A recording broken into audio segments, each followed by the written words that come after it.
The pioneers, or the sources of the Susquehanna ******. The pioneers or the sources of the Susquehanna, a descriptive tale by J. Fenimore Cooper. Contents: Introduction, Chapter I, Chapter II, Chapter III, Chapter IV, Chapter V, Chapter 6, Chapter 7, Chapter 8, Chapter 9, Chapter X, Chapter 11, Chapter 12, Chapter 13, Chapter 14, Chapter 15, Chapter 16, Chapter 17, Chapter 18, Chapter 19, Chapter XX, Chapter XXI, Chapter XXII, Chapter 23,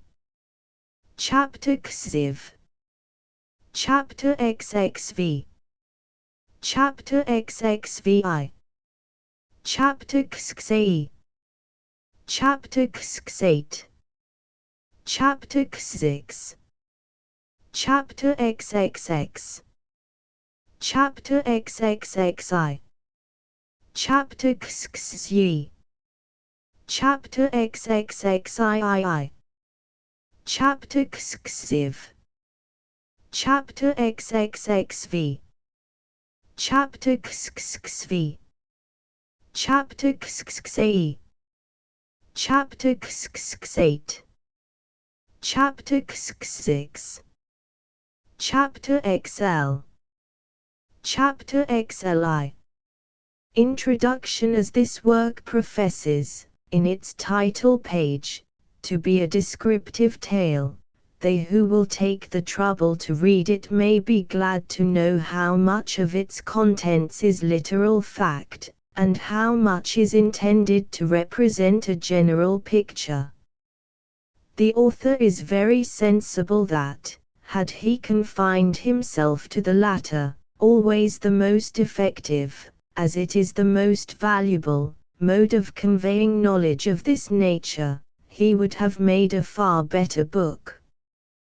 But in commencing to describe scenes, and perhaps he may add characters, that were so familiar to his own youth, there was a constant temptation to delineate that which he had known, rather than that which he might have imagined.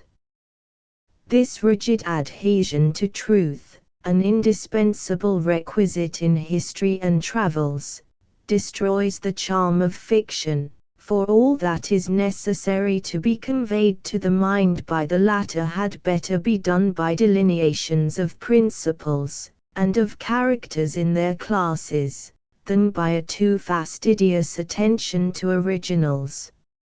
New York having but one county of Otsego, and the Susquehanna but one proper source, there can be no mistake as to the site of the tale. The history of this district of country, so far as it is connected with civilized men, is soon told. Otsego, in common with most of the interior of the province of New York, was included in the county of Albany previously to the War of the Separation. It then became, in a subsequent division of territory, a part of Montgomery, and finally, having obtained a sufficient population of its own, it was set apart as a county by itself shortly after the peace of 1783. It lies among those low spurs of the Alleghanies which cover the Midland counties of New York, and it is a little east of a meridional line drawn through the center of the state. As the waters of New York flow either southerly into the Atlantic or northerly into Ontario and its outlet, Otsego Lake, being the source of the Susquehanna, is of necessity among its highest lands. The face of the country, the climate as it was found by the whites, and the manners of the settlers, are described with a minuteness for which the author has no other apology than the force of his own recollections. Otsko is said to be a word compounded of ot, a place of meeting, and sego, or sago, the ordinary term of salutation used by the Indians of this region. There is a tradition which says that the neighboring tribes were accustomed to meet on the banks of the lake to make their treaties, and otherwise to strengthen their alliances, and which refers the name to this practice. As the Indian agent of New York had a log dwelling at the foot of the lake, however, it is not impossible that the appellation grew out of the meetings that were held at his council fires. The war drove off the agent, in common with the other officers of the crown, and his rude dwelling was soon abandoned.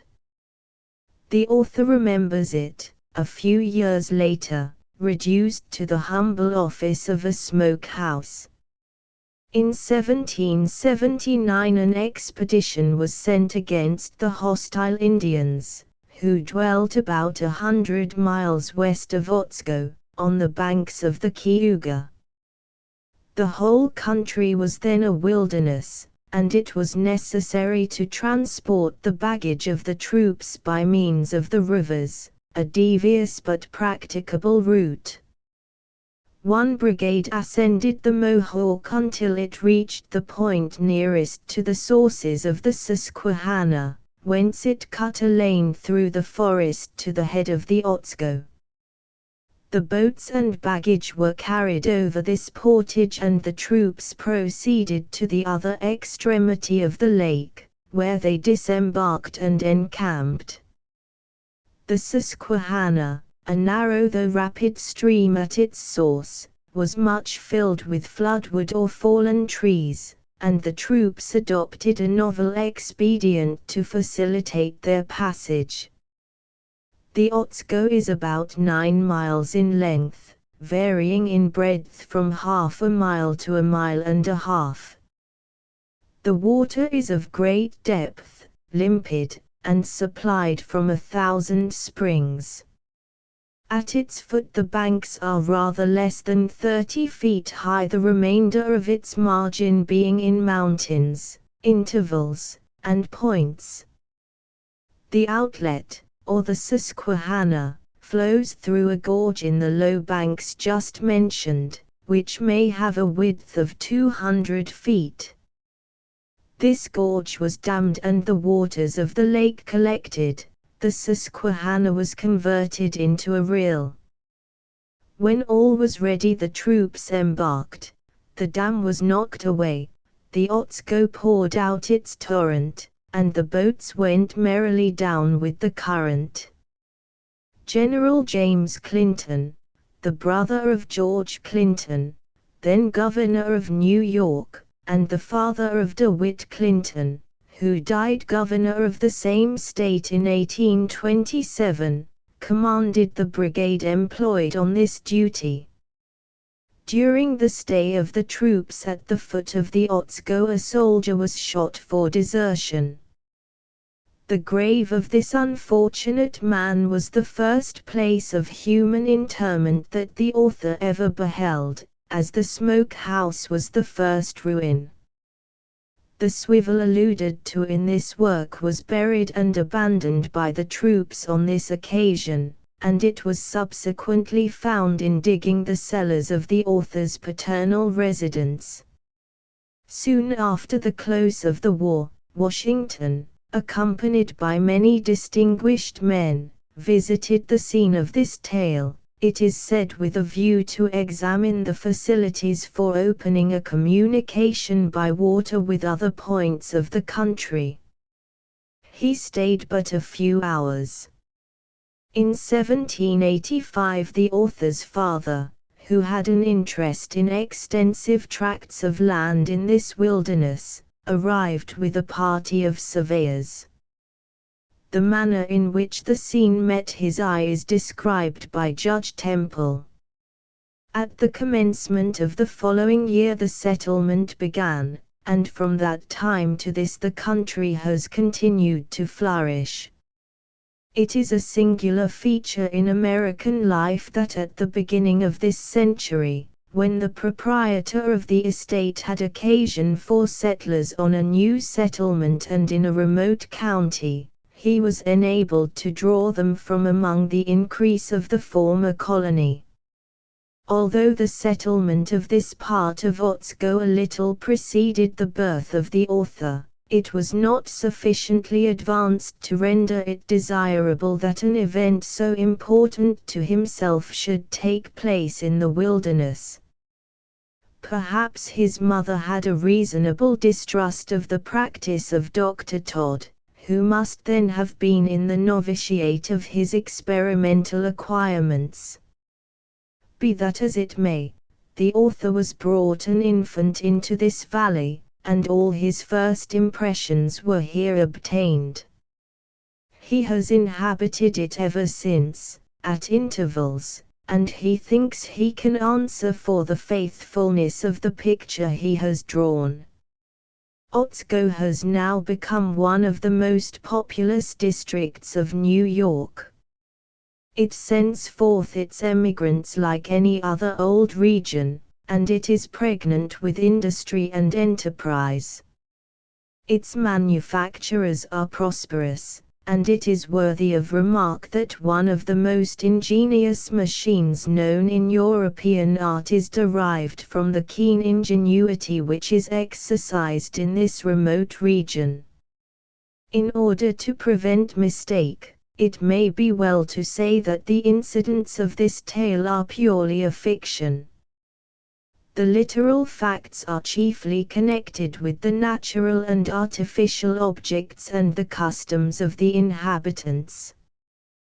Thus the academy, and courthouse, and jail, and inn, and most similar things, are tolerably exact. They have all, long since, given place to other buildings of a more pretending character. There is also some liberty taken with the truth in the description of the principal dwelling. The real building had no firstly and lastly. It was of bricks, and not of stone, and its roof exhibited none of the peculiar beauties of the composite order. It was erected in an age too primitive for that ambitious school of architecture. But the author indulged his recollections freely when he had fairly entered the door. Here all is literal, even to the severed arm of Wolfe, and the urn which held the ashes of Queen Dido. **** Though forests still crown the mountains of Otsego, the bear, the wolf, and the panther are nearly strangers to them. Even the innocent deer is rarely seen bounding beneath their arches, for the rifle and the activity of the settlers have driven them to other haunts. To this change, which in some particulars is melancholy to one who knew the country in its infancy, it may be added that the Otsego is beginning to be a niggard of its treasures. The author has elsewhere said that the character of Leatherstocking is a creation, rendered probable by such auxiliaries as were necessary to produce that effect. Had he drawn still more upon fancy, the lovers of fiction would not have so much cause for their objections to his work. Still, the picture would not have been in the least true without some substitutes for most of the other personages. The great proprietor resident on his lands, and giving his name to instead of receiving it from his estates as in Europe, is common over the whole of New York. The physician with his theory, rather obtained from than corrected by experiments on the human constitution, the pious, self-denying, laborious, and ill-paid missionary, the half-educated, litigious, envious, and disreputable lawyer, with his counterpoise, a brother of the profession, of better origin and of better character, the shiftless, bargaining, discontented seller of his betterments, the plausible carpenter, and most of the others, are more familiar to all who have ever dwelt in a new country. It may be well to say here, a little more explicitly, that there was no real intention to describe with particular accuracy any real characters in this book. It has been often said, and in published statements, that the heroine of this book was drawn after the sister of the writer, who was killed by a fall from a horse now near half a century since. So ingenious is conjecture that a personal resemblance has been discovered between the fictitious character and the deceased relative. It is scarcely possible to describe two females of the same class in life who would be less alike, personally, than Elizabeth Temple and the sister of the author who met with the deplorable fate mentioned. In a word, they were as unlike in this respect as in history, character, and fortunes. Circumstances rendered this sister singularly dear to the author. After a lapse of half a century, he is writing this paragraph with a pain that would induce him to cancel it, were it not still more painful to have it believed that one whom he regarded with a reverence that surpassed the love of a brother was converted by him into the heroine of a work of fiction.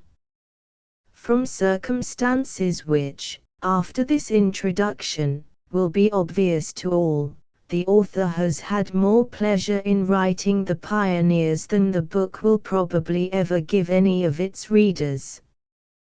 He is quite aware of its numerous faults, some of which he has endeavored to repair in this edition, but as he has, in intention, at least, done his full share in amusing the world, he trusts to its good nature for overlooking this attempt to please himself. Chapter I. See, winter comes, to rule the varied years, sullen and sad, with all his rising train, vapors, and clouds, and storms. Thomson. Near the center of the state of New York lies an extensive district of country whose surface is a succession of hills and dales, or, to speak with greater deference to geographical definitions, of mountains and valleys.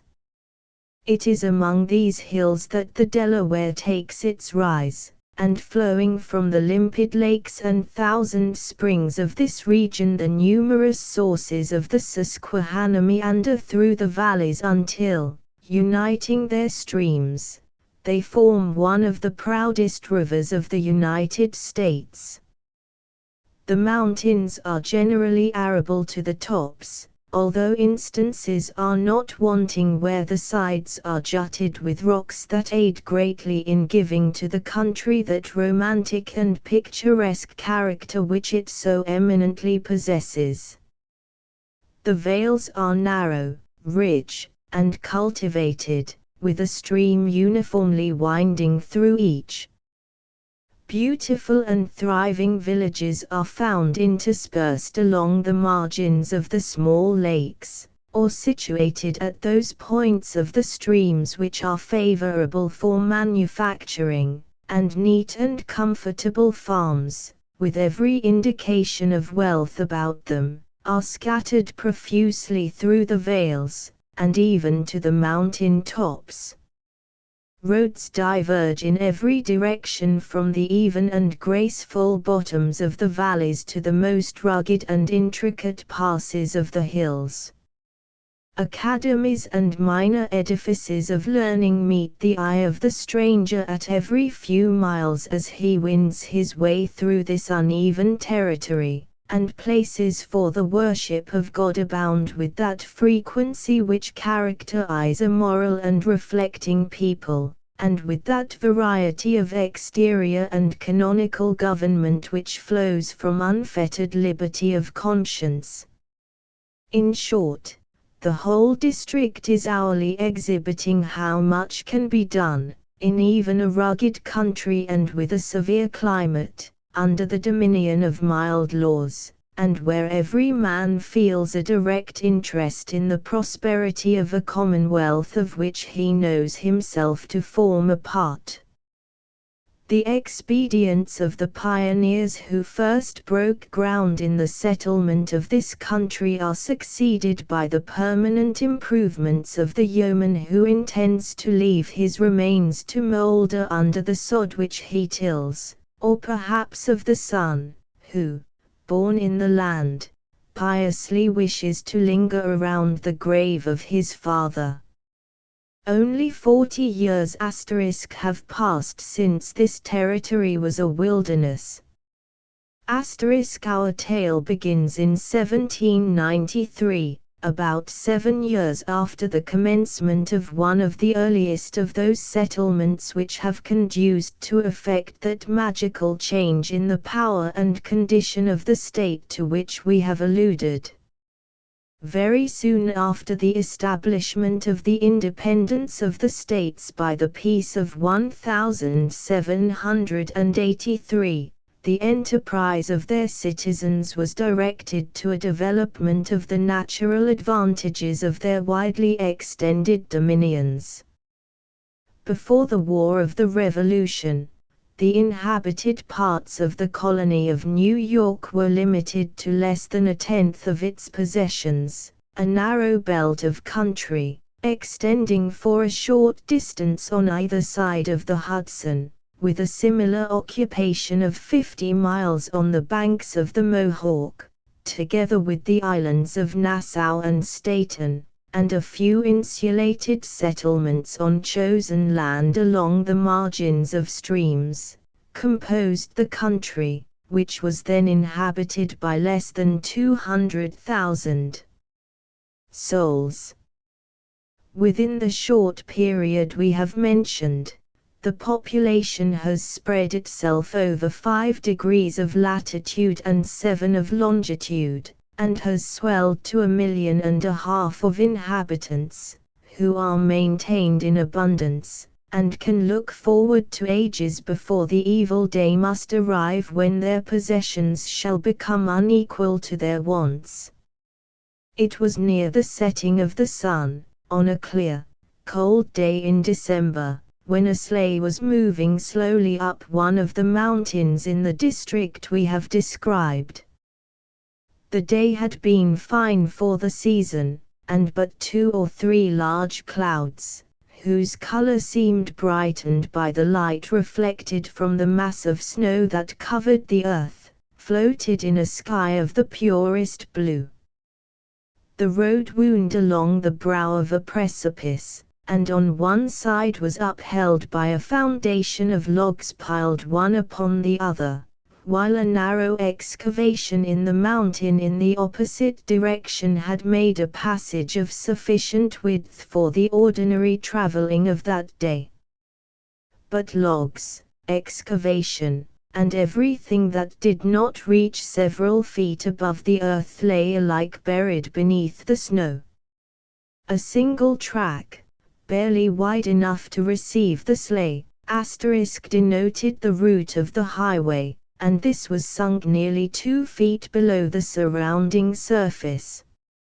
Sleigh is the word used in every part of the United States to denote a train. It is of local use in the west of England, whence it is most probably derived by the Americans. The latter draw a distinction between a sled, or sledge, and a sleigh, the sleigh being shod with metal. Sleighs are also subdivided into 2-horse and 1-horse sleighs. Of the latter, there are the cutter, with wheels so arranged as to permit the horse to travel in the side track, the pung or tow pung which is driven with a pole, and the gumper a rude construction used for temporary purposes in the new countries.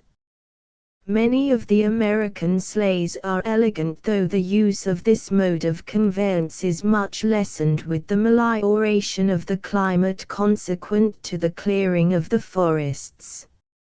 In the vale, which lay at a distance of several 100 feet lower, there was what, in the language of the country, was called a clearing, and all the usual improvements of a new settlement.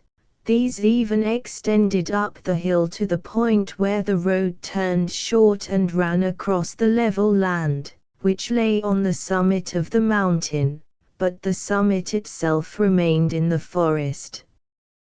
There was glittering in the atmosphere, as if it was filled with innumerable shining particles, and the noble bay horses that drew the sleigh were covered, in many parts, with a coat of hoarfrost. The vapor from their nostrils was seen to issue like smoke, and every object in the view, as well as every arrangement of the travelers, denoted the depth of a winter in the mountains.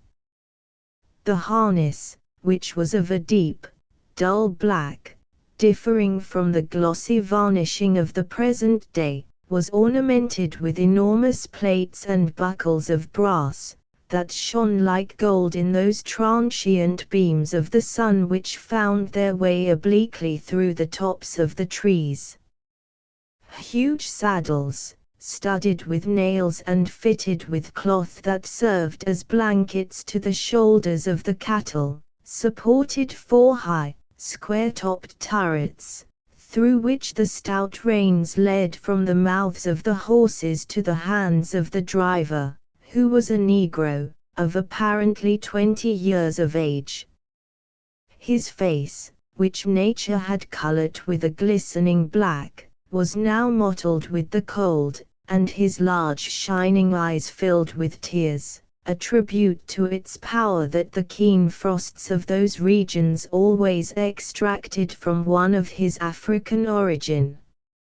Still, there was a smiling expression of good humor in his happy countenance, that was created by the thoughts of home and a Christmas fireside, with its Christmas frolics. The sleigh was one of those large, comfortable, old-fashioned conveyances, which would admit a whole family within its bosom, but which now contained only 2 passengers besides the driver.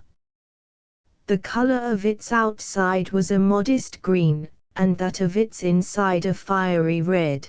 The latter was intended to convey the idea of heat in that cold climate.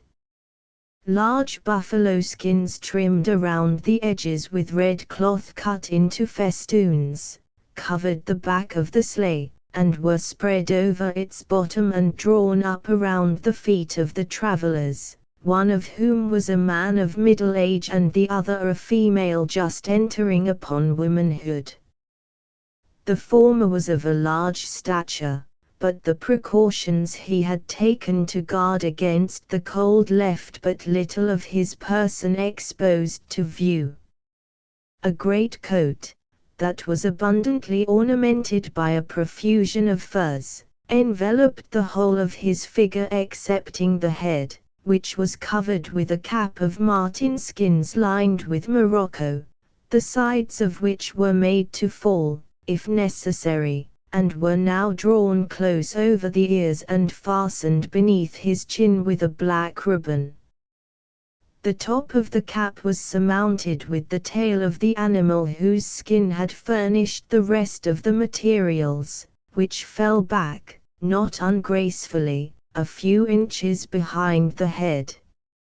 From beneath this mask were to be seen part of a fine, manly face, and particularly a pair of expressive large blue eyes, that promised extraordinary intellect, covert humor, and great benevolence. The form of his companion was literally hid beneath the garments she wore.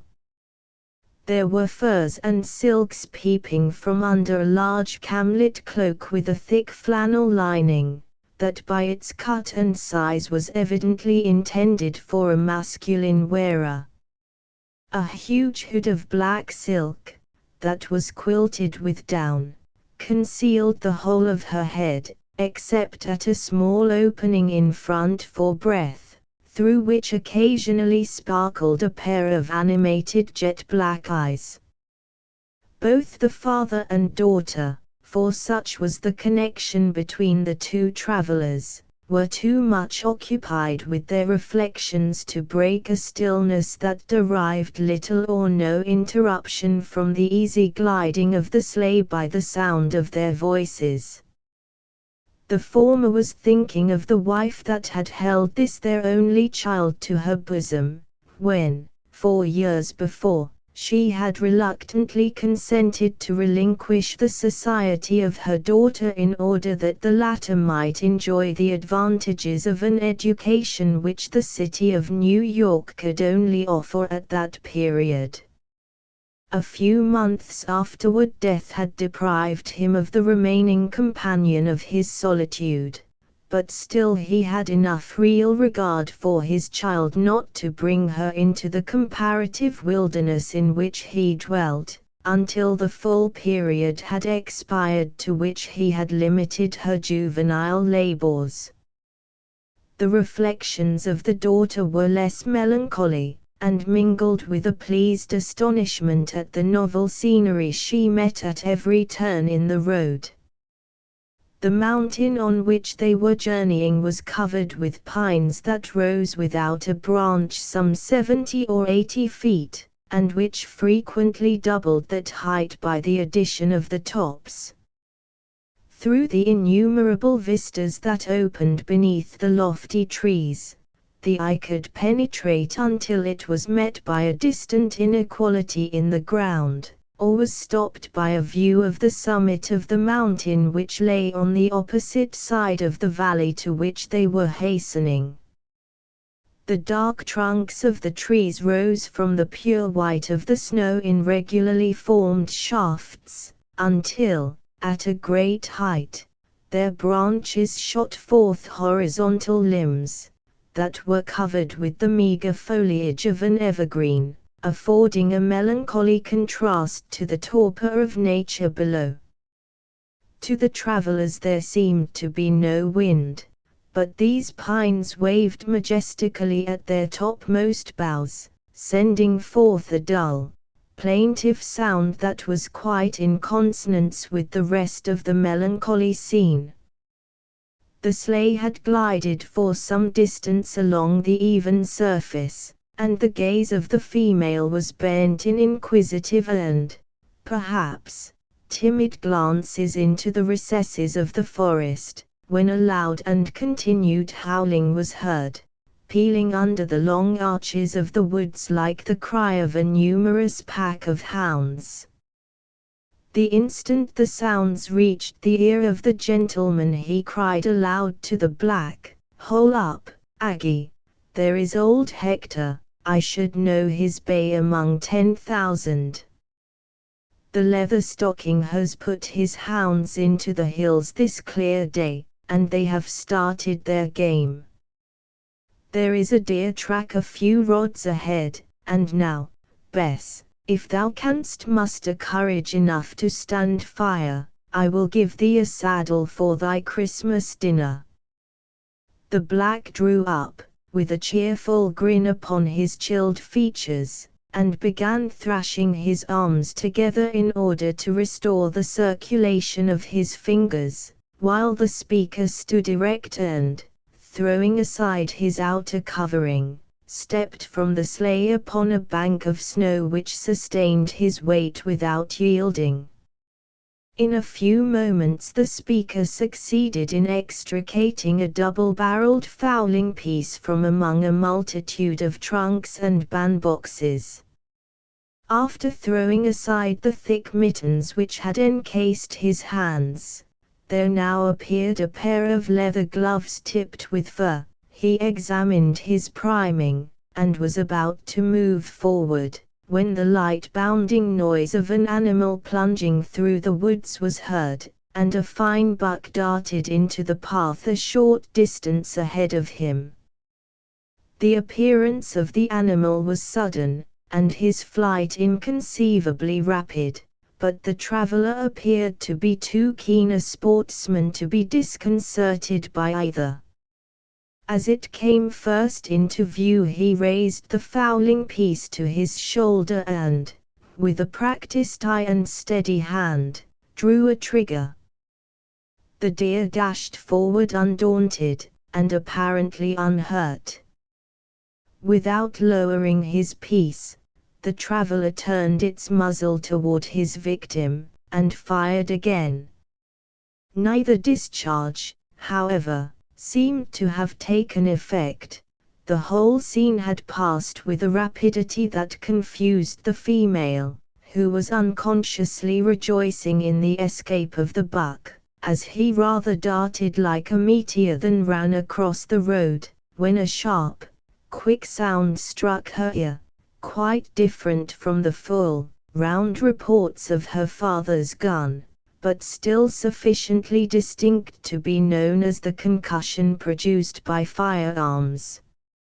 At the same instant that she heard this unexpected report, the buck sprang from the snow to a great height in the air, and directly a second discharge, similar in sound to the first, followed, when the animal came to the earth, failing headlong and rolling over on the crust with its own velocity.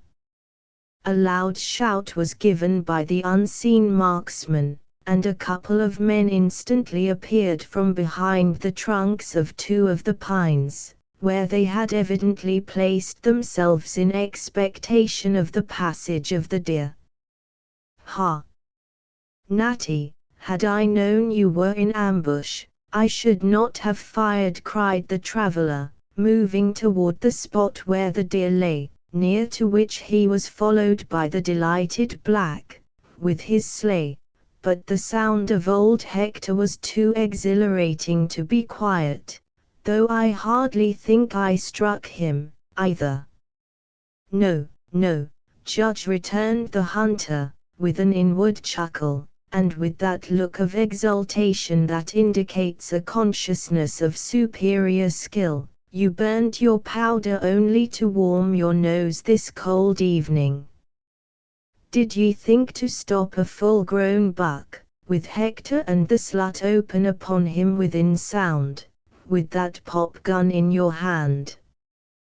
There's plenty of pheasants among the swamps, and the snowbirds are flying round your own door, where you may feed them with crumbs, and shoot them at pleasure, any day, but if you're for a buck, or a little bear's meat, Judge, you'll have to take the long rifle, with a greased wadding, or you'll waste more powder than you'll fill stomachs, I'm thinking."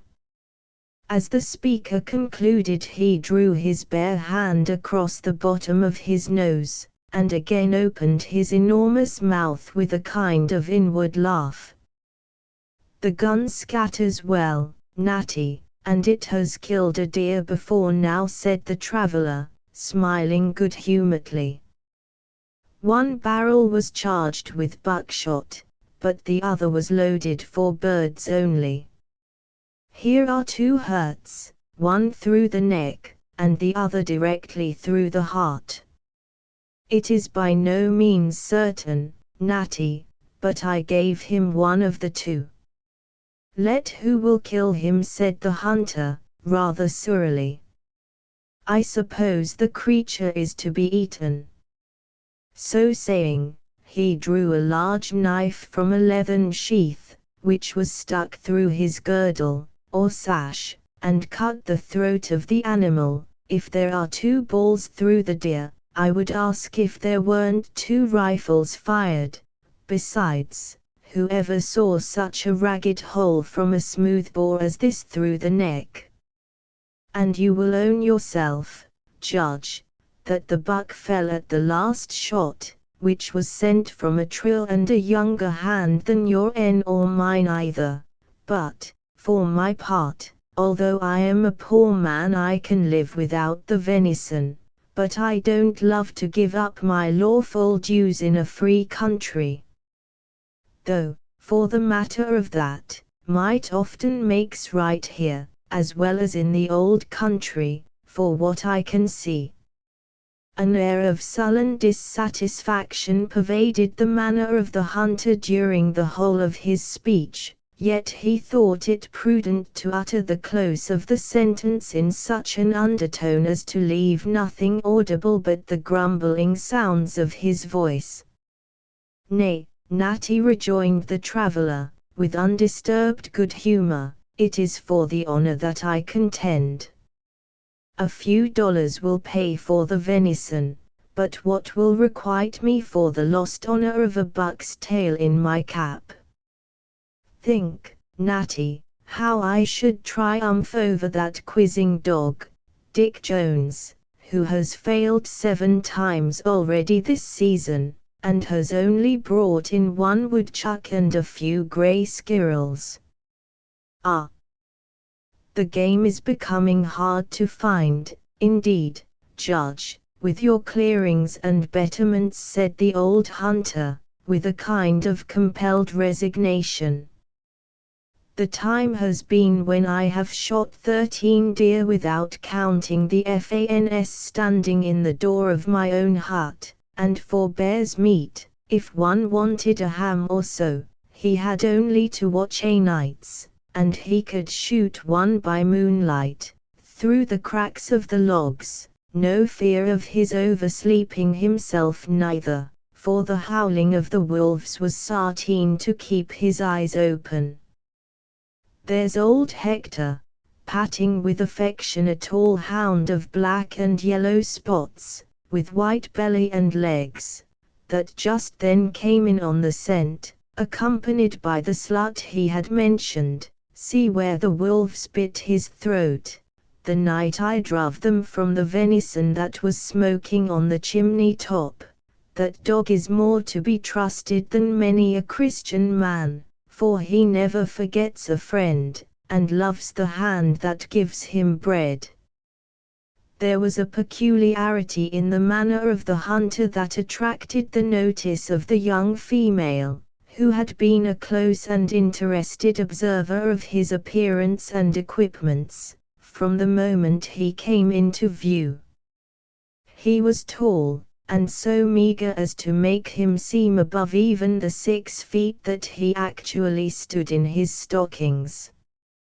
On his head, which was thinly covered with lank, sandy hair, he wore a cap made of fox skin, resembling in shape the one we have already described, although much inferior in finish and ornaments.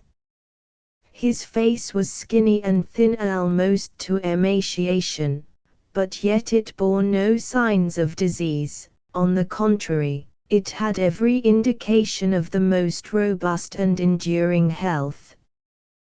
The cold and exposure had, together, given it a color of uniform red. His gray eyes were glancing under a pair of shaggy brows, that overhung them in long hairs of gray mingled with their natural hue. His scraggy neck was bare, and burnt to the same tint with his face, though a small part of a shirt collar, made of the country check, was to be seen above the overdress he wore. A kind of coat, made of dressed deerskin, with the hair on, was belted close to his lank body by a girdle of colored worsted. On his feet were deerskin moccasins, ornamented with porcupine's quills, after the manner of the Indians, and his limbs were guarded with long leggings of the same material as the moccasins, which, gartering over the knees of his tarnished buckskin breeches, had obtained for him among the settlers the nickname of leather stocking. Over his left shoulder was slung a belt of deerskin, from which depended an enormous ox horn, so thinly scraped as to discover the powder it contained. The larger end was fitted ingeniously and securely with a wooden bottom, and the other was stopped tight by a little plug. A leathern pouch hung before him, from which, as he concluded his last speech, he took a small measure, and, filling it accurately with powder, he commenced reloading the rifle, which as its butt rested on the snow before him reached nearly to the top of his fox-skin cap. The traveler had been closely examining the wounds during these movements, and now, without heeding the ill humor of the hunter's manner, he exclaimed, "I would fain establish a right, Natty, to the honor of this death, and surely if the hit in the neck be mine it is enough, for the shot in the heart was unnecessary, what we call an act of supererogation, Leatherstocking. You may call it by what land name you please, Judge," said the hunter, throwing his rifle across his left arm, and knocking up a brass lid in the breech, from which he took a small piece of greased leather and, wrapping a bale in it, forced them down by main strength on the powder, where he continued to pound them while speaking. "It's far easier to call names than to shoot a buck on the spring, but the creature came by his end from a younger hand than either your'n or mine, as I said before." "What say you, my friend?" cried the traveler, turning pleasantly to Natty's companion. "Shall we toss up this $1 for the honor, and you keep the silver if you lose? What say you, friend?" "That I killed the deer," answered the young man, with a little haughtiness, as he leaned on another long rifle similar to that of Natty. "Here are 2 to 1, indeed," replied the judge with a smile. "I am outvoted, overruled, as we say on the bench. There is Aggie, he can't vote, being a slave, and Bess is a minor, so I must even make the best of it. But you'll send me the venison, and the juice is in it, but I make a good story about its death." "The meat is none of mine to sell," said Leatherstocking, adopting a little of his companion's hauteur. "For my part, I have known animals travel days with shots in the neck, and I'm none of them who'll rob a man of his rightful dues." "You are tenacious of your rights, this cold evening, Natty," returned the judge with unconquerable good nature. "But what say you, young man, will $3 pay you for the buck?" "First let us determine the question of right to the satisfaction of us both," said the youth firmly but respectfully, and with a pronunciation and language vastly superior to his appearance. "With how many shot did you load your gun?" "With 5, sir," said the judge, a little struck with the other's manner. "Are they not enough to slay a buck like this?" "One would do it," but moving to the tree from behind which he had appeared, "You know, sir, you fired in this direction. Here are 4 of the bullets in the tree." The judge examined the fresh marks in the bark of the pine, and, shaking his head, said with a laugh, "You are making out the case against yourself, my young advocate. Where is the 5th? "Here," said the youth, throwing aside the rough overcoat that he wore, and exhibiting a hole in his undergarment, through which large drops of blood were oozing. "Good God!" exclaimed the judge, with horror, "have I been trifling here about an empty distinction, and a fellow creature suffering from my hands without a murmur? But hasten, quick! Get into my sleigh, it is but a mile to the village, where surgical aid can be obtained. All shall be done at my expense, and thou shalt live with me until thy wound is healed, and forever afterward." I thank you for your good intention, but I must decline your offer.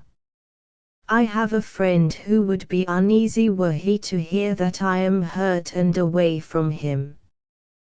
The injury is but slight, and the bullet has missed the bones, but I believe, sir, you will now admit me title to the venison.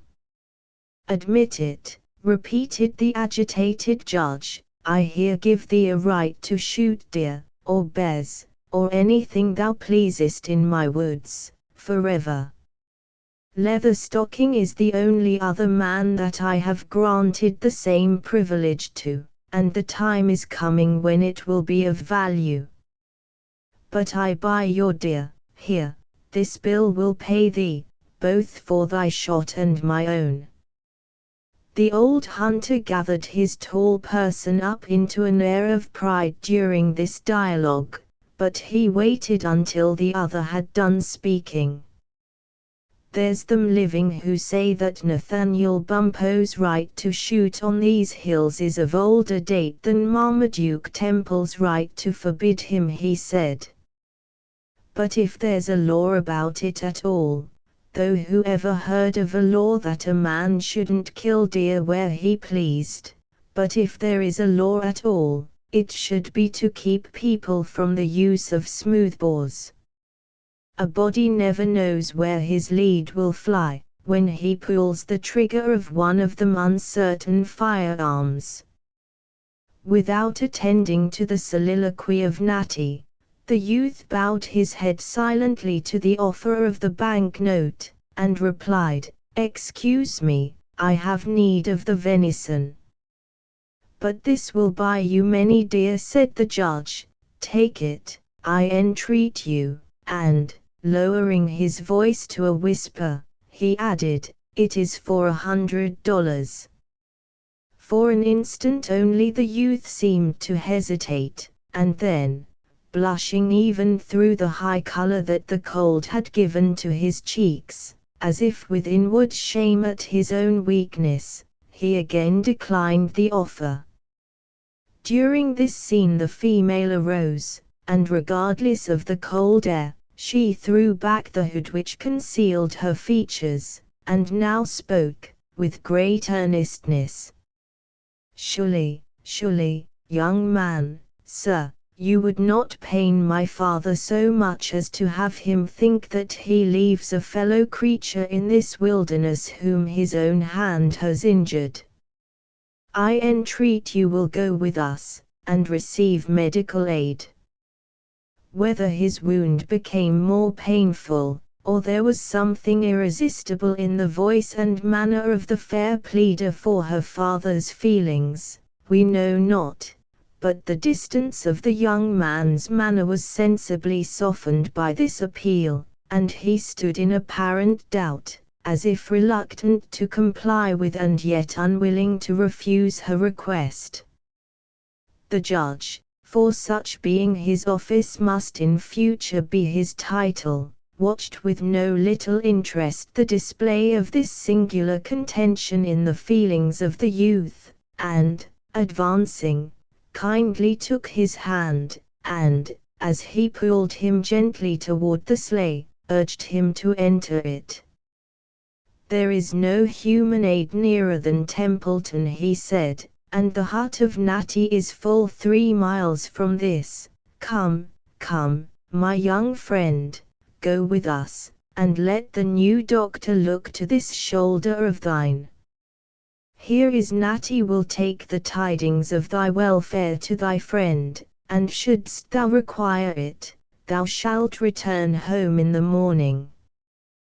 The young man succeeded in extricating his hand from the warm grasp of the judge, but he continued to gaze on the face of the female, who, regardless of the cold, was still standing with her fine features exposed, which expressed feeling that eloquently seconded the request of her father. Leatherstocking stood, in the meantime, leaning upon his long rifle, with his head turned a little to one side, as if engaged in sagacious musing, when, having apparently satisfied his doubts, by revolving the subject in his mind, he broke silence.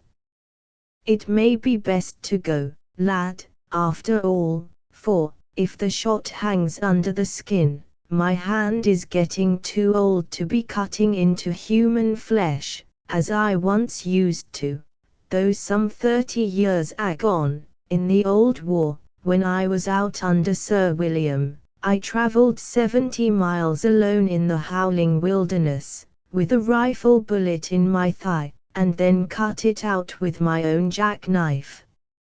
Old Indian John knows the time well. I met him with a party of the Delawares, on the trail of the Iroquois, who had been down and taken 5 scalps on the Schoharie. But I made a mark on the redskin that I'll warrant he'll carry to his grave.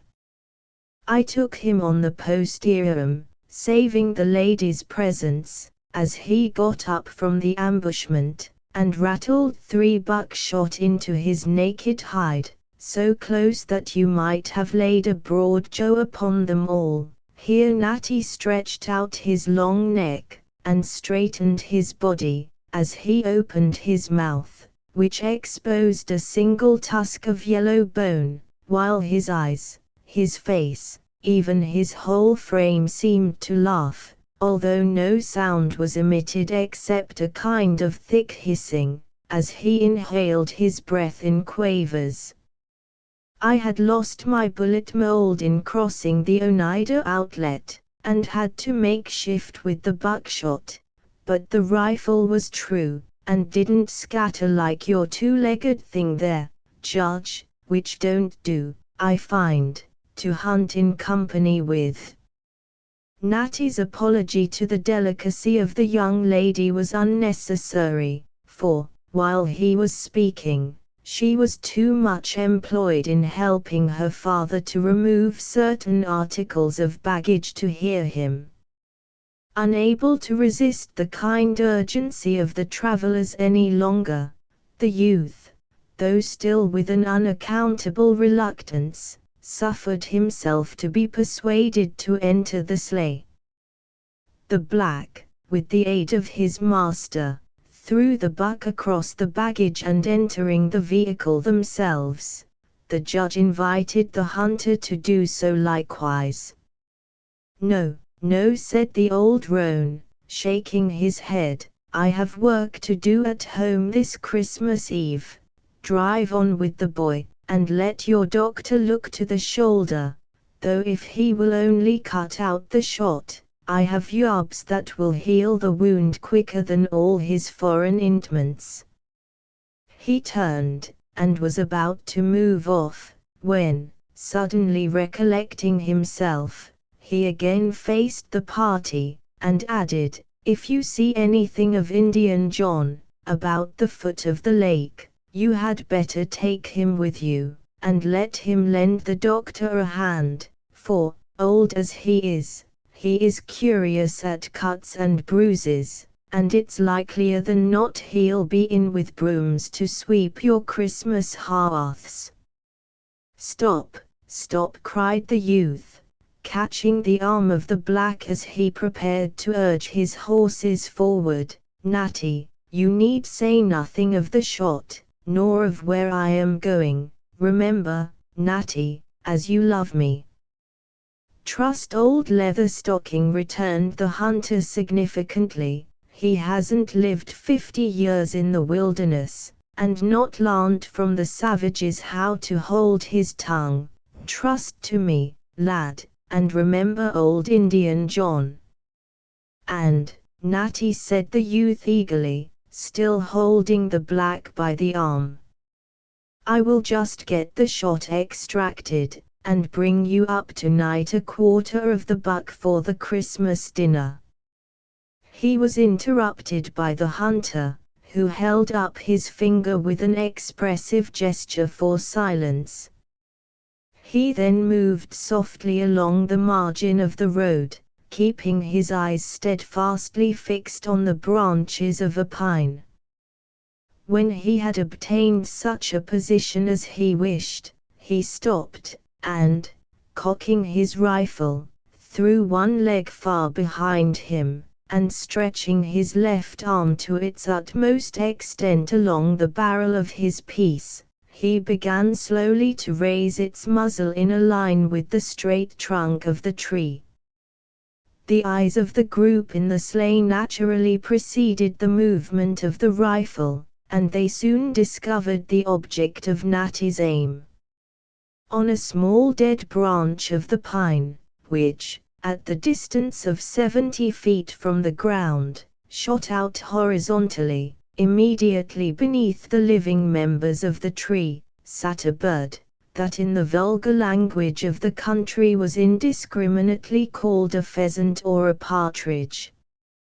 In size, it was but little smaller than a common barnyard fowl.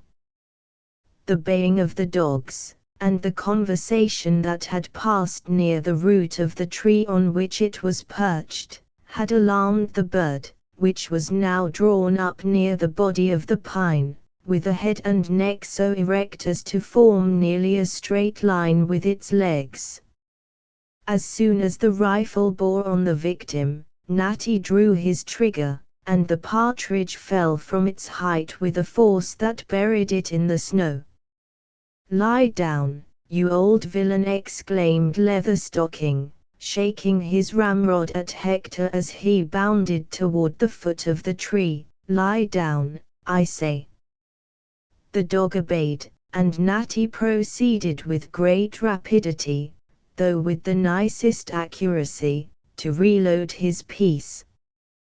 When this was ended, he took up his game, and, showing it to the party without a head, he cried, "Here is a tidbit for an old man's Christmas. Never mind the venison, boy, and remember Indian John, his yarbs are better than all the foreign indments. Here, Judge, holding up the bird again, do you think a smoothbore would pick game off their roost, and not ruffle a feather?"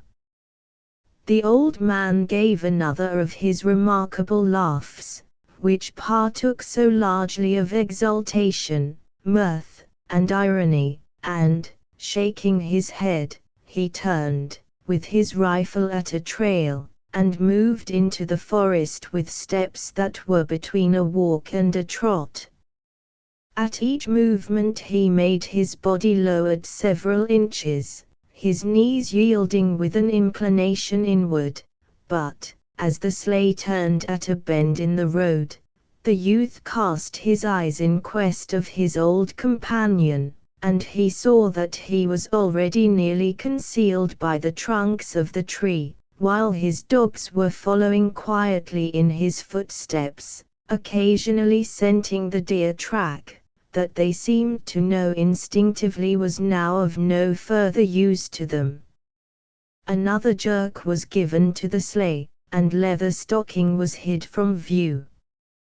Chapter 2 All places that the eye of heaven visits are to a wise man ports and happy havens. Think not the king did banish thee, but thou the king.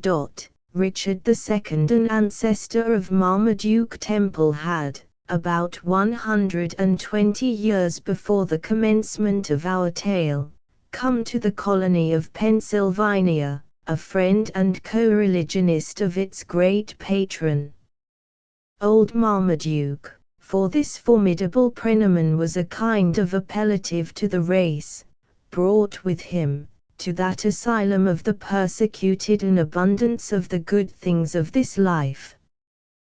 He became the master of many thousands of acres of uninhabited territory, and the supporter of many a score of dependents.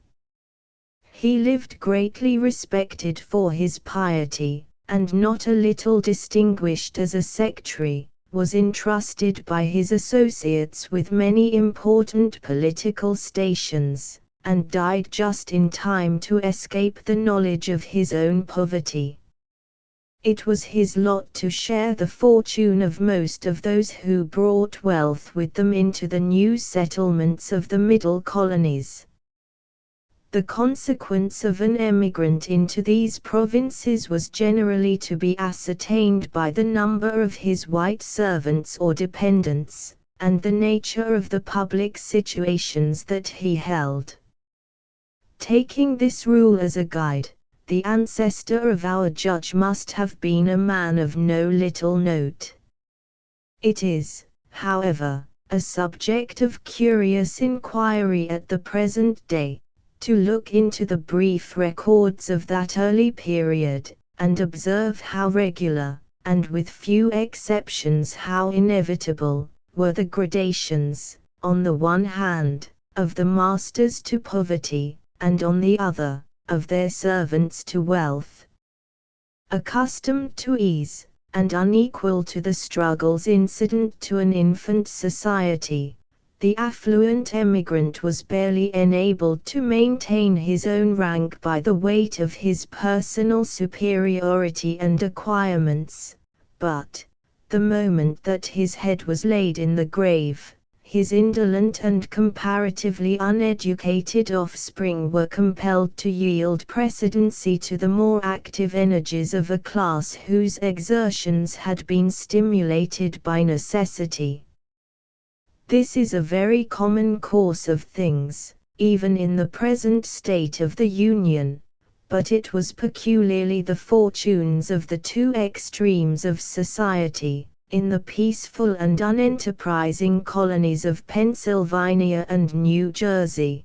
The posterity of Marmaduke did not escape the common lot of those who depend rather on their hereditary possessions than on their own powers, and in the third generation they had descended to a point below which, in this happy country, it is barely possible for honesty, intellect and sobriety to fall. The same pride of family that had, by its self-satisfied indolence, conduced to aid their fall, now became a principle to stimulate them to endeavor to rise again. The feeling, from being morbid, was changed to a healthful and active desire to emulate the character, the condition, and, peradventure, the wealth of their ancestors also.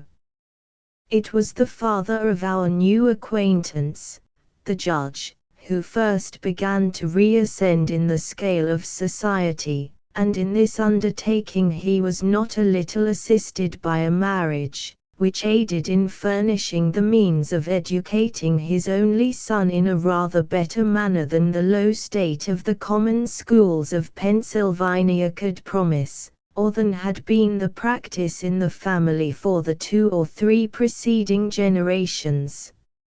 At the school where the reviving prosperity of his father was enabled to maintain him, young Marmaduke formed an intimacy with a youth whose years were about equal to his own. This was a fortunate connection for our judge, and paved the way to most of his future elevation in life. There was not only great wealth but high court interest among the connections of Edward Effingham. They were one of the few families then resident in the colonies who thought it a degradation to its members to descend to the pursuits of commerce, and who never emerged from the privacy of domestic life unless to preside in the councils of the colony or to bear arms in her defense. The latter had from youth been the only employment of Edward's father. Military rank under the Crown of Great Britain was attained with much longer probation, and by much more toilsome services, 60 years ago than at the present time. Years were passed without murmuring, in the subordinate grades of the service, and those soldiers who were stationed in the colonies felt, when they obtained the command of a company, that they were entitled to receive the greatest deference from the peaceful occupants of the soil. Any one of our readers who has occasion to cross the Niagara may easily observe not only the self-importance, but the real estimation enjoyed by the humblest representative of the crown, even in that polar region of royal sunshine. Such, and at no very distant period, was the respect paid to the military in these states, where now, happily, no symbol of war is ever seen, unless at the free and tireless voice of their people. When, therefore, the father of Marmaduke's friend, after 40 years' service, retired with the rank of major, maintaining in his domestic establishment a comparative splendor, he became a man of the first consideration in his native colony, which was that of New York. He had served with fidelity and courage, and having been, according to the custom of the provinces, entrusted with commands much superior to those to which he was entitled by rank, with reputation also.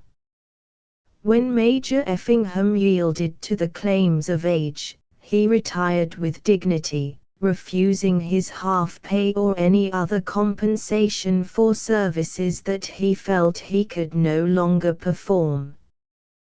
The ministry proffered various civil offices which yielded not only honor but profit, but he declined them all, with the chivalrous independence and loyalty that had marked his character through life.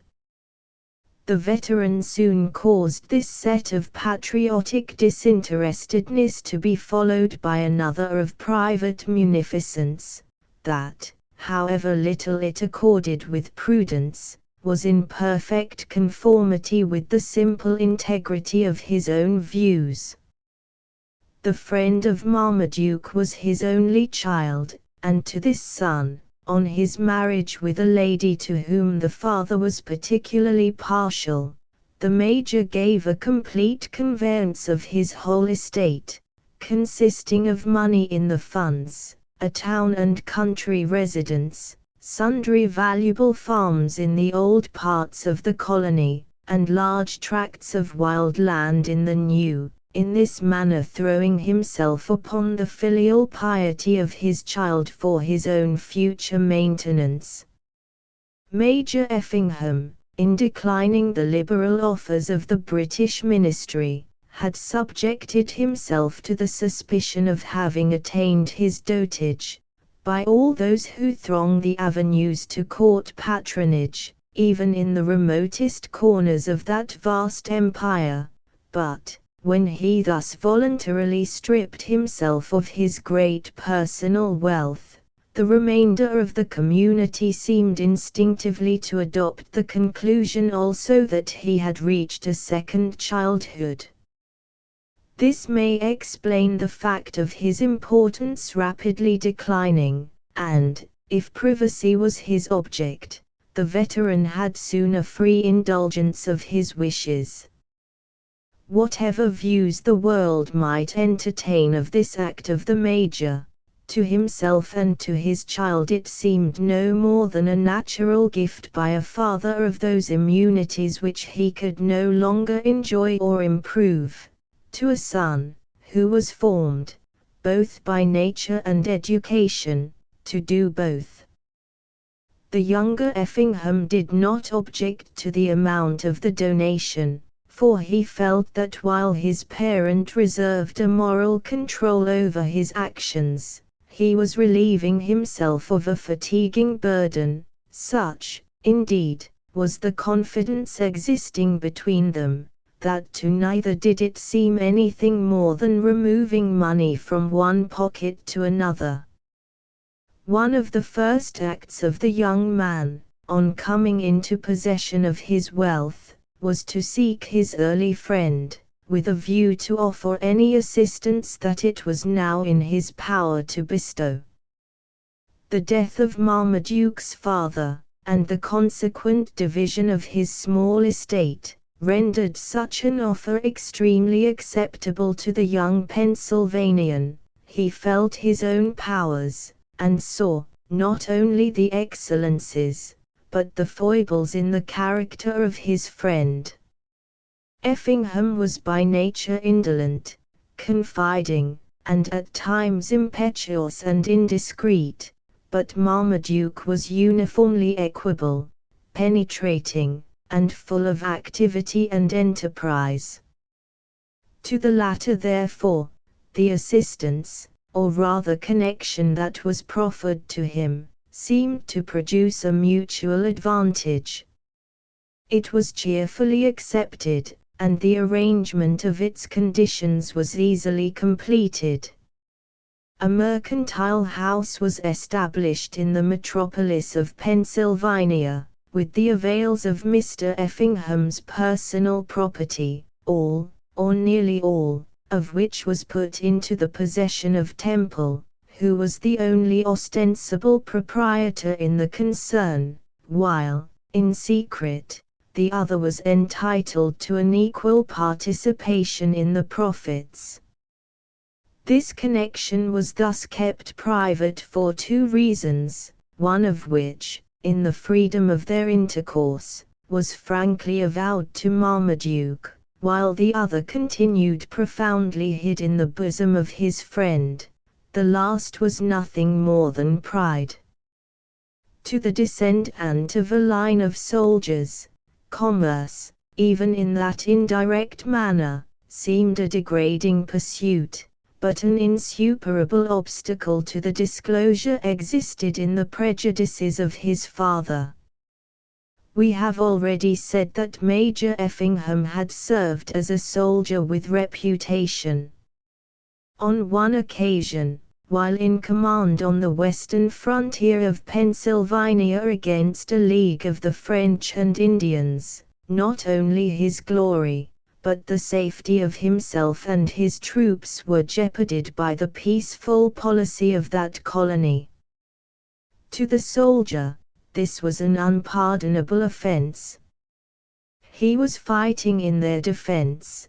He knew that the mild principles of this little nation of practical Christians would be disregarded by their subtle and malignant enemies, and he felt the injury the more deeply because he saw that the avowed object of the colonists, in withholding their succors, would only have a tendency to expose his command, without preserving the peace. The soldier succeeded, after a desperate conflict, in extricating himself, with a handful of his men, from their murderous enemy, but he never forgave the people who had exposed him to a danger which they left him to combat alone. It was in vain to tell him that they had no agency in his being placed on their frontier at all. It was evidently for their benefit that he had been so placed, and it was their religious duty, so the Major always expressed it. It was their religion's duty to have supported him. At no time was the old soldier an admirer of the peaceful disciples of Fox. Their disciplined habits, both of mind and body, had endowed them with great physical perfection, and the eye of the veteran was apt to scan the fair proportions and athletic frames of the colonists with a look that seemed to utter volumes of contempt for their moral imbecility. He was also a little addicted to the expression of a belief that, where there was so great an observance of the externals of religion, there could not be much of the substance. It is not our task to explain what is or what ought to be the substance of Christianity, but merely to record in this place the opinions of Major Effingham. Knowing the sentiments of the father in relation to this people, it was no wonder that the son hesitated to avow his connection with, nay, even his dependence on the integrity of, a Quaker. It has been said that Marmaduke deduced his origin from the contemporaries and friends of Penn. His father had married without the pale of the church to which he belonged, and had, in this manner, forfeited some of the privileges of his offspring. Still, as young Marmaduke was educated in a colony and society where even the ordinary intercourse between friends was tinctured with the aspect of this mild religion, his habits and language were somewhat marked by its peculiarities. His own marriage at a future day with a lady without not only the pale, but the influence, of this sect of religionists, had a tendency, it is true, to weaken his early impressions, still he retained them in some degree to the hour of his death, and was observed uniformly, when much interested or agitated, to speak in the language of his youth. But this is anticipating our tale. When Marmaduke first became the partner of young Effingham, he was quite the Quaker in externals, and it was too dangerous an experiment for the son to think of encountering the prejudices of the father on this subject. The connection, therefore, remained a profound secret to all but those who were interested in it. For a few years Marmaduke directed the commercial operations of his house with a prudence and sagacity that afforded rich returns. He married the lady we have mentioned, who was the mother of Elizabeth, and the visits of his friend were becoming more frequent. There was a speedy prospect of removing the veil from their intercourse, as its advantages became each hour more apparent to Mr. Effingham, when the troubles that preceded the War of the Revolution extended themselves to an alarming degree. Educated in the most dependent loyalty, Mr. Effingham had, from the commencement of the disputes between the colonists and the Crown, warmly maintained what he believed to be the just prerogatives of his prince, while, on the other hand, the clear head and independent mind of Temple had induced him to espouse the cause of the people. Both might have been influenced by early impressions, for, if the son of the loyal and gallant soldier bowed in implicit obedience to the will of his sovereign, the descendant of the persecuted followers of Penn looked back with a little bitterness to the unmerited wrongs that had been heaped upon his ancestors. This difference in opinion had long been a subject of amicable dispute between them, but, latterly, the contest was getting to be too important to admit of trivial discussions on the part of Marmaduke, whose acute discernment was already catching faint glimmerings of the important events that were in embryo.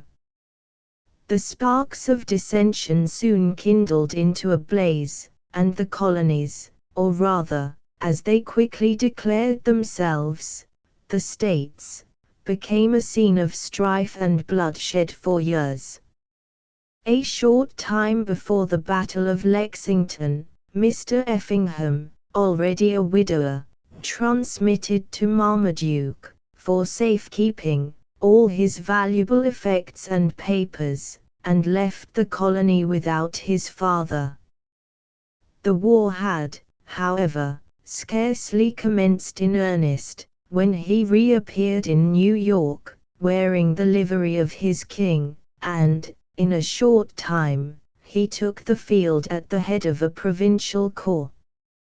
In the meantime Marmaduke had completely committed himself in the cause, as it was then called, of the rebel lion.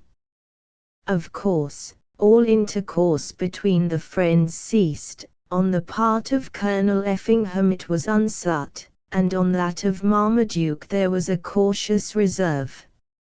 It soon became necessary for the latter to abandon the capital of Philadelphia, but he had taken the precaution to remove the whole of his effects beyond the reach of the royal forces, including the papers of his friend also. There he continued serving his country during the struggle, in various civil capacities, and always with dignity and usefulness. While, however, he discharged his functions with credit and fidelity, Marmaduke never seemed to lose sight of his own interests, for, when the estates of the adherents of the crown fell under the hammer, by the acts of confiscation, he appeared in New York, and became the purchaser of extensive possessions at comparatively low prices. It is true that Marmaduke, by thus purchasing estates that had been wrested by violence from others, rendered himself obnoxious to the censures of that sect which, at the same time that it discards its children from a full participation in the family union, seems ever unwilling to abandon them entirely to the world. But either his success, or the frequency of the transgression in others, soon wiped off this slight stain from his character, and, although there were a few who, dissatisfied with their own fortunes, or conscious of their own demerits, would make dark hints concerning the sudden prosperity of the unportioned Quaker, yet his services, and possibly his wealth, soon drove the recollection of these vague conjectures from men's minds.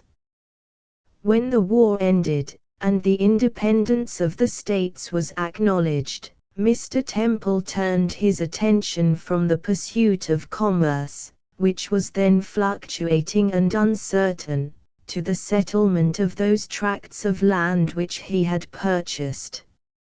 Aided by a good deal of money, and directed by the suggestions of a strong and practical reason, his enterprise throve to a degree that the climate and rugged face of the country which he selected would seem to forbid. His property increased in a tenfold ratio, and he was already ranked among the most wealthy and important of his countrymen. To inherit this wealth he had but one child, the daughter whom we have introduced to the reader, and whom he was now conveying from school to preside over a household that had too long wanted a mistress. When the district in which his estates lay had become sufficiently populous to be set off as a county, Mr. Temple had, according to the custom of the new settlements, been selected to fill its highest judicial station. This might make a Templar smile, but in addition to the apology of necessity, there is ever a dignity in talents and experience that is commonly sufficient, in any station, for the protection of its possessor, and Marmaduke, more fortunate in his native clearness of mind than the judge of King Charles, not only decided right, but was generally able to give a very good reason for it. At all events, such was the universal practice of the country and the times, and Judge Temple, so far from ranking among the lowest of his judicial contemporaries in the courts of the new counties, felt himself, and was unanimously acknowledged to be, among the first. We shall here close this brief explanation of the history and character of some of our personages, leaving them in future to speak and act for themselves. Chapter 3 All that thou seest is nature's handiwork, those rocks that upward throw their mossy brawl like castled pinnacles of elder times, these venerable stems, that slowly rock their towering branches in the wintry gale, that field of frost, which glitters in the sun, mocking the whiteness of a marble breast. Yet man can mar such works with his rude taste, like some sad spoiler of a virgin's fame. Duo. Some little while elapsed ere Marmaduke Temple was sufficiently recovered from his agitation to scan the person of his new companion. He now observed that he was a youth of some 22 or 23 years of age, and rather above the middle height. Further observation was prevented by the rough overcoat which was belted close to his form by a worsted sash, much like the one worn by the old hunter. The eyes of the judge, after resting a moment on the figure of the stranger, were raised to a scrutiny of his countenance. There had been a look of care visible in the features of the youth, when he first entered the sleigh, that had not only attracted the notice of Elizabeth, but which she had been much puzzled to interpret. His anxiety seemed the strongest when he was enjoining his old companion to secrecy, and even when he had decided, and was rather passively suffering himself to be conveyed to the village. The expression of his eyes by no means indicated any great degree of self-satisfaction at the step. But the lines of an uncommonly prepossessing countenance were gradually becoming composed, and he now sat silent, and apparently musing. The judge gazed at him for some time with earnestness, and then smiling, as if at his own forgetfulness, he said, "I believe, my young friend, that terror has driven you from my recollection. Your face is very familiar, and yet, for the honor of a score of bucks' tails in my cap, I could not tell your name." "I came into the country but 3 weeks since," returned the youth coldly, "and I understand you have been absent twice that time." "It will be 5 tomorrow."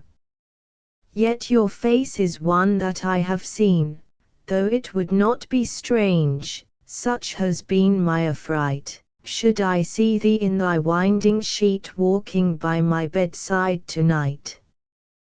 What sayest thou, Bess? Am I compos mentis or not? Fit to charge a grand jury, or, what is just now of more pressing necessity, able to do the honors of Christmas Eve in the Hall of Templeton?" "More able to do either, my dear father," said a playful voice from under the ample enclosures of the hood, "than to kill deer with a smoothbore." A short pause followed, and the same voice, but in a different accent, continued, "We shall have good reasons for our Thanksgiving tonight, on more accounts than one." The horses soon reached a point where they seemed to know by instinct that the journey was nearly ended, and, bearing on the bits as they tossed their heads, they rapidly drew the sleigh over the level land which lay on the top of the mountain, and soon came to the point where the road descended suddenly, but circuitously, into the valley. The judge was roused from his reflections when he saw the 4 columns of smoke which floated above his own chimneys. As house, village, and valley burst on his sight, he exclaimed cheerfully to his daughter, "See, Bess, there is thy resting place for life. And thine too, young man, if thou wilt consent to dwell with us."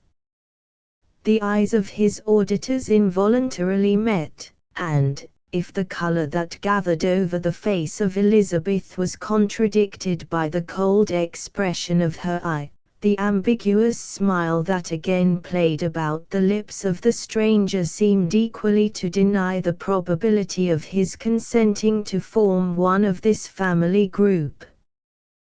The scene was one, however, which might easily warm a heart less given to philanthropy than that of Marmaduke Temple. The side of the mountain on which our travelers were journeying, though not absolutely perpendicular, was so steep as to render great care necessary in descending the rude and narrow path which, in that early day, wound along the precipices. The negro reined in his impatient steeds, and time was given Elizabeth to dwell on a scene which was so rapidly altering under the hands of man, that it only resembled in its outlines the picture she had so often studied with delight in childhood. Immediately beneath them lay a seeming plain, glittering without inequality, and buried in mountains. The latter were precipitous, especially on the side of the plain, and chiefly in forest.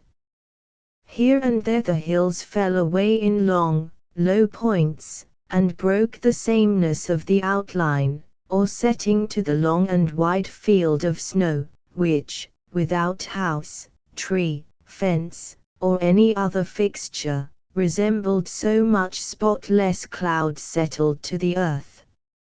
A few dark and moving spots were, however, visible on the even surface, which the eye of Elizabeth knew to be so many sleighs going their several ways to or from the village. On the western border of the plain, the mountains, though equally high, were less precipitous, and as they receded opened into irregular valleys and glens, or were formed into terraces and hollows that admitted of cultivation. Although the evergreens still held dominion over many of the hills that rose on this side of the valley, yet the undulating outlines of the distant mountains, covered with forests of beech and maple, gave a relief to the eye, and the promise of a kinder soil. Occasionally spots of white were discoverable amidst the forests of the opposite hills, which announced, by the smoke that curled over the tops of the trees, the habitations of man and the commencement of agriculture. These spots were sometimes, by the aid of united labor, enlarged into what were called settlements, but more frequently were small and insulated, though so rapid were the changes, and so persevering the labors of those who had cast their fortunes on the success of the enterprise, that it was not difficult for the imagination of Elizabeth to conceive they were enlarging under her eye while she was gazing, in mute wonder, at the alterations that a few short years had made in the aspect of the country. The points on the western side of this remarkable plain, on which no plant had taken root, were both larger and more numerous than those on its eastern, and one in particular thrust itself forward in such a manner as to form beautifully curved bays of snow on either side. On its extreme end an oak stretched forward, as if to overshadow with its branches a spot which its roots were forbidden to enter. It had released itself from the thraldom that a growth of centuries had imposed on the branches of the surrounding forest trees, and threw its gnarled and fantastic arms abroad, in the wildness of liberty. A dark spot of a few acres in extent at the southern extremity of this beautiful flat, and immediately under the feet of our travellers, alone showed by its rippling surface, and the vapours which exhaled from it, that what at first might seem a plain was one of the mountain lakes, locked in the frosts of winter. A narrow current rushed impetuously from its bosom at the open place we have mentioned, and was to be traced for miles, as it wound its way toward the south through the real valley, by its borders of hemlock and pine, and by the vapor which arose from its warmer surface into the chill atmosphere of the hills. The banks of this lovely basin, at its outlet, or southern end, were steep, but not high, and in that direction the land continued, far as the eye could reach, a narrow but graceful valley, along which the settlers had scattered their humble habitations, with a profusion that bespoke the quality of the soil and the comparative facilities of intercourse. Immediately on the bank of the lake and at its foot, stood the village of Templeton.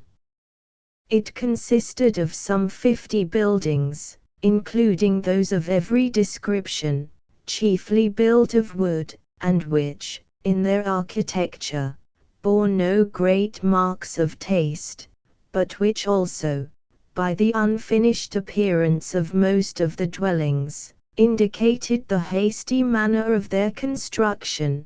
To the eye, they presented a variety of colors. A few were white in both front and rear, but more bore that expensive color on their fronts only, while their economical but ambitious owners had covered the remaining sides of the edifices with a dingy red. One or two were slowly assuming the russet of age, while the uncovered beams that were to be seen through the broken windows of their second stories showed that either the taste or the vanity of their proprietors had led them to undertake a task which they were unable to accomplish. The whole were grouped in a manner that aped the streets of a city, and were evidently so arranged by the directions of one who looked to the wants of posterity rather than to the convenience of the present incumbents. Some 3 or 4 of the better sort of buildings, in addition to the uniformity of their color, were fitted with green blinds, which, at that season at least, were rather strangely contrasted to the chill aspect of the lake, the mountains, the forests, and the wide fields of snow. Before the doors of these pretending dwellings were placed a few saplings, either without branches or possessing only the feeble shoots of 1 or 2 summers' growth, that looked not unlike tall grenadiers on post near the threshold of princes. In truth, the occupants of these favored habitations were the nobles of Templeton, as Marmaduke was its king.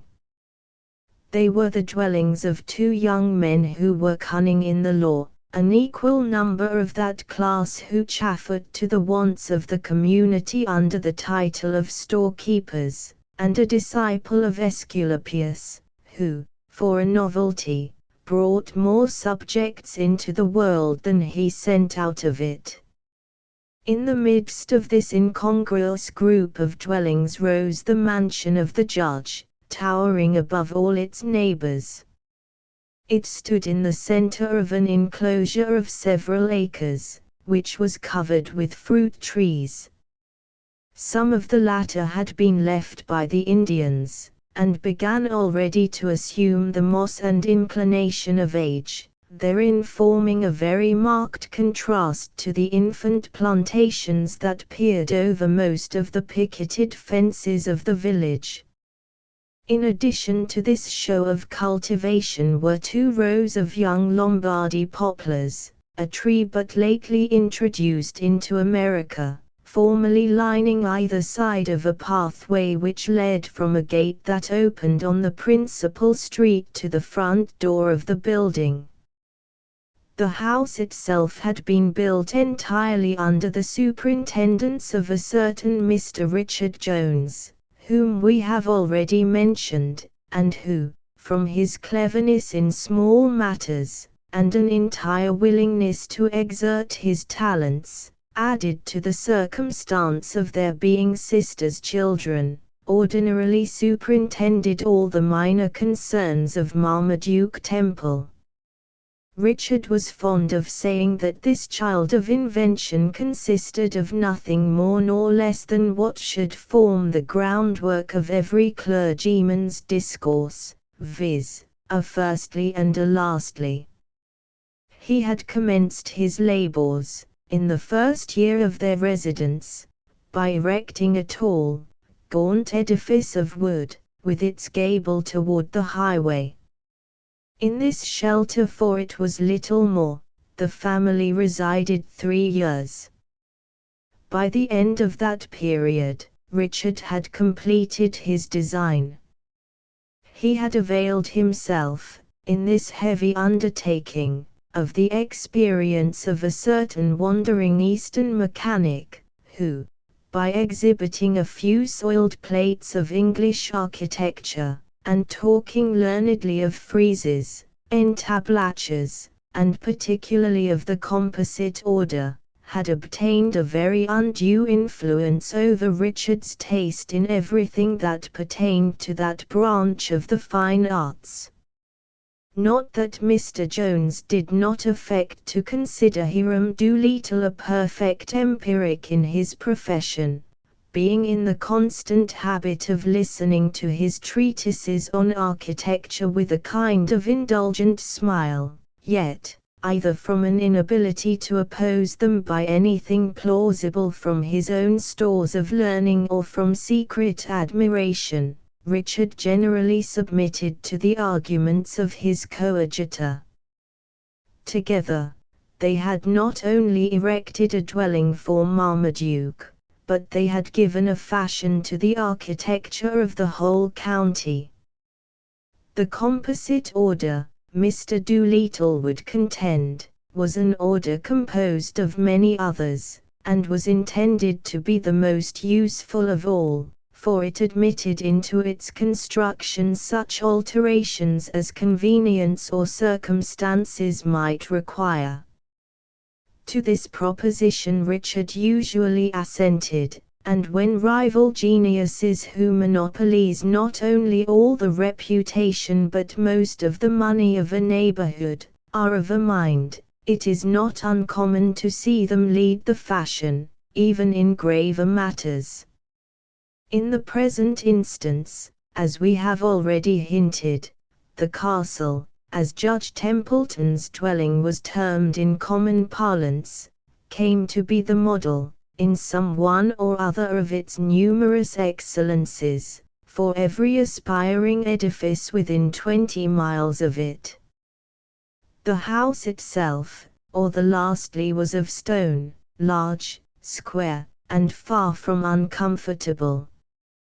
These were 4 requisites, on which Marmaduke had insisted with a little more than his ordinary pertinacity. But everything else was peaceably assigned to Richard and his associate. These worthies found the material a little too solid for the tools of their workmen, which, in general, were employed on a substance no harder than the white pine of the adjacent mountains, a wood so proverbially soft that it is commonly chosen by the hunters for pillows. But for this awkward dilemma, it is probable that the ambitious tastes of our 2 architects would have left us much more to do in the way of description. Driven from the faces of the house by the obduracy of the material, they took refuge in the porch and on the roof. The former, it was decided, should be severely classical, and the latter a rare specimen of the merits of the composite order. A roof, Richard contended, was a part of the edifice that the ancients always endeavored to conceal, it being an excrescence in architecture that was only to be tolerated on account of its usefulness. Besides, as he wittily added, a chief merit in a dwelling was to present a front on whichever side it might happen to be seen, for, as it was exposed to all eyes in all weathers, there should be no weak flank for envy or unneighborly criticism to assail. It was therefore decided that the roof should be flat, and with 4 faces. To this arrangement, Marmaduke objected the heavy snows that lay for months, frequently covering the earth to a depth of 3 or 4 feet. Happily the facilities of the composite order presented themselves to effect a compromise, and the rafters were lengthened, so as to give a descent that should carry off the frozen element. But, unluckily, some mistake was made in the admeasurement of these material parts of the fabric, and, as one of the greatest recommendations of Hiram was his ability to work by the square rule. No opportunity was found of discovering the effect until the massive timbers were raised on the four walls of the building. Then, indeed, it was soon seen that, in defiance of all rule, the roof was by far the most conspicuous part of the whole edifice. Richard and his associate consoled themselves with the relief that the covering would aid in concealing this unnatural elevation, but every shingle that was laid only multiplied objects to look at. Richard essayed to remedy the evil with paint, and 4 different colors were laid on by his own hands. The first was a sky blue, in the vain expectation that the eye might be cheated into the belief it was the heavens themselves that hung so imposingly over Marmaduke's dwelling. The second was what he called a cloud color, being nothing more nor less than an imitation of smoke. The third was what Richard termed an invisible green, an experiment that did not succeed against a background of sky.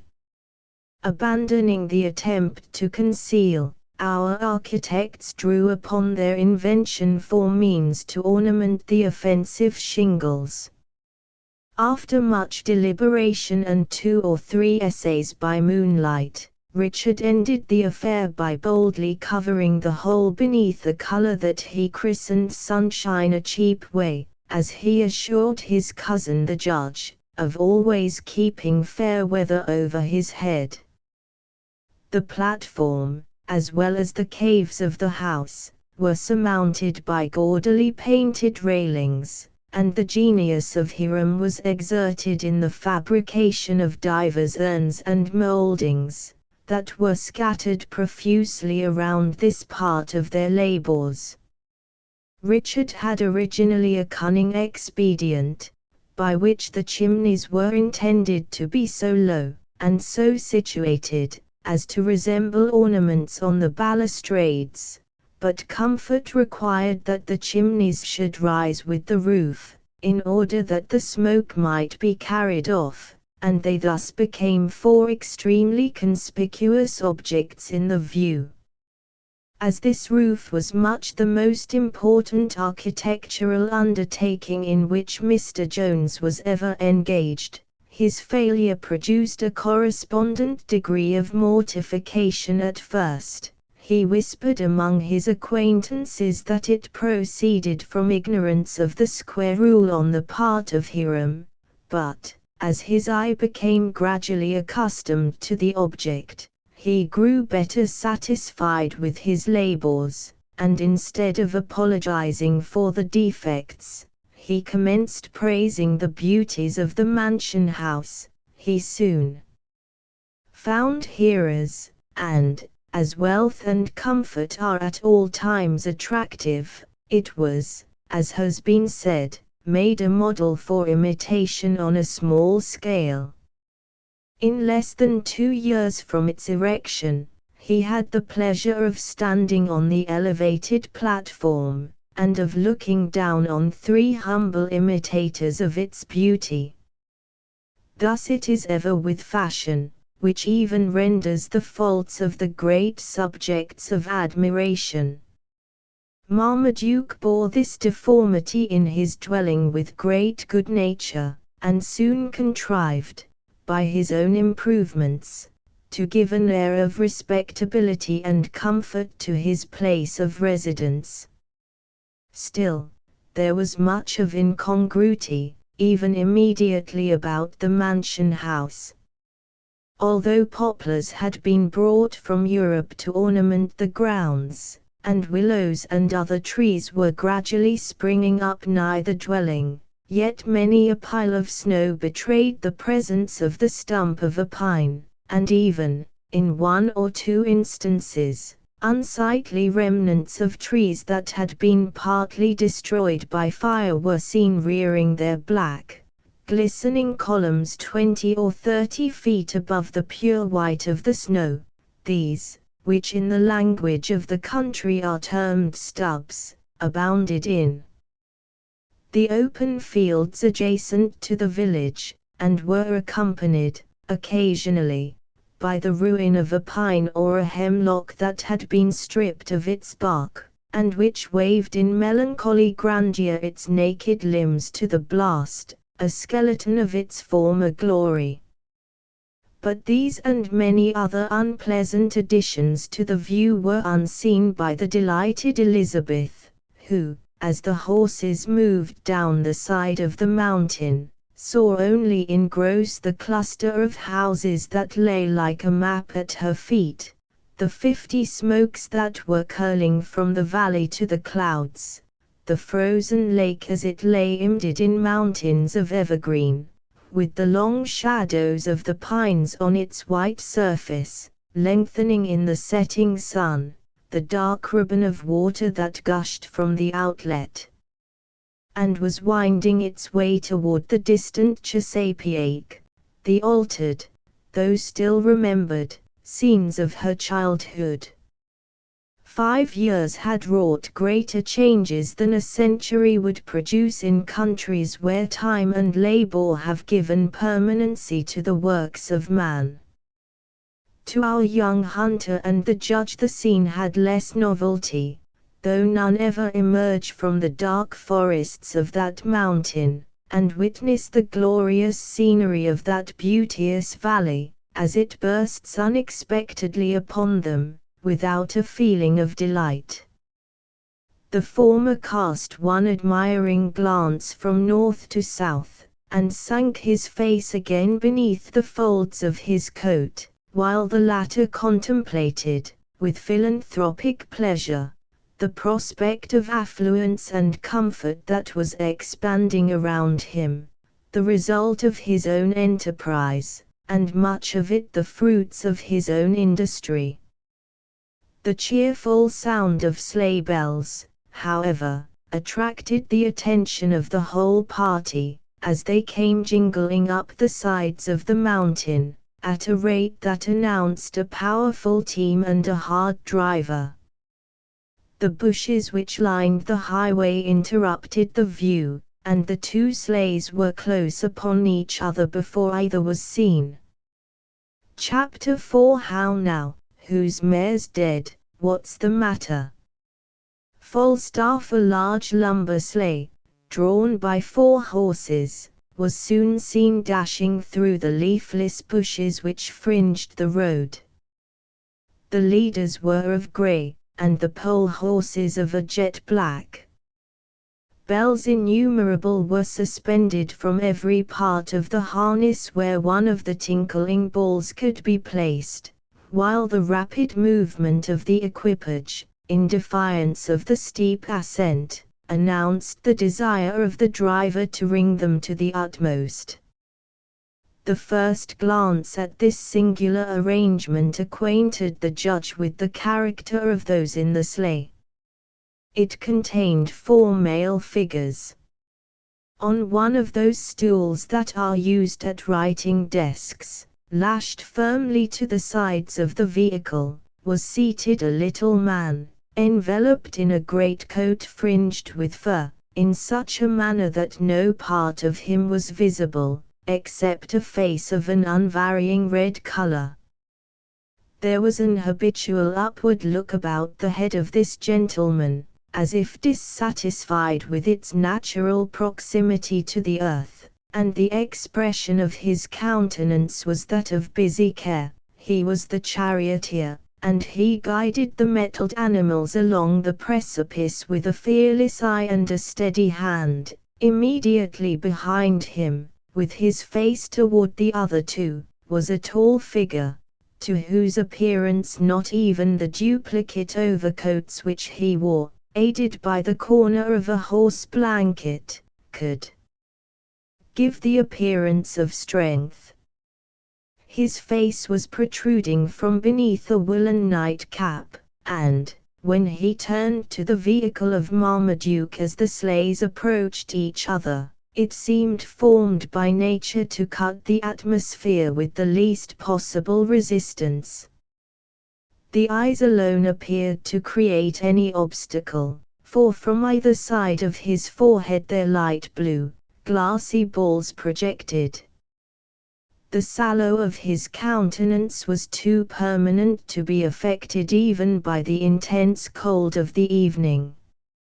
Opposite to this personage sat a solid, short, and square figure. No part of his form was to be discovered through his overdress, but a face that was illuminated by a pair of black eyes that gave the lie to every demure feature in his countenance. A fair, jolly wig furnished a neat and rounded outline to his visage, and he, well as the other two, wore marten skin caps. The fourth was a meek-looking, long-visaged man, without any other protection from the cold than that which was furnished by a black surcoat, made with some little formality, but which was rather threadbare and rusty.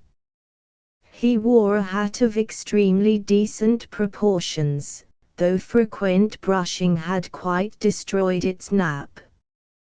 His face was pale, and withal a little melancholy, or what might be termed of a studious complexion.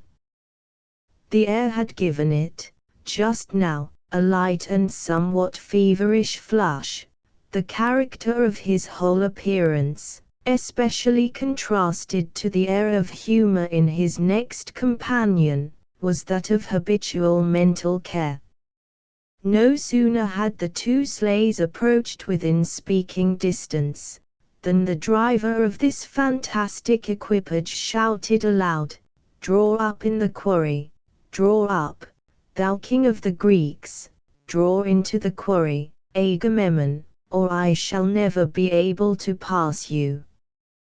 Welcome home, cousin Duke, welcome, welcome, black-eyed Bess.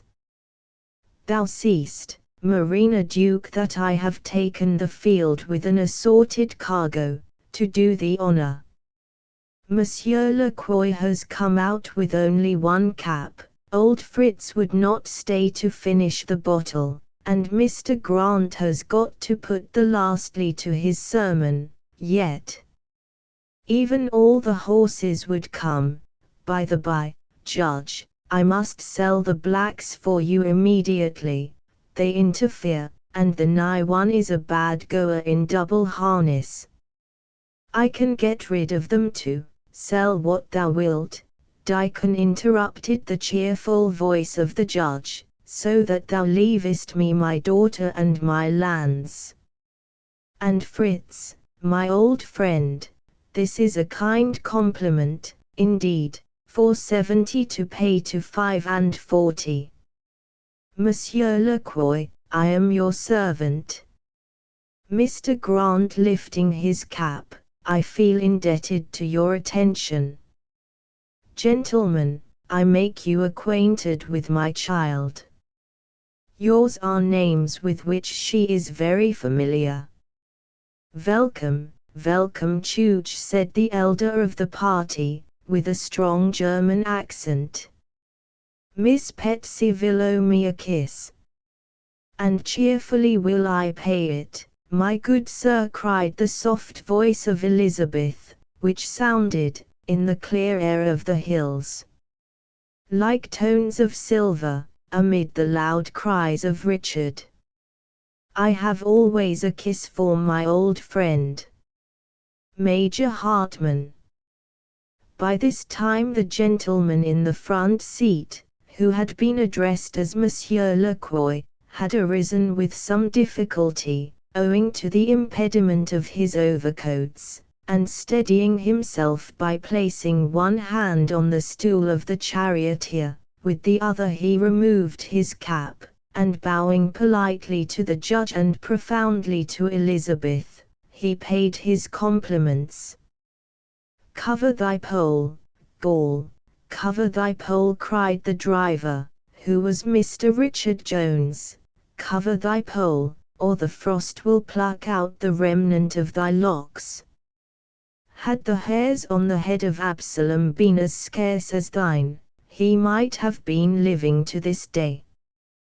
The jokes of Richard never failed of exciting risibility, for he uniformly did honor to his own wit, and he enjoyed a hearty laugh on the present occasion, while Mr. Lacroix resumed his seat with a polite reciprocation in his mirth.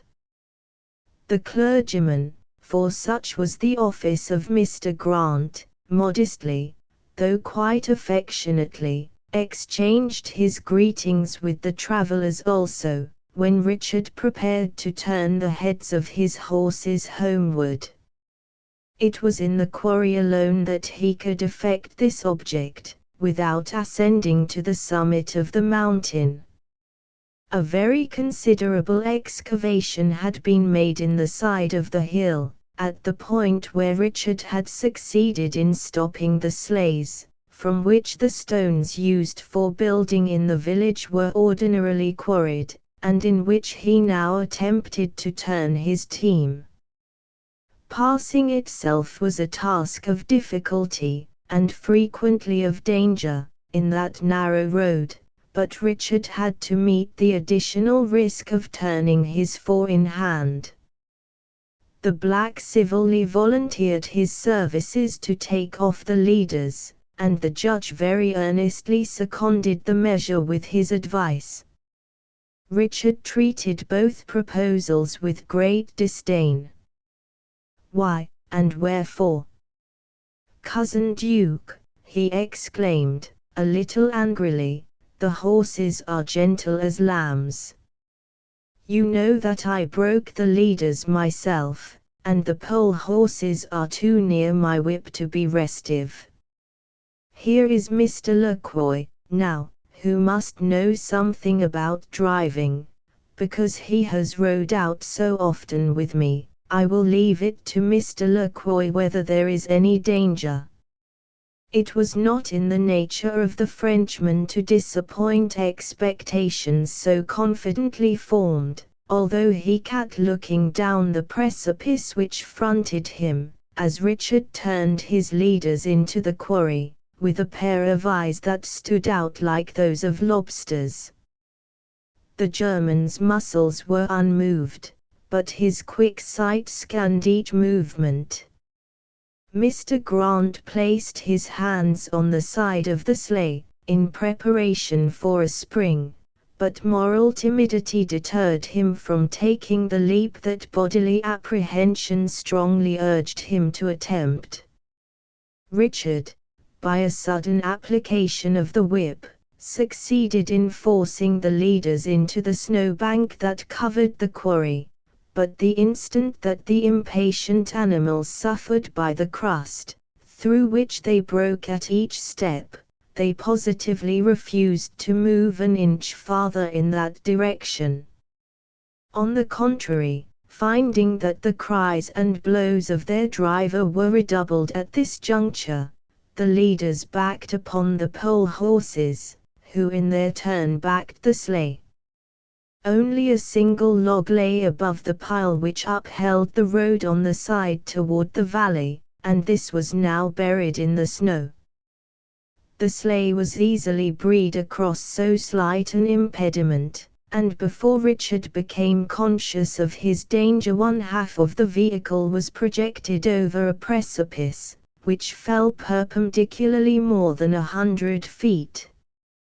The Frenchman, who by his position had a full view of their threatened flight, instinctively threw his body as far forward as possible, and cried, "Oh, mon cher Monsieur Dick, mon Dieu, que faites-vous? Donner und blitzen, Richard," exclaimed the veteran German, looking over the side of the sleigh with unusual emotion. "But you will preek ter sleigh and kill ter horses." "Good Mr. Jones," said the clergyman, "be prudent, good sir, be careful." "Get up, obstinate devils," cried Richard, catching a bird's-eye view of his situation, and in his eagerness to move forward kicking the stool on which he sat. "Get up, I say, cousin Duke. I shall have to sell the greys too, They are the worst broken horses. Mr. Lacroix. Richard was too much agitated to regard his pronunciation, of which he was commonly a little vain. Monsieur Lacroix, pray get off my leg. You hold my leg so tight that it's no wonder the horse is back. Merciful Providence, exclaimed the judge, they will be all killed. Elizabeth gave a piercing shriek, and the black of Agamemnon's face changed to a muddy white.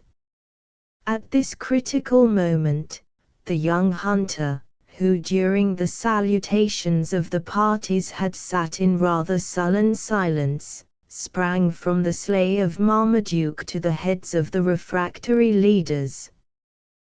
The horses, which were yet suffering under the injudicious and somewhat random blows of Richard, were dancing up and down with that ominous movement that threatens a sudden and uncontrollable start, still pressing backward.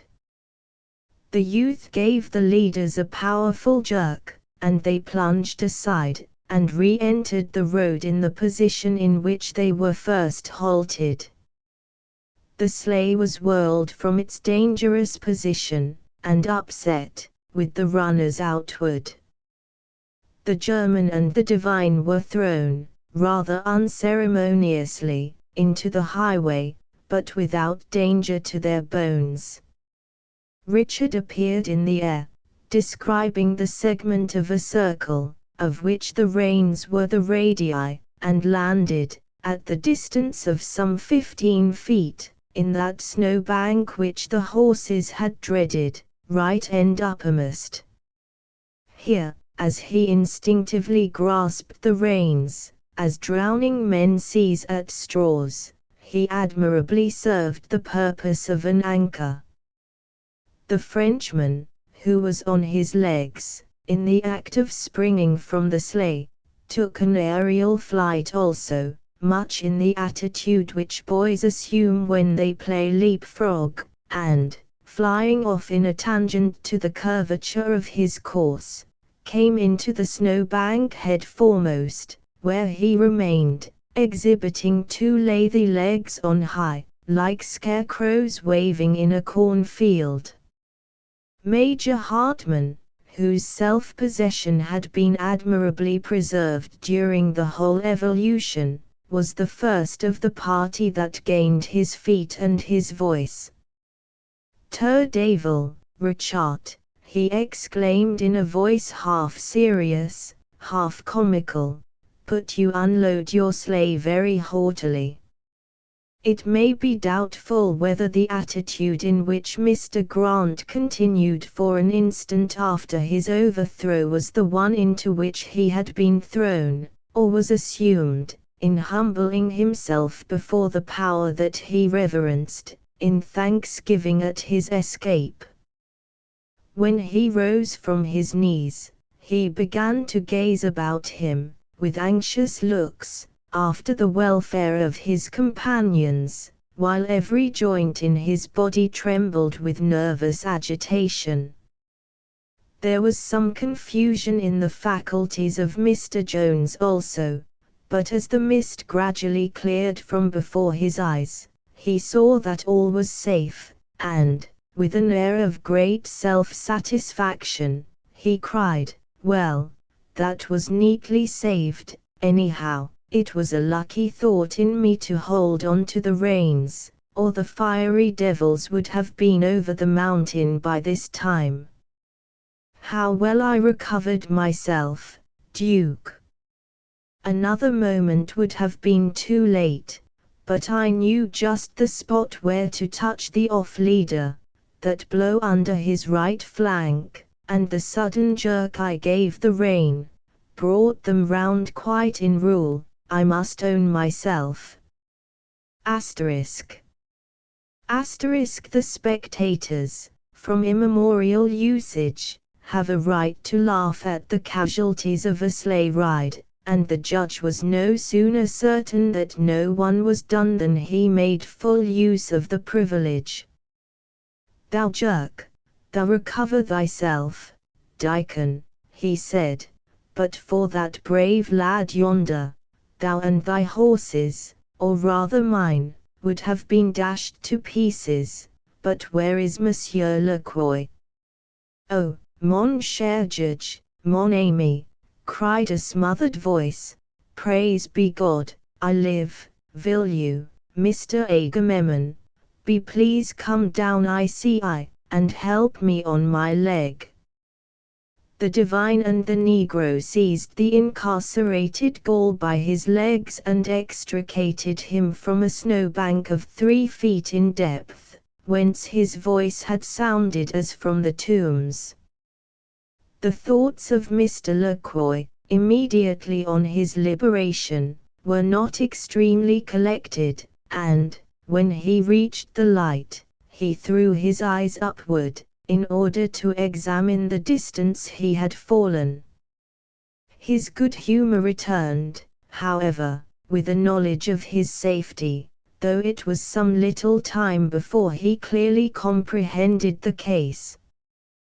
"What, monsieur," said Richard, who was busily assisting the black in taking off the leaders, "are you there? I thought I saw you flying toward the top of the mountain just now." "Praise be God, I no fly down into the lake," returned the Frenchman, with a visage that was divided between pain, occasioned by a few large scratches that he had received in forcing his head through the crust, and the look of complaisance that seemed natural to his pliable features. "Ah, mon cher Mr. Deek, vat you do next, dear be noting you no try." "The next thing, I trust, will be to learn to drive," said the judge, who bad busied himself in throwing the buck, together with several other articles of baggage, from his own sleigh into the snow. "Here are seats for you all, gentlemen. The evening grows piercingly cold, and the hour approaches for the service of Mr. Grant. We will leave friend Jones to repair the damages, with the assistance of Agamemnon, and hasten to a warm fire. Here, Deacon, are a few articles of best trumpery, that you can throw into your sleigh when ready, and there is also a deer of my taking, that I will thank you to bring. Aggie. Remember that there will be a visit from Santa Claus tonight. The periodical visits of Saint Nicholas, or Santa Claus, as he is termed, were never forgotten among the inhabitants of New York, until the emigration from New England brought in the opinions and usages of the Puritans. Like the Bonhomme de Noël, he arrives at each Christmas.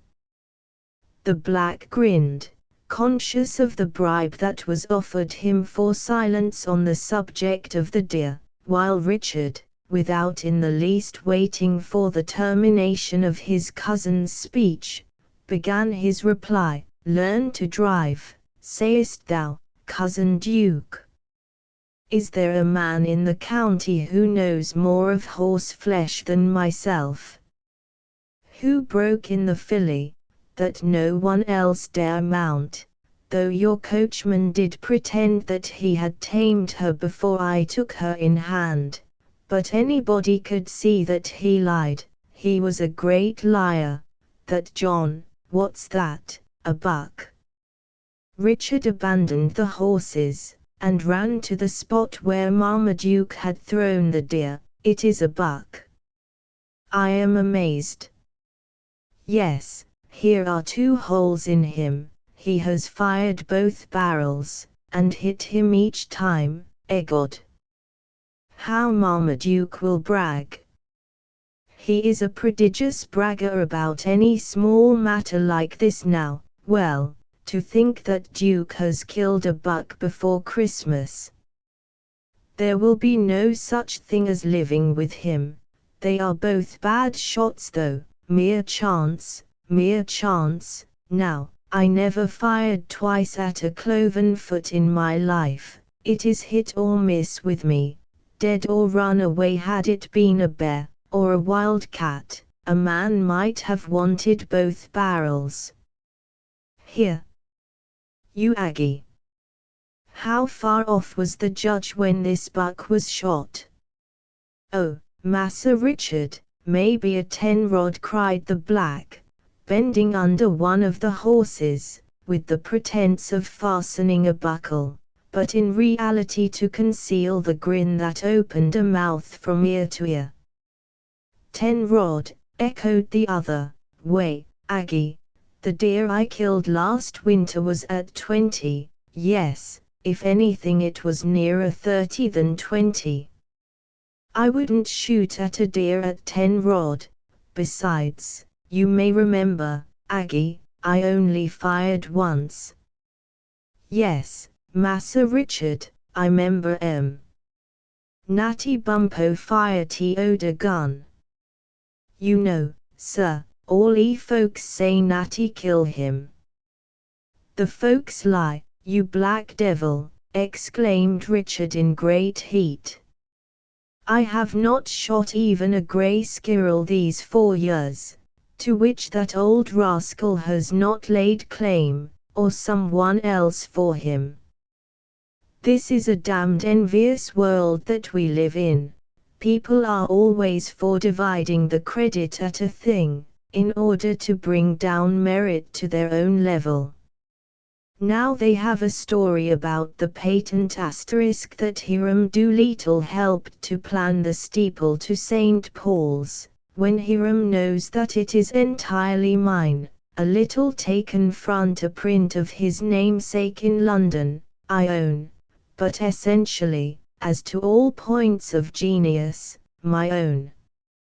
Asterisk the grants of land, made either by the Crown or the State, were but letters patent under the Great Seal, and the term patent is usually applied to any district of extent thus conceded, though under the Crown, manorial rights being often granted with the soil. In the older counties the word manor is frequently used. There are many manors in New York, though all political and judicial rights have ceased. I don't know where he come from, said the black, losing every mark of humor in an expression of admiration, but everybody say, he wonderful handsome. And well they may say so, Aggie, cried Richard, leaving the buck and walking up to the Negro with the air of a man who has new interest awakened within him. I think I may say, without bragging, that it is the handsomest and the most scientific country church in America. I know that the Connecticut settlers talk about their West Herfield meeting house, but I never believe more than half what they say, they are such unconscionable braggers. Just as you have got a thing done, if they see it likely to be successful, they are always for interfering, and then it's 2-1, but they lay claim to half, or even all of the credit. You may remember, Aggie, when I painted the sign of the Bold Dragoon for Captain Hollister, there was that fellow, who was about town laying brick dust on the houses, came one day and offered to mix what I call the streaky black, for the tail and mane, and then, because it looks like horsehair, he tells everybody that the sign was painted by himself and Squire Jones. If Marmaduke don't send that fellow off the patent, he may ornament his village with his own hands for me. Here Richard paused a moment, and cleared his throat by a loud hem, while the Negro, who was all this time busily engaged in preparing the sleigh, proceeded with his work in respectful silence. Owing to the religious scruples of the judge, Aggie was the servant of Richard, who had his services for a time and who, of course, commanded a legal claim to the respect of the young Negro. But when any dispute between his lawful and his real master occurred, the black felt too much deference for both to express any opinion. The manumission of the slaves in New York has been gradual. When public opinion became strong in their favor, then grew up a custom of buying the services of a slave, for 6 or 8 years, with a condition to liberate him at the end of the period. Then the law provided that all born after a certain day should be free, the males at 28 and the females at 25. After this the owner was obliged to cause his servants to be taught to read and write before they reached the age of 18, and, finally, the few that remained were all unconditionally liberated in 1826, or after the publication of this tale. It was quite usual for men more or less connected with the Quakers, who never held slaves, to adopt the first expedient. In the meanwhile, Richard continued watching the Negro as he fastened buckle after buckle, until, stealing a look of consciousness toward the other, he continued, "Now, if that young man who was in your sleigh is a real Connecticut settler, he will be telling everybody how he saved my horses, when, if he had let them alone for half a minute longer, I would have brought them in much better, without upsetting, with the whip amid rain. It spoils a horse to give him his heel. I should not wonder if I had to sell the whole team, just for that one jerk he gave them." Richard paused and hemmed, for his conscience smote him a little for censuring a man who had just saved his life. "Who is the lad, Aggie? I don't remember to have seen him before." The black recollected the hint about Santa Claus, and, while he briefly explained how they had taken up the person in question on the top of the mountain, he forbore to add anything concerning the accident or the wound, only saying that he believed the youth was a stranger. It was so usual for men of the first rank to take into their sleighs anyone they found toiling through the snow, that Richard was perfectly satisfied with this explanation. He heard Aggie with great attention, and then remarked, "Well, if the lad has not been spoiled by the people in Templeton, he may be a modest young man, and, as he certainly meant well, I shall take some notice of him. Perhaps he is land hunting. I say, Aggie, maybe he is out hunting." Yes, Massa Richard," said the black, a little confused, for, as Richard did all the flogging, he stood in great terror of his master. "In the main, yes, sir, I believe he be." "Had he a pack and an axe?" "No, sir, only he rifle." "Rifle!" exclaimed Richard, observing the confusion of the Negro, which now amounted to terror. "By Jove, he killed the deer." "I knew that Marmaduke couldn't kill a buck on the jump. How was it, Aggie?" "Tell me all about it, and I'll roast Duke quicker than he can roast his saddle. How was it, Aggie?" "The lad shot the buck, and the judge bought it, ha! And he is taking the youth down to get the pay." The pleasure of this discovery had put Richard in such a good humor, that the Negro's fears in some measure vanished, and he remembered the stocking of Santa Claus. After a gulp or two, he made out to reply, "You forget a two-shot, sir." "Don't lie, you black rascal!" cried Richard, stepping on the snowbank to measure the distance from his lash to the Negro's back. "Speak truth, or I trounce you." While speaking, the stock was slowly rising in Richard's right hand, and the lash drawing through his left, in the scientific manner with which drummers apply the cat, and Agamemnon, after turning each side of himself toward his master, and finding both equally unwilling to remain there, fairly gave in. In a very few words he made his master acquainted with the truth, at the same time earnestly conjuring Richard to protect him from the displeasure of the lodge. "I'll do it, boy, I'll do it," cried the other, rubbing his hands with delight. "Say nothing, but leave me to manage, Duke. I have a great mind to leave the deer on the hill, and to make the fellow send for his own carcass, but no, I will let Marmaduke tell a few bounces about it before I come out upon him. Come, hurry in, Aggie, I must help to dress the lad's wound. This Yankee * doctor knows nothing of surgery. I had to hold out Milligan's leg for him, while he cut it off." In America the term Yankee is of local meaning. It is thought to be derived from the manner in which the Indians of New England pronounced the word English or Yankees.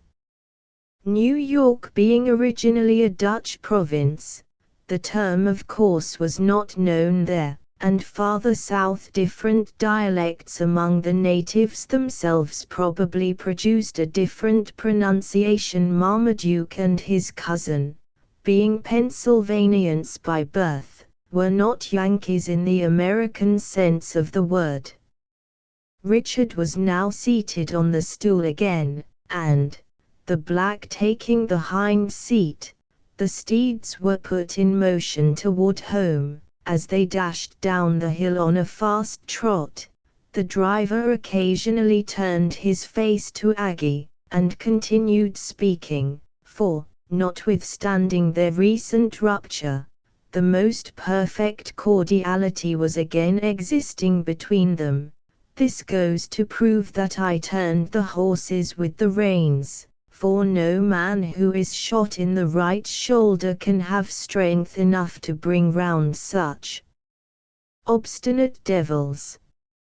I knew I did it from the first, but I did not want to multiply words with Marmaduke about it. Will you bite, you villain? Hip, boys, hip. Old Natty, too, that is the best of it. Well, well, Duke will say no more about my dear," and the judge fired both barrels, and hit nothing but a poor lad who was behind a pine tree. "I must help that quack to take out the buckshot for the poor fellow." In this manner Richard descended the mountain, the bells ringing, and his tongue going, until they entered the village, when the whole attention of the driver was devoted to a display of his horsemanship, to the admiration of all the gaping women and children who thronged the windows to witness the arrival of their landlord and his daughter. Chapter V. Nathaniel's coat, sir, was not fully made, and Gabriel's pumps were all unpinked heel. There was no link to color Peter's hat, and Walter's dagger was not come from sheathing. There were none fine, but Adam, Ralph, and Gregory. Shakespeare. After winding along the side of the mountain, the road, on reaching the gentle declivity which lay at the base of the hill, turned at a right angle to its former course, and shot down an inclined plane, directly into the village of Templeton. The rapid little stream that we have already mentioned was crossed by a bridge of hewn timber, which manifested, by its rude construction and the unnecessary size of its framework, both the value of labor and the abundance of materials. This little torrent, whose dark waters gushed over the limestones that lined its bottom, was nothing less than one of the many sources of the Susquehanna, a river to which the Atlantic herself has extended an arm in welcome. It was at this point that the powerful team of Mr. Jones brought him up to the more sober steeds of our travellers. A small hill was risen, and Elizabeth found herself at once amidst the incongruous dwellings of the village. The street was of the ordinary width, notwithstanding the eye might embrace, in one view, thousands and tens of thousands of acres, that were yet tenanted only by the beasts of the forest. But such had been the will of her father, and such had also met the wishes of his followers. To them the road that made the most rapid approaches to the condition of the old, or, as they expressed it, the down countries, was the most pleasant, and surely nothing could look more like civilization than a city, even if it lay in a wilderness. The width of the street, for so it was called, might have been 100 feet, but the track for the sleighs was much more limited. On either side of the highway were piled huge heaps of logs, that were daily increasing rather than diminishing in size, notwithstanding the enormous fires that might be seen through every window. The last object at which Elizabeth gazed when they renewed their journey, after their encounter with Richard, was the sun, as it expanded in the refraction of the horizon, and over whose disk the dark umbrage of a pine was stealing, while it slowly sank behind the western hills. But his setting rays darted along the openings of the mountain he was on, and lighted the shining covering of the birches, until their smooth and glossy coats nearly rivaled the mountain sides in color. The outline of each dark pine was delineated far in the depths of the forest, and the rocks, too smooth and too perpendicular to retain the snow that had fallen, brightened, as if smiling at the leave-taking of the luminary. But at each step as they descended, Elizabeth observed that they were leaving the day behind them. Even the heartless but bright rays of a December sun were missed as they glided into the cold gloom of the valley.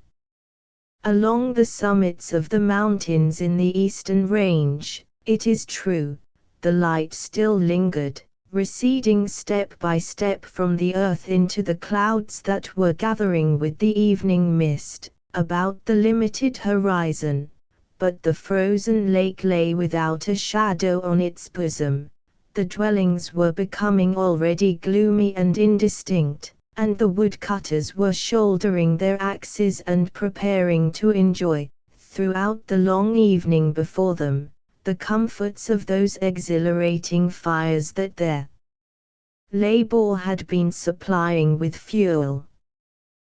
They paused only to gaze at the passing sleighs, to lift their caps to Marmaduke, to exchange familiar nods with Richard, and each disappeared in his dwelling. The paper curtains dropped behind our travellers in every window, shutting from the air even the firelight of the cheerful apartments, and when the horses of her father turned with a rapid whirl into the open gate of the mansion house, and nothing stood before her but the cold dreary stone walls of the building, as she approached them through an avenue of young and leafless poplars, Elizabeth felt as if all the loveliness of the mountain view had vanished like the fancies of a dream. Marmaduke retained so much of his early habits as to reject the use of bells, but the equipage of Mr. Jones came dashing through the gate after them, sending its jingling sounds through every cranny of the building, and in a moment the dwelling was in an uproar. On a stone platform, of rather small proportions, considering the size of the building, Richard and Hiram had, conjointly, reared 4 little columns of wood, which in their turn supported the shingled roofs of the portico. This was the name that Mr. Jones had thought proper to give to a very plain, covered entrance. The ascent to the platform was by 5 or 6 stone steps, somewhat hastily laid together, and which the frost had already begun to move from their symmetrical positions. But the evils of a cold climate and a superficial construction did not end here.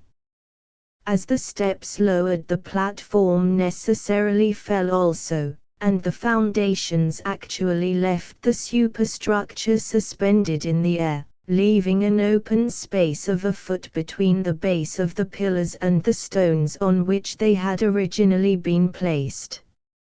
It was lucky for the whole fabric that the carpenter, who did the manual part of the labor, had fastened the canopy of this classic entrance so firmly to the side of the house that, when the base deserted the superstructure in the manner we have described, and the pillars, for the want of a foundation, were no longer of service to support the roof was able to uphold the pillars.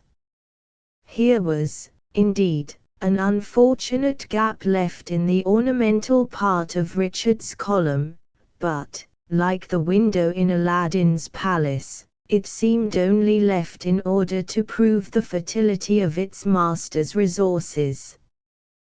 The composite order again offered its advantages, and a second edition of the base was given, as the booksellers say, with additions and improvements. It was necessarily larger, and it was properly ornamented with mouldings. Still the steps continued to yield, and, at the moment when Elizabeth returned to her father's door, a few rough wedges were driven under the pillars to keep them steady, and to prevent their weight from separating them from the pediment which they ought to have supported. From the great door which opened into the porch emerged 2 or 3 female domestics, and 1 male. The latter was bareheaded, but evidently more dressed than usual, and on the whole was of so singular a formation and attire as to deserve a more minute description. He was about 5 feet in height, of a square and athletic frame, with a pair of shoulders that would have fitted a grenadier. His low stature was rendered the more striking by a bend forward that he was in the habit of assuming, for no apparent reason, unless it might be to give greater freedom to his arms, in a particularly sweeping swing, that they constantly practiced when their master was in motion. His face was long, of a fair complexion, burnt to a fiery red, with a snub nose, cocked into an inveterate pug, a mouth of enormous dimensions, filled with fine teeth, and a pair of blue eyes, that seemed to look about them on surrounding objects with habitual contempt. His head composed full 1/4 of his whole length, and the queue that depended from its rear occupied another. He wore a coat of very light drab cloth, with buttons as large as dollars, bearing the impression of a foul anchor. The skirts were extremely long, reaching quite to the calf, and were broad in proportion. Beneath, there were a vest and breeches of red plush, somewhat worn and soiled. He had shoes with large buckles, and stockings of blue and white stripes. This odd-looking figure reported himself to be a native of the county of Cornwall, in the island of Great Britain. His boyhood had passed in the neighborhood of the tin mines, and his youth as the cabin boy of a smuggler, between Falmouth and Guernsey. From this trade he had been impressed into the service of his king, and, for the want of a better, had been taken into the cabin, first as a servant, and finally as steward to the captain. Here he acquired the art of making chowder, lobster, and one or two other sea dishes, and, as he was fond of saying, had an opportunity of seeing the world. With the exception of one or two outports in France, and an occasional visit to Portsmouth, Plymouth, and Deal, he had in reality seen no more of mankind, however, than if he had been riding a donkey in one of his native mines. But, being discharged from the Navy at the Peace of '83, he declared that, as he had seen all the civilized parts of the earth, he was inclined to make a trip to the wilds of America. We will not trace him in his brief wanderings, under the influence of that spirit of emigration that sometimes induces a dapper cockney to quit his home, and lands him, before the sound of Bow bells is out of his ears, within the roar of the cataract of Niagara, but shall only add that at a very early day, even before Elizabeth had been sent to school, he had found his way into the family of Marmaduke Temple, where, owing to a combination of qualities that will be developed in the course of the tale, he held, under Mr. Jones, the office of majordomo. The name of this worthy was Benjamin Penguillan, according to his own pronunciation, but, owing to a marvelous tale that he was in the habit of relating, concerning the length of time he had to labor to keep his ship from sinking after Rodney's victory, he had universally acquired the nickname of Ben Pump. By the side of Benjamin, and pressing forward as if a little jealous of her station, stood a middle-aged woman, dressed in calico, rather violently contrasted in color with a tall, meager, shapeless figure, sharp features, and a somewhat acute expression of her physiognomy. Her teeth were mostly gone, and what did remain were of a tight yellow. The skin of her nose was drawn tightly over the member, to hang in large wrinkles in her cheeks and about her mouth. She took snuff in such quantities as to create the impression that she owed the saffron of her lips and the adjacent parts to this circumstance, but it was the unvarying color of her whole face. She presided over the female part of the domestic arrangements, in the capacity of housekeeper, was a spinster, and bore the name of Remarkable Pettibone. To Elizabeth she was an entire stranger, having been introduced into the family since the death of her mother. In addition to these, were 3 or 4 subordinate menials, mostly black, some appearing at the principal door, and some running from the end of the building, where stood the entrance to the cellar kitchen. Besides these, there was a general rush from Richard's kennel, accompanied with every canine tone from the howl of the wolf dog to the petulant bark of the terrier. The master received their boisterous salutations with a variety of imitations from his own throat, when the dogs, probably from shame of being outdone, ceased their outcry. One stately, powerful mastiff, who wore round his neck a brass collar, with MT engraved in large letters on the rim, alone was silent. He walked majestically, amid the confusion, to the side of the judge, where, receiving a kind pat or two, he turned to Elizabeth, who even stooped to kiss him, as she called him kindly by the name of Old Brave. The animal seemed to know her, as she ascended the steps, supported by Monsieur Lacroix and her father, in order to protect her from falling on the ice with which they were covered. He looked wistfully after her figure, and when the door closed on the whole party, he laid himself in a kennel that was placed nigh by, as if conscious that the house contained something of additional value to God. Elizabeth followed her father, who paused a moment to whisper a message to one of his domestics, into a large hall, that was dimly lighted by 2 candles, placed in high, old-fashioned, brass candlesticks.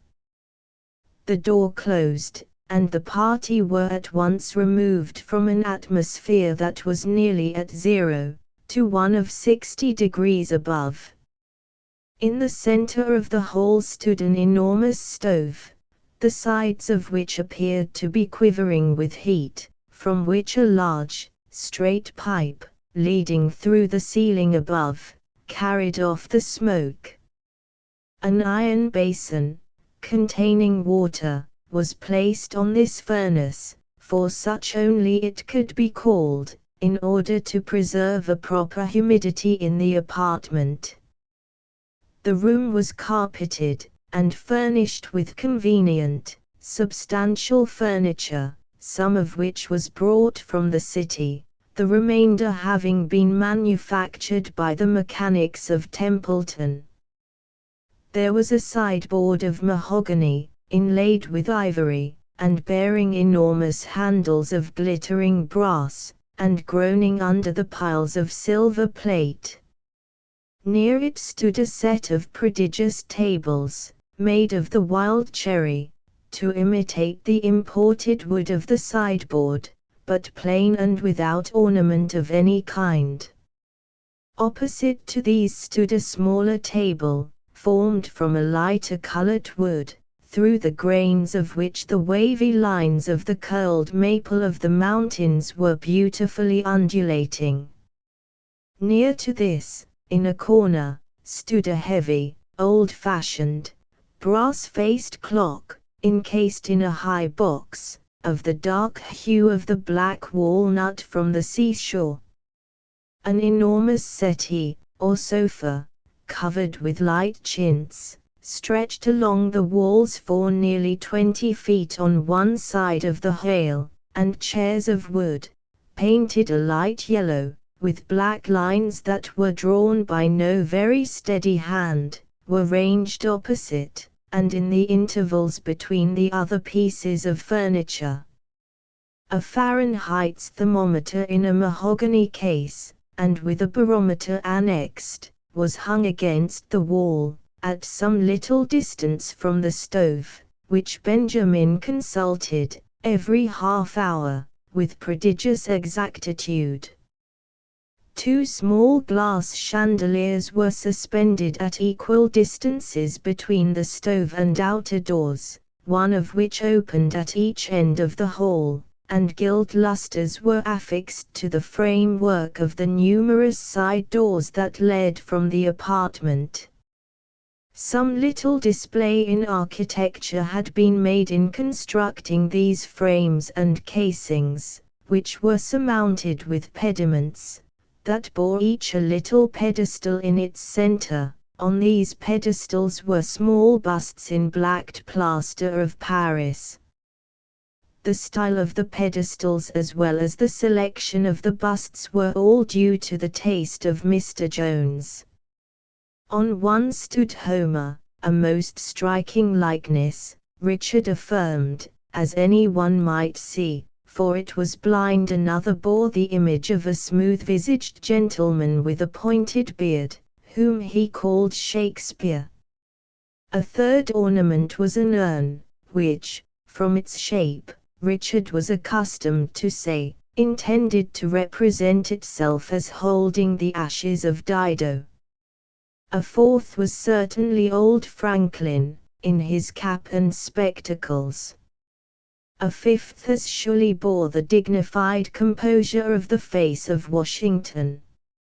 A sixth was a nondescript, representing a man with a shirt collar open, to use the language of Richard, with a laurel on his head. It was Julius Caesar or Dr. Faustus.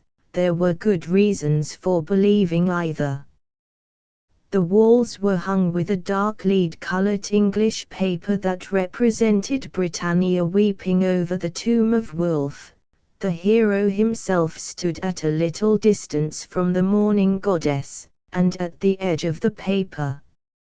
Each width contained the figure, with the slight exception of one arm of the general, which ran over on the next piece, so that when Richard essayed, with his own hands, to put together this delicate outline, some difficulties occurred that prevented a nice conjunction, and Britannia had reason to lament, in addition to the loss of her favorite's life, numberless cruel amputations of his right arm. The luckless cause of these unnatural divisions now announced his presence in the halt by a loud crack of his whip. "Why, Benjamin, you Ben Pump, is this the manner in which you receive the heiress?" he cried. "Excuse him, Cousin Elizabeth. The arrangements were too intricate to be trusted to every one, but now I am here, things will go on better. Come, light up, Mr. Penguillan, light up, and let us see one another's faces. Well, Duke, I have brought home your dear, what is to be done with it, ha?" "By the Lord," Squire commenced Benjamin, in reply, first giving his mouth a wipe with the back of his hand, "if this here thing had been ordered somewhat earlier in the day, it might have been got up, d'ye see, to your liking.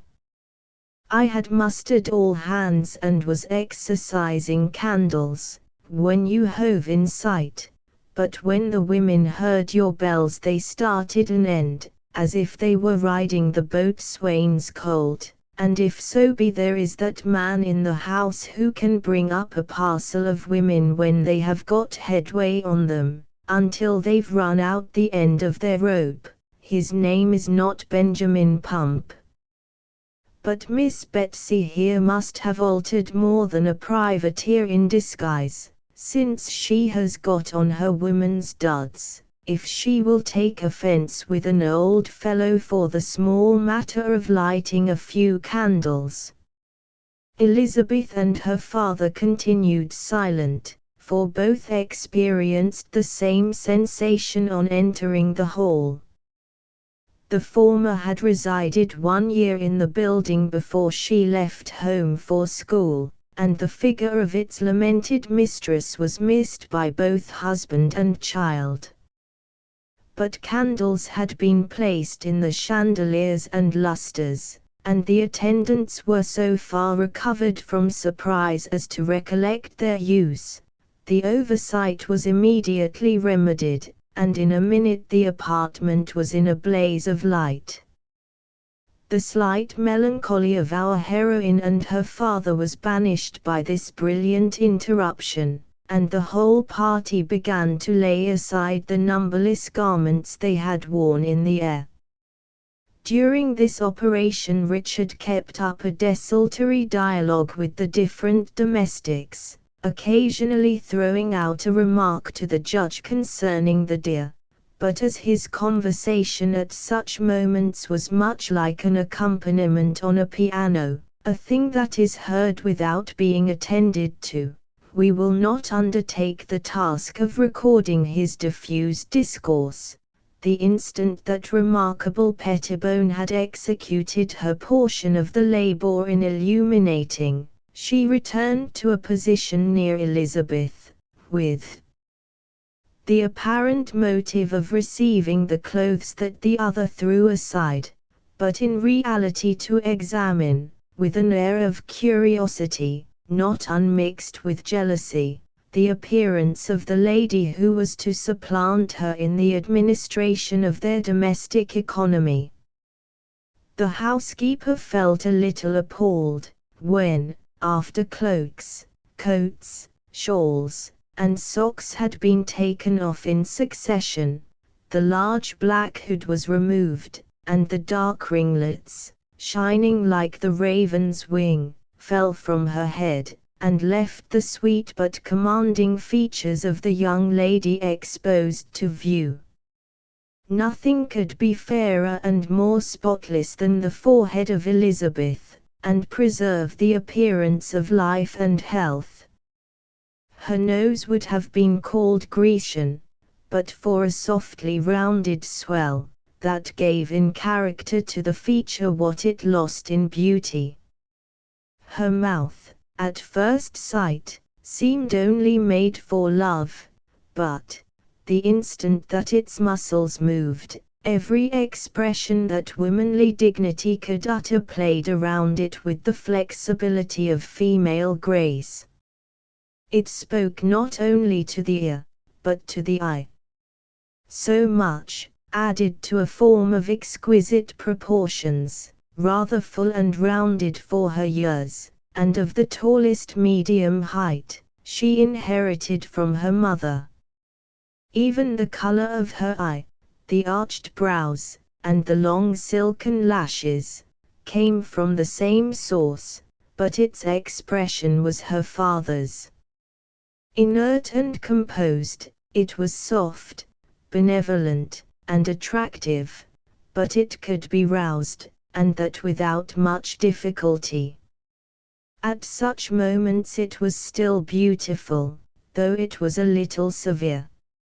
As the last shawl fell aside, and she stood dressed in a rich blue riding habit, that fitted her form with the nicest exactness, her cheeks burning with roses, that bloomed the richer for the heat of the hall, and her eyes lightly suffused with moisture that rendered their ordinary beauty more dazzling, and with every feature of her speaking countenance illuminated by the lights that flared around her, Remarkable felt that her own power had ended. The business of unrobing had been simultaneous. Marmaduke appeared in a suit of plain, neat black, Monsieur Lacroix in a coat of snuff color, covering a vest of embroidery, with breeches, and silk stockings, and buckles, that were commonly thought to be of paste. Major Hartman wore a coat of sky blue, with large brass buttons, a club wig, and boots, and Mr. Richard Jones had set off his dapper little form in a frock of bottle green, with bullet buttons, by one of which the sides were united over his well-rounded waist, opening above, so as to show a jacket of red cloth, with an undervest of flannel, faced with green velvet, and below, so as to exhibit a pair of buckskin breeches, with long, soiled, white top boots, and spurs, one of the latter a little bent, from its recent attacks on the stool. When the young lady had extricated herself from her garments, she was at liberty to gaze about her, and to examine not only the household over which she was to preside, but also the air and manner in which the domestic arrangements were conducted. Although there was much incongruity in the furniture and appearance of the hall, there was nothing mean. The floor was carpeted, even in its remotest corners. The brass candlesticks, the gilt lustres, and the glass chandeliers, whatever might be their keeping as to propriety and taste, were admirably kept as to all the purposes of use and comfort. They were clean and glittering in the strong light of the apartment. Compared with the chill aspect of the December night without, the warmth and brilliancy of the apartment produced an effect that was not unlike enchantment. Her eye had not time to detect, in detail, the little errors which in truth existed, but was glancing around her in delight, when an object arrested her view that was in strong contrast to the smiling faces and neatly attired personages who had thus assembled to do honor to the heiress of Templeton. In a corner of the hall near the grand entrance stood the young hunter, unnoticed, and for the moment apparently forgotten. But even the forgetfulness of the judge, which, under the influence of strong emotion, had banished the recollection of the wound of this stranger, seemed surpassed by the absence of mind in the youth himself. On entering the apartment, he had mechanically lifted his cap, and exposed a head covered with hair that rivaled, in color and gloss, the locks of Elizabeth. Nothing could have wrought a greater transformation than the single act of removing the rough fox-skin cap. If there was much that was prepossessing in the countenance of the young hunter, there was something even noble in the rounded outlines of his head and brow. The very air and manner with which the member haughtily maintained itself over the coarse and even wild attire in which the rest of his frame was clad, bespoke not only familiarity with a splendor that in those new settlements was thought to be unequaled, but something very like contempt also. The hand that held the cap rested lightly on the little ivory-mounted piano of Elizabeth, with neither rustic restraint nor obtrusive vulgarity. A single finger touched the instrument, as if accustomed to dwell on such places. His other arm was extended to its utmost length, and the hand grasped the barrel of his long rifle with something like convulsive energy. The act and the attitude were both involuntary, and evidently proceeded from a feeling much deeper than that of vulgar surprise. His appearance, connected as it was with the rough exterior of his dress, rendered him entirely distinct from the busy group that were moving across the other end of the long hall, occupied in receiving the travelers and exchanging their welcomes, and Elizabeth continued to gaze at him in wonder. The contraction of the stranger's brows increased as his eyes moved slowly from one object to another. For moments the expression of his countenance was fierce, and then again it seemed to pass away in some painful emotion. The arm that was extended bent and brought the hand nigh to his face, when his head dropped upon it, and concealed the wonderfully speaking lineaments. "We forget, dear sir, the strange gentleman, for her life Elizabeth could not call him otherwise, whom we have brought here for assistance, and to whom we owe every attention." All eyes were instantly turned in the direction of those of the speaker, and the youth rather proudly elevated his head again, while he answered, "My wound is trifling, and I believe that Judge Temple sent for a physician the moment we arrived." "Certainly," said Marmaduke, "I have not forgotten the object of thy visit, young man, nor the nature of my debt." "Oh," exclaimed Richard, with something of a waggish leer, "thou owest the lad for the venison, I suppose that thou killed, cousin Duke." Marmaduke. Marmaduke. "That was a marvelous tale of thine about the buck. Here, young man, are $2 for the deer, and Judge Temple can do no less than pay the doctor. I shall charge you nothing for my services, but you shall not fare the worst for that. Come, come, Duke, don't be downhearted about it. If you missed the buck, you contrived to shoot this poor fellow through a pine tree.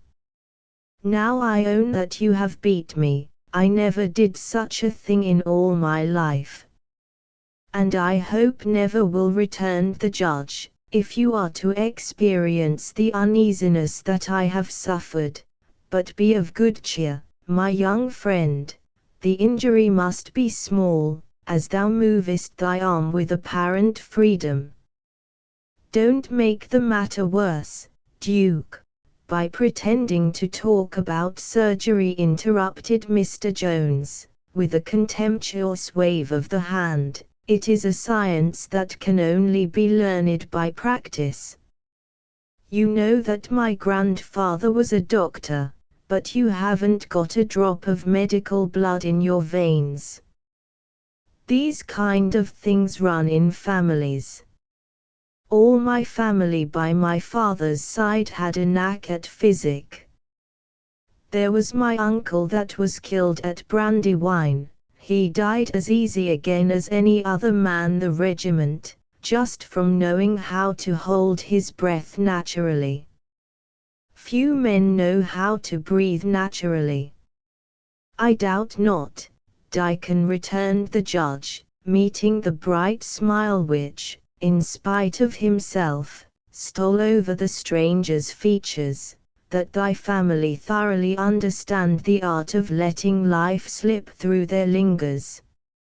Richard heard him quite coolly, and putting a hand in either pocket of his surcoat, so as to press forward the skirts, began to whistle a tune, but the desire to reply overcame his philosophy, and with great heat he exclaimed, "You may affect to smile, Judge Temple, at hereditary virtues, if you please, but there is not a man on your patent who don't know better.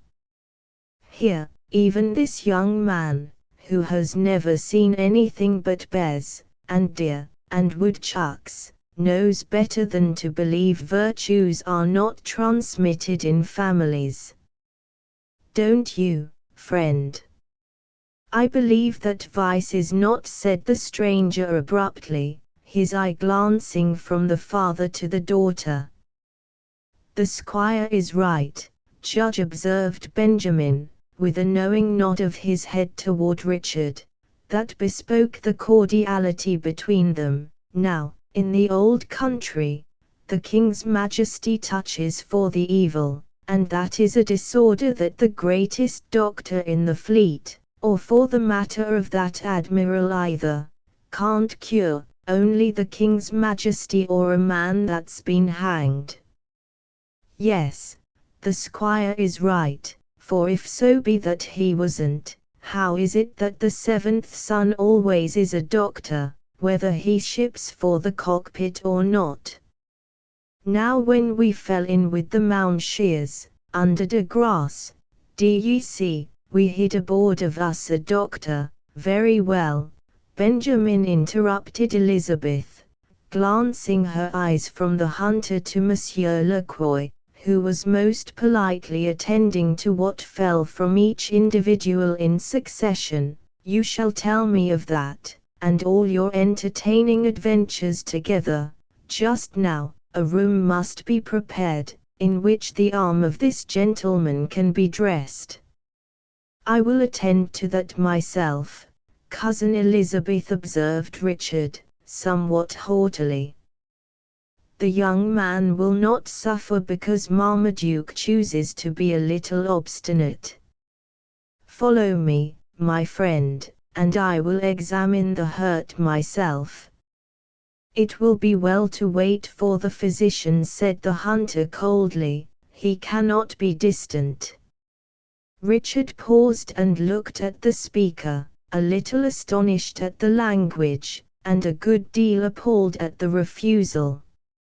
He construed the latter into an act of hostility, and, placing his hands in the pockets again, he walked up to Mr. Grant, and, putting his face close to the countenance of the divine, said in an undertone, "Now, mark my words, there will be a story among the settlers, that all our necks would have been broken but for that fellow, as if I did not know how to drive. Why, you might have turned the horses yourself, sir, nothing was easier, it was only pulling hard on the nigh rein, and touching the off flank of the leader. I hope, my dear sir, "You are not at all hurt by the upset the lad gave us?" The reply was interrupted by the entrance of the village physician. Chapter 6. And about his shelves, a beggarly account of empty boxes, green earthen pots, bladders, and musty seeds. Remnants of pack thread, and old cakes of roses, were thinly scattered to make up a show. Shakespeare. Dr. Elnathan Todd, for such was the name of the man of physic, was commonly thought to be, among the settlers, a gentleman of great mental endowments, and he was assuredly of rare personal proportions. In height he measured, without his shoes, exactly 6 feet and 4 inches. His hands, feet, and knees corresponded in every respect with this formidable stature, but every other part of his frame appeared to have been intended for a man several sizes smaller, if we except the length of the limbs. His shoulders were square, in one sense at least, being in a right line from one side to the other, but they were so narrow, that the long dangling arms they supported seemed to issue out of his back. His neck possessed, in an eminent degree, the property of length to which we have alluded, and it was topped by a small bullet head that exhibited on one side a bush of bristling brown hair and on the other a short, twinkling visage, that appeared to maintain a constant struggle with itself in order to look wise. He was the youngest son of a farmer in the western part of Massachusetts, who, being in somewhat easy circumstances, had allowed this boy to shoot up to the height we have mentioned, without the ordinary interruptions of field labor, wood chopping, and such other toils as were imposed on his brothers. Elnathan was indebted for this exemption from labor in some measure to his extraordinary growth, which, leaving him pale, inanimate, and listless, induced his tender mother to pronounce him a sickly boy, and one that was not equal to work, but who might earn a living comfortably enough by taking to pleading law, or turning minister, or doctoring, or some such like easy calling. Still, there was great uncertainty which of these vocations the youth was best endowed to fill, but, having no other employment, the stripling was constantly lounging about the homestead munching green apples and hunting for sorrel, when the same sagacious eye that had brought to light his latent talents seized upon this circumstance as a clue to his future path through the turmoils of the world. Elnathan was cut out for a doctor, she knew, for he was forever digging for herbs, and tasting all kinds of things that growed about the lots.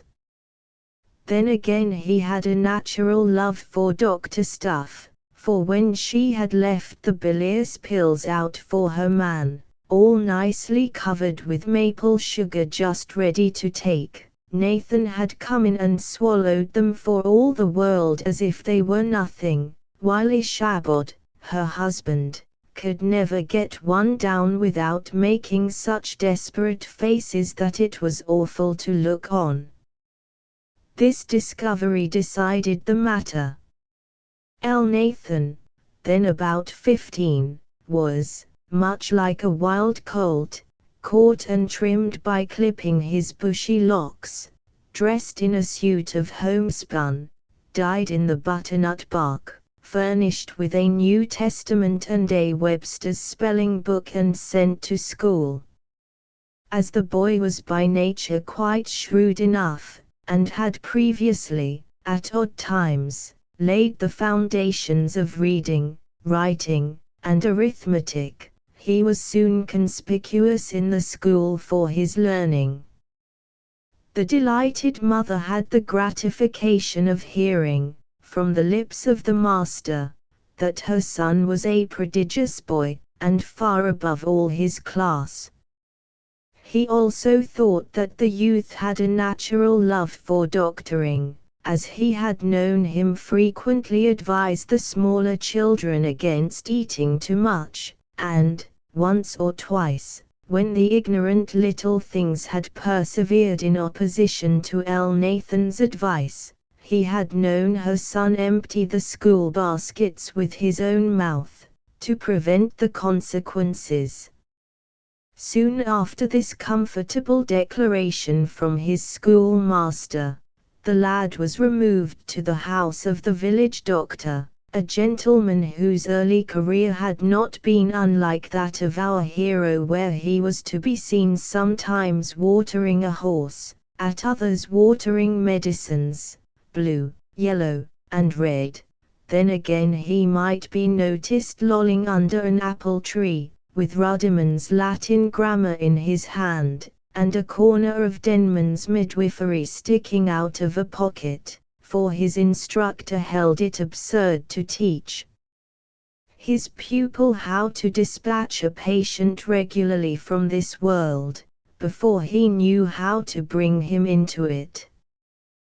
This kind of life continued for a 12-month, when he suddenly appeared at a meeting in a long coat, and well did it deserve the name, of black homespun, with little booties, bound with an uncolored calf-skin for the want of red morocco.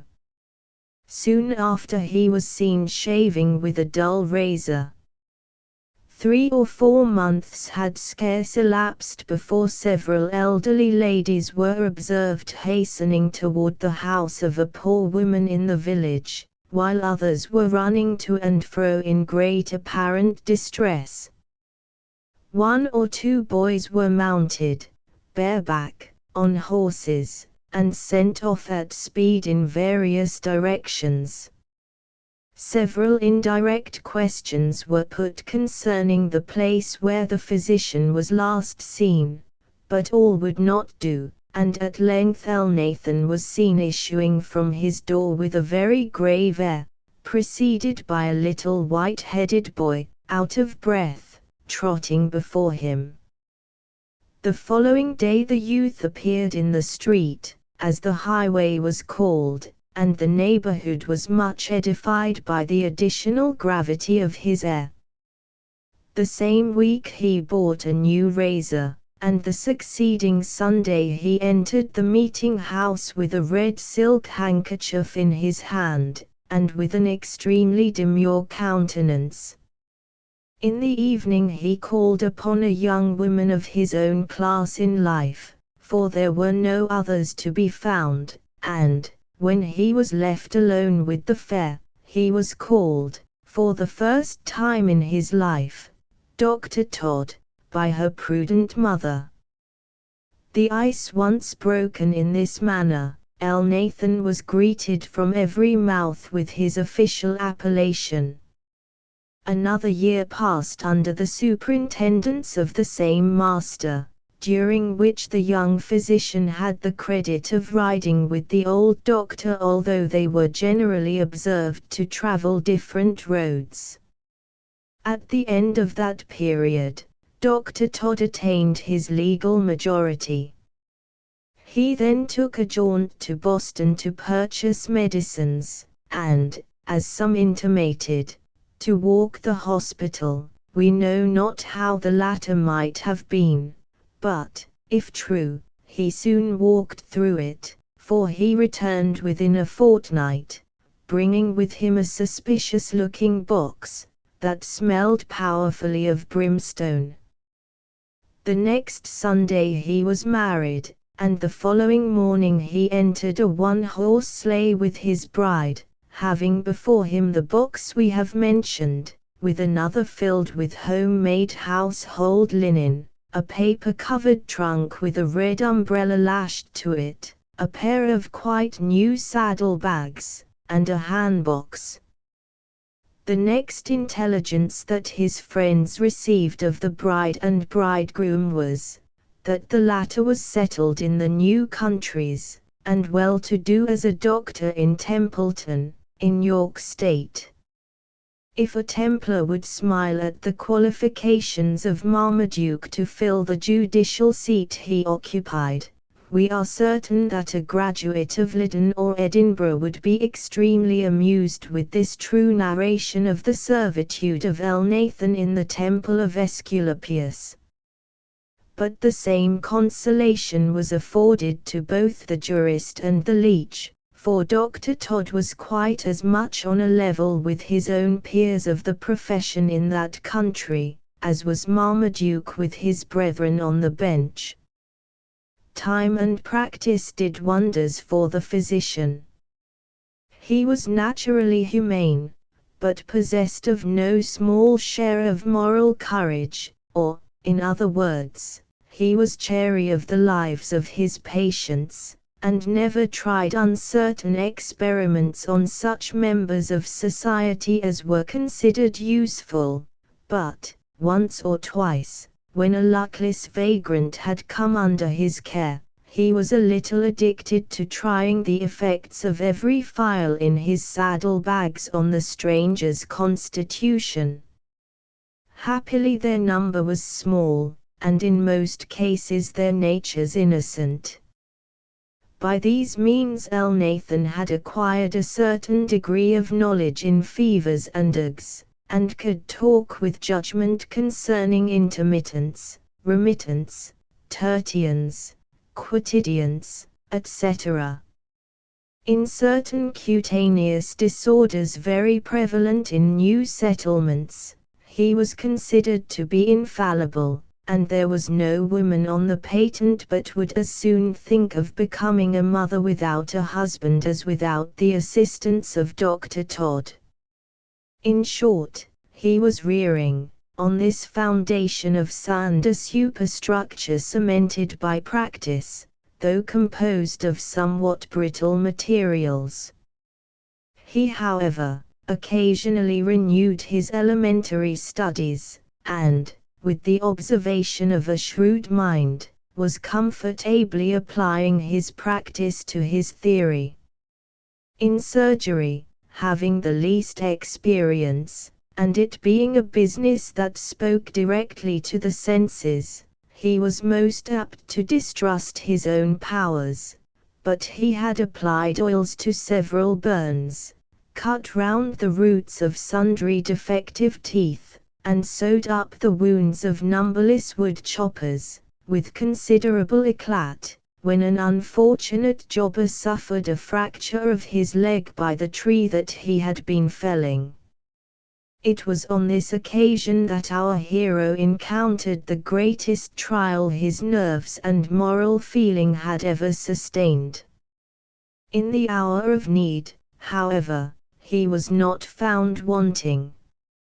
Most of the amputations in the new settlements, and they were quite frequent, were performed by some one practitioner who, possessing originally a reputation, was enabled by this circumstance to acquire an experience that rendered him deserving of it, and Elnathan had been present at one or two of these operations. But on the present occasion the man of practice was not to be obtained, and the duty fell, as a matter of course, to the share of Mr. Todd. He went to work with a kind of blind desperation, observing, at the same time, all the externals of decent gravity and great skill. The sufferer's name was Milligan, and it was to this event that Richard alluded, when he spoke of assisting the doctor at an amputation by holding the leg. The limb was certainly cut off, and the patient survived the operation. It was, however, 2 years before poor Milligan ceased to complain that they had buried the leg in so narrow a box that it was straitened for room. He could feel the pain shooting up from the inhumed fragment into the living members. Marmaduke suggested that the fault might lie in the arteries and nerves, but Richard, considering the amputation as part of his own handiwork, strongly repelled the insinuation, at the same time declaring that he had often heard of men who could tell when it was about to rain, by the toes of amputated limbs. After 2 or 3 years, notwithstanding Milligan's complaints gradually diminished, the leg was dug up, and a larger box furnished, and from that hour no one had heard the sufferer utter another complaint on the subject. This gave the public great confidence in Dr. Todd, whose reputation was hourly increasing, and, luckily for his patients, his information also. Notwithstanding Dr. Todd's practice, and his success with the leg, he was not a little appalled on entering the hall of the mansion house. It was glaring with the light of day, it looked so imposing, compared with the hastily built and scantily furnished apartments which he frequented in his ordinary practice, and contained so many well-dressed persons and anxious faces, that his usually firm nerves were a good deal discomposed. He had heard from the messenger who summoned him, that it was a gunshot wound, and had come from his own home, wading through the snow, with his saddle-bags thrown over his arm, while separated arteries, penetrated lungs, and injured vitals were whirling through his brain, as if he were stalking over a field of battle, instead of Judge Temple's peaceable enclosure. The first object that met his eye, as he moved into the room, was Elizabeth in her riding habit, richly laced with gold cord, her fine form bending toward him, and her face expressing deep anxiety in every one of its beautiful features. The enormous knees of the physician struck each other with a noise that was audible, for, in the absent state of his mind, he mistook her for a general officer, perforated with bullets, hastening from the field of battle to implore assistance. The delusion, however, was but momentary, and his eye glanced rapidly from the daughter to the earnest dignity of the father's countenance, thence to the busy strut of Richard, who was cooling his impatience at the hunter's indifference to his assistance, by pacing the hall and cracking his whip, from him to the Frenchman, who had stood for several minutes unheeded with a chair for the lady, thence to Major Hartman, who was very coolly lighting a pipe 3 feet long by a candle in one of the chandeliers, thence to Mr. Grant, who was turning over a manuscript with much earnestness at one of the lustres, thence to Remarkable, who stood, with her arms demurely folded before her, surveying, with a look of admiration and envy, the dress and beauty of the young lady, and from her to Benjamin, who, with his feet standing wide apart, and his arms akimbo, was balancing his square little body with the indifference of one who is accustomed to wounds and bloodshed. All of these seemed to be unhurt, and the operator began to breathe more freely, but, before he had time to take a second look, the judge, advancing, shook him kindly by the hand, and spoke. "Thou art welcome, my good sir, quite welcome, indeed. Here is a youth whom I have unfortunately wounded in shooting a deer this evening, and who requires some of thy assistance." "Shooting at a deer," Duke interrupted Richard, "shooting at a deer. Who do you think can prescribe, unless he knows the truth of the case? It is always so with some people, they think a doctor can be deceived with the same impunity as another man. Shooting at a deer, truly, returned the judge, smiling, although it is by no means certain that I did not aid in destroying the buck, but the youth is injured by my hand, be that as it may, and it is thy skill that must cure him, and my pockets shall amply reward thee for it. "To the good things to depend on," observed Monsieur Lacroix, bowing politely, with a sweep of his head to the judge and to the practitioner.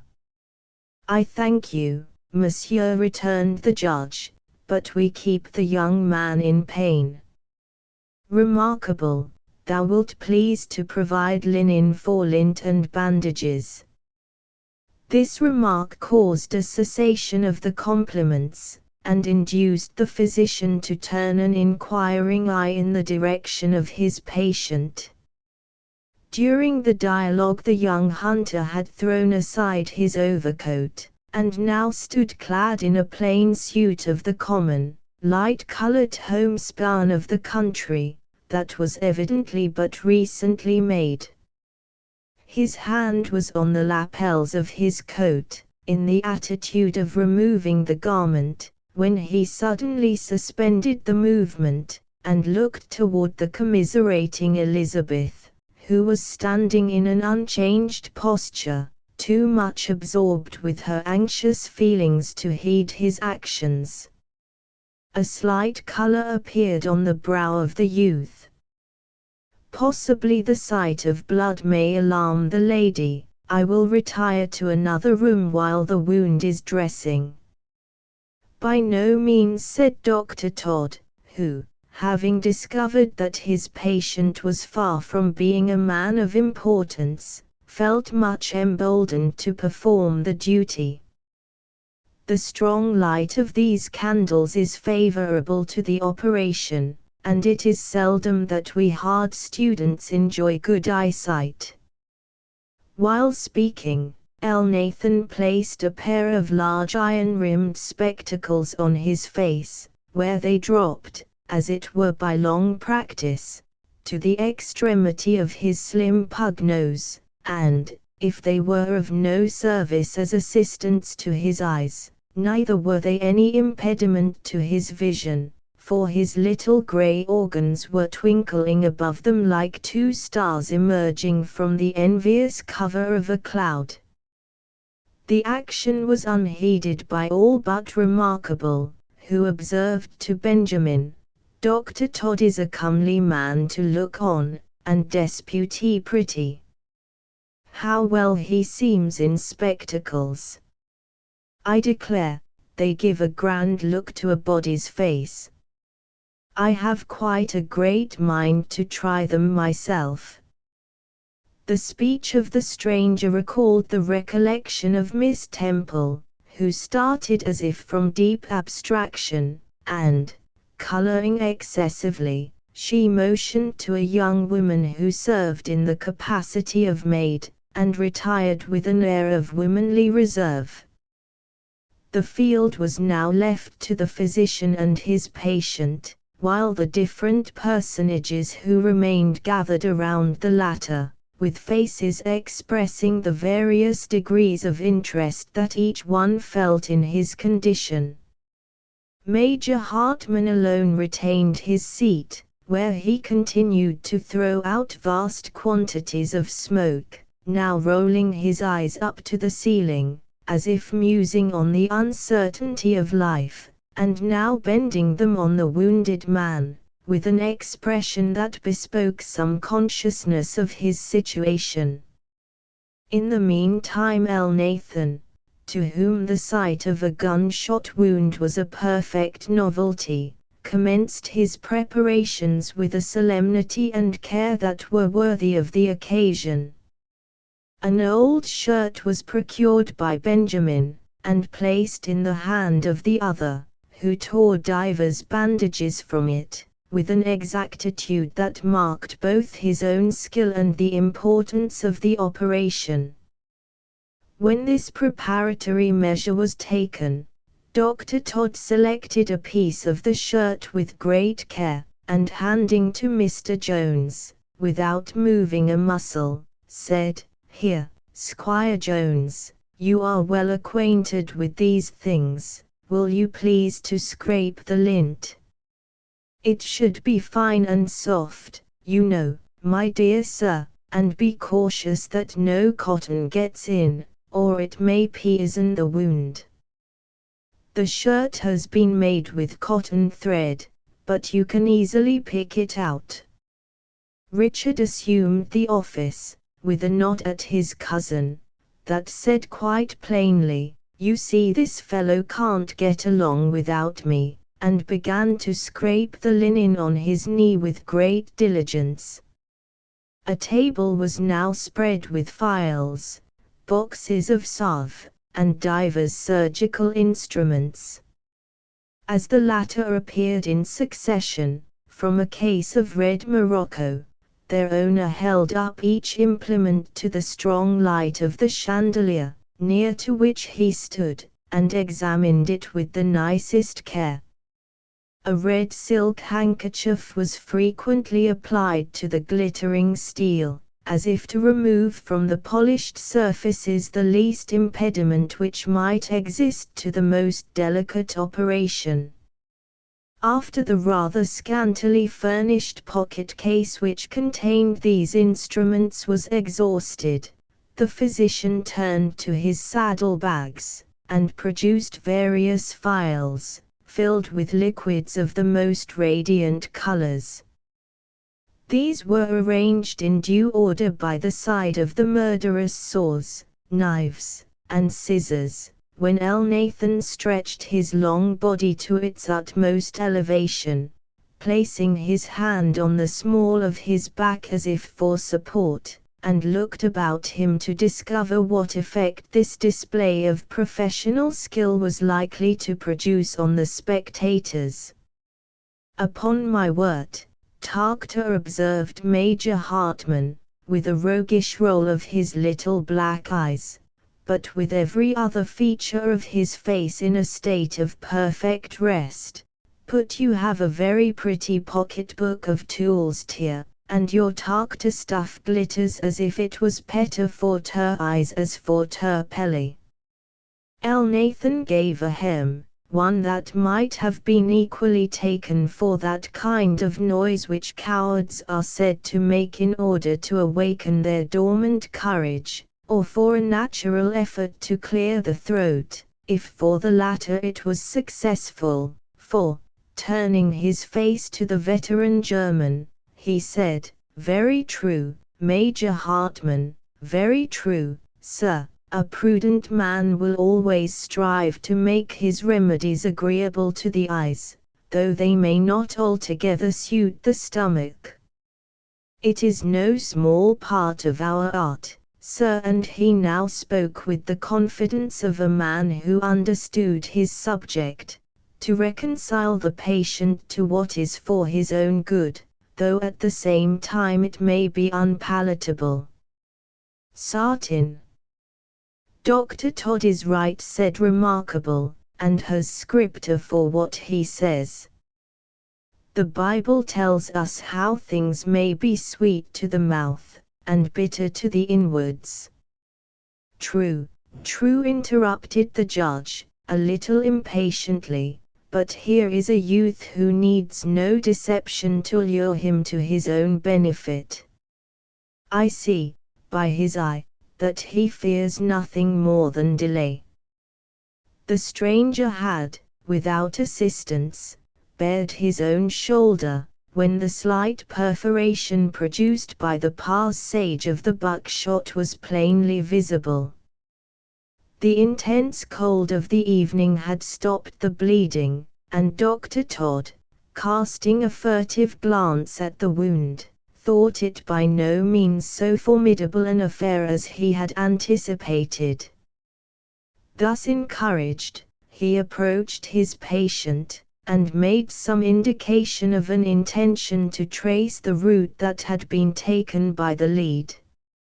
Remarkable often found occasions, in after days, to recount the minutiae of that celebrated operation, and when she arrived at this point she commonly proceeded as follows, and then the doctor took out of the pocket-book a long thing, like a knitting needle, with a button fastened to the end on T, and then he pushed it into the wound, and then the young man looked awful, and then I thought I should have swanned away, I felt in such a dispute-taking, and then the doctor had run it right through his shoulder, and shoved the bullet out on t'other side, and so Dr. Todd cured the young man of a ball that the judge had shot into him, for all the world as easy as I could pick out a splinter with my darning needle. Such were the impressions of Remarkable on the subject, and such doubtless were the opinions of most of those who felt it necessary to entertain a species of religious veneration for the skill of Elnathan, but such was far from the truth. When the physician attempted to introduce the instrument described by Remarkable, he was repulsed by the stranger, with a good deal of decision, and some little contempt, in his manner. "I believe, sir," he said, "that a probe is not necessary. The shot has missed the bone, and has passed directly through the arm to the opposite side, where it remains but skin deep, and whence, I should think, it might be easily extracted."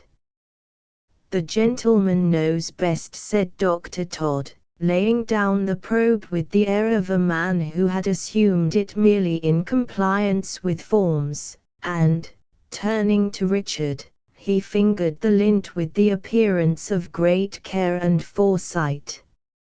"Admirably well scraped, Squire Jones. It is about the best lint I have ever seen. I want your assistance, my good sir, to hold the patient's arm while I make an incision for the ball. Now, I rather guess there is not another gentleman present who could scrape the lint so well as Squire Jones." "Such things run in families," observed Richard, rising with alacrity to render the desired assistance. "My father, and my grandfather before him, were both celebrated for their knowledge of surgery. They were not, like Marmaduke here, puffed up with an accidental thing, such as the time when he drew in the hip joint of the man who was thrown from his horse. That was the fall before you came into the settlement, doctor, but they were men who were taught the thing regularly, spending half their lives in learning those little niceties, though, for the matter of that, my grandfather was a college-bred physician, and the best in the colony, too, that is, in his neighborhood." "So it goes with the world, Squire," cried Benjamin, "if so be that a man wants to walk the quarter-deck with credit, d'ye see, and with regular built swabs on his shoulders, he mustn't think to do it by getting in at the cabin windows. There are two ways to get into a top, besides the lubber holes. The true way to walk aft is to begin forward, though if it be only in a humble way, like myself, d'ye see, which was from being only a hander of top-gallant sails, and a stower of the flying jib, to keeping the key of the captain's locker." "Benjamin speaks quite to the purpose," continued Richard. "I dare say that he has often seen shot extracted in the different ships in which he has served. Suppose we get him to hold the basin, he must be used to the sight of blood." "That he is, Squire, that he is," interrupted the servant steward. "Many's the good shot, round, double-headed, and grape, that I've seen the doctors at work on. For the matter of that, I was in a boat, alongside the ship, when they cut out the 12-pound shot from the thigh of the captain of the Foudiong, one of Mountshilacaw's countrymen. Asterisk.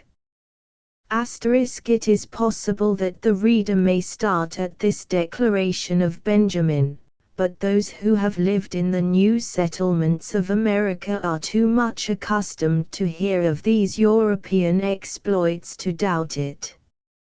A 12-pound ball from the thigh of a human being, exclaimed Mr. Grant, with great simplicity, dropping the sermon he was again reading, and raising his spectacles to the top of his forehead.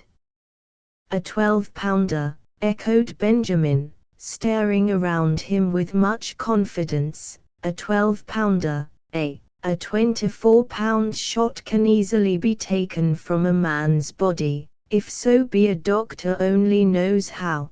There's Squire Jones, now, ask him, sir, he reads all the books, ask him if he never fell in with a page that keeps the reckoning of such things.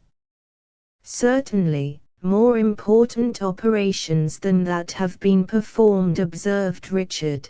The encyclopedia mentions much more incredible circumstances than that, as, I dare say, you know, Dr. Todd. Certainly, there are incredible tales told in the encyclopedias, returned Elnathan, though I cannot say that I have ever seen, myself, anything larger than a musket ball extracted. During this discourse an incision had been made through the skin of the young hunter's shoulder, and the lead was laid bare. Elnathan took a pair of glittering forceps, and was in the act of applying them to the wound, when a sudden motion of the patient caused the shot to fall out of itself. The long arm and broad hand of the operator were now of singular service, for the latter expanded itself, and caught the lead, while at the same time an extremely ambiguous motion was made by its brother, so as to leave it doubtful to the spectators how great was its agency in releasing the shot. Richard, however, put the matter at rest by exclaiming, "Very neatly done, Doctor. I have never seen a shot more neatly extracted, and I dare say Benjamin will say the same." "Why, considering," returned Benjamin, "I must say that it was ship-shape and Bristol fashion. Now all that the doctor has to do, is to clap a couple of plugs in the holes, and the lad will float in any gale that blows in these here hills." "I thank you, sir, for what you have done," said the youth, with a little distance, "but here is a man who will take me under his care, and spare you all, gentlemen, any further trouble on my account."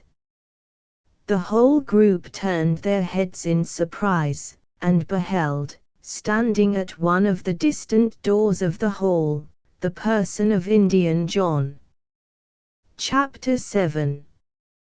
From Susquehanna's utmost springs, where savage tribes pursue their game, his blanket tied with yellow strings, the shepherd of the forest came. Fenimore. Before the Europeans, or, to use a more significant term, the Christians, dispossessed the original owners of the soil, all that section of country which contains the New England states, and those of the middle which lie east of the mountains, was occupied by two great nations of Indians, from whom had descended numberless tribes. But, as the original distinctions between these nations were marked by a difference in language, as well as by repeated and bloody wars, they were never known to amalgamate, until after the power and inroads of the whites had reduced some of the tribes to a state of dependence that rendered not only their political, but, considering the wants and habits of a savage, their animal existence also, extremely precarious. These two great divisions consisted, on the one side, of the five, or, as they were afterward called, the Six Nations, and their allies, and, on the other, of the Lenni Lenape, or Delawares, with the numerous and powerful tribes that owned that nation as their grandfather. The former was generally called, by the Anglo-Americans, Iroquois, or the Six Nations, and sometimes Mingoes. Their appellation among their rivals seems generally to have been the Mengwe, or Makwa. They consisted of the tribes, or, as their allies were fond of asserting, in order to raise their consequence, of the several nations of the Mohawks, the Oneidas, the Onondagas, Cayugas, and Senecas, who ranked, in the Confederation in the order in which they are named. The Tuscaroras were admitted to this union near a century after its foundation, and thus completed the number of 6. Of the Lenni Lenape, or as they were called by the whites, from the circumstances of their holding their great council fire on the banks of that river, the Delaware nation, the principal tribes, besides that which bore the generic name, were the Mohicani, Mohicans, or Mohegans, and the Nanticokes, or Nentigos. Of these the latter held the country along the waters of the Chesapeake and the seashore, while the Mohegans occupied the district between the Hudson and the ocean, including much of New England. Of course, these two tribes were the first who were dispossessed of their lands by the Europeans. The wars of a portion of the latter are celebrated among us as the Wars of King Philip, but the peaceful policy of William Penn, or Mequon, as he was termed by the natives, effected its object with less difficulty, though not with less certainty. As the natives gradually disappeared from the country of the Mohegans, some scattering families sought a refuge around the council fire of the mother tribe, or the Delawares. This people had been induced to suffer themselves to be called women by their old enemies, the Mingoes, or Iroquois. After the latter, having in vain tried the effects of hostility, had recourse in artifice in order to prevail over their rivals. According to this declaration, the Delawares were to cultivate the arts of peace, and to entrust their defense entirely to the men, or warlike tribes of the Six Nations. This state of things continued until the War of the Revolution, when the Lenni Lenape formally asserted their independence, and fearlessly declared that they were again men. But, in a government so peculiarly republican as the Indian polity, it was not at all times an easy task to restrain its members within the rules of the nation. Several fierce and renowned warriors of the Mohegans, finding the conflict with the whites to be in vain, sought a refuge with their grandfather, and brought with them the feelings and principles that had so long distinguished them in their own tribe. These chieftains kept alive, in some measure, the martial spirit of the Delawares, and would, at times, lead small parties against their ancient enemies, or such other foes as incurred their resentment. Among these warriors was one race particularly famous for their prowess, and for those qualities that render an Indian hero celebrated. But war, time, disease, and want had conspired to thin their number, and the sole representative of this once renowned family now stood in the hall of Marmaduke Temple. He had for a long time been an associate of the white men, particularly in their wars, and having been, at the season when his services were of importance, much noticed and flattered, he had turned Christian and was baptized by the name of John. He had suffered severely in his family during the recent war, having had every soul to whom he was allied cut off by an inroad of the enemy, and when the last lingering remnant of his nation extinguished their fires, among the hills of the Delaware, he alone had remained, with a determination of laying his hones in that country where his fathers had so long lived and governed. It was only, however, within a few months, that he had appeared among the mountains that surrounded Templeton. To the hut of the old hunter he seemed peculiarly welcome, and, as the habits of the Leatherstocking were so nearly assimilated to those of the savages, the conjunction of their interests excited no surprise. They resided in the same cabin, ate of the same food, and were chiefly occupied in the same pursuits.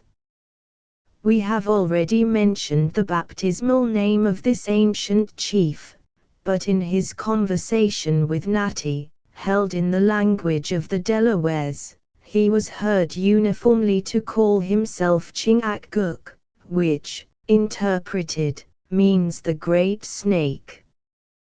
This name he had acquired in his youth, by his skill and prowess in war, but when his brows began to wrinkle with time, and he stood alone, the last of his family, and his particular tribe, the few Delawares, who yet continued about the headwaters of their river, gave him the mournful appellation of Mohegan.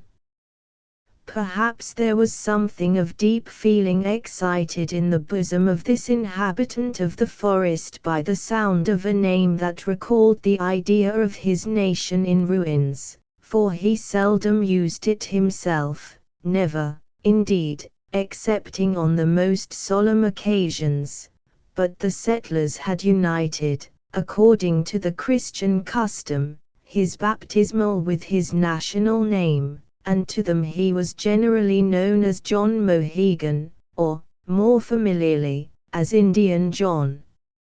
From his long association with the white men, the habits of Mohegan were a mixture of the civilized and savage states, though there was certainly a strong preponderance in favor of the latter. In common with all his people, who dwelt within the influence of the Anglo-Americans, he had acquired new wants, and his dress was a mixture of his native and European fashions. Notwithstanding the intense cold without, his head was uncovered, but a profusion of long, black, coarse hair concealed his forehead, his crown, and even hung about his cheeks, so as to convey the idea, to one who knew his present amid former conditions, that he encouraged its abundance, as a willing veil to hide the shame of a noble soul, mourning for glory once known.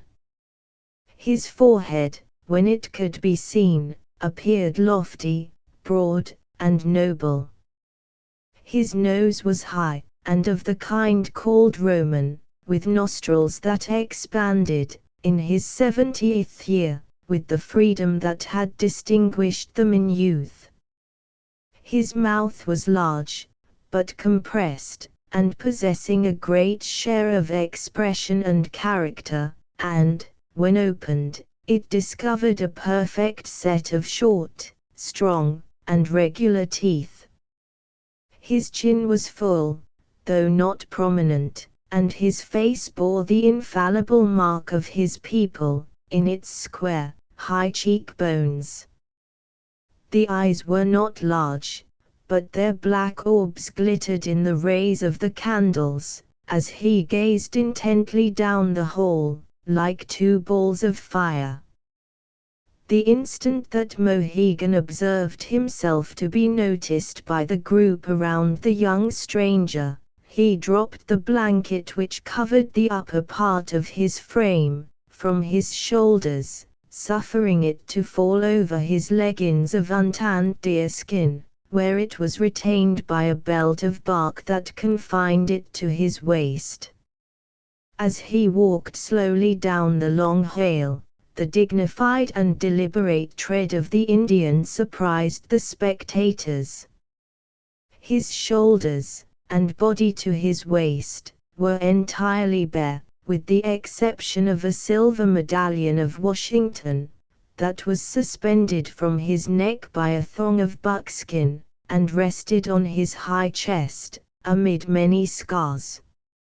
His shoulders were rather broad and full, but the arms, though straight and graceful, wanted the muscular appearance that labor gives to a race of men. The medallion was the only ornament he wore, although enormous slits in the rim of either ear, which suffered the cartilages to fall 2 inches below the members, had evidently been used for the purposes of decoration in other days. In his hand he held a small basket of the ashwood slips, colored in divers fantastical conceits, with red and black paints mingled with the white of the wood. As this child of the forest approached them, the whole party stood aside, and allowed him to confront the object of his visit. He did not speak, however, but stood fixing his glowing eyes on the shoulder of the young hunter, and then turning them intently on the countenance of the judge.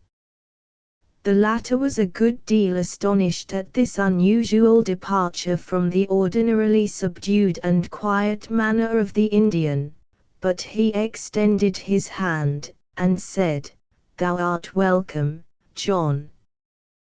This youth entertains a high opinion of thy skill, it seems, for he prefers thee to dress his wound even to our good friend, Dr. Todd." Mohegan now spoke in tolerable English, but in a low, monotonous, guttural tone. The children of Mequon do not love the sight of blood, and yet the young eagle has been struck by the hand that should do no evil. "Mohegan, old John," exclaimed the judge, "thinkest thou that my hand has ever drawn human blood willingly? For shame! For shame, old John! Thy religion should have taught thee better. The evil spirit sometimes lives in the best heart," returned John, "but my brother speaks the truth. His hand has never taken life, when awake, no, not even when the children of the great English father were making the waters red with the blood of his people." "Surely, John," said Mr. Grant, with much earnestness, "you remember the divine command of our Savior, 'Judge not, lest ye be judged.' What motive could Judge Temple have for injuring a youth like this, one to whom he is unknown, and from whom he can receive neither injury nor favor?" John listened respectfully to the divine, and, when he had concluded, he stretched out his arm, and said with energy, "He is innocent. My brother has not done this." Marmaduke received the offered hand of the other with a smile, that showed, however he might be astonished at his suspicion, he had ceased to resent it, while the wounded youth stood, gazing from his red friend to his host, with interest powerfully delineated in his countenance. No sooner was this act of pacification exchanged, than John proceeded to discharge the duty on which he had come.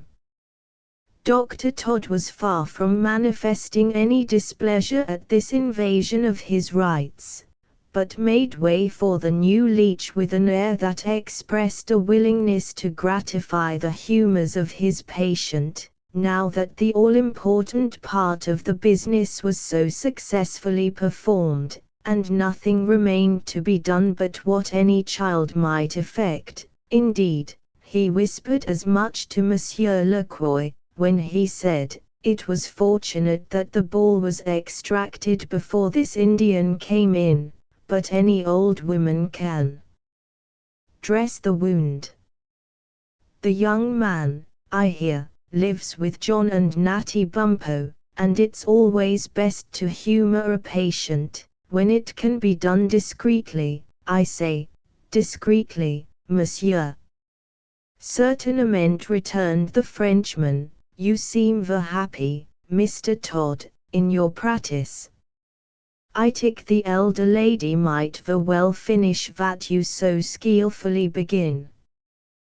But Richard had, at the bottom, a great deal of veneration for the knowledge of Mohegan, especially in external wounds, and, retaining all his desire for a participation in glory, he advanced nigh the Indian, and said, Sago, Mohegan, Sago, my good fellow, I am glad you have come. Give me a regular physician, like Dr. Todd, to cut into flesh, and a native to heal the wound. Do you remember, John, the time when I and you set the bone of Natty Bumppo's little finger, after he broke it by falling from the rock, when he was trying to get the partridge that fell on the cliffs? I never could tell yet whether it was I or Natty who killed that bird. He fired first, and the bird stooped, and then it was rising again as I pulled trigger. I should have claimed it for a certainty, but Natty said the hole was too big for shot, and he fired a single ball from his rifle, but the piece I carried then didn't scatter, and I have known it to bore a hole through a board, when I've been shooting at a mark, very much like rifle bullets. Shall I help you, John? You know I have a knack at these things. Mohegan heard this disquisition quite patiently, and, when Richard concluded, he held out the basket which contained his specifics, indicating, by a gesture, that he might hold it. Mr. Jones was quite satisfied with this commission, and ever after, in speaking of the event, was used to say that Dr. Todd and I cut out the bullet, and I and Indian John dressed the wound. The patient was much more deserving of that epithet while under the hands of Mohegan, than while suffering under the practice of the physician. Indeed, the Indian gave him but little opportunity for the exercise of a forbearing temper, as he had come prepared for the occasion. His dressings were soon applied, and consisted only of some pounded bark, moistened with a fluid that he had expressed from some of the simples of the woods. Among the native tribes of the forest there were always two kinds of leeches to be met with. The one placed its whole dependence on the exercise of a supernatural power, and was held in greater veneration than their practice could at all justify, but the other was really endowed with great skill in the ordinary complaints of the human body, and was more particularly, as Natty had intimated, curious in cuts and bruises. While John and Richard were placing the dressings on the wound, Elnathan was acutely eyeing the contents of Mohegan's basket, which Mr. Jones, in his physical ardor, had transferred to the doctor, in order to hold himself one end of the bandages. Here he was soon enabled to detect sundry fragments of wood and bark, of which he quite coolly took possession, very possibly without any intention of speaking at all upon the subject, but, when he beheld the full blue eye of Marmaduke watching his movements, he whispered to the judge, "It is not to be denied, Judge Temple, but what the savages are knowing in small matters of physic. They hand these things down in their traditions. Now in cancers and hydrophobia they are quite ingenious. I will just take this bark home and analyze it, for, though it can't be worth sixpence to the young man's shoulder, it may be good for the toothache, or rheumatism, or some of them complaints. A man should never be above learning, even if it be from an Indian." It was fortunate for Dr. Todd that his principles were so liberal, as, coupled with his practice, they were the means by which he acquired all his knowledge, and by which he was gradually qualifying himself for the duties of his profession.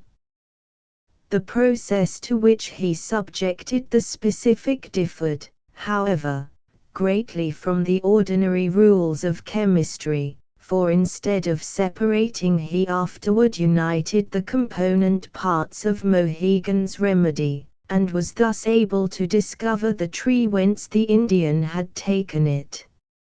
Some 10 years after this event, when civilization and its refinements had crept, or rather rushed, into the settlements among these wild hills, an affair of honor occurred, and Elnathan was seen to apply a salve to the wound received by one of the parties, which had the flavor that was peculiar to the tree, or root, that Mohegan had used.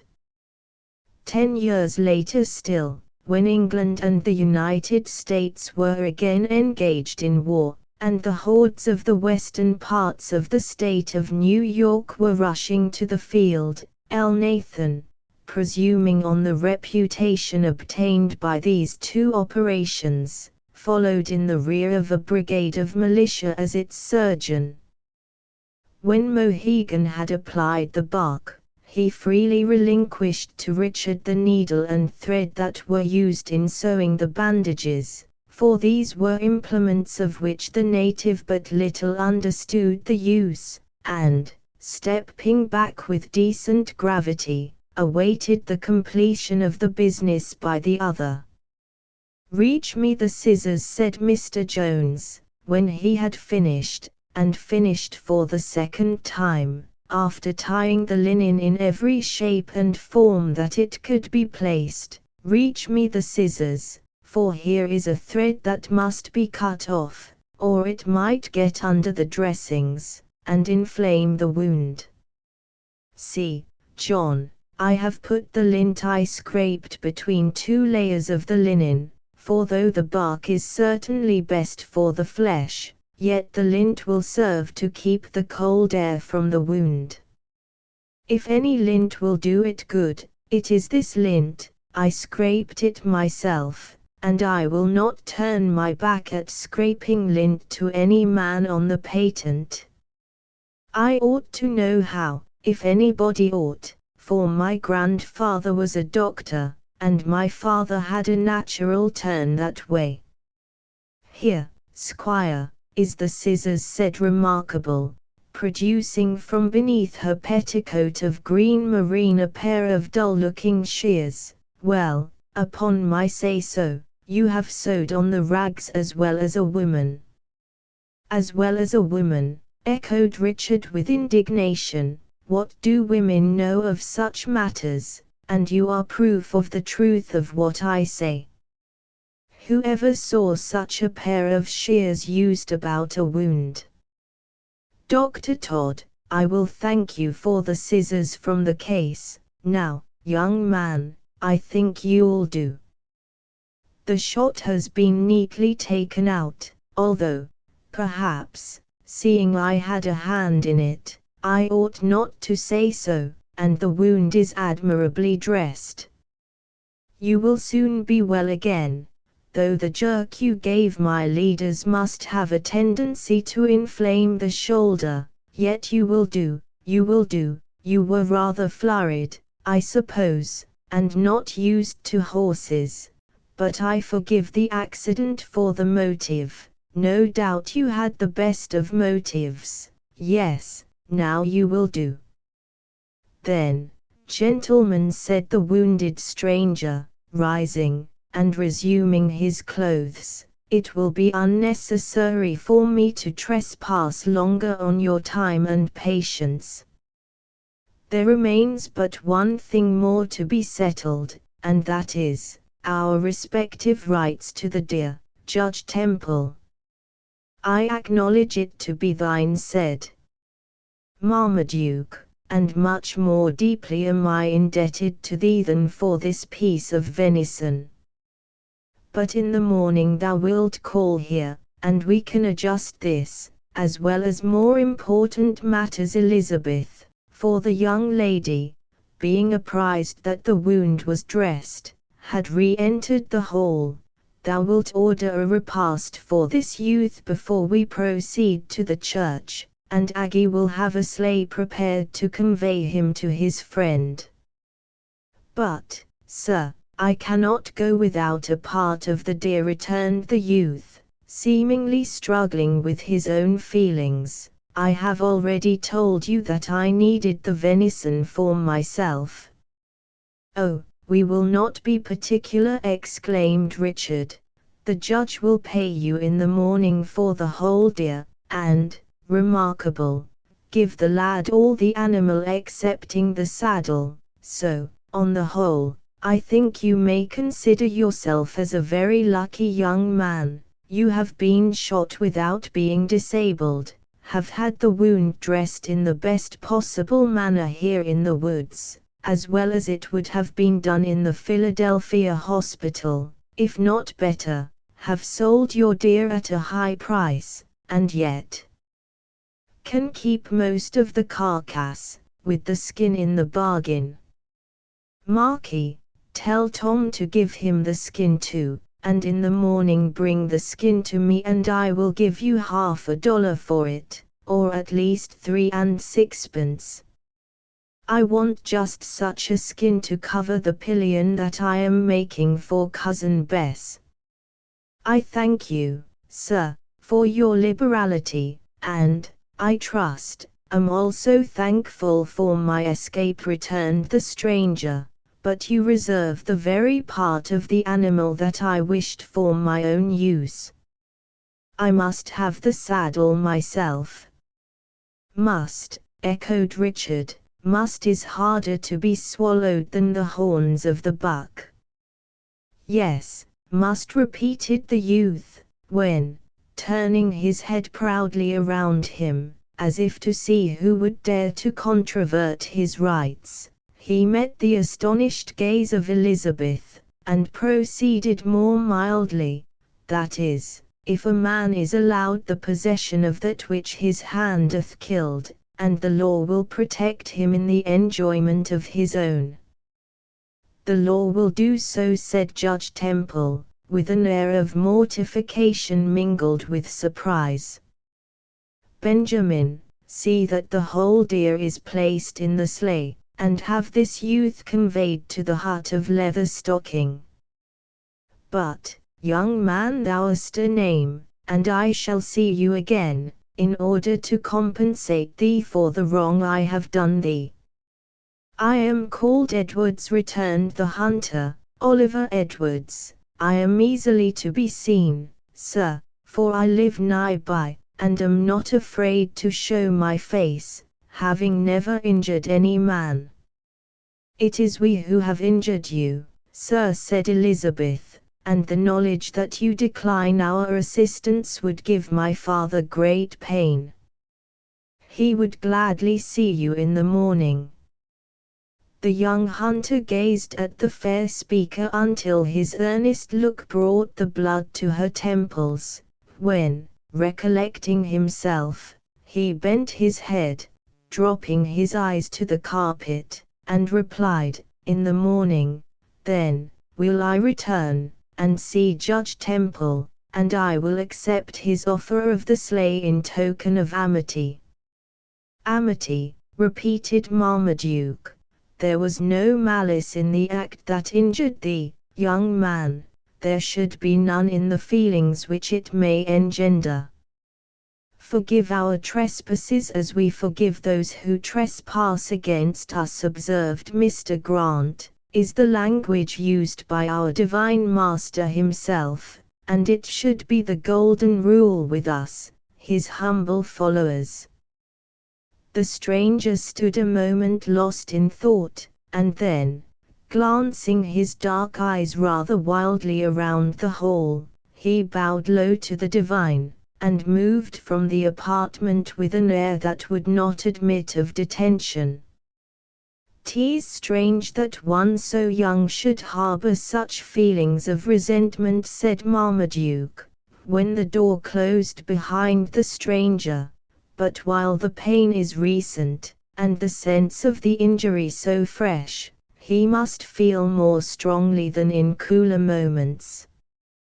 I doubt not we shall see him in the morning more tractable." Elizabeth, to whom this speech was addressed, did not reply, but moved slowly up the hall by herself, fixing her eyes on the little figure of the English ingrain carpet that covered the floor, while, on the other hand, Richard gave a loud crack with his whip, as the stranger disappeared, and cried, "Well, Duke, you are your own master, but I would have tried law for the saddle before I would have given it to the fellow. Do you not own the mountains as well as the valleys? Are not the woods your own? What right has this chap, or the leather stocking, to shoot in your woods without your permission? Now, I have known a farmer in Pennsylvania order a sportsman off his farm with as little ceremony as I would order Benjamin to put a log in the stove.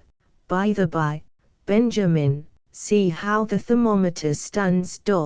Now, if a man has a right to do this on a farm of 100 acres, what power must a landlord have who owns 60,000, for the matter of that, including the late purchases, 100,000.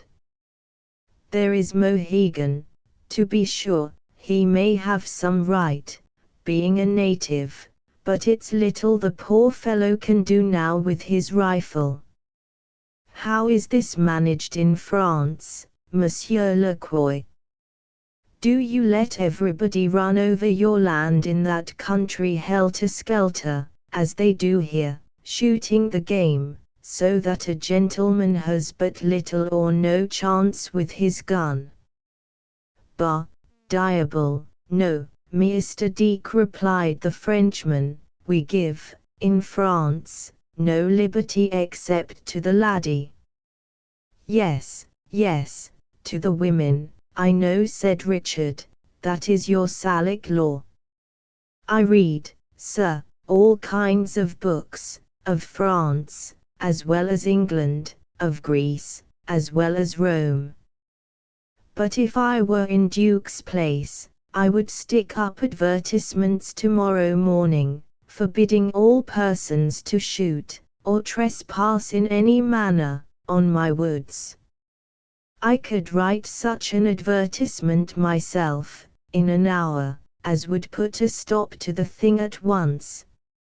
Richard, said Major Hartman, very coolly knocking the ashes from his pipe into the spitting box by his side, now listen, I have lived 75 years on Ter Mohawk, and in Ter Woods.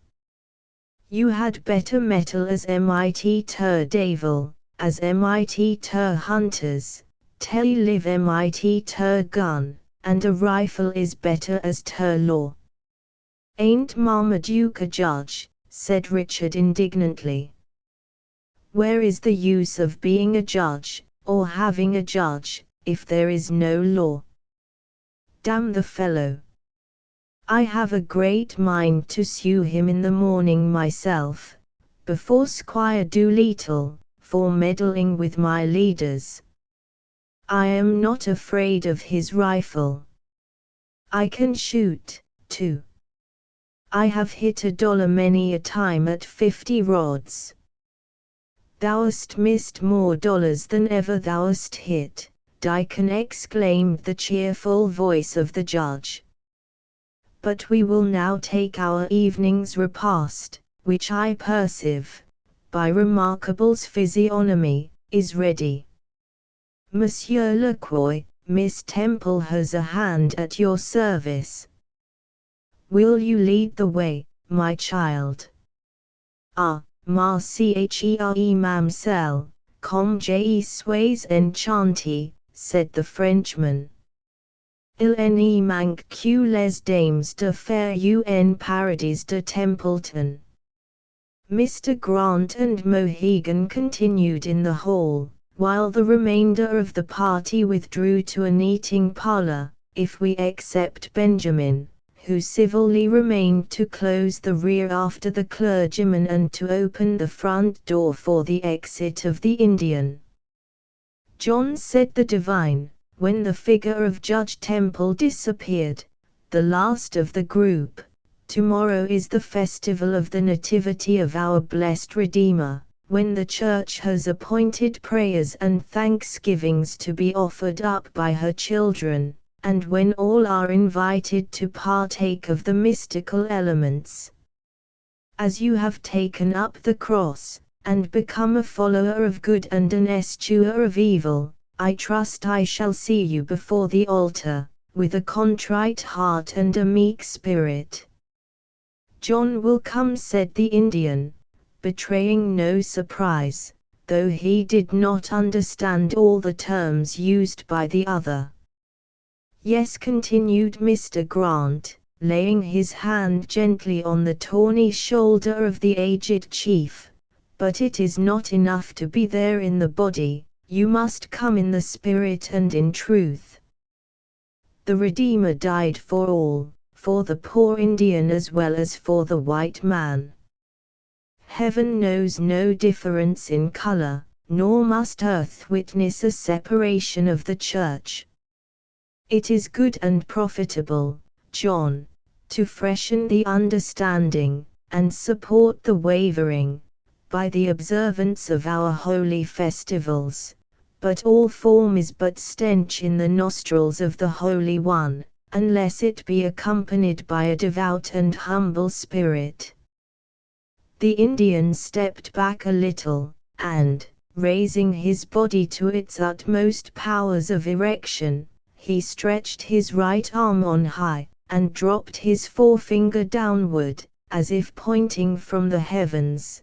Then, striking his other band on his naked breast, he said, with energy, "The eye of the Great Spirit can see from the clouds.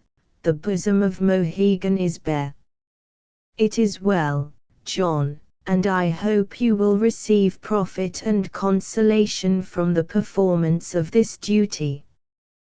The Great Spirit overlooks none of his children, and the man of the woods is as much an object of his care as he who dwells in a palace. I wish you a good night, and pray God to bless you." The Indian bent his head, and they separated, the one to seek his hut, and the other to join his party at the supper table. While Benjamin was opening the door for the passage of the chief, he cried, in a tone that was meant to be encouraging, "The parson says the word that is true, John. If so be that they took count of the color of the skin in heaven, why, they might refuse to muster on their books a Christian born, like myself, just for the matter of a little tan, from cruising in warm latitudes, though, for the matter of that, this damned nor'wester is enough to whiten the skin of a blackamoor. Let the reef out of your blanket, man, or your red hide will hardly weather the night without a touch from the frost." Chapter 8. For here the exile met from every clime, and spoke, in friendship, every distant tongue. Campbell. We have made our readers acquainted with some variety in character and nations, in introducing the most important personages of this legend to their notice, but, in order to establish the fidelity of our narrative, we shall briefly attempt to explain the reason why we have been obliged to present so motley a dramatis personae. Europe, at the period of our tale, was in the commencement of that commotion which afterwards shook her political institutions to the center. Louis XVI had been beheaded, and a nation once esteemed the most refined among the civilized people of the world was changing its character, and substituting cruelty for mercy, and subtlety and ferocity for magnanimity and courage. Thousands of Frenchmen were compelled to seek protection in distant lands. Among the crowds who fled from France and her islands to the United States of America was the gentleman whom we have already mentioned as Monsieur Le Croix. He had been recommended to the favor of Judge Temple by the head of an eminent mercantile house in New York, with whom Marmaduke was in habits of intimacy, and accustomed to exchange good offices. At his first interview with the Frenchman, our judge had discovered him to be a man of breeding, and one who had seen much more prosperous days in his own country. From certain hints that had escaped him, Monsieur Le Croix was suspected of having been a West India planter, great numbers of whom had fled from Saint Domingo and the other islands, and were now living in the Union, in a state of comparative poverty, and some in absolute want. The latter was not, however, the lot of Monsieur Le Croix. He had but little, he acknowledged, but that little was enough to furnish, in the language of the country, an assortment for a store. The knowledge of Marmaduke was eminently practical, and there was no part of a settler's life with which he was not familiar. Under his direction, Monsieur Le Croix made some purchases, consisting of a few cloths, some groceries, with a good deal of gunpowder and tobacco, a quantity of ironware, among which was a large proportion of Barlow's jackknives, potash kettles, and spiders, a very formidable collection of crockery of the coarsest quality and most uncouth forms, together with every other common article that the art of man has devised for his wants, not forgetting the luxuries of looking-glasses and Jews' harps. With this collection of valuables, Monsieur Le Croix had stepped behind a counter, and, with a wonderful pliability of temperament, had dropped into his assumed character as gracefully as he had ever moved in any other. The gentleness and suavity of his manners rendered him extremely popular. Besides this, the women soon discovered that he had taste. His calicoes were the finest, or, in other words, the most showy, of any that were brought into the country, and it was impossible to look at the prices asked for his goods by so pretty a spoken man through these conjoint means.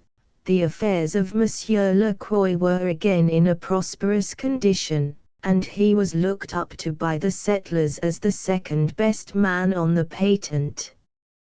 The term patent, which we have already used, and for which we may have further occasion, meant the district of country that had been originally granted to old Major Effingham by the King's letters patent, and which had now become, by purchase under the Act of Confiscation, the property of Marmaduke Temple. It was a term in common use throughout the new parts of the state, and was usually annexed to the landlord's name, as Temple's or Effingham's patent. Major Hartman was a descendant of a man who, in company with a number of his countrymen, had emigrated with their families from the banks of the Rhine to those of the Mohawk. This migration had occurred as far back as the reign of Queen Anne, and their descendants were now living, in great peace and plenty, on the fertile borders of that beautiful stream. The Germans, or High Dutchess as they were called, to distinguish them from the original or Low Dutch colonists, were a very peculiar people.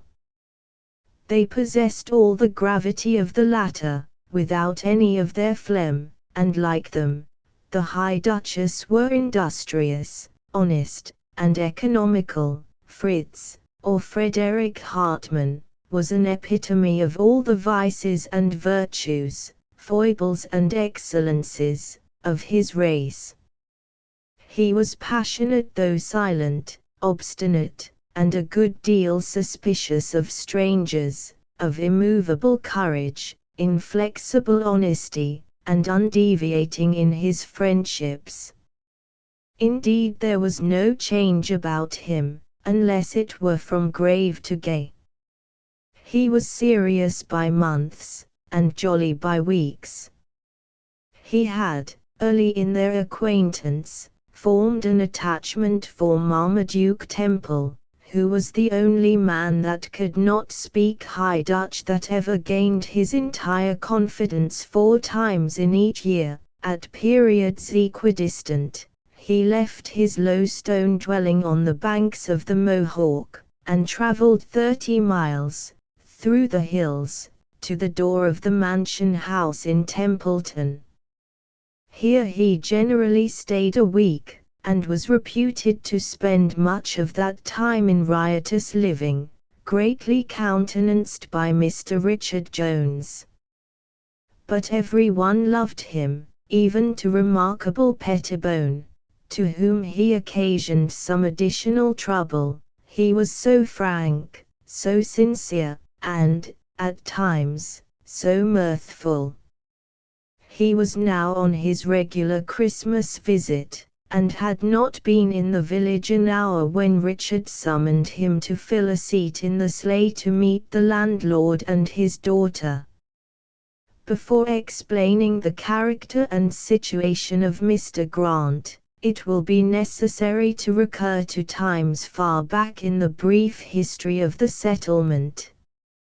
There seems to be a tendency in human nature to endeavor to provide for the wants of this world, before our attention is turned to the business of the other.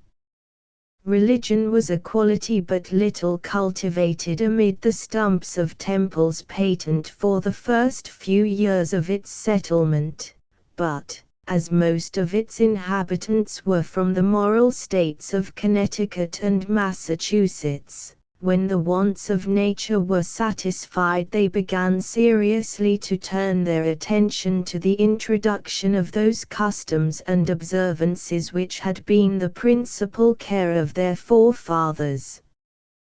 There was certainly a great variety of opinions on the subject of grace and free will among the tenantry of Marmaduke, and, when we take into consideration the variety of the religious instruction which they received, it can easily be seen that it could not well be otherwise.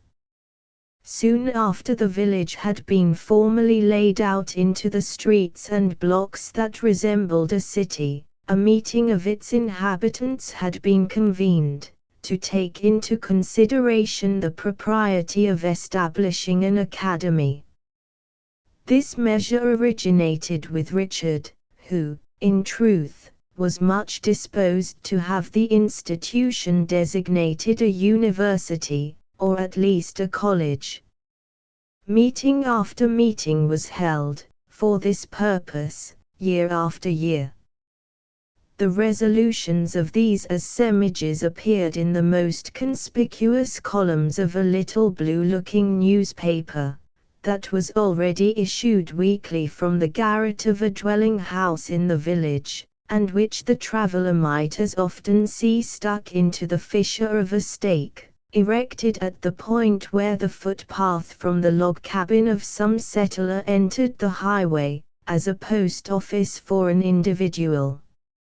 Sometimes the stake supported a small box, and a whole neighborhood received a weekly supply for their literary wants at this point, where the man who rides post regularly deposited a bundle of the precious commodity. To these flourishing resolutions, which briefly recounted the general utility of education, the political and geographical rights of the village of Templeton to a participation in the favors of the regents of the university, the salubrity of the air, and wholesomeness of the water, together with the cheapness of food and the superior state of morals in the neighborhood, were uniformly annexed, in large Roman capitals, the names of Marmaduke Temple as chairman and Richard Jones as secretary.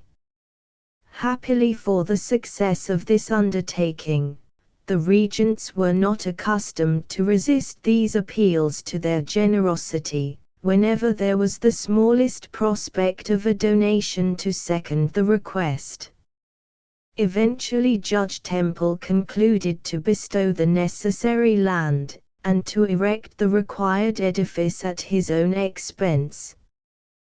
The skill of Mr., or, as he was now called, from the circumstance of having received the commission of a justice of the peace, Squire Doolittle, was again put in requisition, and the science of Mr. Jones was once more resorted to. We shall not recount the different devices of the architects on the occasion, nor would it be decorous so to do, seeing that there was a convocation of the Society of the Ancient and Honorable Fraternity of the Free and Accepted Masons, at the head of whom was Richard, in the capacity of master, doubtless to approve or reject such of the plans as, in their wisdom, they deemed to be for the best. The knotty point was, however, soon decided, and, on the appointed day, the Brotherhood marched in great state, displaying sundry banners and mysterious symbols, each man with a little mimic apron before him, from a most cunningly contrived apartment in the garret of the bold dragoon inn kept by one Captain Hollister, to the site of the intended edifice. Here Richard laid the cornerstone, with suitable gravity, amidst an assemblage of more than half the men, and all the women, within 10 miles of Templeton. In the course of the succeeding week there was another meeting of the people, not omitting swarms of the gentler sex, when the abilities of Hiram at the square rule were put to the test of experiment. The frame fitted well, and the skeleton of the fabric was reared without a single accident, if we except a few falls from horses while the laborers were returning home in the evening. From this time the work advanced with great rapidity, and in the course of the season the labor was completed, the edifice Mondaying, in all its beauty and proportions, the boast of the village, the study of young aspirants for architectural fame, and the admiration of every settler on the patent. It was a long, narrow house of wood, painted white, and more than half windows, and, when the observer stood at the western side of the building, the edifice offered but a small obstacle to a full view of the rising sun.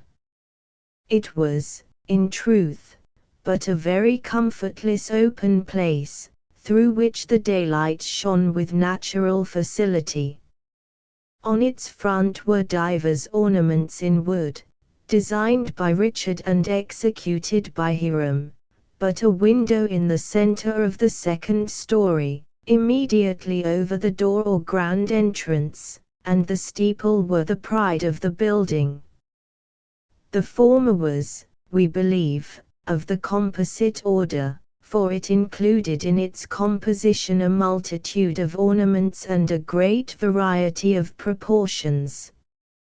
It consisted of an arched compartment in the centers with a square and small division on either side, the whole encased in heavy frames, deeply and laboriously molded in pine wood, and lighted with a vast number of blurred and green-looking glass of those dimensions which are commonly called 8 by 10 blinds, that were intended to be painted green, kept the window in a state of preservation, and probably might have contributed to the effect of the whole, had not the failure in the public funds, which seems always to be incidental to any undertaking of this kind, left them in the somber coat of lead color with which they had been originally clothed.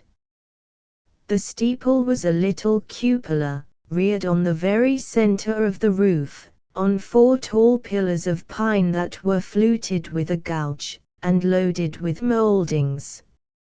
On the tops of the columns was reared a dome or cupola, resembling in shape an inverted teacup without its bottom, from the center of which projected a spire, or shaft of wood, transfixed with 2 iron rods, that bore on their ends the letters NSE and W, in the same metal. The whole was surmounted by an imitation of one of the Finny tribe, carved in wood by the hands of Richard, and painted what he called a scale color. This animal Mr. Jones affirmed to be an admirable resemblance of a great favorite of the epicures in that country, which bore the title of lake fish, and doubtless the assertion was true, for, although intended to answer the purposes of a weathercock, the fish was observed invariably to look with a longing eye in the direction of the beautiful sheet of water that lay embedded in the mountains of Templeton. For a short time after the charter of the Regents was received, the trustees of this institution employed a graduate of one of the Eastern colleges to instruct such youth as aspired to knowledge within the walls of the edifice which we have described. The upper part of the building was in one apartment, and was intended for gala days and exhibitions, and the lower contained 2 rooms that were intended for the great divisions of education, viz., the Latin and the English scholars. The former were never very numerous, though the sounds of nominative, penna, genitive, penny were soon heard to issue from the windows of the room, to the great delight and manifest edification of the passenger. Only one laborer in this temple of Minerva, however, was known to get so far as to attempt a translation of Virgil. He, indeed, appeared at the annual exhibition, to the prodigious exultation of all his relatives, a farmer's family in the vicinity, and repeated the whole of the first eclogue from memory, observing the intonations of the dialogue with much judgment and effect. The sounds, as they proceeded from his mouth, of titiri tu patili recubans sub tegmini fagi ysy elves trem teno I musam, meditaris, aaveny were the last that had been heard in that building, as probably they were the first that had ever been heard, in the same language, there or anywhere else. By this time the trustees discovered that they had anticipated the age, and the instructor, or principal, was superseded by a master, who went on to teach the more humble lesson of the more haste the worst speed in good plain English. From this time until the date of our incidents, the academy was a common country school, and the great room of the building was sometimes used as a courtroom, on extraordinary trials, sometimes for conferences of the religious and the morally disposed, in the evening, at others for a ball in the afternoon, given under the auspices of Richard, and on Sundays, invariably, as a place of public worship. When an itinerant priest of the persuasion of the Methodists, Baptists, Universalists, or of the more numerous sect of the Presbyterians, was accidentally in the neighborhood, he was ordinarily invited to officiate, and was commonly rewarded for his services by a collection in a hat, before the congregation separated. When no such regular minister offered, a kind of colloquial prayer or two was made by some of the more gifted members, and a sermon was usually read, from Sterne, by Mr. Richard Jones. The consequence of this desultory kind of priesthood was, as we have already intimated, a great diversity of opinion on the more abstruse points of faith. Each sect had its adherents, though neither was regularly organized and disciplined. Of the religious education of Marmaduke we have already written, nor was the doubtful character of his faith completely removed by his marriage. The mother of Elizabeth was an Episcopalian, as indeed was the mother of the judge himself, and the good taste of Marmaduke revolted at the familiar colloquies which the leaders of the conferences held with the deity, in their nightly meetings. In form, he was certainly an Episcopalian, though not a sectary of that denomination. On the other hand, Richard was as rigid in the observance of the canons of his church as he was inflexible in his opinions.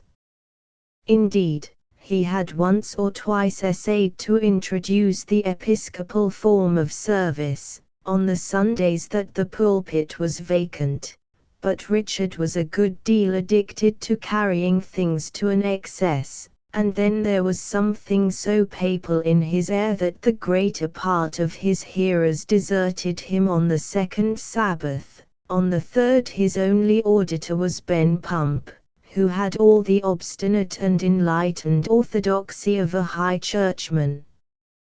Before the War of the Revolution, the English Church was supported in the colonies, with much interest, by some of its adherents in the mother country, and a few of the congregations were very amply endowed. But, for the season, after the independence of the states was established, this sect of Christians languished for the want of the highest order of its priesthood. Pious and suitable divines were at length selected, and sent to the mother country, to receive that authority which, it is understood, can only be transmitted directly from one to the other, and thus obtain, in order to reserve, that unity in their churches which properly belonged to a people of the same nation. But unexpected difficulties presented themselves, in the oaths with which the policy of England had fettered their establishment, and much time was spent before a conscientious sense of duty would permit the prelates of Britain to delegate the authority so earnestly sought. Time, patience, and zeal, however, removed every impediment, and the venerable men who had been set apart by the American churches at length returned to their expecting dioceses, endowed with the most elevated functions of their earthly church. Priests and deacons were ordained, and missionaries provided, to keep alive the expiring flame of devotion in such members as were deprived of the ordinary administrations by dwelling in new and unorganized districts. Of this number was Mr. Grant. He had been sent into the county of which Templeton was the capital, and had been kindly invited by Marmaduke, and officiously pressed by Richard, to take up his abode in the village. A small and humble dwelling was prepared for his family, and the divine had made his appearance in the place but a few days previously to the time of his introduction to the reader, as his forms were entirely new to most of the inhabitants, and a clergyman of another denomination had previously occupied the field, by engaging the academy. The first Sunday after his arrival was allowed to pass in silence, but now that his rival had passed on, like a meteor filling the air with the light of his wisdom, Richard was empowered to give notice that public worship, after the forms of the Protestant Episcopal Church, would be held on the night before Christmas, in the long room of the Academy in Templeton, by the Reverend Mr. Grant. This annunciation excited great commotion among the different sectaries. Some wondered as to the nature of the exhibition, others sneered, but a far greater part, recollecting the essays of Richard in that way, and mindful of the liberality, or rather laxity, of Marmaduke's notions on the subject of sectarianism, thought it most prudent to be silent. The expected evening was, however, the wonder of the hour, nor was the curiosity at all diminished when Richard and Benjamin, on the morning of the eventful day, were seen to issue from the woods in the neighborhood of the village, each bearing on his shoulders a large bunch of evergreens. This worthy pair was observed to enter the academy, and carefully to fasten the door, after which their proceedings remained a profound secret to the rest of the village. Mr. Jones, before he commenced this mysterious business, having informed the schoolmaster, to the great delight of the white-headed flock he governed, that there could be no school that day. Marmaduke was apprised of all these preparations by letter, and it was especially arranged that he and Elizabeth should arrive in season to participate in the solemnities of the evening. After this digression, we shall return to our narrative. Chapter 9. Now all admire, in each high-flavored dish, the capabilities of flesh, fowl, fish. In order due each guest assumes his station, throbs high his breast with fond anticipation, and prelibates the joys of mastication. Heliogabaliad. The apartment to which Monsieur Le Croix handed Elizabeth communicated with the hall, through the door that led under the urn which was supposed to contain the ashes of Dido. The room was spacious, and of very just proportions, but in its ornaments and furniture the same diversity of taste and imperfection of execution were to be observed as existed in the hall. Of furniture, there were a dozen green, wooden armchairs, with cushions of moreen, taken from the same piece as the petticoat of Remarkable.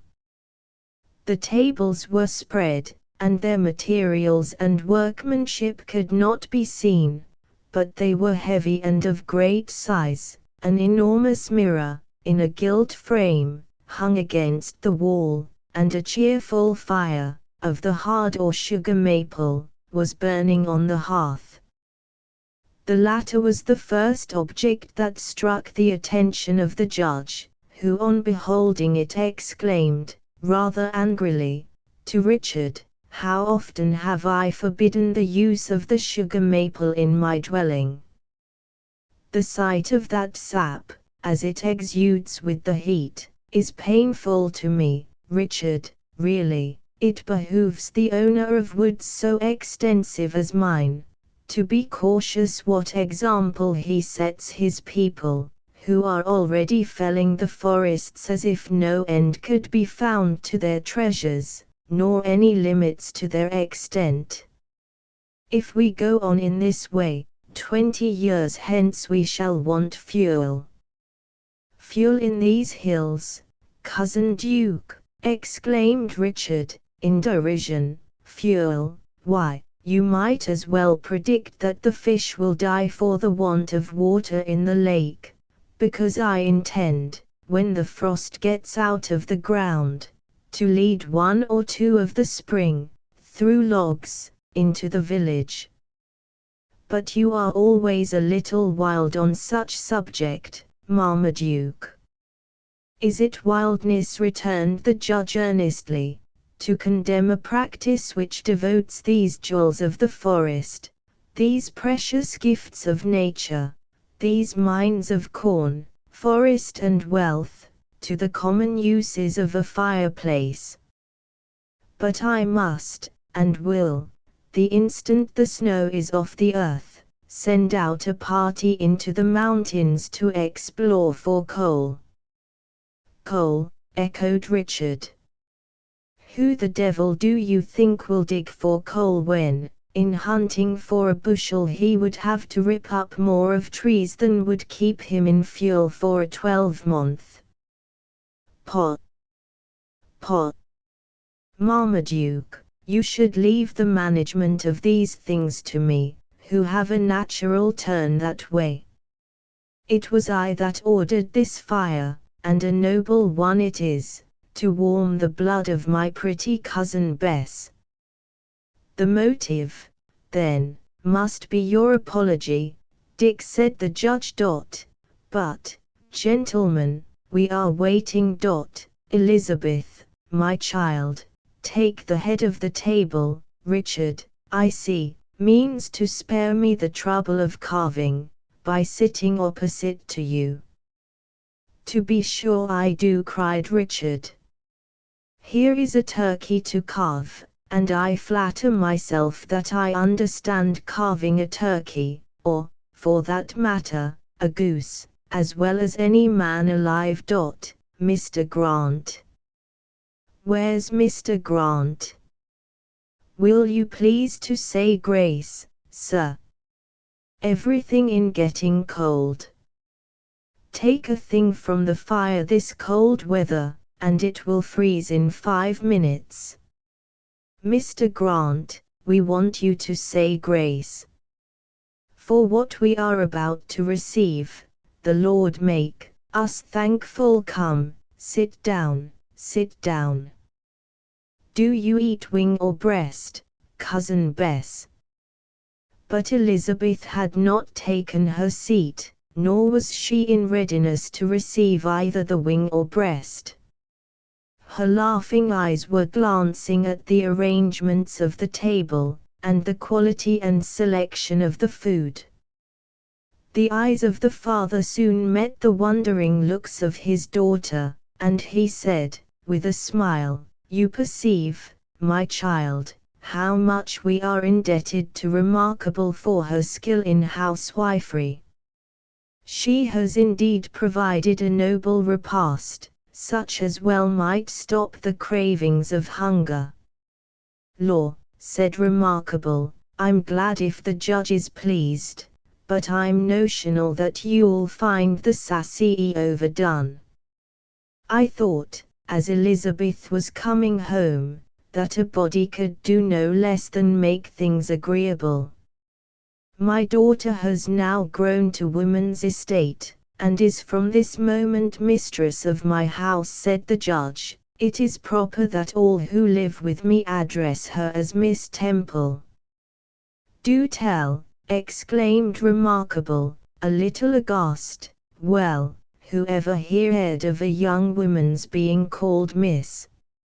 If the judge had a wife now, I shouldn't think of calling her anything but Miss Temple, but, having nothing but a daughter, you will observe that style to her, if you please, in future," interrupted Marmaduke.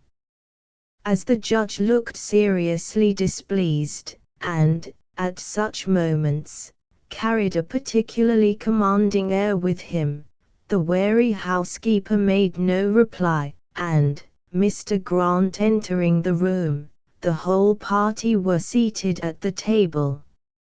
As the arrangements of this repast were much in the prevailing taste of that period and country, we shall endeavour to give a short description of the appearance of the banquet. The table linen was of the most beautiful damask, and the plates and dishes of real china, an article of great luxury at this early period of American commerce. The knives and forks were of exquisitely polished steel, and were set in unclouded ivory. So much, being furnished by the wealth of Marmaduke, was not only comfortable but even elegant. The contents of the several dishes, and their positions, however, were the result of the sole judgment of Remarkable. Before Elizabeth was placed an enormous roasted turkey, and before Richard one boiled. In the center of the table stood a pair of heavy silver casters, surrounded by 4 dishes, one a fricassee that consisted of grey squirrels, another of fish fried, a third of fish boiled, the last was a venison steak. Between these dishes and the turkeys stood, on the one side, a prodigious chine of roasted bear's meat, and on the other a boiled leg of delicious mutton. Interspersed among this load of meats was every species of vegetables that the season and country afforded. The 4 corners were garnished with plates of cake. On one was piled certain curiously twisted and complicated figures, called nut cakes. On another were heaps of a black-looking substance, which, receiving its hue from molasses, was properly termed sweet cake, a wonderful favorite in the coterie of Remarkable. A third was filled, to use the language of the housekeeper, with cards of gingerbread, and the last held a plum cake so called from the number of large raisins that were showing their black heads in a substance of suspiciously similar color.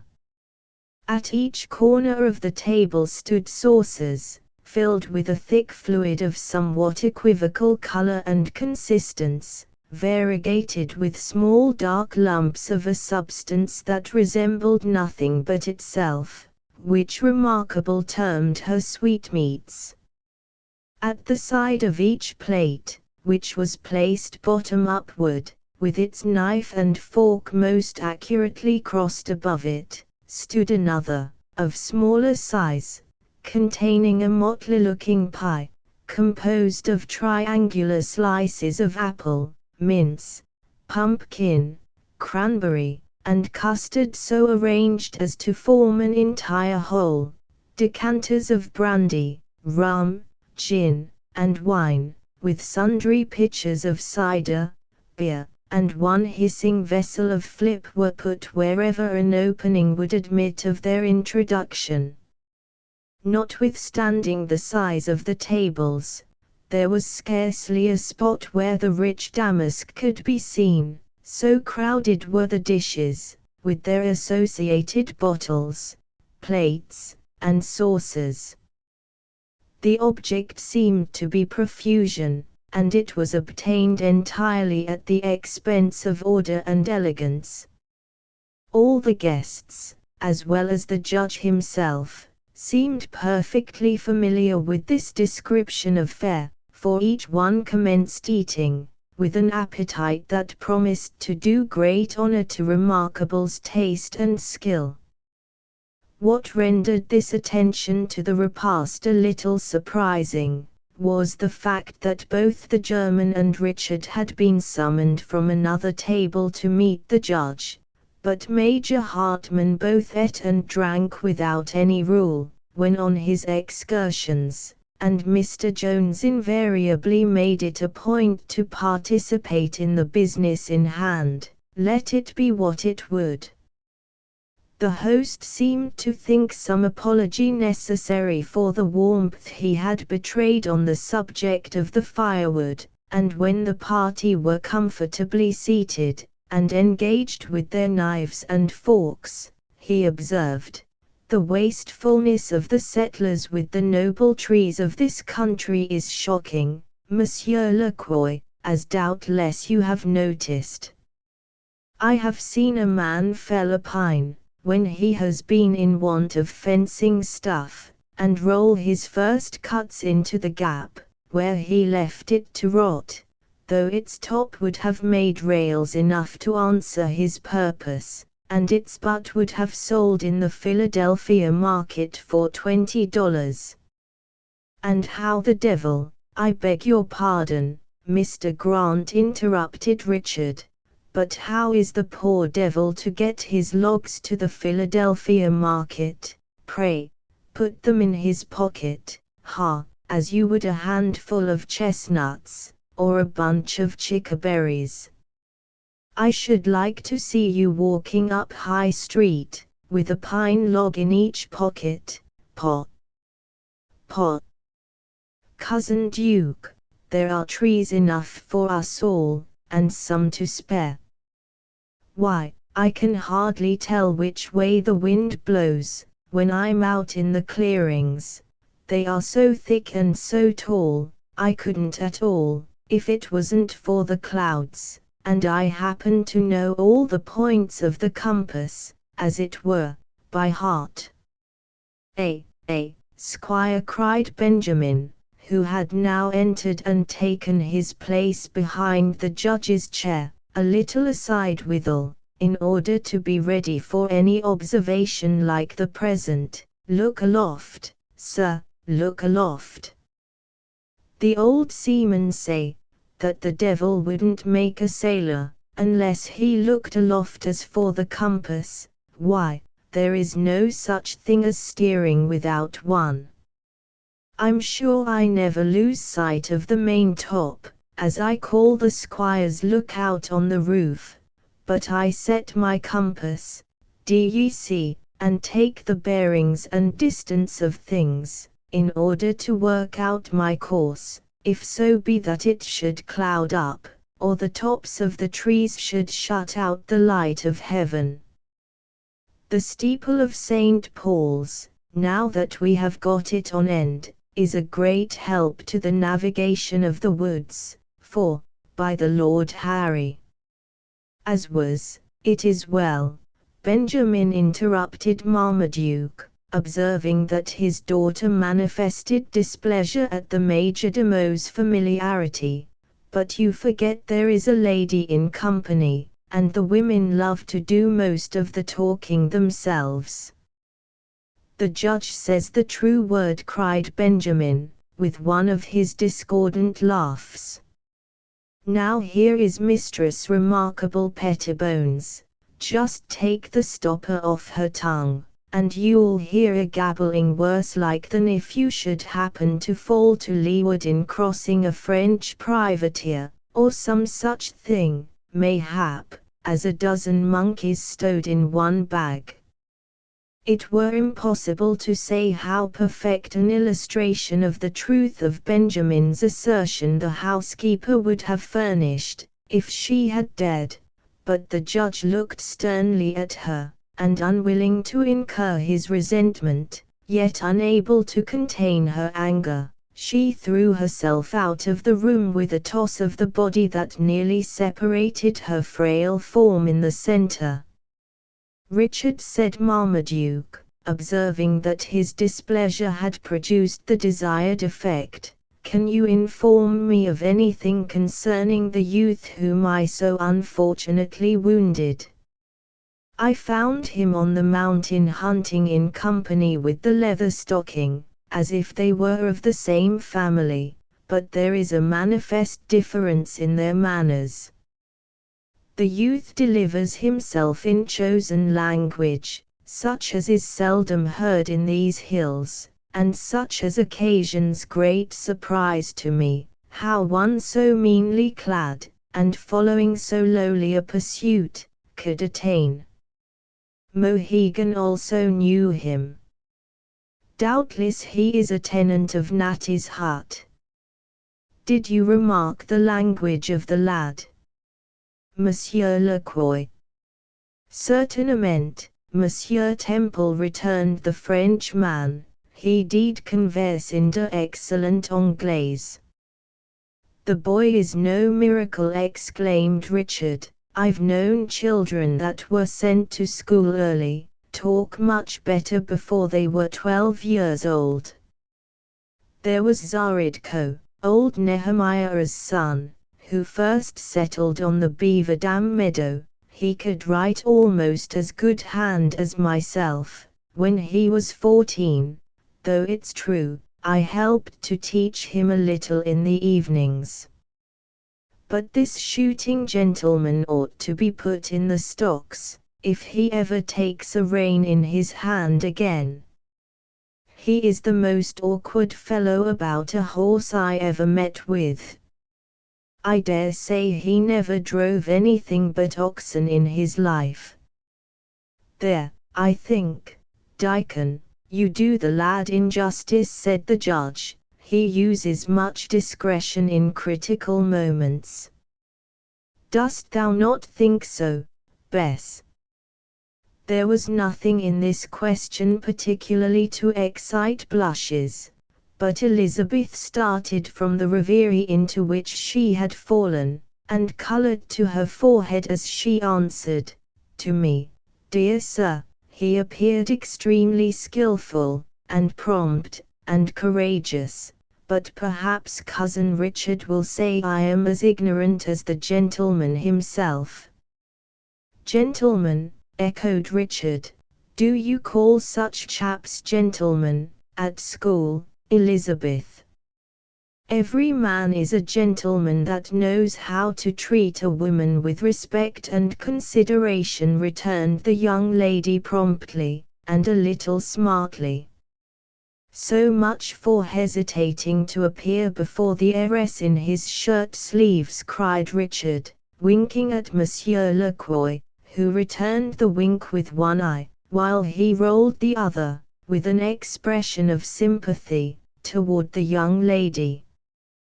Well, well, to me he seemed anything but a gentleman. I must say, however, for the lad, that he draws a good trigger, and has a true aim. He's good at shooting a buck, ha! Marmaduke.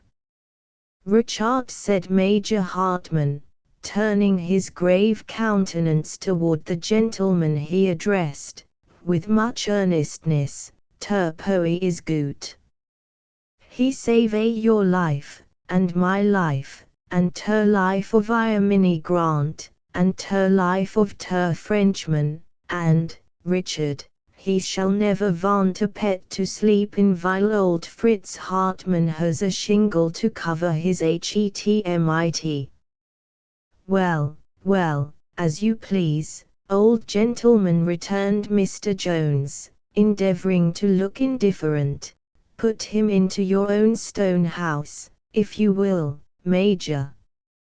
I dare say the lad never slept in anything better than a bark shanty in his life, unless it was some such hut as the cabin of Leatherstocking.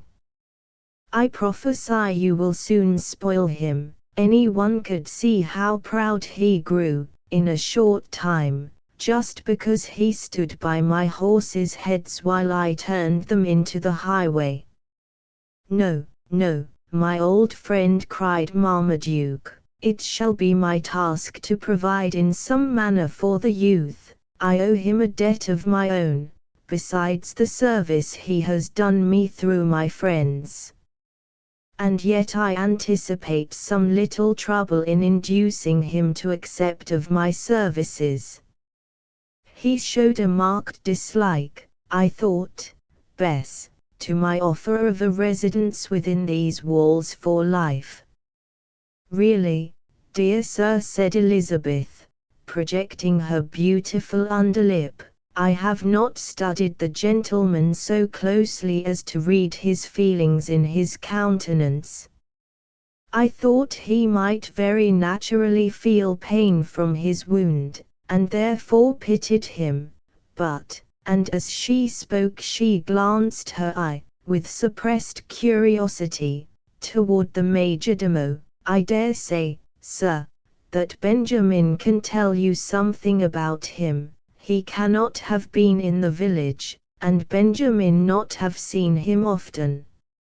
I have seen the boy before, said Benjamin, who wanted little encouragement to speak. He has been backing and filling in the wake of Natty Bumppo, through the mountains, after deer, like a Dutch longboat in tow of an Albany sloop. He carries a good rifle, too, the Leatherstocking said, in my hearing, before Betty Hollister's barroom fire, no later than the Tuesday night, that the younger was certain death to the wild beasts. If so be he can kill the wild cat that has been heard moaning on the lakeside since the hard frosts and deep snows have driven the deer to herd, he will be doing the thing that is good. Your wild cat is a bad shipmate, and should be made to cruise out of the track of Christian men. Lives he in the hut of Bumppo? Asked Marmaduke, with some interest. Cheek by jowl, the Wednesday will be 3 weeks since he first hove in sight, in company with Leatherstocking. They had captured a wolf between them, and had brought in his scalp for the bounty.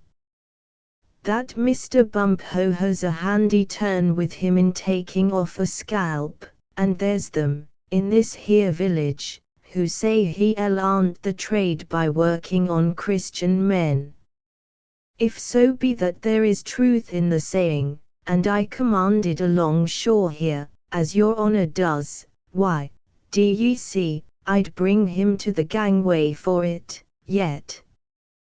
There's a very pretty post rigged alongside of the stocks, and for the matter of a cat, I can fit one with my own hands, and use it too, for the want of a better.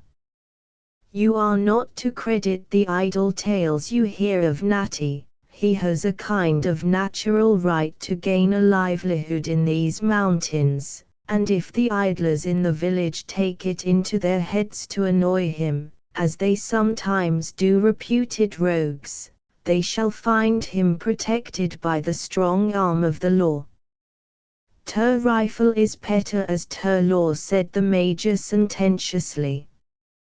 That for his rifle, exclaimed Richard, snapping his fingers, Ben is right, and he was stopped by the sound of a common ship bell, that had been elevated to the belfry of the Academy, which now announced, by its incessant ringing, that the hour for the appointed service had arrived.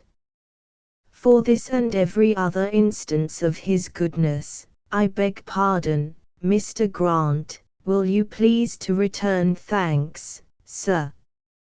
It is time we should be moving, as we are the only Episcopalians in the neighborhood, that is, I and Benjamin, and Elizabeth, for I count half-breeds, like Marmaduke, as bad as heretics.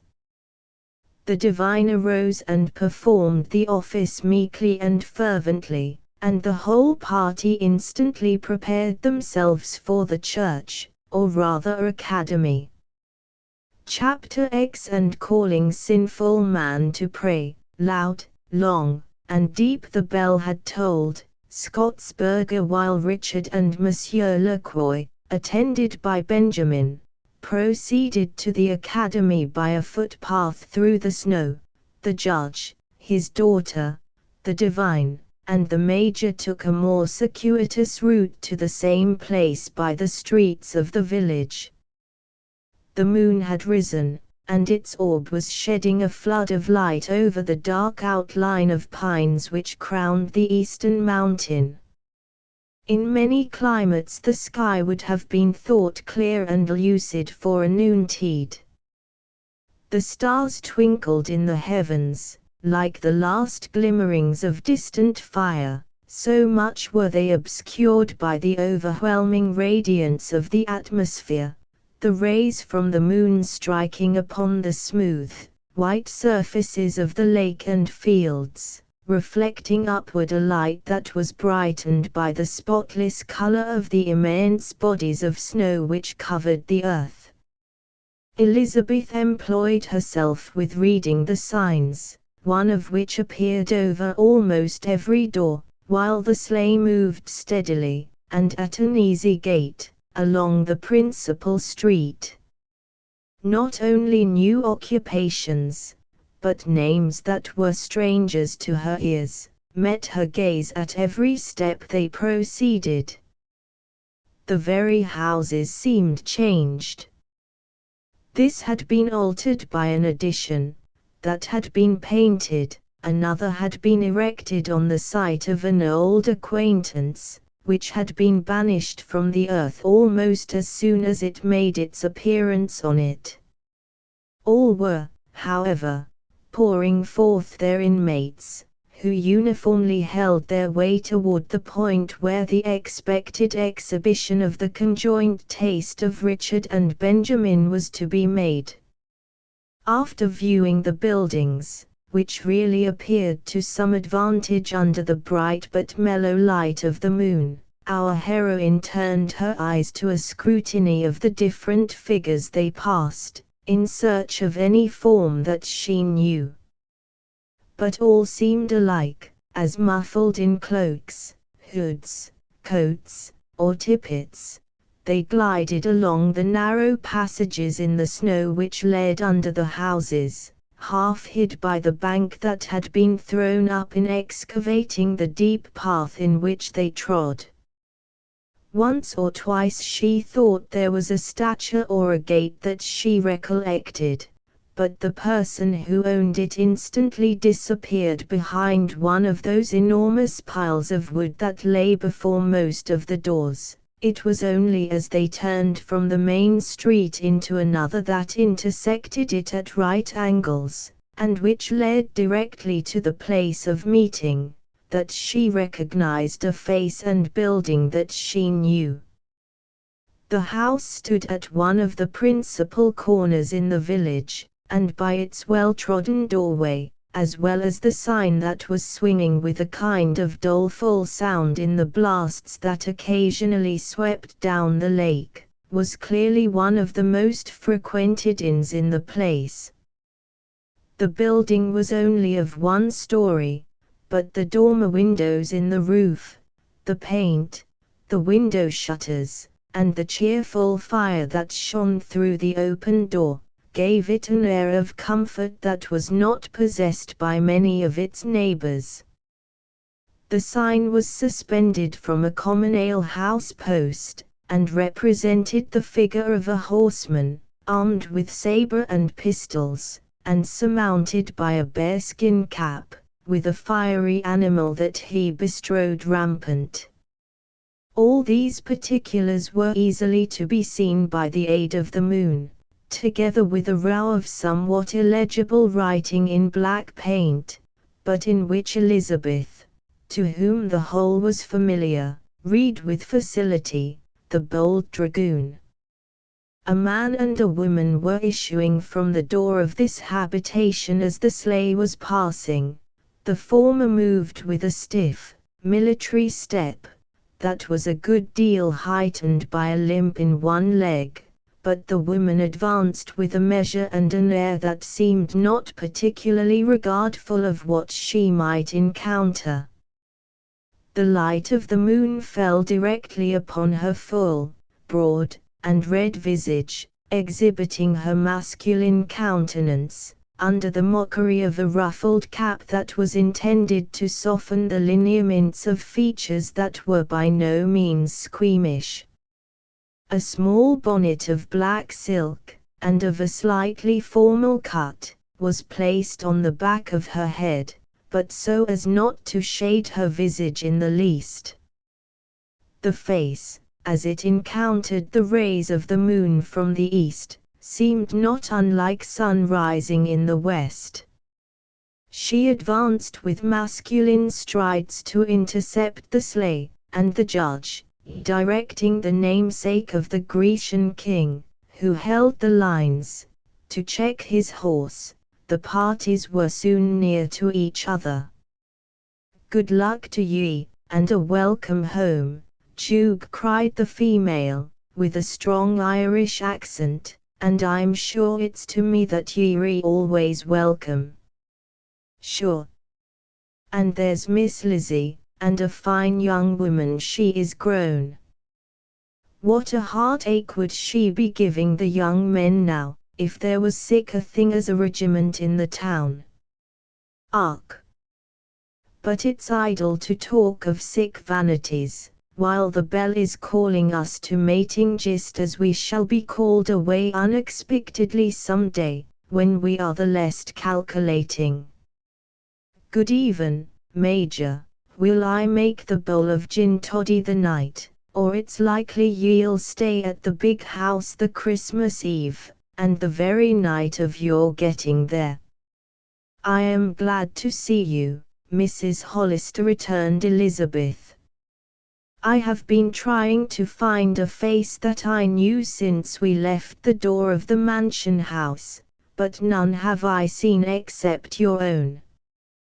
Your house, too, is unaltered, while all the others are so changed that, but for the places where they stand, they would be utter strangers.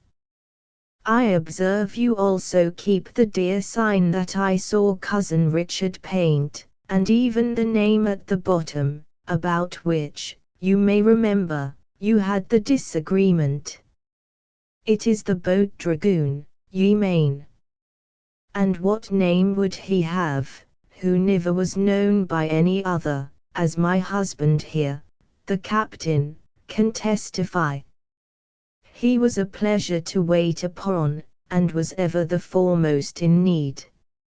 Ark! But he had a sudden end. But it's to be hoped that he was justified by the cause, and it's not Parson Grant there who'll gainsay that same. Yes, yes, the squire would paint, and so I thought that we might have his face up there, who had so often shared good and evil with us. The eyes is no so large nor so fiery as the captain's own, but the whiskers and the cap is as 2 pars. Well, well, I'll not keep ye in the cloud, talking, but will drop in the morrow after sarvice, and ask ye how ye do. It's our bounden duty to make the most of this present, and to go to the house which is open to all, so God bless ye, and keep ye from evil. Will I make the gin twist the night, or no, Major?" To this question the German replied, very sententiously, in the affirmative, and, after a few words had passed between the husband of the fiery-faced hostess and the judge, the sleigh moved on. It soon reached the door of the academy, where the party alighted and entered the building. In the meantime, Mr. Jones and his 2 companions, having a much shorter distance to journey, had arrived before the appointed place some minutes sooner than the party in the sleigh. Instead of hastening into the room in order to enjoy the astonishment of the settlers, Richard placed a hand in either pocket of his surcoat, and affected to walk about, in front of the academy, like one to whom the ceremonies were familiar.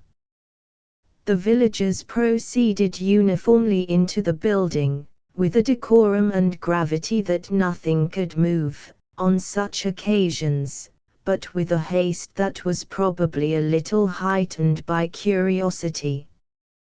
Those who came in from the adjacent country spent some little time in placing certain blue and white blankets over their horses before they proceeded to indulge their desire to view the interior of the house. Most of these men Richard approached, and inquired after the health and condition of their families.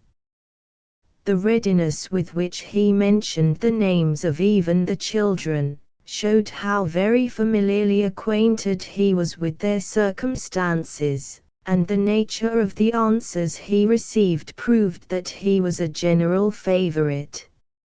At length one of the pedestrians from the village stopped also, and fixed an earnest gaze at a new brick edifice that was throwing a long shadow across the fields of snow, as it rose, with a beautiful gradation of light and shade, under the rays of a full moon. In front of the academy was a vacant piece of ground, that was intended for a public square. On the side opposite to Mr. Jones, the new and as yet unfinished church of St. Paul's was erected. This edifice had been reared during the preceding summer, by the aid of what was called a subscription, though all, or nearly all, of the money came from the pockets of the landlord. It had been built under a strong conviction of the necessity of a more seemly place of worship than the long room of the academy, and under an implied agreement that, after its completion, the question should be fairly put to the people, that they might decide to what denomination it should belong. Of course, this expectation kept alive a strong excitement in some few of the sectaries who were interested in its decision, though but little was said openly on the subject. Had Judge Temple espoused the cause of any particular sect, the question would have been immediately put at rest, for his influence was too powerful to be opposed, but he declined interference in the matter, positively refusing to lend even the weight of his name on the side of Richard, who had secretly given an assurance to his diocesan that both the building and the congregation would cheerfully come within the pale of the Protestant Episcopal Church. But, when the neutrality of the judge was clearly ascertained, Mr. Jones discovered that he had to contend with a stiff-necked people. His first measure was to go among them and commence a course of reasoning, in order to bring them round to his own way of thinking. They all heard him patiently, and not a man uttered a word in reply in the way of argument, and Richard thought, by the time that he had gone through the settlement, the point was conclusively decided in his favor. Willing to strike while the iron was hot, he called a meeting, through the newspaper, with a view to decide the question by a vote at once. Not a soul attended, and one of the most anxious afternoons that he had ever known was spent by Richard in a vain discussion with Mrs. Hollister, who strongly contended that the Methodist, her own, church was the best entitled to and most deserving of the possession of the new tabernacle. Richard now perceived that he had been too sanguine, and had fallen into the error of all those who ignorantly deal with that wary and sagacious people. He assumed a disguise himself, that is, as well as he knew how, and proceeded step by step to advance his purpose. The task of erecting the building had been unanimously transferred to Mr. Jones and Hiram Doolittle.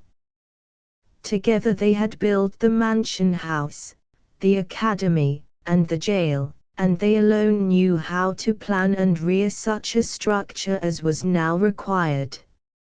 Early in the day, these architects had made an equitable division of their duties. To the former was assigned the duty of making all the plans, and to the latter the labor of superintending the execution.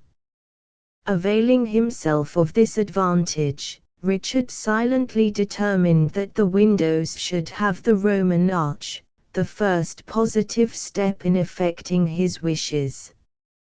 As the building was made of bricks, he was enabled to conceal his design until the moment arrived for placing the frames. Then, indeed, it became necessary to act. He communicated his wishes to Hiram with great caution, and, without in the least adverting to the spiritual part of his project, he pressed the point a little warmly on the score of architectural beauty. Hiram heard him patiently, and without contradiction, but still Richard was unable to discover the views of his coadjutor on this interesting subject. As the right to plan was duly delegated to Mr. Jones, no direct objection was made in words. But numberless unexpected difficulties arose in the execution. At first there was a scarcity in the right kind of material necessary to form the frames, but this objection was instantly silenced by Richard running his pencil through 2 feet of their length at one stroke. Then the expense was mentioned, but Richard reminded Hiram that his cousin paid, and that he was treasurer. This last intimation had great weight, and after a silent and protracted, but fruitless opposition, the work was suffered to proceed on the original plan.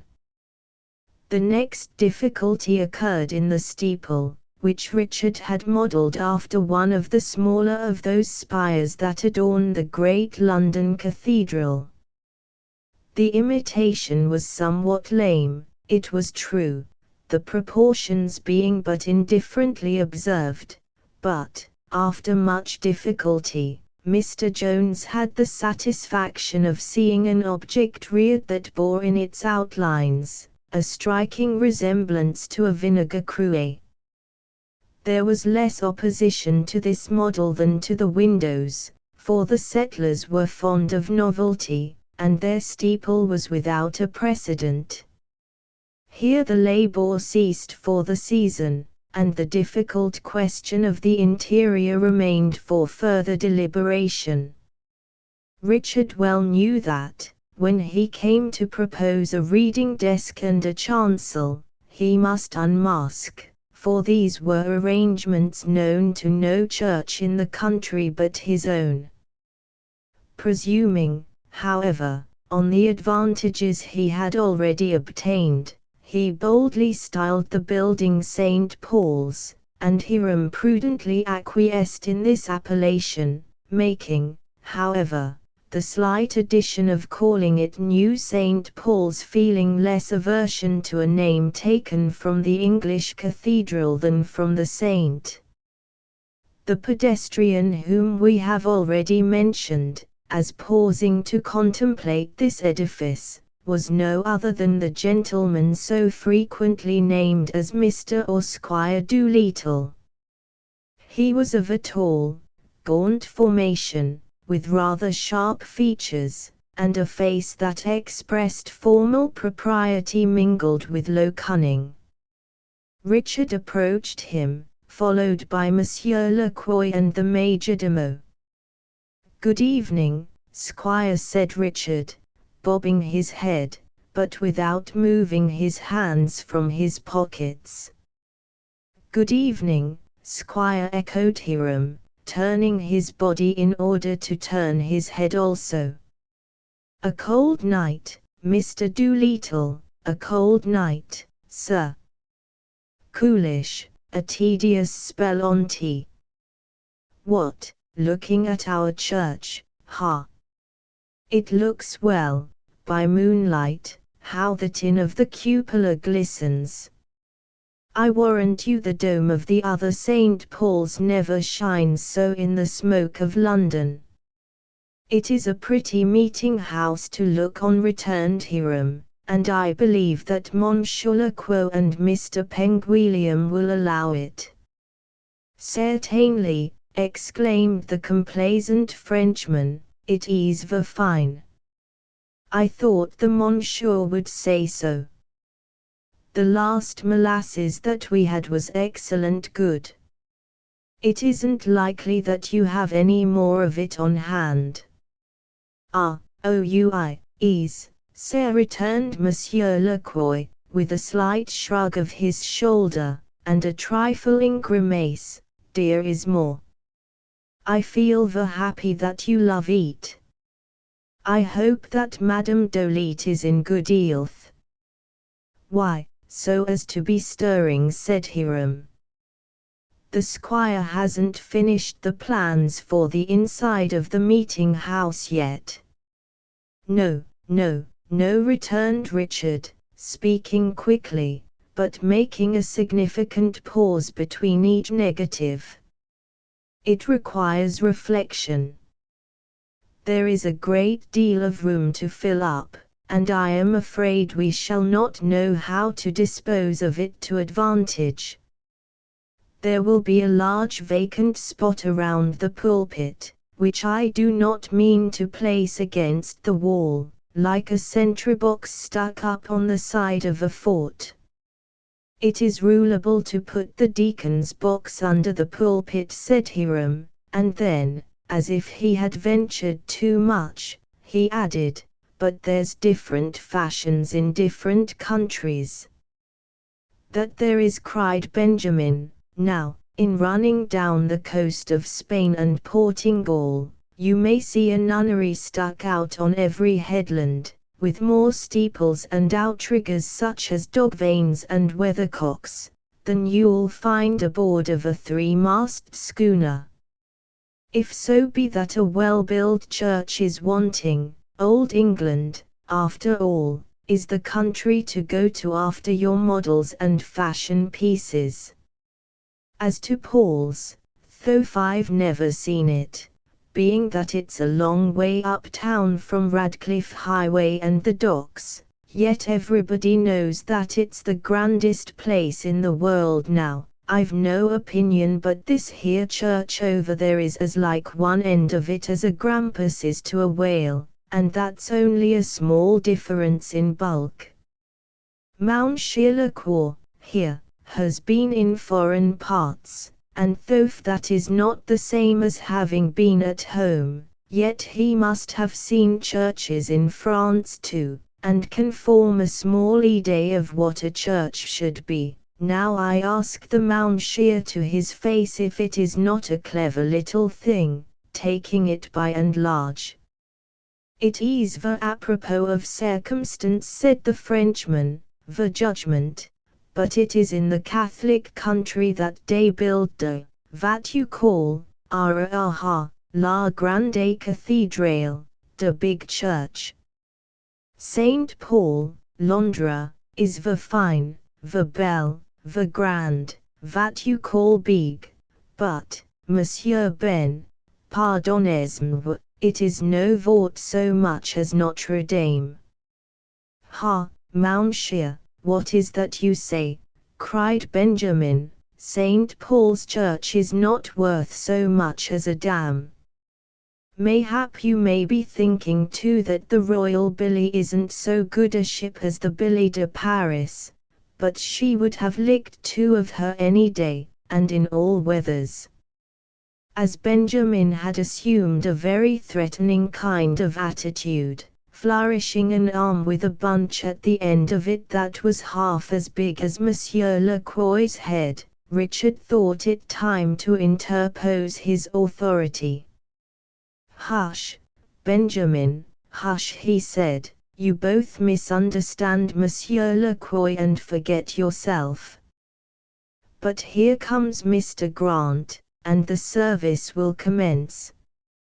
Let us go in.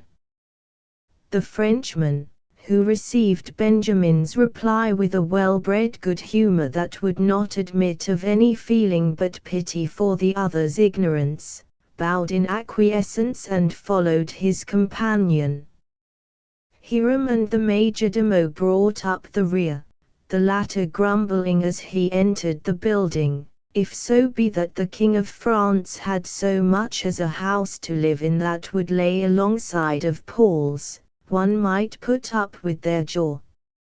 It's more than flesh and blood can bear to hear a Frenchman run down an English church in this manner. Why, Squire Doolittle, I've been at the whipping of two of them in one day, clean built, snug frigates with standing royals and them new-fashioned cannonades on their quarters, such as, if they had only Englishmen aboard of them, would have fought the devil. With this ominous word in his mouth, Benjamin entered the church. Chapter 11. And fools who came to scoff, remained to pray. Goldsmith.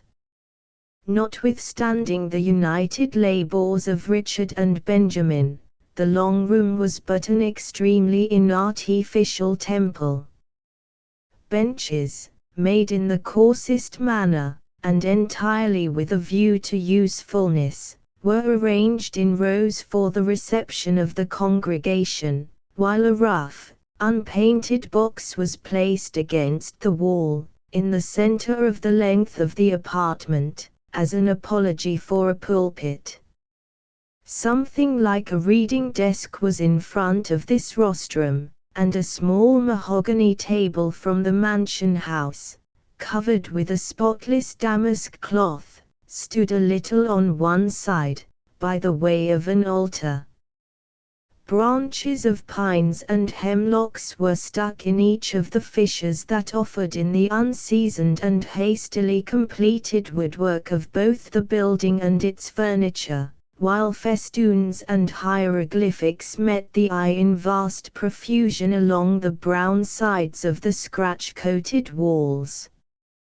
As the room was only lighted by some 10 or 15 miserable candles, and the windows were without shutters, it would have been but a dreary, cheerless place for the solemnities of a Christmas Eve, had not the large fire that was crackling at each end of the apartment given an air of cheerfulness to the scene, by throwing an occasional glare of light through the vistas of bushes and faces.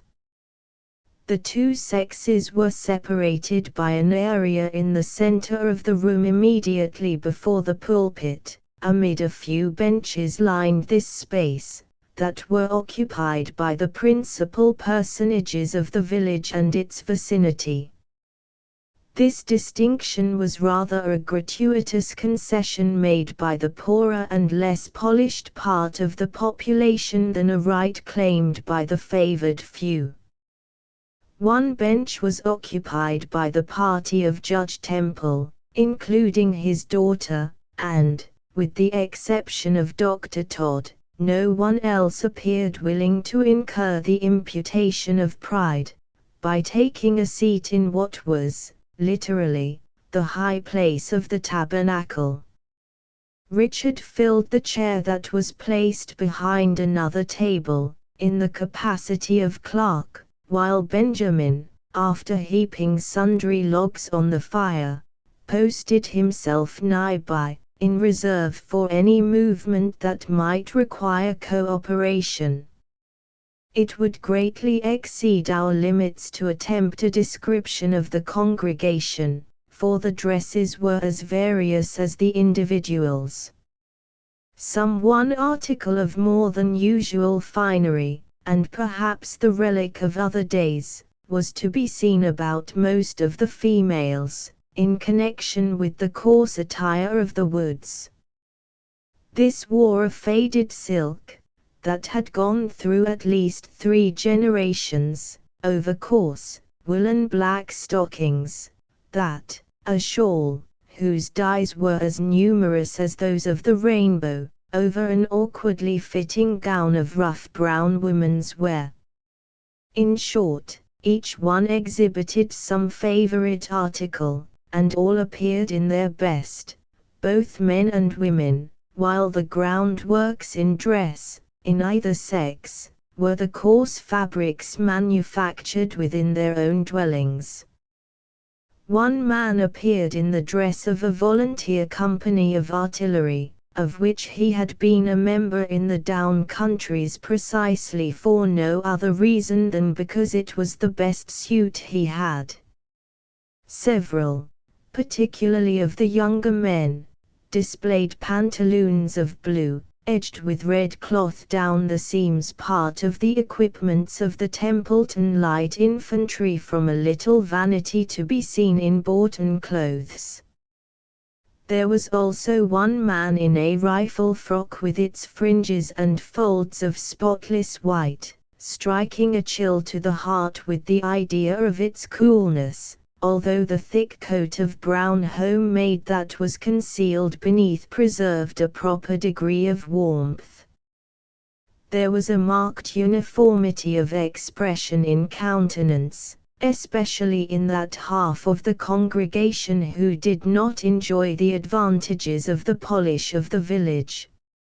A sallow skin, that indicated nothing but exposure, was common to all, as was an air of great decency and attention, mingled, generally, with an expression of shrewdness, and in the present instance of active curiosity. Now and then a face and dress were to be seen among the congregation, that differed entirely from this description. If pock-marked and florid, with gartered legs, and a coat that snugly fitted the person of the wearer, it was surely an English emigrant, who had bent his steps to this retired quarter of the globe. If hard-featured and without colour, with high cheekbones, it was a native of Scotland, in similar circumstances. The short, black-eyed man, with a cast of the swarthy Spaniard in his face, who rose repeatedly to make room for the belles of the village as they entered, was a son of Erin, who had lately left off his pack, and become a stationery trader in Templeton. In short, half the nations in the north of Europe had their representatives in this assembly, though all had closely assimilated themselves to the Americans in dress and appearance, except the Englishman.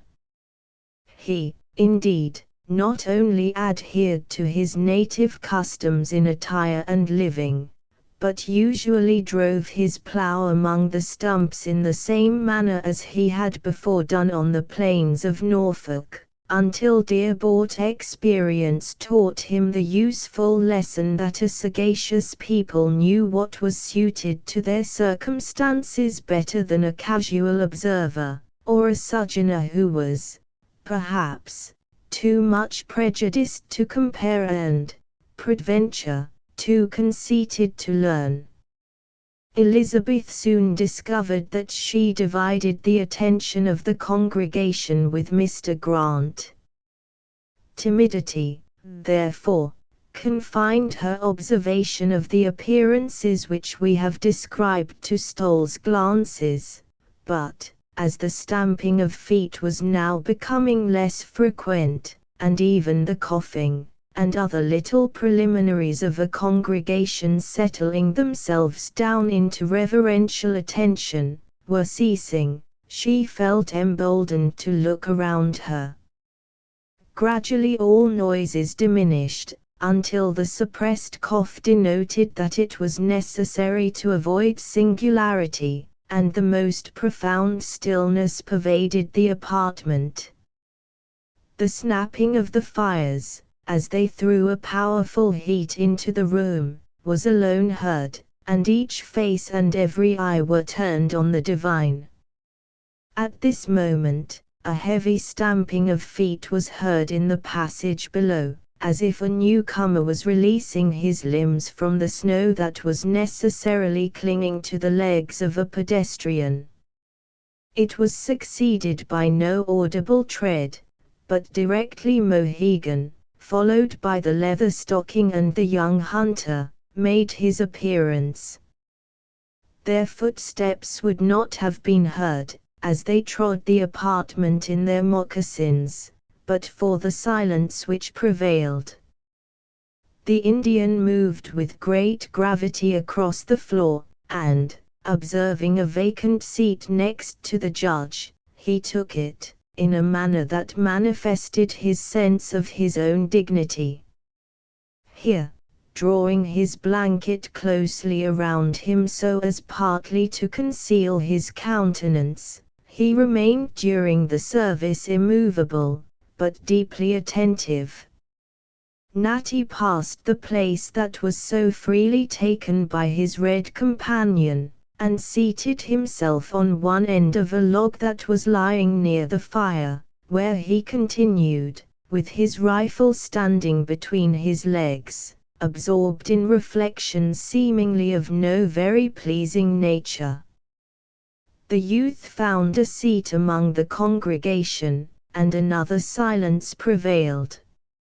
Mr. Grant now arose and commenced his service with the sublime declaration of the Hebrew prophet, "The Lord is in his holy temple, let all the earth keep silence before him." The example of Mr. Jones was unnecessary to teach the congregation to rise. The solemnity of the divine effected this as by magic. After a short pause, Mr. Grant proceeded with the solemn and winning exhortation of his service. Nothing was heard but the deep though affectionate tones of the reader, as he went slowly through this exordium, until, something unfortunately striking the mind of Richard as incomplete, he left his place and walked on tiptoe from the room. When the clergyman bent his knees in prayer and confession, the congregation so far imitated his example as to resume their seats, whence no succeeding effort of the divine, during the evening, was able to remove them in a body. Some rose at times, but by far the larger part continued unbending, observant, it is true, but it was the kind of observation that regarded the ceremony as a spectacle rather than a worship in which they were to participate. Thus deserted by his clerk, Mr. Grant continued to read, but no response was audible. The short and solemn pause that succeeded each petition was made, still no voice repeated the eloquent language of the prayer. The lips of Elizabeth moved, but they moved in vain, and accustomed as she was to the service of the churches of the metropolis, she was beginning to feel the awkwardness of the circumstance most painfully when a soft, low female voice repeated after the priest, "We have left undone those things which we ought to have done." Startled at finding one of her own sex in that place who could rise superior to natural timidity, Miss Temple turned her eyes in the direction of the penitent. She observed a young female on her knees, but a short distance from her, with her meek face humbly bent over her book. The appearance of this stranger, for such she was, entirely, to Elizabeth, was light and fragile. Her dress was neat and becoming, and her countenance, though pale and slightly agitated, excited deep interest by its sweet and melancholy expression.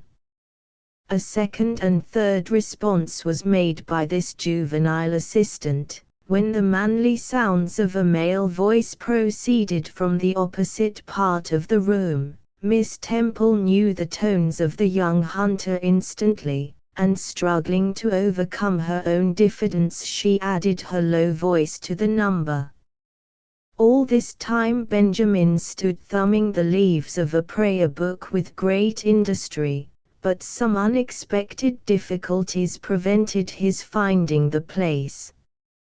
Before the divine reached the close of the confession, however, Richard reappeared at the door, and, as he moved lightly across the room, he took up the response, in a voice that betrayed no other concern than that of not being heard. In his hand he carried a small open box, with the figures 8 by 10 written in black paint on one of its sides, which, having placed in the pulpit, apparently as a footstool for the divine, he returned to his station in time to say, sonorously, Amen.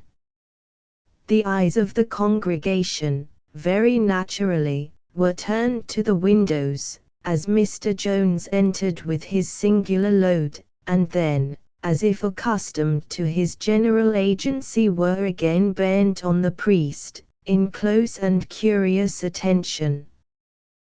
The long experience of Mr. Grant admirably qualified him to perform his present duty.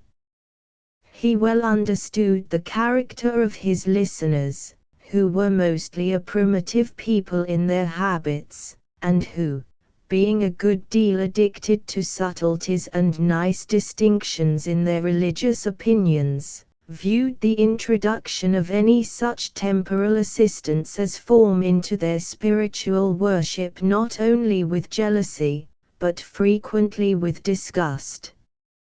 He had acquired much of his knowledge from studying the great book of human nature as it lay open in the world, and, knowing how dangerous it was to contend with ignorance, uniformly endeavored to avoid dictating where his better reason taught him it was the most prudent to attempt to lead. His orthodoxy had no dependence on his cassock. He could pray with fervor and with faith, if circumstances required it, without the assistance of his clerk, and he had even been known to preach a most evangelical sermon, in the winning manner of native eloquence, without the aid of a cambric handkerchief. In the present instance he yielded, in many places, to the prejudices of his congregation, and when he had ended, there was not one of his new hearers who did not think the ceremonies less papal and offensive, and more conformant to his or her own notions of devout worship, than they had been led to expect from a service of forms. Richard found in the divine, during the evening, a most powerful co-operator in his religious schemes.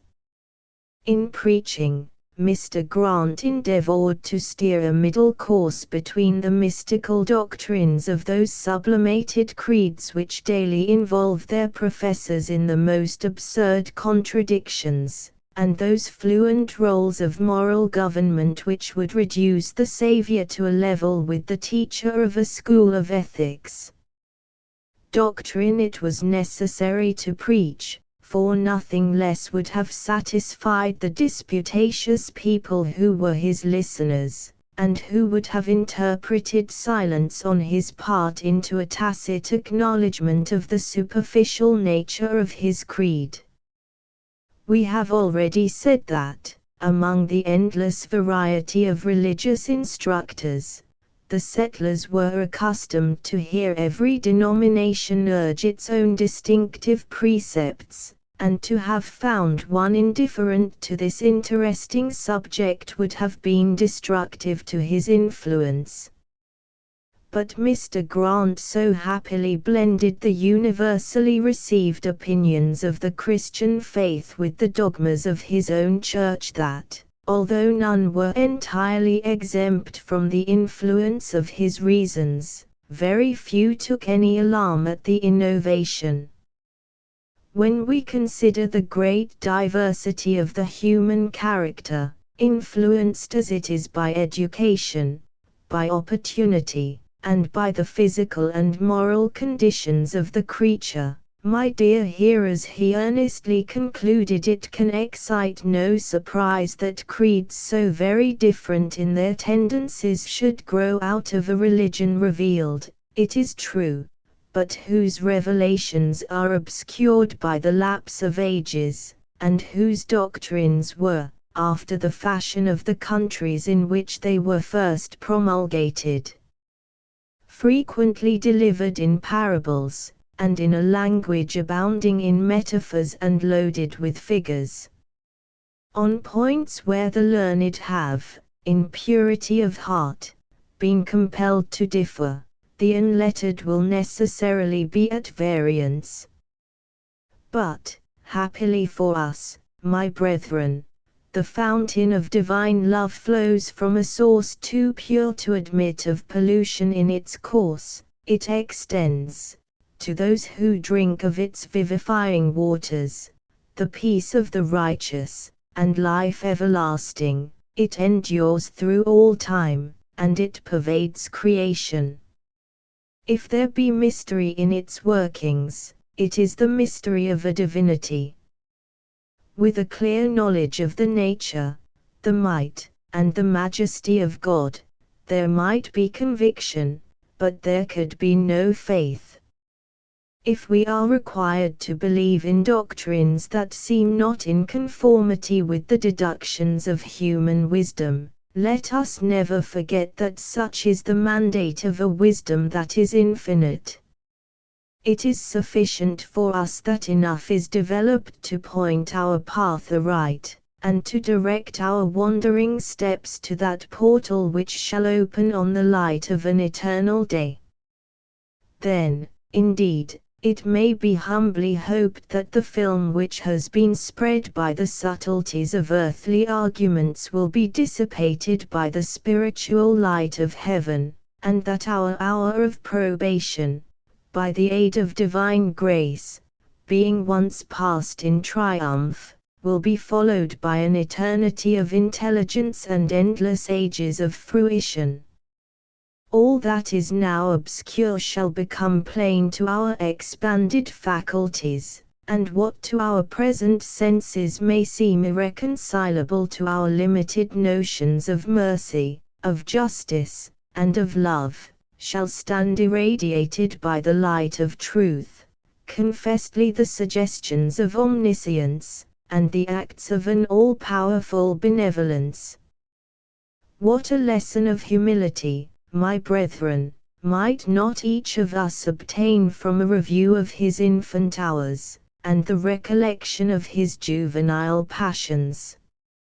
How differently do the same acts of parental rigor appear in the eyes of the suffering child and of the chastened man!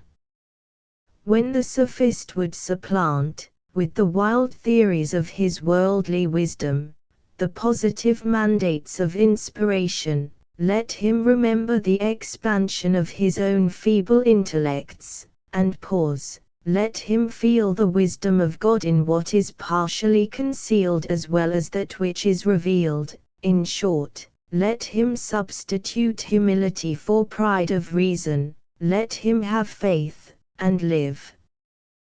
The consideration of this subject is full of consolation, my hearers, and does not fail to bring with it lessons of humility and of profit, that, duly improved, would both chasten the heart and strengthen the feeble-minded man in his course. It is a blessed consolation to be able to lay the misdoubtings of our arrogant nature at the threshold of the dwelling place of the Deity, from whence they shall be swept away, at the great opening of the portal, like the mists of the morning before the rising sun. It teaches us a lesson of humility, by impressing us with the imperfection of human powers, and by warning us of the many weak points where we are open to the attack of the great enemy of our race. It proves to us that we are in danger of being weak, when our vanity would fain soothe us into the belief that we are most strong. It forcibly points out to us the vainglory of intellect, and shows us the vast difference between a saving faith and the corollaries of a philosophical theology, and it teaches us to reduce our self-examination to the test of good works. By good works must be understood the fruits of repentance, the chiefest of which is charity. Not that charity only which causes us to help the needy and comfort the suffering, but that feeling of universal philanthropy which, by teaching us to love, causes us to judge with lenity all men, striking at the root of self-righteousness, and warning us to be sparing of our condemnation of others, while our own salvation is not yet secure. The lesson of expediency, my brethren, which I would gather from the consideration of this subject, is most strongly inculcated by humility. On the heading and essential points of our faith, there is but little difference among those classes of Christians who acknowledge the attributes of the Saviour, and depend on his mediation. But heresies have polluted every church, and schisms are the fruit of disputation. In order to arrest these dangers, and to ensure the union of his followers, it would seem that Christ had established his visible church and delegated the ministry. Wise and holy men, the fathers of our religion, have expended their labors in clearing what was revealed from the obscurities of language, and the results of their experience and researches have been embodied in the form of evangelical discipline. That this discipline must be salutary is evident from the view of the weakness of human nature that we have already taken, and that it may be profitable to us, and all who listen to its precepts and its liturgy. May God, in his infinite wisdom, grant. And now to etc. With this ingenious reference to his own forms and ministry, Mr. Grant concluded his discourse. The most profound attention had been paid to the sermon during the whole of its delivery, although the prayers had not been received with so perfect demonstration of respect. This was by no means an intended slight of that liturgy to which the divine alluded, but was the habit of a people who owed their very existence, as a distinct nation, to the doctrinal character of their ancestors. Sundry looks of private dissatisfaction were exchanged between Hiram and one or two of the leading members of the conference, but the feeling went no further at that time, and the congregation, after receiving the blessing of Mr. Grant, dispersed in silence, and with great decorum. Chapter 12. Your creeds and dogmas of a learned church may build a fabric, fair with moral beauty, but it would seem that the strong hand of God can, only, raise the devil from the heart. Duo. While the congregation was separating, Mr. Grant approached the place where Elizabeth and her father were seated, leading the youthful female whom we have mentioned in the preceding chapter, and presented her as his daughter. Her reception was as cordial and frank as the manners of the country and the value of good society could render it, the two young women feeling, instantly, that they were necessary to the comfort of each other. The judge, to whom the clergyman's daughter was also a stranger, was pleased to find one who, from habits, sex, and years, could probably contribute largely to the pleasures of his own child, during her first privations on her removal from the associations of a city to the solitude of Templeton, while Elizabeth, who had been forcibly struck with the sweetness and devotion of the youthful suppliant, removed the slight embarrassment of the timid stranger by the ease of her own manners. They were at once acquainted, and, during the 10 minutes that the academy was clearing, engagements were made between the young people, not only for the succeeding day, but they would probably have embraced in their arrangements half of the winter, had not the divine interrupted them by saying, "Gently, gently, my dear Miss Temple, or you will make my girl too dissipated. You forget that she is my housekeeper, and that my domestic affairs must remain unattended to, should Louisa accept of half the kind offers you are so good as to make her? And why should they not be neglected entirely, sir? Interrupted Elizabeth. There are but two of you, and certain I am that my father's house will not only contain you both, but will open its doors spontaneously to receive such guests. Society is a good not to be rejected on account of cold forms, in this wilderness, sir, and I have often heard my father say, that hospitality is not a virtue in a new country, the favor being conferred by the guest. The manner in which Judge Temple exercises its rights would confirm this opinion, but we must not trespass too freely. Doubt not that you will see us often, my child, particularly during the frequent visits that I shall be compelled to make to the distant parts of the country. But to obtain an influence with such a people, he continued, glancing his eyes toward the few who were still lingering, curious observers of the interview, a clergyman must not awaken envy or distrust by dwelling under so splendid a roof as that of Judge Temple. You like the roof, then, Mr. Grant? Cried Richard, who had been directing the extinguishment of the fires and other little necessary duties, and who approached in time to hear the close of the divine's speech. I am glad to find one man of taste at last. Here's Duke now, pretends to call it by every abusive name he can invent, but though Duke is a tolerable judge, he is a very poor carpenter, let me tell him.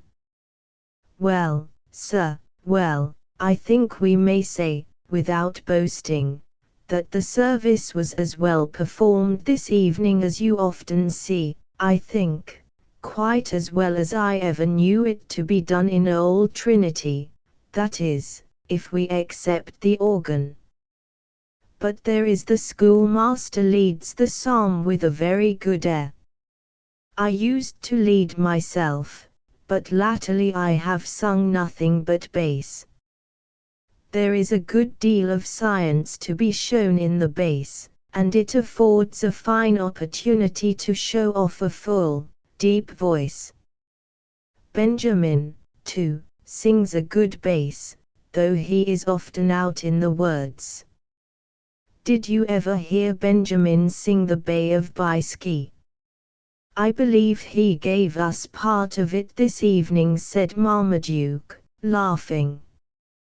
There was, now and then, a fearful quaver in his voice, and it seems that Mr. Penguillian is like most others who do one thing particularly well, he knows nothing else. He has, certainly, a wonderful partiality to one tune, and he has a prodigious self-confidence in that one, for he delivers himself like a northwester sweeping across the lake. But come, gentlemen, our way is clear, and the sleigh waits. Good evening, Mr. Grant. Good night, young lady, remember you dine beneath the Corinthian roof, tomorrow, with Elizabeth. The parties separated, Richard holding a close dissertation with Mr. Lacroix, as they descended the stairs, on the subject of psalmody, which he closed by a violent eulogium on the air of the Bay of Biscay, as particularly connected with his friend Benjamin's execution. During the preceding dialogue, Mohegan retained his seat, with his head shrouded in his blanket, as seemingly inattentive to surrounding objects as the departing congregation was itself to the presence of the aged chief. Natty, also, continued on the log where he had first placed himself, with his head resting on one of his hands, while the other held the rifle, which was thrown carelessly across his lap. His countenance expressed uneasiness, and the occasional unquiet glances that he had thrown around him during the service plainly indicated some unusual causes for unhappiness. His continuing seated was, however, out of respect to the Indian chief to whom he paid the utmost deference on all occasions, although it was mingled with the rough manner of a hunter. The young companion of these two ancient inhabitants of the forest remained also standing before the extinguished brands, probably from an unwillingness to depart without his comrades. The room was now deserted by all but this group, the divine, and his daughter. As the party from the mansion house disappeared, John arose, and, dropping the blanket from his head, he shook back the mass of black hair from his face, and, approaching Mr. Grant, he extended his hand, and said solemnly, "Father, I thank you. The words that have been said, since the rising moon, have gone upward, and the Great Spirit is glad. What you have told your children, they will remember, and be good." He paused a moment, and then, elevating himself with the grandeur of an Indian chief, he added, "If Chingachgook lives to travel toward the setting sun, after his tribe, and the Great Spirit carries him over the lakes and mountains with the breath of his body, he will tell his people the good talk he has heard, and they will believe him, for who can say that Mohegan has ever lied? Let him place his dependence on the goodness of divine mercy," said Mr. Grant, to whom the proud consciousness of the Indian sounded a little heterodox, "and it never will desert him. When the heart is filled with love to God, there is no room for sin. But, young man, to you I owe not only an obligation, in common with those you saved this evening on the mountain, but my thanks for your respectable and pious manner in assisting in the service at a most embarrassing moment. I should be happy to see you sometimes at my dwelling, when, perhaps, my conversation may strengthen you in the path which you appear to have chosen. It is so unusual to find one of your age and appearance, in these woods, at all acquainted with our holy liturgy, that it lessens at once the distance between us, and I feel that we are no longer strangers.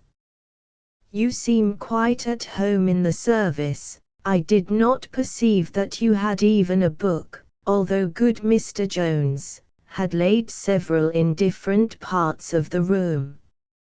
It would be strange if I were ignorant of the service of our church, sir," returned the youth modestly, "for I was baptized in its communion and I have never yet attended public worship elsewhere. For me to use the forms of any other denomination would be as singular as our own have proved to the people here this evening." "You give me great pleasure, my dear sir," cried the divine, seizing the other by the hand, and shaking it cordially. "You will go home with me now, indeed you must. My child has yet to thank you for saving my life. I will listen to no apologies. This worthy Indian, and your friend, there, will accompany us. Bless me! To think that he has arrived at manhood in this country, without entering a dissenting meeting house. The divines of the Protestant Episcopal Church of the United States commonly call other denominations dissenters, though there never was an established church in their own country. "No, no," interrupted the Leather Stocking, "I must away to the wigwam, there's work there that mustn't be forgotten for all your churchings and merrymakings. Let the lad go with you in welcome, he is used to keeping company with ministers, and talking of such matters, so is old John, who was Christianized by the Moravians about the time of the old war. But I am a plain unlearned man, that has served both the king and his country, in his day, agin the French and savages, but never so much as looked into a book, or learnt a letter of scholarship, in my born days. I've never seen the use of much indoor work, though I have lived to be partly bald, and in my time have killed 200 beaver in a season, and that without counting the other game. If you mistrust what I am telling you, you can ask Chingachgook there, for I did it in the heart of the Delaware country, and the old man is knowing to the truth of every word I say. I doubt not, my friend, that you have been both a valiant soldier and skillful hunter in your day, said the divine, but more is wanting to prepare you for that end which approaches.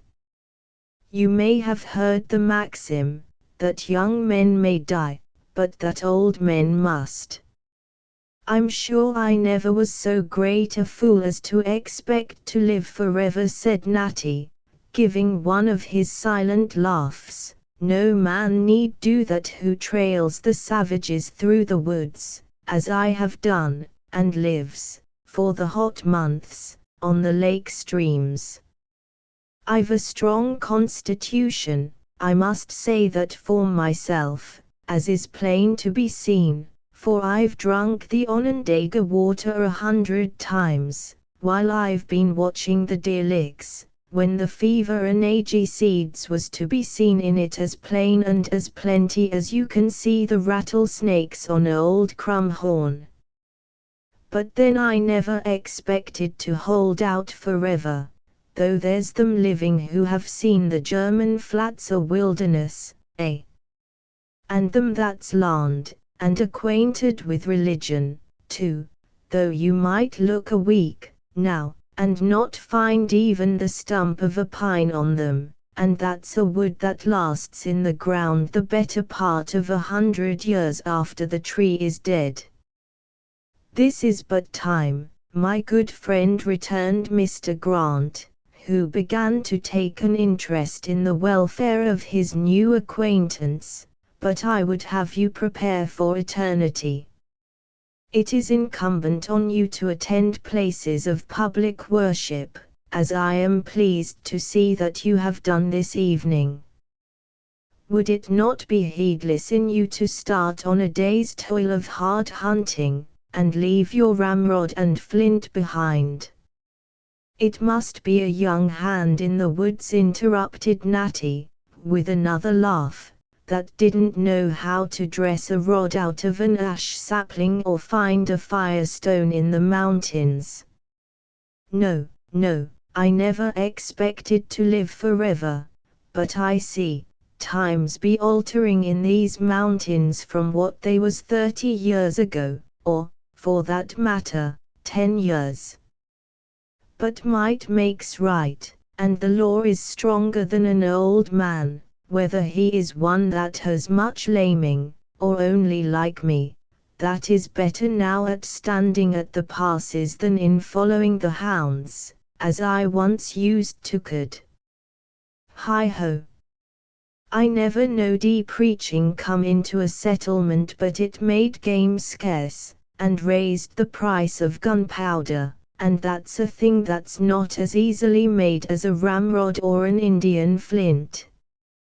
The divine, perceiving that he had given his opponent an argument by his own unfortunate selection of a comparison, very prudently relinquished the controversy, although he was fully determined to resume it at a more happy moment, repeating his request to the young hunter with great earnestness, The youth and Indian consented to accompany him and his daughter to the dwelling that the care of Mr. Jones had provided for their temporary residence.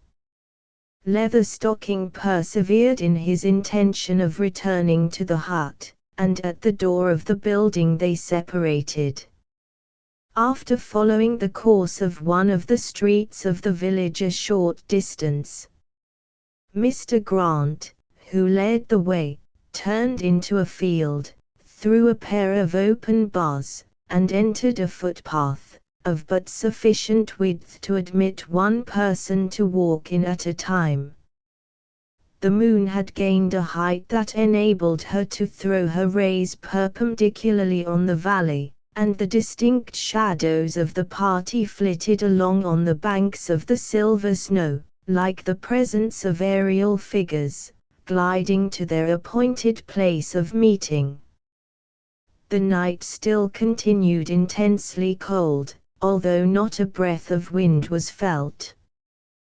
The path was beaten so hard that the gentle female, who made one of the party, moved with ease along its windings, though the frost emitted a low creaking at the impression of even her light footsteps. The clergyman in his dark dress of broadcloth, with his mild, benevolent countenance occasionally turned toward his companions, expressing that look of subdued care which was its characteristic, presented the first object in this singular group. Next to him moved the Indian, his hair falling about his face, his head uncovered, and the rest of his form concealed beneath his blanket. As his swarthy visage, with its muscles fixed in rigid composure, was seen under the light of the moon, which struck his face obliquely, he seemed a picture of resigned old age, on whom the storms of winter had beaten in vain for the greater part of a century, but when, in turning his head, the rays fell directly on his dark, fiery eyes, they told a tale of passions unrestrained, and of thoughts free as air. The slight person of Miss Grant, which followed next, and which was but too thinly clad for the severity of the season, formed a marked contrast to the wild attire and uneasy glances of the Delaware chief, and more than once during their walk, the young hunter, himself no insignificant figure in the group, was led to consider the difference in the human form, as the face of Mohegan and the gentle countenance of Miss Grant, with eyes that rivaled the soft hue of the sky, met his view at the instant that each turned to throw a glance at the splendid orb which lighted their path. Their way, which led through fields that lay at some distance in the rear of the houses, was cheered by a conversation that flagged or became animated with the subject. The first to speak was the divine.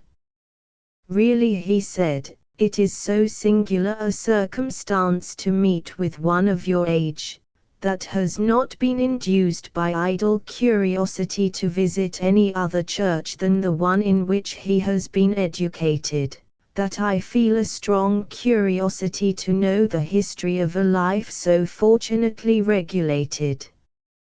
Your education must have been excellent, as indeed is evident from your manners and language.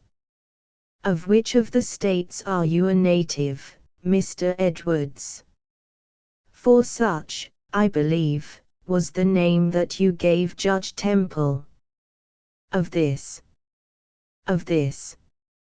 I was at a loss to conjecture, from your dialect, which does not partake, particularly, of the peculiarities of any country with which I am acquainted." "You have, then, resided much in the cities, for no other part of this country is so fortunate as to possess the constant enjoyment of our excellent liturgy." The young hunter smiled, as he listened to the divine while he so clearly betrayed from what part of the country he had come himself, but, for reasons probably connected with his present situation, he made no answer. "I am delighted to meet with you, my young friend, for I think an ingenious mind, such as I doubt not yours must be, will exhibit all the advantages of a settled doctrine and devout liturgy. You perceive how I was compelled to bend to the humors of my hearers this evening. Good Mr. Jones wished me to read the communion, and, in fact, all the morning service, but, happily, the canons do not require this of an evening. It would have wearied a new congregation, but tomorrow I purpose administering the sacrament. Do you commune, my young friend?" "I believe not, sir," returned the youth, with a little embarrassment, that was not at all diminished by Miss Grant's pausing involuntarily, and turning her eyes on him in surprise. "I fear that I am not qualified. I have never yet approached the altar, neither would I wish to do it while I find so much of the world clinging to my heart." "Each must judge for himself," said Mr. Grant, "though I should think that a youth who had never been blown about by the wind of false doctrines, and who has enjoyed the advantages of our liturgy for so many years in its purity, might safely come. Yet, sir, it is a solemn festival, which none should celebrate until there is reason to hope it is not mockery. I observed this evening, in your manner to Judge Temple, a resentment that bordered on one of the worst of human passions. We will cross this brook on the ice, it must bear us all, I think, in safety. Be careful not to slip, my child." While speaking, he descended a little bank by the path, and crossed one of the small streams that poured their waters into the lake, and, turning to see his daughter pass, observed that the youth had advanced, and was kindly directing her footsteps. When all were safely over, he moved up the opposite bank, and continued his discourse. "It was wrong, my dear sir, very wrong, to suffer such feelings to rise, under any circumstances, and especially in the present, where the evil was not intended."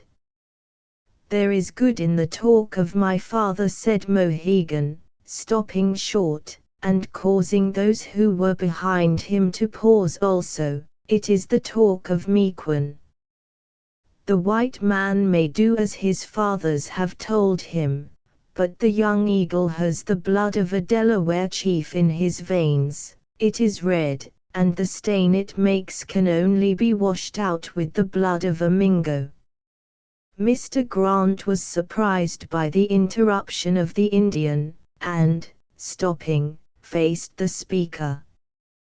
His mild features were confronted to the fierce and determined looks of the chief, and expressed the horror he felt at hearing such sentiments from one who professed the religion of his Savior.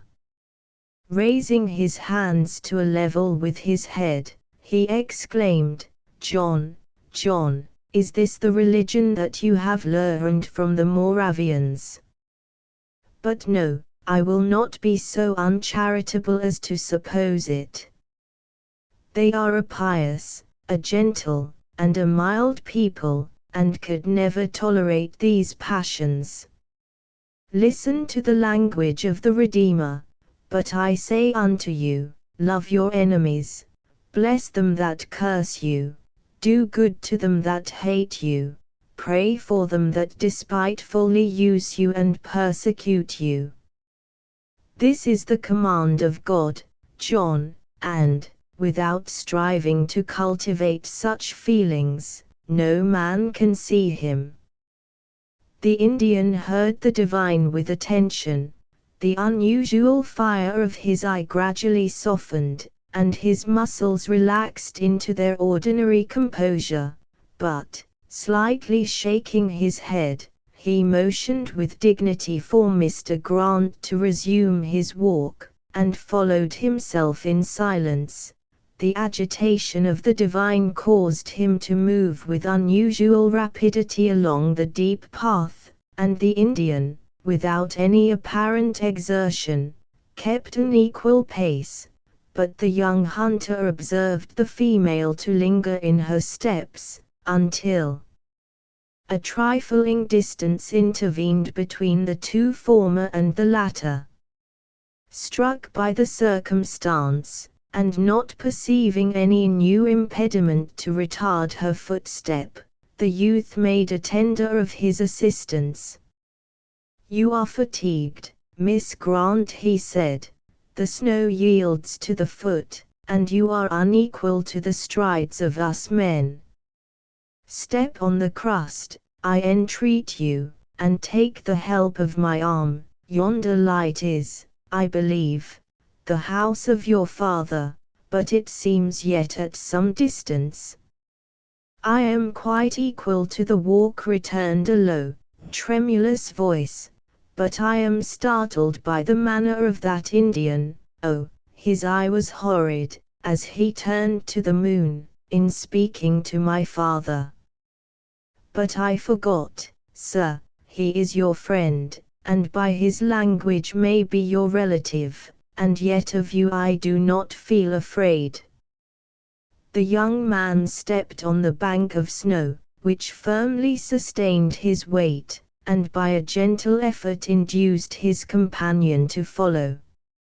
Drawing her arm through his own, he lifted his cap from his head, allowing the dark locks to flow in rich curls over his open brow, and walked by her side with an air of conscious pride, as if inviting an examination of his utmost thoughts. Louisa took but a furtive glance at his person, and moved quietly along, at a rate that was greatly quickened by the aid of his arm. "You are but little acquainted with this peculiar people, Miss Grant," he said, "or you would know that revenge is a virtue with an Indian. They are taught, from infancy upward, to believe it a duty never to allow an injury to pass unrevenged, and nothing but the stronger claims of hospitality can guard one against their resentments where they have power." "Surely, sir," said Miss Grant, involuntarily withdrawing her arm from his, "you have not been educated with such unholy sentiments." "It might be a sufficient answer to your excellent father to say that I was educated in the church," he returned, "but to you I will add that I have been taught deep and practical lessons of forgiveness. I believe that, on this subject, I have but little cause to reproach myself. It shall be my endeavor that there yet be less." While speaking, he stopped, and stood with his arm again proffered to her assistance. As he ended, she quietly accepted his offer, and they resumed their walk.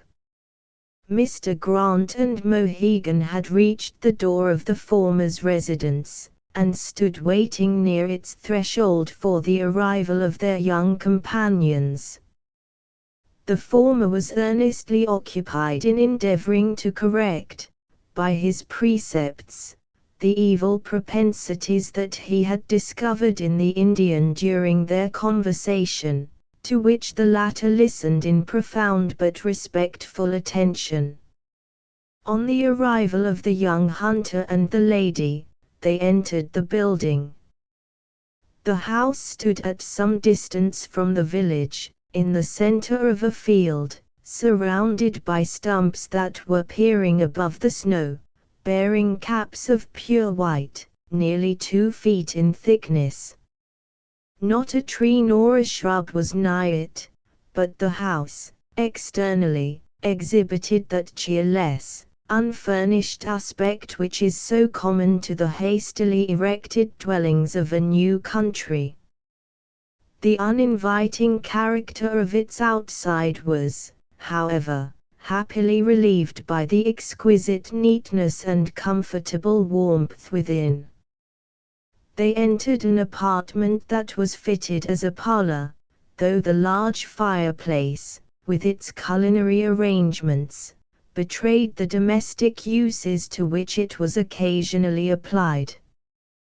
The bright blaze from the hearth rendered the light that proceeded from the candle Louisa produced unnecessary, for the scanty furniture of the room was easily seen and examined by the former.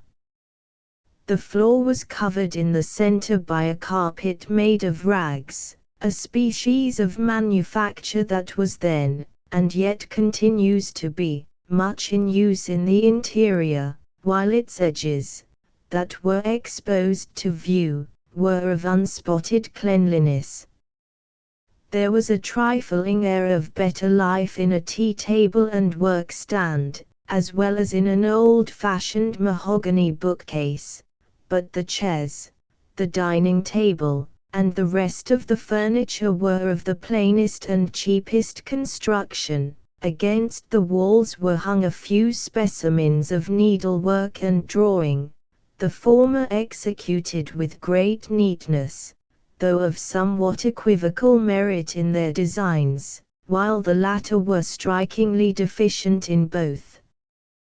One of the former represented a tomb, with a youthful female weeping over it, exhibiting a church with arched windows in the background.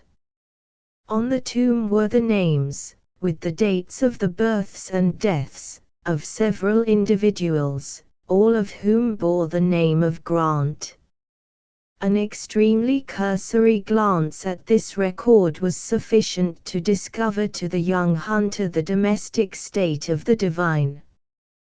He there read that he was a widower, and that the innocent and timid maiden, who had been his companion, was the only survivor of 6 children. The knowledge of the dependence which each of these meek Christians had on the other for happiness threw an additional charm around the gentle but kind attentions which the daughter paid to the father. These observations occurred while the party were seating themselves before the cheerful fire, during which time there was a suspension of discourse.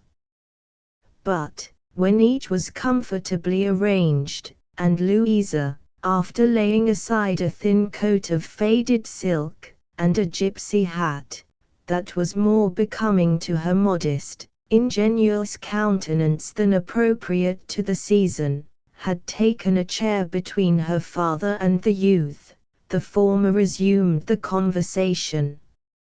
"I trust, my young friend," he said, "that the education you have received has eradicated most of those revengeful principles which you may have inherited by descent, for I understand from the expressions of John that you have some of the blood of the Delaware tribe.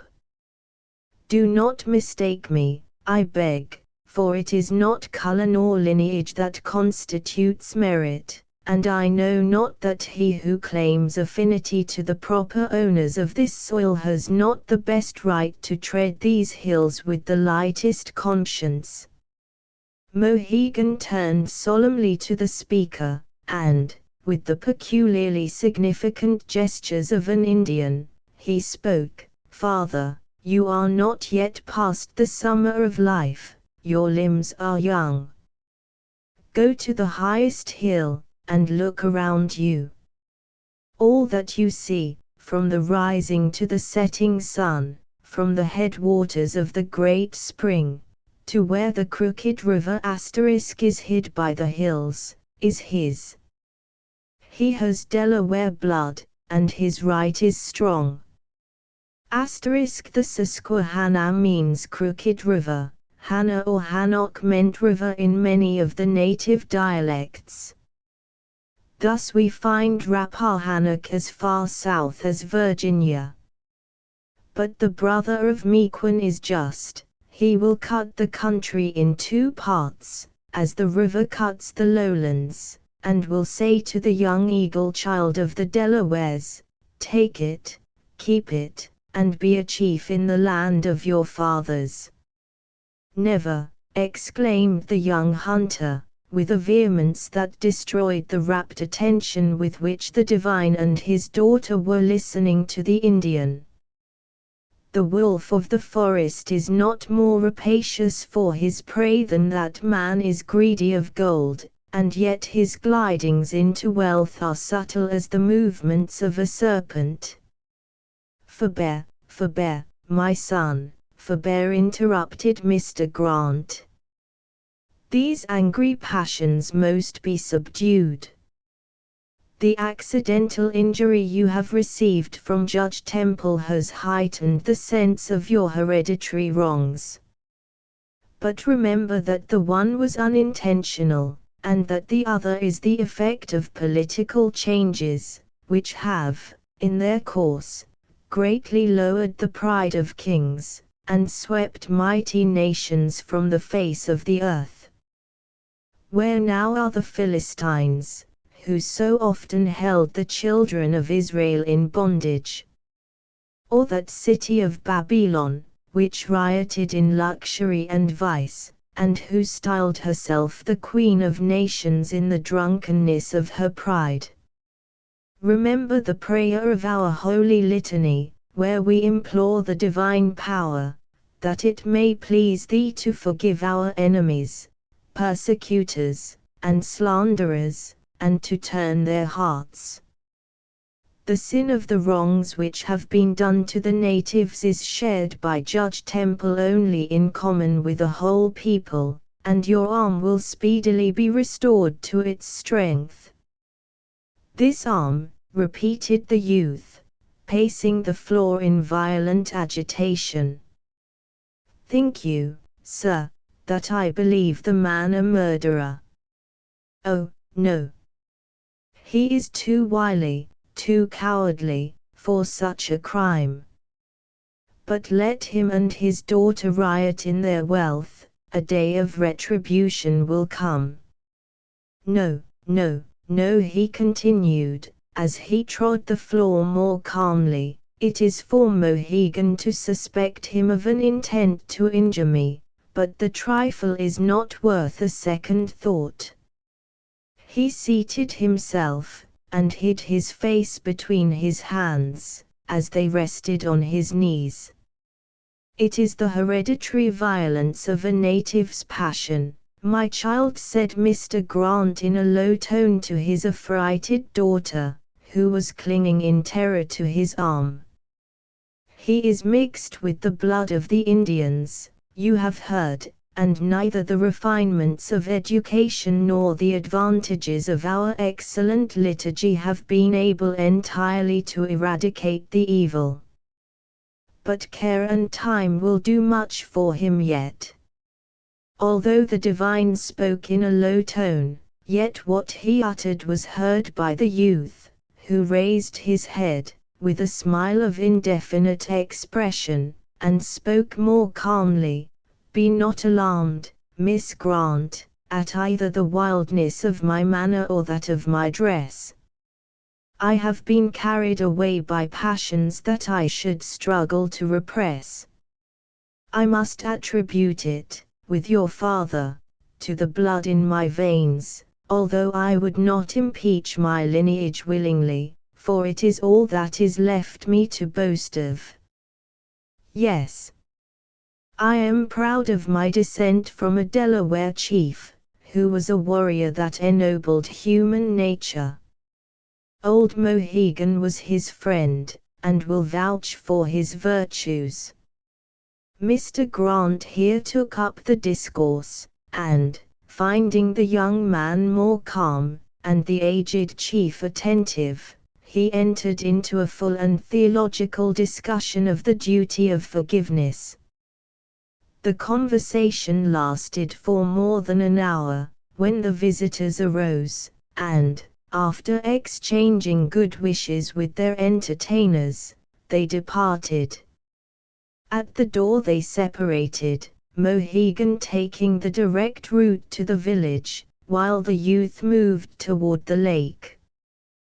The divine stood at the entrance of his dwelling, regarding the figure of the aged chief as it glided, at an astonishing gait for his years, along the deep path, his black, straight hair just visible over the bundle formed by his blanket, which was sometimes blended with the snow, under the silvery light of the moon. From the rear of the house was a window that overlooked the lake, and here Louisa was found by her father, when he entered, gazing intently on some object in the direction of the eastern mountain. He approached the spot, and saw the figure of the young hunter, at the distance of half a mile, walking with prodigious steps across the wide fields of frozen snow that covered the ice, toward the point where he knew the hut inhabited by the Leatherstocking was situated on the margin of the lake, under a rock that was crowned by pines and hemlocks. At the next instant, the wild-looking form entered the shadow cast from the overhanging trees, and was lost to view. It is marvelous how long the propensities of the savage continue in that remarkable race, said the good divine, but if he perseveres as he has commenced, his triumph shall yet be complete. Put me in mind, Louisa, to lend him the homily against peril of idolatry at his next visit. Surety, father, you do not think him in danger of relapsing into the worship of his ancestors? No, my child, returned the clergyman, laying his hand affectionately on her flaxen locks, and smiling. His white blood would prevent it, but there is such a thing as the idolatry of our passions. Chapter 13. And I'll drink out of the quart pot, here's a health to the barley mow. Drinking song. On one of the corners, where the two principal streets of Templeton intersected each other, stood, as we have already mentioned, the inn called the Bold Dragoon. In the original plan it was ordained that the village should stretch along the little stream that rushed down the valley, and the street which led from the lake to the academy was intended to be its western boundary. But convenience frequently frustrates the best regulated plans. The house of Mr., or as, in consequence of commanding the militia of that vicinity, he was called, Captain Hollister, had, at an early day, been erected directly facing the main street, and ostensibly interposed a barrier to its further progress. Horsemen, and subsequently teamsters, however, availed themselves of an opening, at the end of the building, to shorten their passage westward, until in time the regular highway was laid out along this course, and houses were gradually built on either side, so as effectually to prevent any subsequent correction of the evil. Two material consequences followed this change in the regular plans of Marmaduke. The main street, after running about half its length, was suddenly reduced for precisely that difference in its width, and Bold Dragoon became, next to the mansion house, by far the most conspicuous edifice in the place. This conspicuousness, aided by the characters of the host and hostess, gave the tavern an advantage over all its future competitors that no circumstances could conquer. An effort was, however, made to do so, and at the corner diagonally opposite, stood a new building that was intended, by its occupants, to look down all opposition. It was a house of wood, ornamented in the prevailing style of architecture, and about the roof and balustrades was one of the 3 imitators of the mansion house.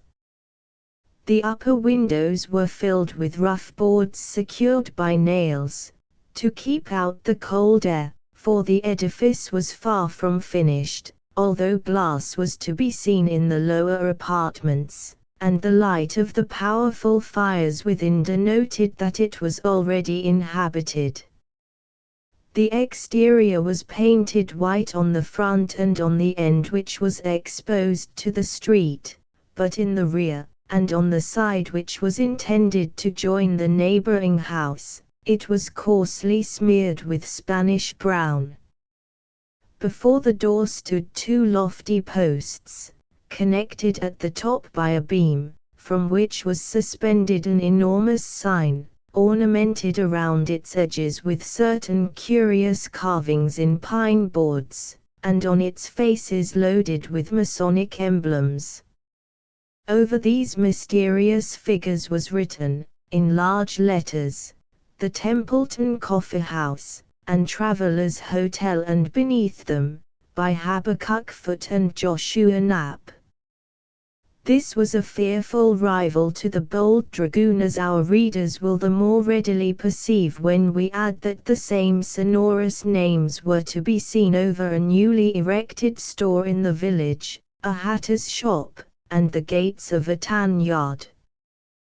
But, either because too much was attempted to be executed well, or that the Bold Dragoon had established a reputation which could not be easily shaken, not only Judge Temple and his friends, but most of the villagers also, who were not in debt to the powerful firm we have named, frequented the inn of Captain Hollister on all occasions where such a house was necessary.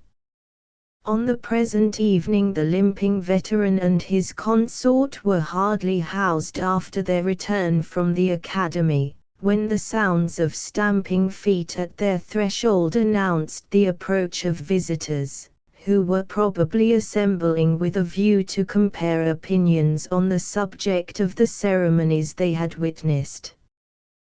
The public, or as it was called, the barroom of the Bold Dragoon, was a spacious apartment, lined on 3 sides with benches and on the 4th by fireplaces. Of the latter there were 2 of such size as to occupy, with their enormous jambs, the whole of that side of the apartment where they were placed, excepting room enough for a door or 2, and a little apartment in one corner, which was protected by miniature palisades, and profusely garnished with bottles and glasses. In the entrance to this sanctuary Mrs. Hollister was seated, with great gravity in her air, while her husband occupied himself with stirring the fires, moving the logs with a large stake burnt to a point at one end. "There, Sergeant, dear," said the landlady, after she thought the veteran had got the logs arranged in the most judicious manner, "give over poking, for it's no good ye'll be doing, now that they burn so conveniently. There's the glasses on the table there, and the mug that the doctor was taking his cider and ginger in, before the fire here, just put them in the bar, will ye?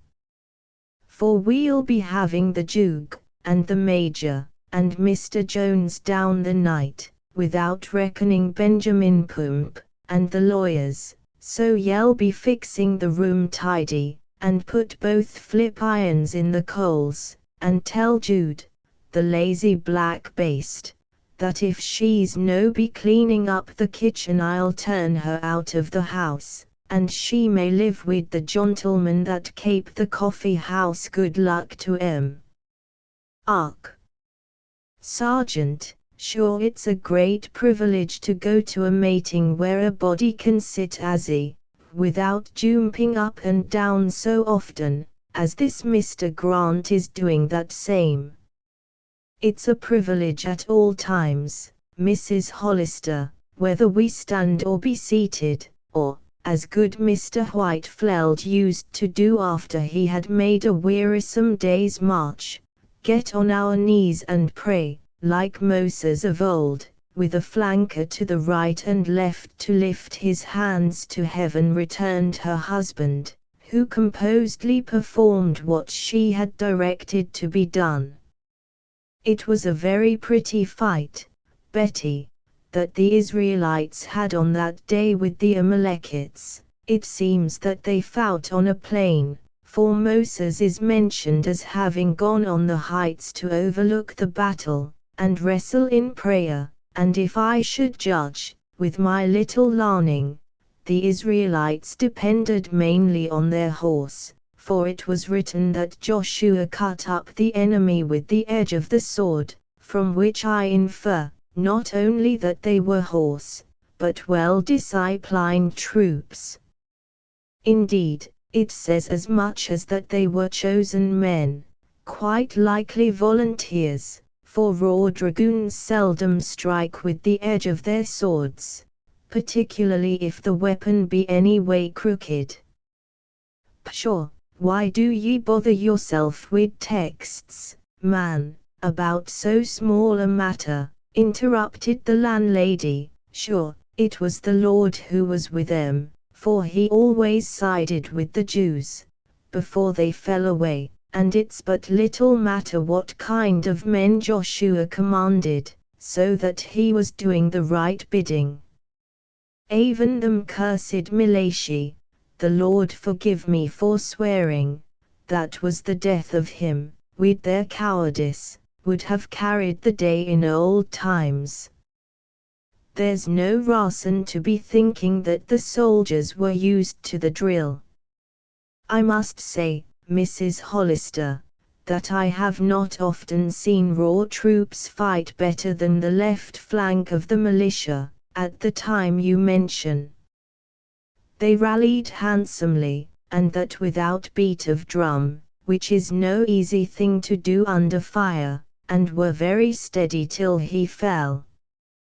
But the scriptures contain no unnecessary words, and I will maintain that horse, who know how to strike with the edge of the sword, must be well disciplined. Many a good sermon has been preached about smaller matters than that one word. If the text was not meant to be particular, why wasn't it written with the sword, and not with the edge? Now, a back-handed stroke, on the edge, takes long practice. Goodness! What an argument would Mr. Whitefield make of that word edge? As to the captain, if he had only called up the guard of dragoons when he rallied the foot, they would have shown the enemy what the edge of a sword was, for, although there was no commissioned officer with them, yet I think I must say the veteran continued, stiffening his cravat about his throat, and raising himself up with the air of a drill sergeant, they were led by a man who knowed how to bring them on, in spite of the ravine. Is it laid on ye wood, cried the landlady, when ye know yourself, Mr. Hollister, that the beast he rode was but little able to jump from one rock to another, and the animal was as spry as a squirrel. Ark! But it's useless to talk, for he's gone this many a year. I would that he had lived to see the true light, but there's mercy for a brave soul, that died in the saddle, fighting for the liberty. It is a poor tombstone they have given him, anyway, and many a good one that died like himself, but the sign is very like, and I will be caping it up, while the blacksmith can make a hook for it to swing on, for all the coffee houses between this and Albany. There is no saying where this desultory conversation would have led the worthy couple, had not the men, who were stamping the snow off their feet on the little platform before the door, suddenly ceased their occupation, and entered the barroom. for 10 or 15 minutes the different individuals, who intended either to bestow or receive edification before the fires of the bold dragoon on that evening, were collecting, until the benches were nearly filled with men of different occupations. Dr. Todd and a slovenly-looking, shabby-genteel young man, who took tobacco profusely, wore a coat of imported cloth cut with something like a fashionable air, frequently exhibited a large French silver watch, with a chain of woven hair and a silver key, and who, altogether, seemed as much above the artisans around him as he was himself inferior to the real gentleman, occupied a high-back wooden settee, in the most comfortable corner in the apartment. Sundry brown mugs, containing cider or beer, were placed between the heavy andirons, and little groups were found among the guests as subjects arose or the liquor was passed from one to the other. No man was seen to drink by himself, nor in any instance was more than one vessel considered necessary for the same beverage, but the glass or the mug was passed from hand to hand until a chasm in the line or a regard to the rights of ownership would regularly restore the dregs of the potation to him who defrayed the cost. Toasts were uniformly drunk, and occasionally someone who conceived himself peculiarly endowed by nature to shine in the way of wit would attempt some such sentiment as hoping that he who treated might make a better man than his father, or live till all his friends wished him dead, while the more humble pot companion contented himself by saying, with a most composing gravity in his air, "Come, here's luck," or by expressing some other equally comprehensive desire. In every instance the veteran landlord was requested to imitate the custom of the cupbearers to kings, and taste the liquor he presented, by the invitation of after-use manners, with which request he ordinarily complied by wetting his lips, first expressing the wish of hearers, hoping, leaving it to the imagination of the hearers to fill the vacuum by whatever good each thought most desirable. During these movements the landlady was busily occupied with mixing the various compounds required by her customers, with her own hands, and occasionally exchanging greetings and inquiries concerning the conditions of their respective families, with such of the villagers as approached the bar. At length, the common thirst being in some measure assuaged, conversation of a more general nature became the order of the hour. The physician and his companion, who was one of the two lawyers of the village, being considered the best qualified to maintain a public discourse with credit, were the principal speakers, though a remark was hazarded, now and then, by Mr. Doolittle, who was thought to be their inferior only in the enviable point of education. A general silence was produced on all but the two speakers, by the following observation from the practitioner of the law: "So, Dr. Todd, I understand that you have been performing an important operation this evening by cutting a charge of buckshot from the shoulder of the son of Leatherstocking." "Yes, sir," returned other, elevating his little head with an air of importance. "I had a small job up at the judge's in that way. It was, however, but a trifle to what it might have been, had it gone through the body. The shoulder is not a very vital part, and I think the young man will soon be well. But I did not know that the patient was a son of Leatherstocking. It is news to me to hear that Natty had a wife." "It is by no means a necessary consequence," returned the other, winking, with a shrewd look around the bar-room, there is such a thing, I suppose you know, in law as a filius nullius. Spake it out, man, exclaimed the landlady, spake it out in King's English. What for should ye be talking Indian in a room full of Christian folks, though it is about a poor hunter, who is but little better in his ways than the wild savages themselves? Ark. It's to be hoped that the missionaries will, in his own time, make a conversion of the poor devils, and then it will matter little of what color is the skin, or whether there be wool or hair on the head. Oh, it is Latin, not Indian, Miss Hollister, returned the lawyer, repeating his winks and shrewd looks, and Dr. Todd understands Latin, or how would he read the labels on his gallipots and drawers? No, no, Miss Hollister, the doctor understands me, don't you, doctor? Why, I guess I am not far out of the way, returned Elnathan, endeavoring to imitate the expression of the other's countenance, by looking jocular. Latin is a queer language, gentlemen. Now I rather guess there is no one in the room, except Squire Lippett, who can believe that fa. Average means oatmeal, in English.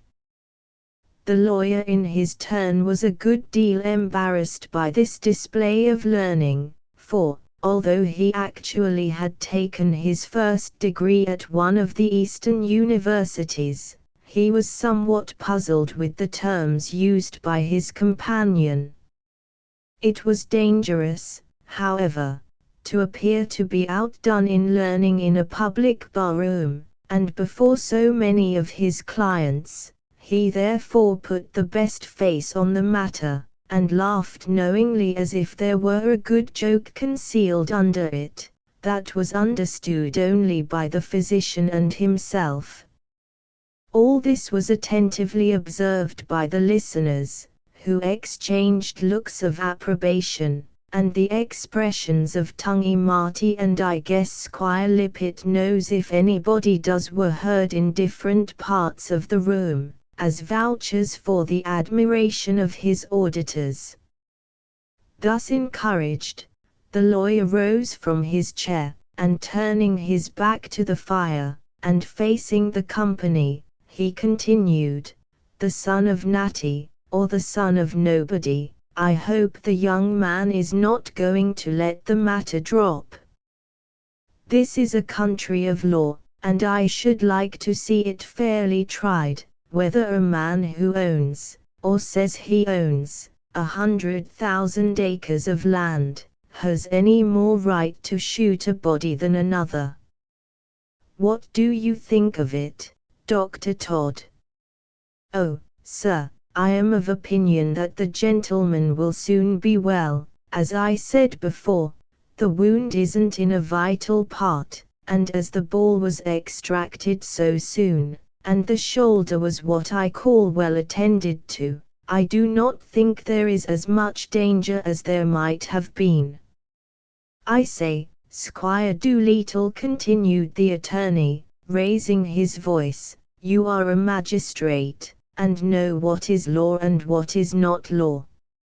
I ask you, sir, if shooting a man is a thing that is to be settled so very easily.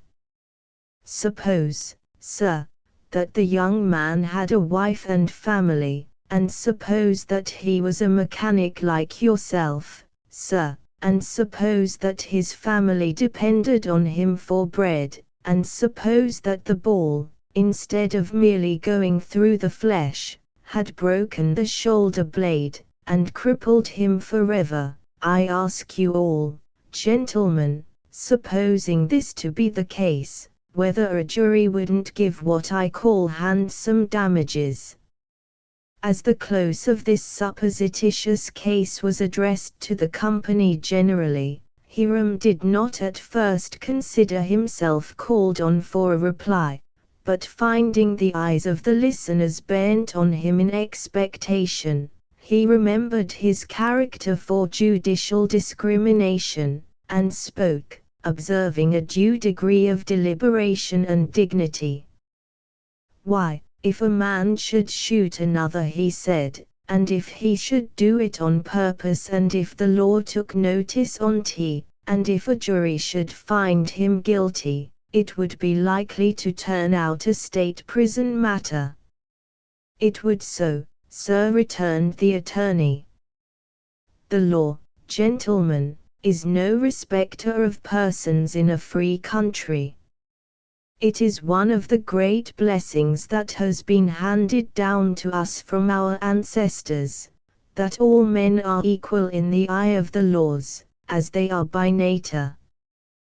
Though some may get property, no one knows how, yet they are not privileged to transgress the laws any more than the poorest citizen in the state. This is my notion, gentlemen, and I think that if a man had a mind to bring this matter up, something might be made out of it that would help pay for the salve, ha?" "Doctor?" "Why, sir," returned the physician, who appeared a little uneasy at the turn the conversation was taking, "I have the promise of Judge Temple before men, not but what I would take his word as soon as his note of hand, but it was before men.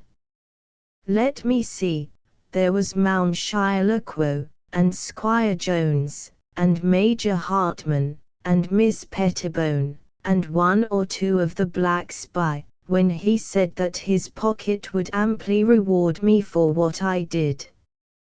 "Was the promise made before or after the service was performed?" asked the attorney. "It might have been both," returned the discreet physician, "though I'm certain he said so before I undertook the dressing." "But it seems that he said his pocket should reward you, doctor," observed Hiram. "Now I don't know that the law will hold a man to such a promise. He might give you his pocket with sixpence in tea, and tell you to take your pay out on tea." "That would not be a reward in the eye of the law," interrupted the attorney, "not what is called a quid pro quo, nor is the pocket to be considered as an agent, but as part of a man's own person, that is, in this particular. I am of opinion that an action would lie on that promise, and I will undertake to bear him out, free of costs, if he don't recover." To this proposition the physician made no reply, but he was observed to cast his eyes around him, as if to enumerate the witnesses, in order to substantiate this promise also, at a future day, should it prove necessary. A subject so momentous as that of suing Judge Temple was not very palatable to the present company in so public a place, and a short silence ensued, that was only interrupted by the opening of the door, and the entrance of Natty himself. The old hunter carried in his hand his never-failing companion, the rifle, and although all of the company were uncovered excepting the lawyer, who wore his hat on one side, with a certain dammy air, Natty moved to the front of one of the fires without in the least altering any part of his dress or appearance. Several questions were addressed to him, on the subject of the game he had killed, which he answered readily, and with some little interest, and the landlord, between whom and Natty there existed much cordiality, on account of their both having been soldiers in youth, offered him a glass of a liquid which, if we might judge from its reception, was no unwelcome guest. When the forester had got his potation also, he quietly took his seat on the end of one of the logs that lay nigh the fires, and the slight interruption produced by his entrance seemed to be forgotten. The testimony of the blacks could not be taken, sir, continued the lawyer, for they are all the property of Mr. Jones, who owns their time. But there is a way by which Judge Temple, or any other man, might be made to pay for shooting another, and for the cure in the bargain. There is a way, I say, and that without going into the court of errors too. And a mighty big error ye would make of it, Mr. Todd, cried the landlady, should ye be putting the matter into the law at all, with Judge Temple, who has a purse as long as one of them pines on the hill, and who is an asy man to deal wid, if ye's but mind the humour of him. He's a good man is Judge Temple, and a kind one, and one who will be no the likelier to do the pratty thing, becase ye would wish to tarify him with the law.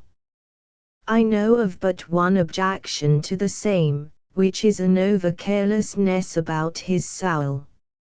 It's neither a Methody, nor a Papish, nor Presbyterian, that he is, but just nothing at all, and it's hard to think that he, who will not fight the good fight, under the banners of a regular church, in this world, will be mustered among the chosen in heaven, as my husband, the captain there, as ye call him, says, though there is but one captain that I know, who deserves the name.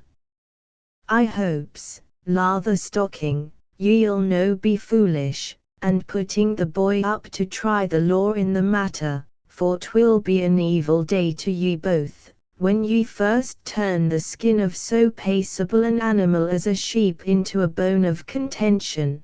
The lad is welcome to his drink for nothing, until his shother will bear the rifle again. Well, that's generous, was heard from several mouths at once, for this was a company in which a liberal offer was not thrown away, while the hunter, instead of expressing any of that indignation which he might be supposed to feel, at hearing the hurt of his young companion alluded to, opened his mouth, with the silent laugh for which he was so remarkable, and after he had indulged his humour, made this reply: I knowed the judge would do nothing with his smooth bore when he got out of his sleigh. I never saw but one smooth bore that would carry at all, and that was a French ducking piece, upon the big lakes. It had a barrel half as long agin as my rifle, and would throw fine shot into a goose at 100 yards.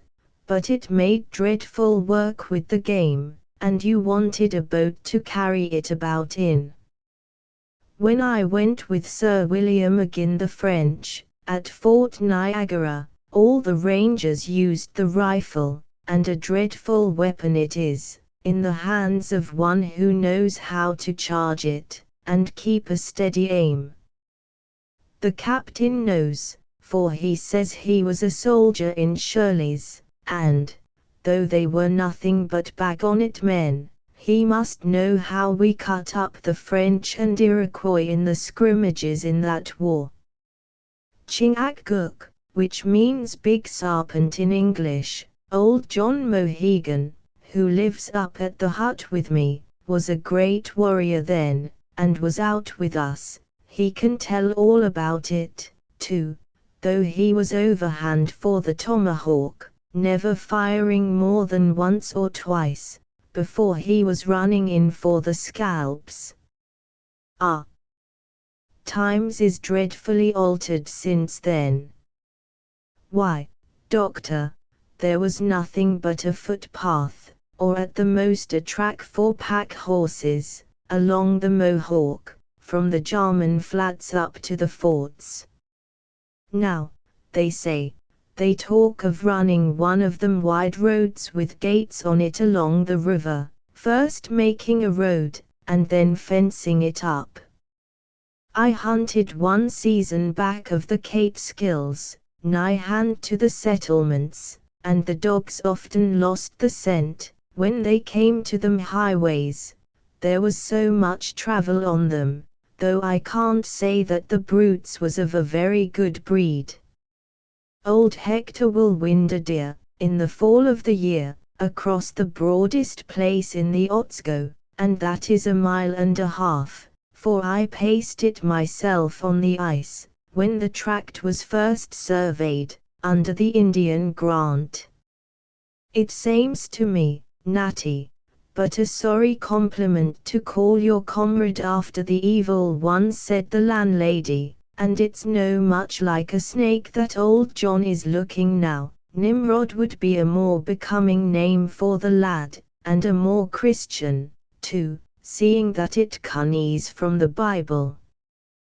The sergeant read me the chapter about him, the night before my christening, and a mighty acement it was to listen to anything from the book. Old John and Chingachgook were very different men to look on, returned the hunter, shaking his head at his melancholy recollections. In the 58th war he was in the middle of manhood, and taller than now by 3 inches.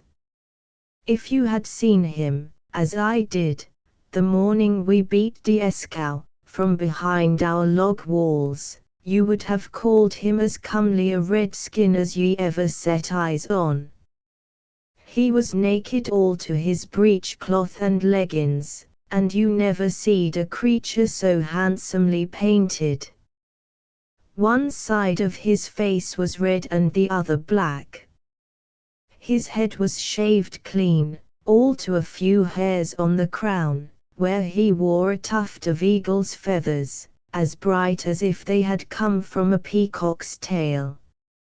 He had colored his sides so that they looked like anatomy, ribs and all, for Chingachgook had a great taste in such things, so that, what with his bold, fiery countenance, his knife, and his tomahawk, I have never seen a fiercer warrior on the ground. He played his part, too, like a man, for I saw him next day with 13 scalps on his pole. And I will say this for the big snake, that he always dealt fair, and never scalped any that he didn't kill with his own hands. Well, well, cried the landlady, fighting is fighting anyway, and there is different fashions in the thing. Though I can't say that I relish mangling a body after the breath is out of it, neither do I think it can be upheld by doctrine. I hope, Sergeant, ye niver was helping in sick evil Warwick. It was my duty to keep my ranks, and to stand or fall by the bag on it or lead, returned the veteran. I was then in the fort, and seldom leaving my place, saw but little of the savages, who kept on the flanks or in front, scrimmaging. I remember, howsomever, to have heard mention made of the Great Snake, as he was called, for he was a chief of renown, but little did I ever expect to see him enlisted in the cause of Christianity, and civilized like old John. Oh, he was Christianized by the Moravians, who were always over intimate with the Delawares, said Leatherstocking. It's my opinion that, had they been left to themselves, there would be no such doings now about the headwaters of the 2 rivers, and that these hills might have been kept as good hunting ground by their right owner, who is not too old to carry a rifle, and whose sight is as true as a fish hawk hovering. He was interrupted by more stamping at the door, and presently the party from the mansion house entered, followed by the Indian himself. Chapter 14. There's quart pot, pint pot. MIT pint, gill pot, half gill, nipperkin. And the brown bowl, here's a health to the barley mow, my brave boys, here's a health to the barley mow. Drinking song. Some little commotion was produced by the appearance of the new guests, during which the lawyer slunk from the room. Most of the men approached Marmaduke, and shook his offered hand, hoping that the judge was well, while Major Hartman, having laid aside his hat and wig, and substituted for the latter a warm, peaked woolen nightcap, took his seat very quietly on one end of the settee, which was relinquished by its former occupant. His tobacco box was next produced, and a clean pipe was handed him by the landlord. When he had succeeded in raising a smoke, the Major gave a long whiff, and, turning his head toward the bar, he said, "Petty, preying inter toddy." In the meantime the judge had exchanged his salutations with most of the company, and taken a place by the side of the Major, and Richard had bustled himself into the most comfortable seat in the room. Mr. Lacroix was the last seated, nor did he venture to place his chair finally, until by frequent removals he had ascertained that he could not possibly intercept a ray of heat from any individual present. Mohegan found a place on an end of one of the benches, and somewhat approximated to the bar. When these movements had subsided, the judge remarked pleasantly, "Well, Betty, I find you retain your popularity through all weathers, against all rivals, and among all religions. How liked you the sermon?" "Is it the sommon?" exclaimed the landlady. "I can't say but it was reasonable, but the prayers is mighty uneasy. It's no small a matter for a body in their 15th year to be moving so much in church. Mr. Grant same's a godly man, anyway, and his garrel a humble and a devout. Here, John, is a mug of cider, laced with whiskey. An Indian will drink cider, though he never be athirst." "I must say," observed Hiram, with due deliberation, "that it was a tongy thing, and I rather guess that it gave considerable satisfaction. There was one part, though, which might have been left out, or something else put in, but then I suppose that, as it was a written discourse, it is not so easily altered as where a minister preaches without notes." "There's the rub, Juge," cried the landlady. "How can a man stand up and be preaching his word, when all that he is saying is written down, and he is as much tied to it as Ivy or a thieving dragoon was to the pickets?" "Well, well," cried Marmaduke, waving his hand for silence, "there is enough said, as Mr. Grant told us. There are different sentiments on such subjects, and in my opinion he spoke most sensibly. So, Jotham, I am told you have sold your betterments to a new settler, and have moved into the village and opened a school. Was it cash or dicker?" The man who was thus addressed occupied a seat immediately behind Marmaduke, and one who was ignorant of the extent of the judge's observation might have thought he would have escaped notice. He was of a thin, shapeless figure, with a discontented expression of countenance, and with something extremely shiftless in his whole air.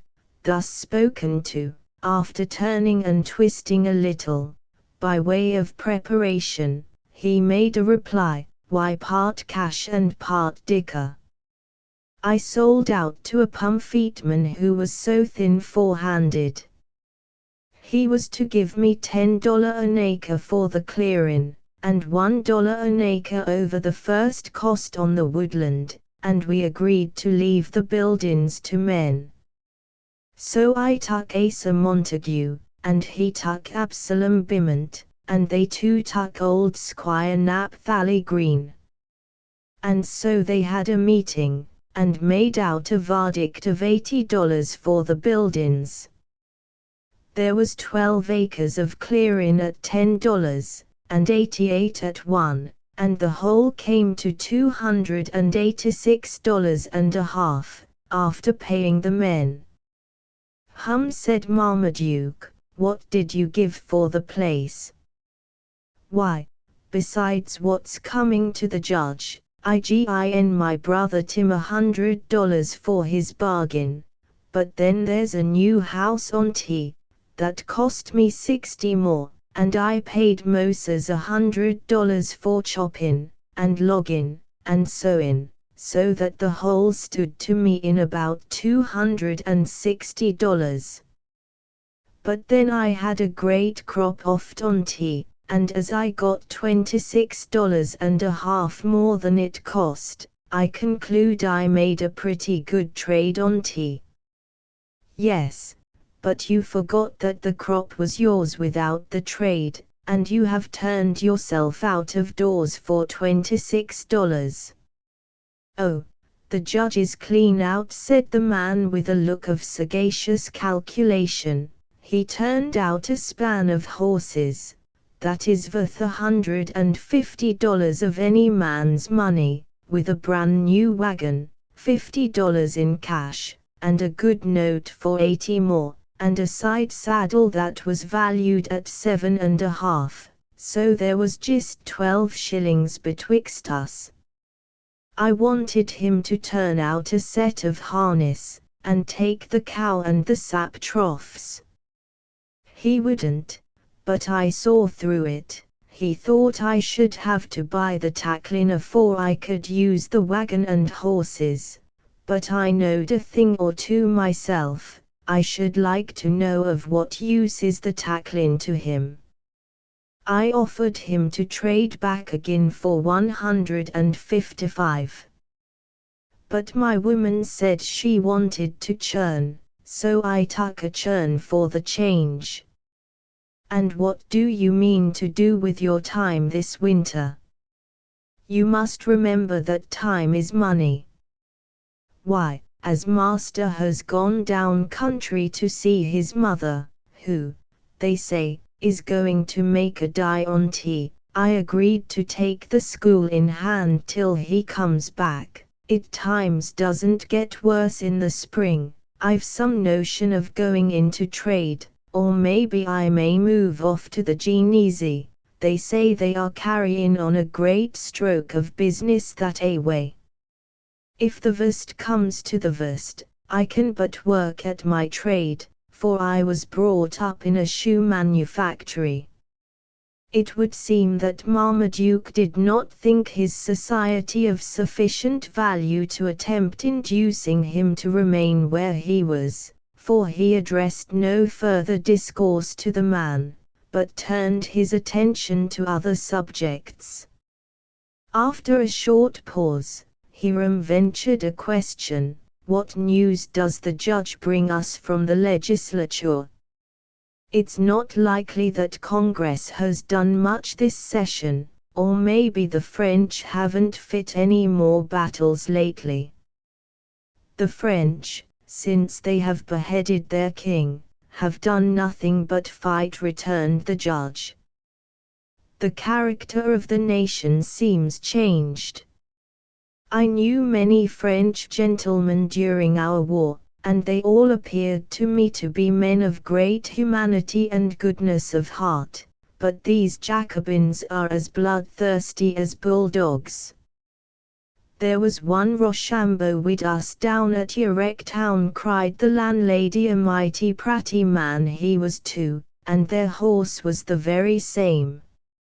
It was there that the sergeant got the hurt in the leg from the English batteries.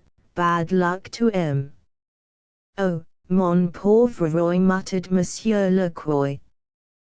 The legislature have been passing laws, continued Marmaduke, that the country much required.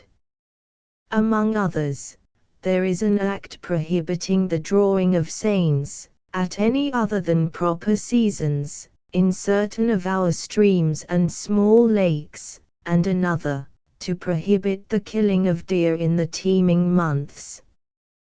These are laws that were loudly called for by judicious men, nor do I despair of getting an act to make the unlawful felling of timber a criminal offense. The hunter listened to this detail with breathless attention, and, when the judge had ended, he laughed in open derision. "You may make your laws, Judge," he cried, "but who will you find to watch the mountains through the long summer days, or the lakes at night? Game is game, and he who finds may kill.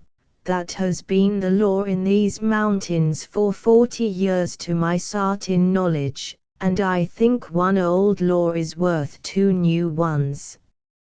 None but a green one would wish to kill a doe with a fan by its side, unless his moccasins were getting old, or his leggins ragged, for the flesh is lean and coarse.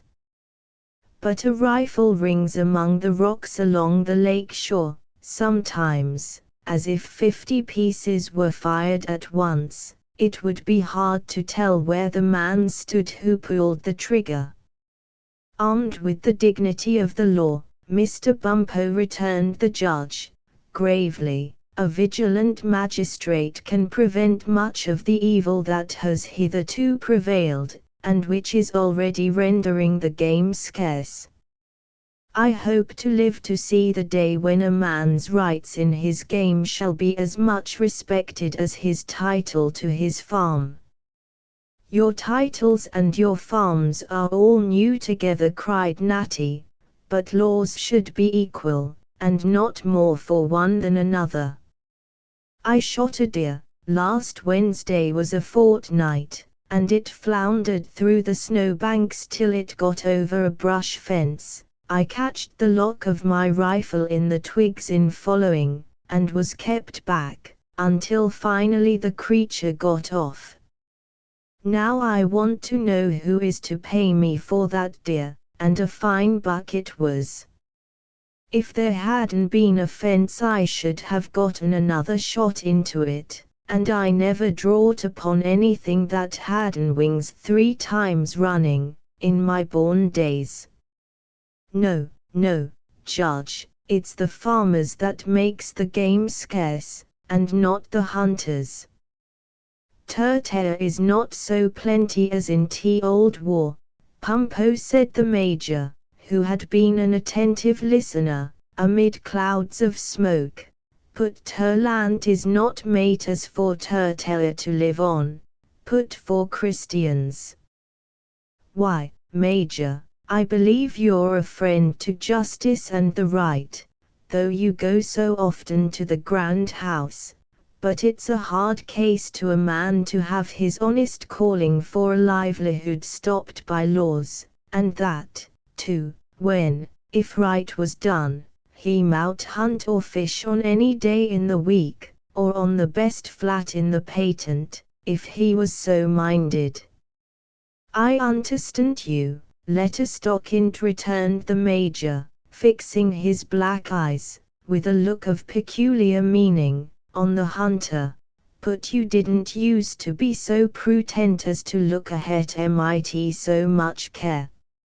"Maybe there wasn't so much occasion," said the hunter, a little sulkily, when he sank into a silence from which he was not roused for some time. The judge was saying something about the French, Hiram observed when the pause in the conversation had continued a decent time. "Yes, sir," returned Marmaduke. "The Jacobins of France seem rushing from one act of licentiousness to another. They continue those murders which are dignified by the name of executions. You have heard that they have added the death of their queen to the long list of their crimes." "Les monsters," again murmured Monsieur Lacroix, turning himself suddenly in his chair, with a convulsive start. The province of La Vendée is laid waste by the troops of the Republic, and hundreds of its inhabitants, who are royalists in their sentiments, are shot at a time. La Vendée is a district in the southwest of France, that continues yet much attached to the family of the Bourbons. Doubtless Monsieur Lecroix is acquainted with it, and can describe it more faithfully. Non, mon cher ami, returned the Frenchman in a suppressed voice, but speaking rapidly, and gesticulating with his right hand, as if for mercy, while with his left he concealed his eyes. There have been many battles fought lately, continued Marmaduke, and the infuriated Republicans are too often victorious. I cannot say, however, that I am sorry that they have captured Toulon from the English, for it is a place to which they have a just right. Ah, ha! Exclaimed Monsieur Lecroix, springing on his feet and flourishing both arms with great animation, "C'est Anglais." The Frenchman continued to move about the room with great alacrity for a few minutes, repeating his exclamations to himself. When overcome by the contrary nature of his emotions, he suddenly burst out of the house, and was seen wading through the snow toward his little shop, waving his arms on high, as if to pluck down honor from the moon. His departure excited but little surprise, for the villagers were used to his manner, but Major Hartmann laughed outright, for the first during his visit, as he lifted the mug, and observed, "Der Frenchman is mat, but he is gut as for noting to drink, he is trunk mit joy." "The French are good soldiers," said Captain Hollister. "They stood us in hand a good turn at Yorktown, nor do I think, although I am an ignorant man about the great movements of the army, that His Excellency would have been able to march against Cornwallis without their reinforcements." "Ye spake the trot," Sergeant interrupted his wife, "and I would ivia have ye be doing the same. It's very pratty men is the French, and just when I stopped the cart, the time when ye was pushing on in front it was, to keep the rig'lars in, a regiment of the gentlemen marched by, and so I dealt them out to their liking. Was it pay I got? Sure did I, and in good solid crowns. The devil a bit of continental could they muster among them all, for love nor money. Ark! The Lord forgive me for swearing and speaking of such vanities, but this I will say for the French, that they paid in good silver, and one glass would go a great way with 'em, for they generally handed it back with a drop in the cup, and that's a brisk trade, Juge, where the pay is good, and the men not over particular." "A thriving trade, Mrs. Hollister," said Marmaduke. "But what has become of Richard? He jumped up as soon as seated, and has been absent so long that I am really fearful he has frozen." "No fear of that, Cousin Duke," cried the gentleman himself. "Business will sometimes keep a man warm the coldest night that ever snapped in the mountains. Betty, your husband told me, as we came out of church, that your hogs were getting mangy, and so I have been out to take a look at them, and found it true. I stepped across, Doctor, and got your boy to weigh me out a pound of salts, and have been mixing it with their swill. I'll bet a saddle of venison against a grey squirrel that they are better in a week. And now, Mrs. Hollister, I'm ready for a hissing mug of flip." "Sure I know you'd be wanting that same," said the landlady, "it's fixed and ready to the boiling." "Sergeant, dear, be handing up the iron, will ye?" "No, the one on the far fire, it's black, ye will see." "Ah, you've the thing now, look if it's not as red as a cherry." The beverage was heated, and Richard took that kind of draught which men are apt to indulge in who think that they have just executed a clever thing, especially when they like the liquor. "Oh, you have a hand, Betty, that was formed to mix flip," cried Richard, when he paused for breath. "The very iron has a flavor in it. Here, John, drink, man, drink. I and you and Dr. Todd have done a good thing with the shoulder of that lad this very night. Duke, I made a song while you were gone, one day when I had nothing to do, so I'll sing you a verse or two, though I haven't really determined on the tune yet. What is life but a scene of care, where each one must toil in his way? Then let us be jolly, and prove that we are a set of good fellows, who seem very rare, and can laugh and sing all the day. Then let us be jolly and cast away folly, for grief turns a black head to grey. There, Duke, what do you think of that? There is another verse of it, all but the last line. I haven't got a rhyme for the last line yet. Well, old John, what do you think of the music? As good as one of your war songs, ha!" "Good," said Mohegan, who had been sharing deeply in the potations of the landlady, besides paying a proper respect to the passing mugs of the Major and Marmaduke. "Bravo, bravo!" "Richard," cried the Major, whose black eyes were beginning to swim in moisture, "Bravissimo, here's a good song, put Natty Pumpo has a petter. Let us stockint, wilt sing. Say, old Poey, wilt sing ter song as about ter wools?" "No, no, Major," returned the hunter, with a melancholy shake of the head, "I have lived to see what I thought eyes could never behold in these hills, and I have no heart left for singing. If he that has a right to be master and ruler here is forced to squinch his thirst, when a dry, with snow water, it ill becomes them that have lived by his bounty to be making merry, as if there was nothing in the world but sunshine and summer." When he had spoken, Leatherstocking again dropped his head on his knees, and concealed his hard and wrinkled features with his hands.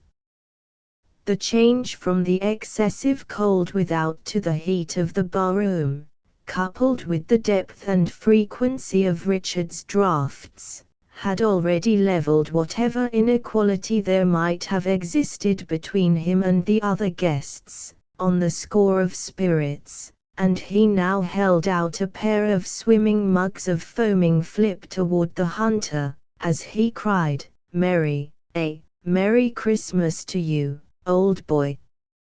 Sunshine and summer." "No. You are blind, Leatherstocking, 'tis moonshine and winter, take these spectacles, and open your eyes. So let us be jolly, and cast away folly, for grief turns a black head to grey. Hear how old John turns his quavers. What damned dull music an Indian song is, after all, Major. I wonder if they ever sing by note." While Richard was singing and talking, Mohegan was uttering dull, monotonous tones, keeping time by a gentle motion of his head and body. He made use of but few words, and such as he did utter were in his native language, and consequently only understood by himself and Natty. Without heeding Richard, he continued to sing a kind of wild, melancholy air, that rose, at times, in sudden and quite elevated notes, and then fell again into the low, quavering sounds that seemed to compose the character of his music. The attention of the company was now much divided, the men in the rear having formed themselves into little groups, where they were discussing various matters, among the principal of which were the treatment of mangy hogs and Parson Grant's preaching, while Dr. Todd was endeavoring to explain to Marmaduke the nature of the hurt received by the young hunter. Mohegan continued to sing, while his countenance was becoming vacant, though, coupled with his thick, bushy hair, it was assuming an expression very much like brutal ferocity. His notes were gradually growing louder, and soon rose to a height that caused a general cessation in the discourse. The hunter now raised his head again, and addressed the old warrior warmly in the Delaware language, which, for the benefit of our readers, we shall render freely into English. Why do you sing of your battles, Chingachgook, and of the warriors you have slain, when the worst enemy of all is near you, and keeps the young eagle from his rights? I have fought in as many battles as any warrior in your tribe, but cannot boast of my deeds at such a time as this. Hawkeye, said the Indian, tottering with a doubtful step from his place, I am the great snake of the Delawares. I can track the Mingoes like an adder that is stealing on the whippoorwill's eggs, and strike them like the rattlesnake dead at a blow. The white man made the tomahawk of Chingachgook bright as the waters of Otsego, when the last sun is shining, but it is red with the blood of the Marquas. And why have you slain the Mingo warriors? Was it not to keep these hunting grounds and lakes to your father's children? And were they not given in solemn council to the fire-eater? And does not the blood of a warrior run in the veins of a young chief, who should speak aloud where his voice is now too low to be heard? The appeal of the hunter seemed in some measure to recall the confused faculties of the Indian, who turned his face toward the listeners and gazed intently on the judge. He shook his head, throwing his hair back from his countenance, and exposed eyes that were glaring with an expression of wild resentment. But the man was not himself. His hand seemed to make a fruitless effort to release his tomahawk, which was confined by its handle to his belt, while his eyes gradually became vacant. Richard at that instant thrusting a mug before him, his features changed to the grin of idiocy, and seizing the vessel with both hands, he sank backward on the bench and drank until satiated, when he made an effort to lay aside the mug with the helplessness of total inebriety.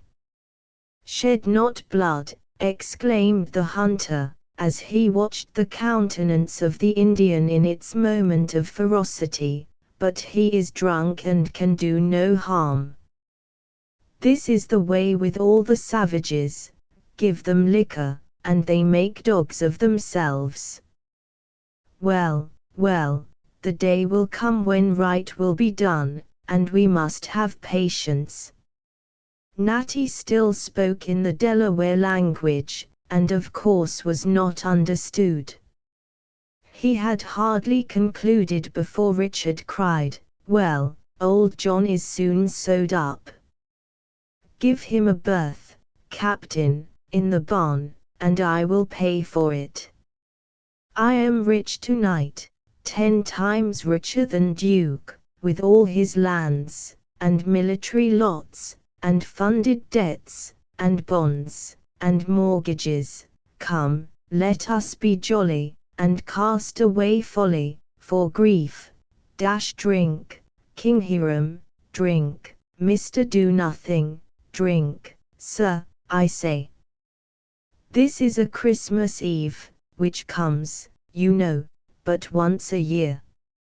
He, the squire is quite musical tonight, said Hiram, whose visage began to give marvelous signs of relaxation. I rather guess we shall make a church on tea yet, squire. A church, Mr. Doolittle, we will make a cathedral of it.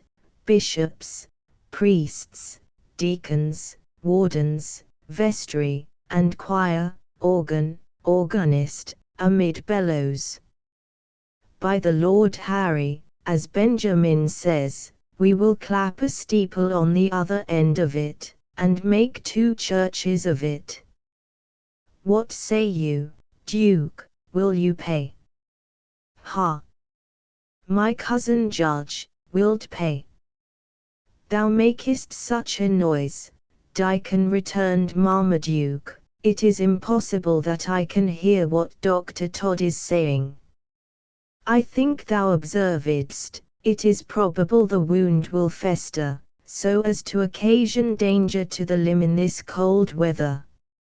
Out of nature, sir, quite out of nature, said Elnathan, attempting to expectorate, but succeeding only in throwing a light, frothy substance, like a flake of snow, into the fire. Quite out of nature that a wound so well dressed, and with the ball in my pocket, should fester. I suppose, as the judge talks of taking the young man into his house, it will be most convenient if I make but 1 charge on tea. I should think one would do, returned Marmaduke, with that arch smile that so often beamed on his face, leaving the beholder in doubt whether he most enjoyed the character of his companion or his own covert humor. The landlord had succeeded in placing the Indian on some straw in one of his outbuildings, where, covered with his own blanket, John continued for the remainder of the night. In the meantime, Major Hartman began to grow noisy and jocular. Glass succeeded glass, and mug after mug was introduced, until the carousel had run deep into the night, or rather morning, when the veteran German expressed an inclination to return to the mansion house.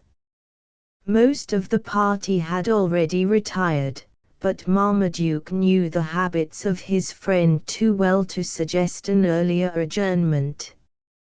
So soon, however, as the proposal was made, the judge eagerly availed himself of it, and the trio prepared to depart. Mrs. Hollister attended them to the door in person, cautioning her guests as to the safest manner of leaving her premises. "Lean on Mr. Jones, Major," said she, "he's young and will be a support to ye." "Well, it's a charming sight to see ye, anyway, at the Boat Dragoon, and sure it's no harm to be caping a Christmas Eve wid a light heart, for it's no telling when we may have sorrow come upon us. So good night, Juge, and a Merry Christmas to ye all tomorrow morning." The gentlemen made their adieus as well as they could, and taking the middle of the road, which was a fine, wide, and well-beaten path, they did tolerably well until they reached the gate of the mansion house, but on entering the judge's domains they encountered some slight difficulties. We shall not stop to relate them, but will just mention that in the morning sundry diverging paths were to be seen in the snow, and that once during their progress to the door, Marmaduke, missing his companions, was enabled to trace them by one of these paths to a spot where he discovered them with nothing visible but their heads, Richard singing in a most vivacious strain, "Come, let us be jolly, and cast away folly, for grief turns a black head to grey." Chapter 15. As she lay, on that day, in the Bay of Biscay, previously to the occurrence of the scene at the Bold Dragoon, Elizabeth had been safely reconducted to the mansion house, where she was left as its mistress, either to amuse or employ herself during the evening as best suited her own inclinations.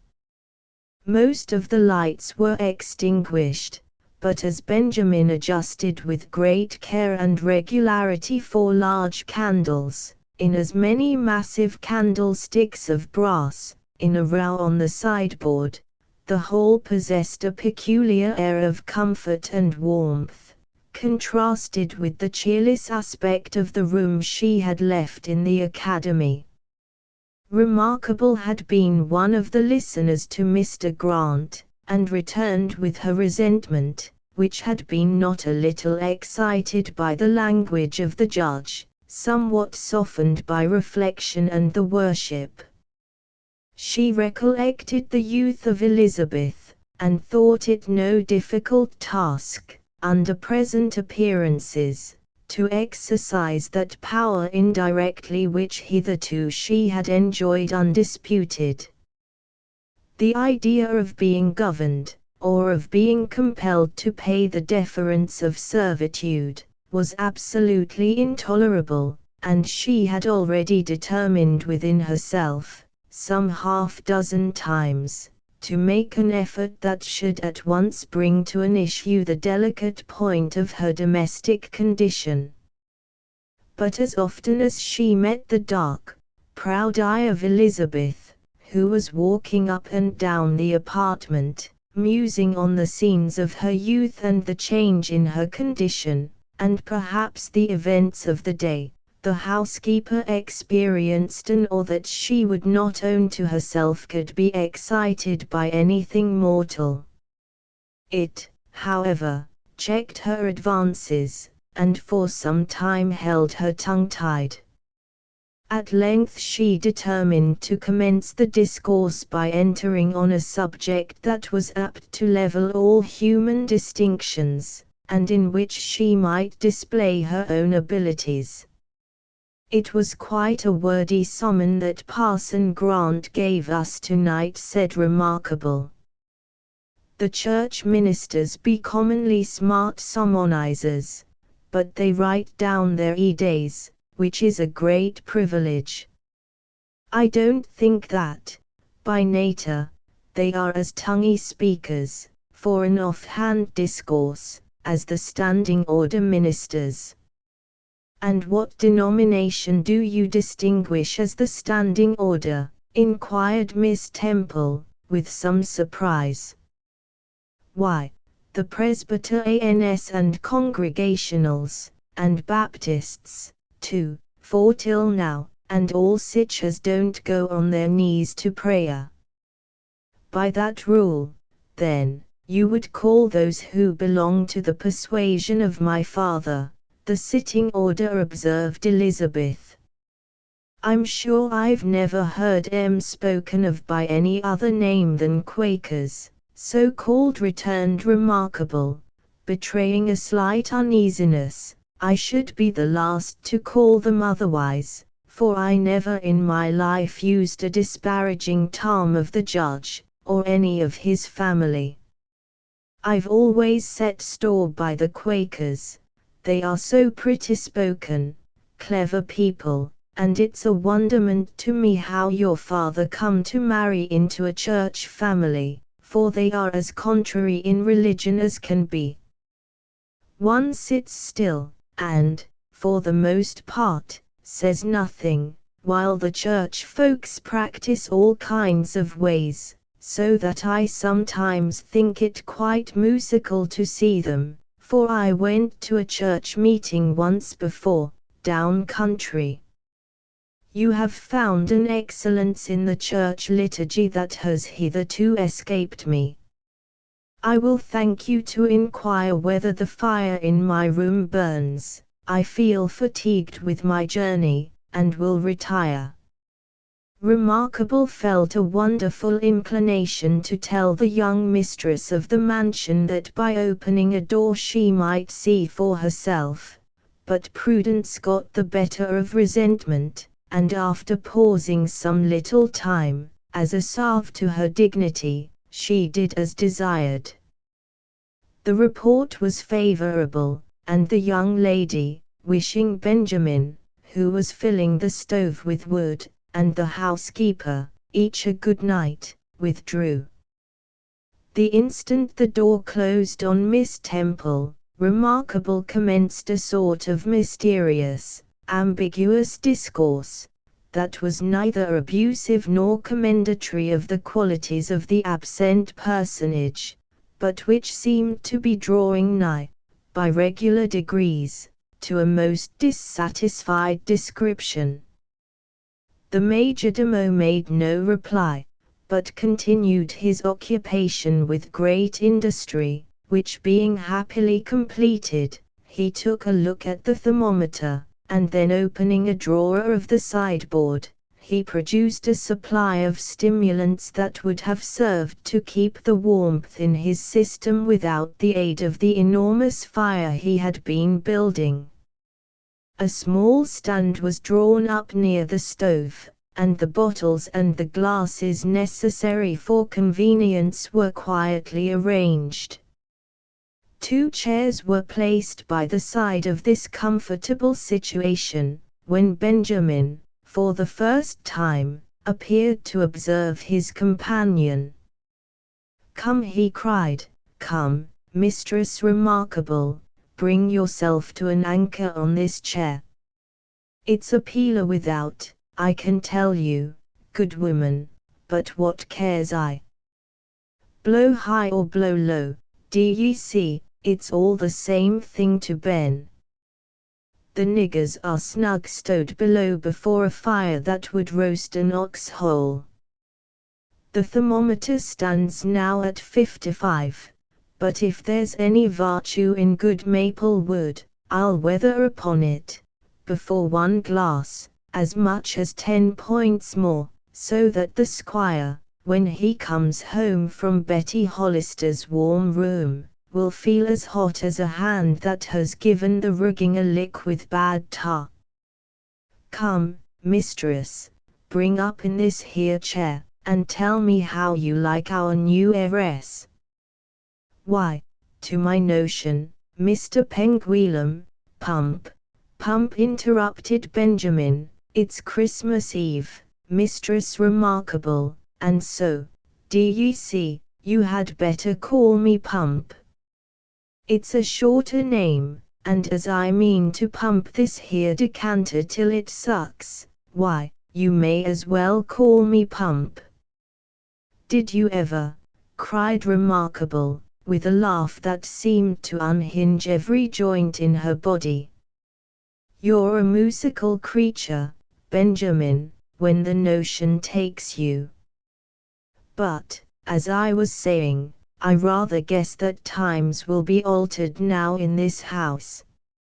"Altered!" exclaimed the majordomo, eyeing the bottle, that was assuming the clear aspect of cut glass with astonishing rapidity. "It don't matter much, Mistress Remarkable, so long as I keep the keys of the lockers in my pocket." "I can't say," continued the housekeeper, "but there's good eatables and drinkables enough in the house for a body's content, a little more sugar, Benjamin, in the glass, for Squire Jones is an excellent provider. But new lords, new laws, and I shouldn't wonder if you and I had an unsartain time on tea in footer." "Life is as unsartain as the wind that blows," said Benjamin, with a moralizing air, "and nothing is more variable than the wind, Mistress Remarkable, unless you happen to fall in with the trades, do ye see, and then you may run for the matter of a month at a time, with studding sails on both sides, alow and aloft, and with the cabin boy at the wheel. I know that life is disputy uncertain, said Remarkable, compressing her features to the humor of her companion, but I expect there will be great changes made in the house to rights, and that you will find a young man put over your head, as there is one that wants to be over mine, and after having been settled as long as you have, Benjamin, I should judge that to be hard. Promotion should go according to length of service, said the majordomo, and if so be that they ship a hand for my berth, or place a new steward aft, I shall throw up my commission in less time than you can put a pilot boat in stays. The Squire Deacon, this was a common misnomer with Benjamin, is a nice gentleman, and as good a man to sail with as heart could wish, yet I shall tell the Squire, d'ye see, in plain English, and that's my native tongue, that if so be he is thinking of putting any Johnny Raw over my head, why, I shall resign. I began forward, Mistress Prettybones, and worked my way aft, like a man. I was 6 months aboard a Garnsey lugger, hauling in the slack of the lee sheet and coiling up rigging.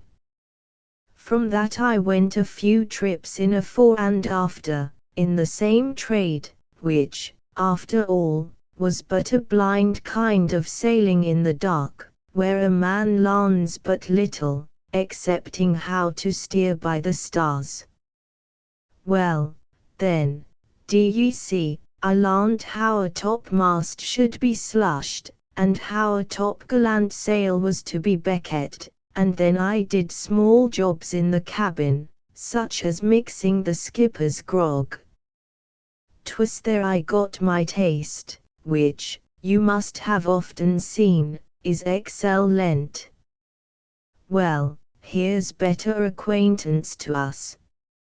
Remarkable nodded a return to the compliment, and took a sip of the beverage before her, for, provided it was well sweetened, she had no objection to a small potation now and then. After this observance of courtesy between the worthy couple, the dialogue proceeded.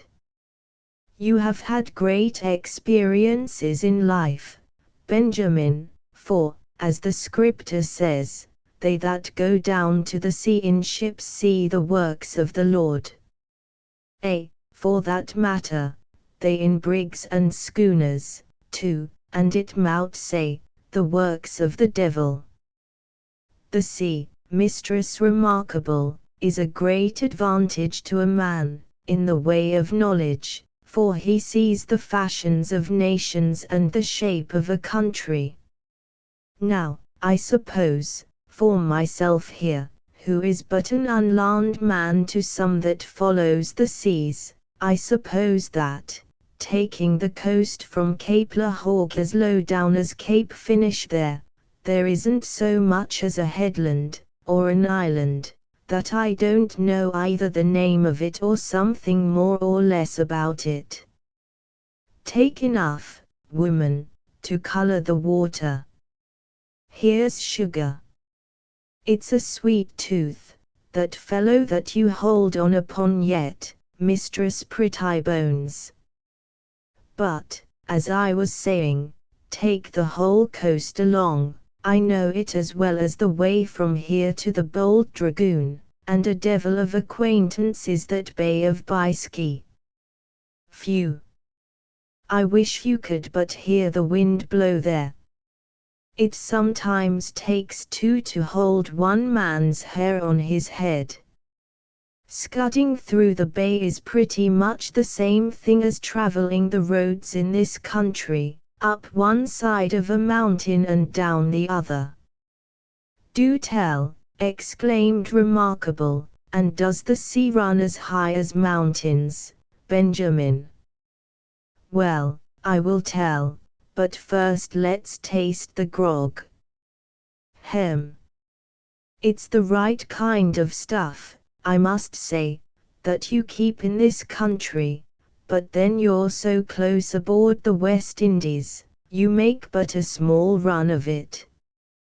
By the Lord Harry, woman, if Garnsey only lay somewhere between Cape Hatteras and the Bight of Logan, but you'd see rum cheap. As to the seas, they runs more in uppers in the Bay of Biscay, unless it may be in a sou'wester, when they tumble about quite handsomely, though it's not in the narrow sea that you are to look for a swell. Just go off the Western Islands, in a westerly blow, keeping the land on your larboard hand, with the ship's head to the southward, and bring to, under a close reefed topsail, or, mayhap, a reefed foresail, with a foretopmast staysail and mizzen staysail to keep her up to the sea, if she will bear it, and a there for the matter of 2 watches, if you want to see mountains. Why, good woman, I've been off there in the Bordische frigate, when you could see nothing but some such matter as a piece of sky, mayhap, as big as the mainsail, and then again, there was a hole under your lee quarter big enough to hold the whole British Navy. Oh, for masses sake, and weren't you afeard, Benjamin, and how did you get off? Afeard, who the devil do you think was to be frightened at a little salt water tumbling about his head? As for getting off, when we had enough of it, and had washed our decks down pretty well, we called all hands, for, d'ye see, the watch below was in their hammocks, all the same as if they were in one of your best bedrooms, and so we watched for a smooth time, clapped her helm hard a-weather, let fall the foresail, and got the tack aboard, and so, when we got her afore it, I ask you, Mistress Prettybones, if she didn't walk. Didn't she?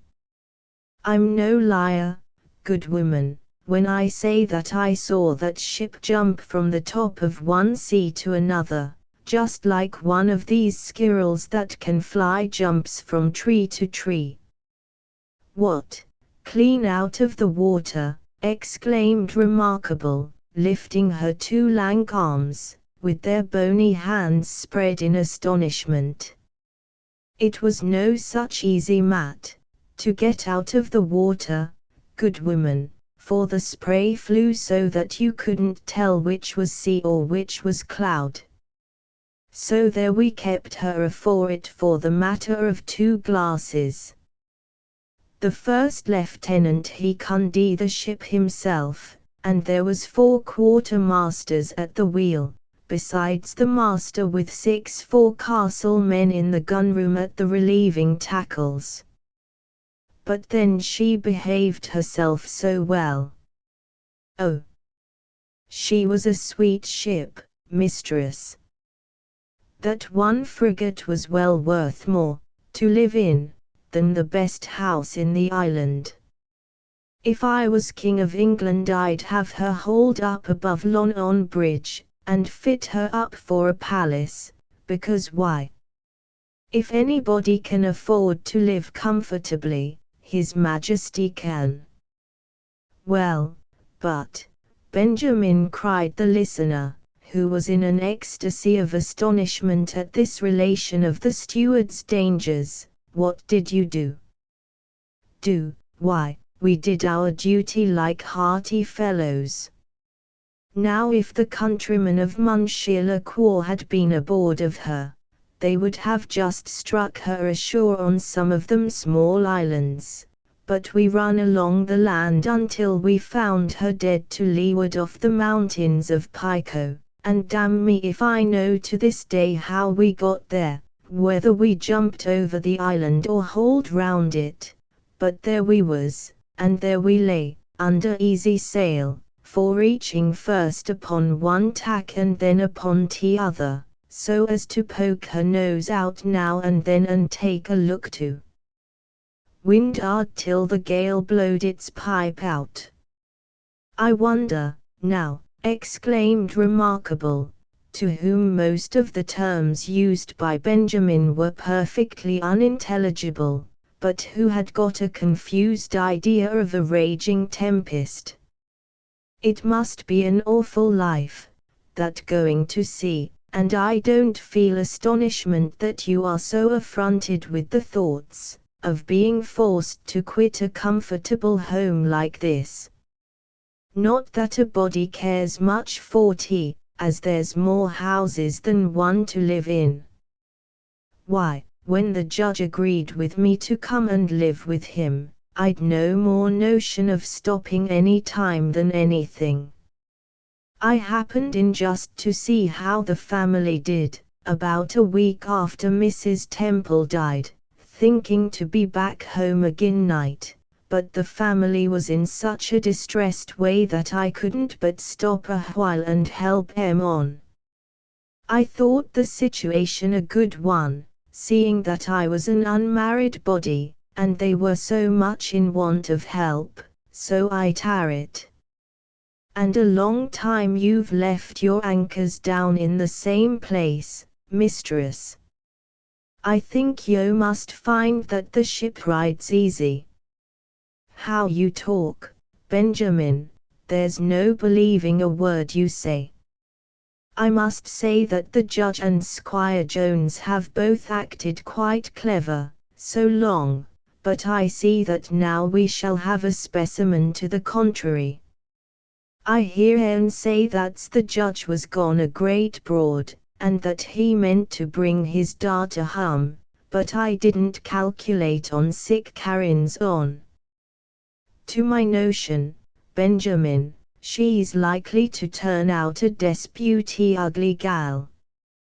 Ugly, echoed the majordomo, opening eyes that were beginning to close in a very suspicious sleepiness, in wide amazement.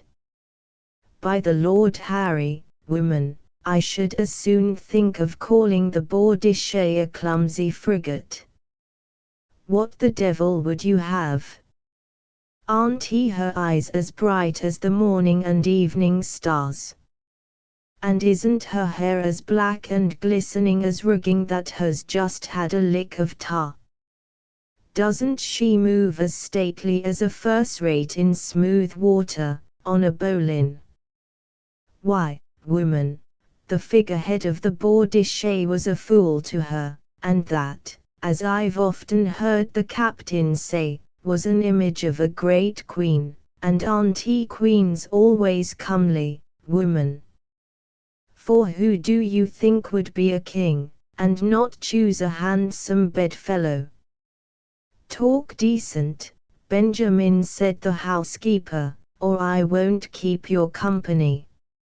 I don't gainsay her being comely to look on, but I will maintain that she's likely to show poor conduct. She seems to think herself too good to talk to a body.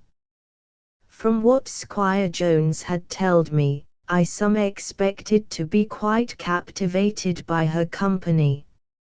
Now, to my reckoning, Louisa Grant is much more pretty behaved than Betsy Temple. She wouldn't so much as hold discourse with me when I wanted to ask her how she felt on coming home and missing her mammy. Perhaps she didn't understand you, woman, you are none of the best linguista, and then Miss Lizzie has been exercising the King's English under a great London lady, and, for that matter, can talk the language almost as well as myself, or any native-born British subject. You've forgot your schooling, and the young mistress is a great scholard.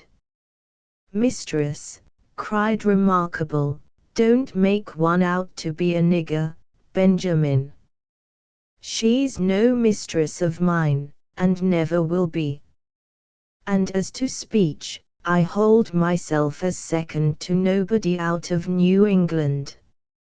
I was born and raised in Essex County, and I've always heard 'em say that the Bay State was proverbial for pronunciation.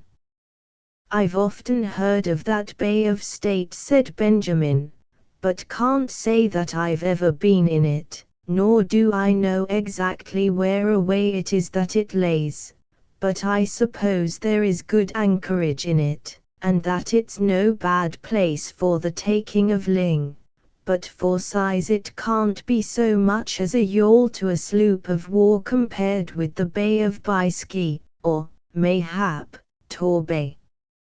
And as for language, if you want to hear the dictionary overhauled like a log line in a blow, you must go to Wapping and listen to the Lonwaners as they deal out their lingo.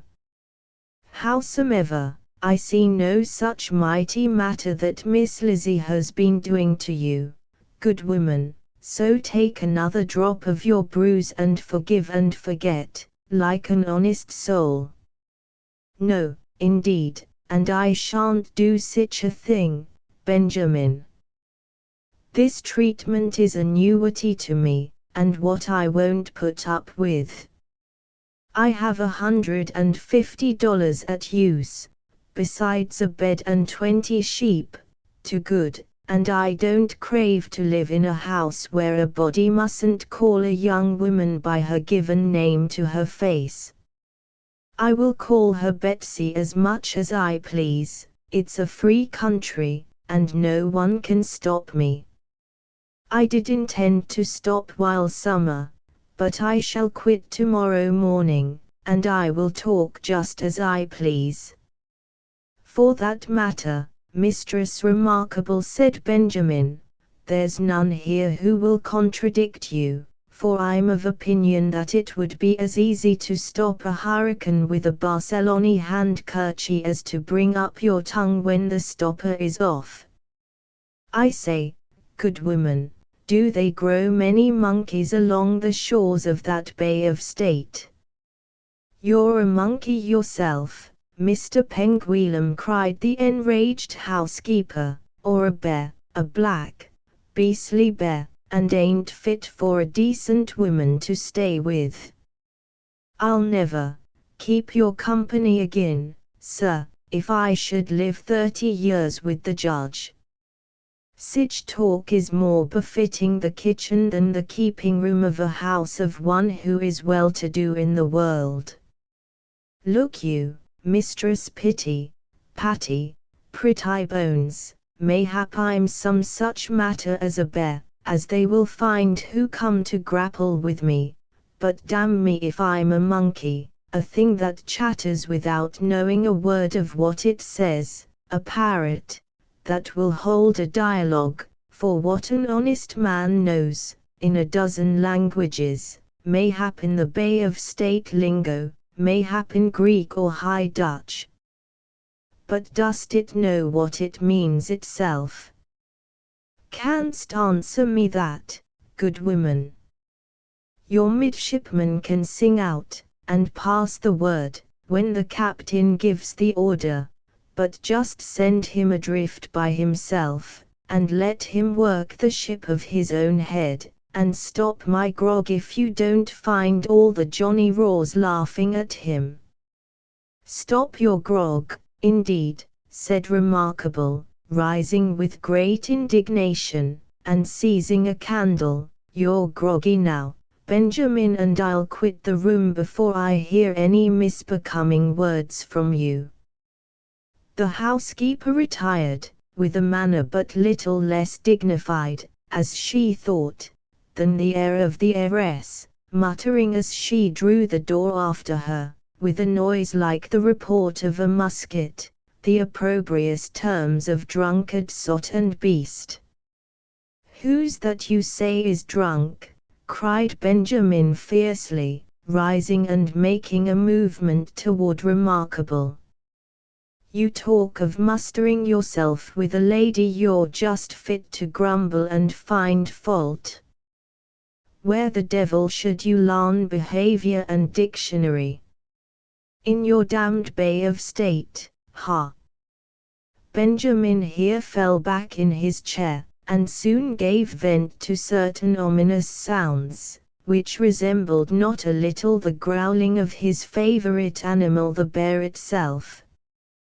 Before, however, he was quite locked, to use the language that would suit the Delacruscan humor of certain refined minds of the present day, in the arms of Morpheus. He spoke aloud, observing due pauses between his epithets, the impressive terms of monkey, parrot, picnic, tar pot and linguistas. We shall not attempt to explain his meaning nor connect his sentences, and our readers must be satisfied with our informing them that they were expressed with all that coolness of contempt that a man might well be supposed to feel for a monkey.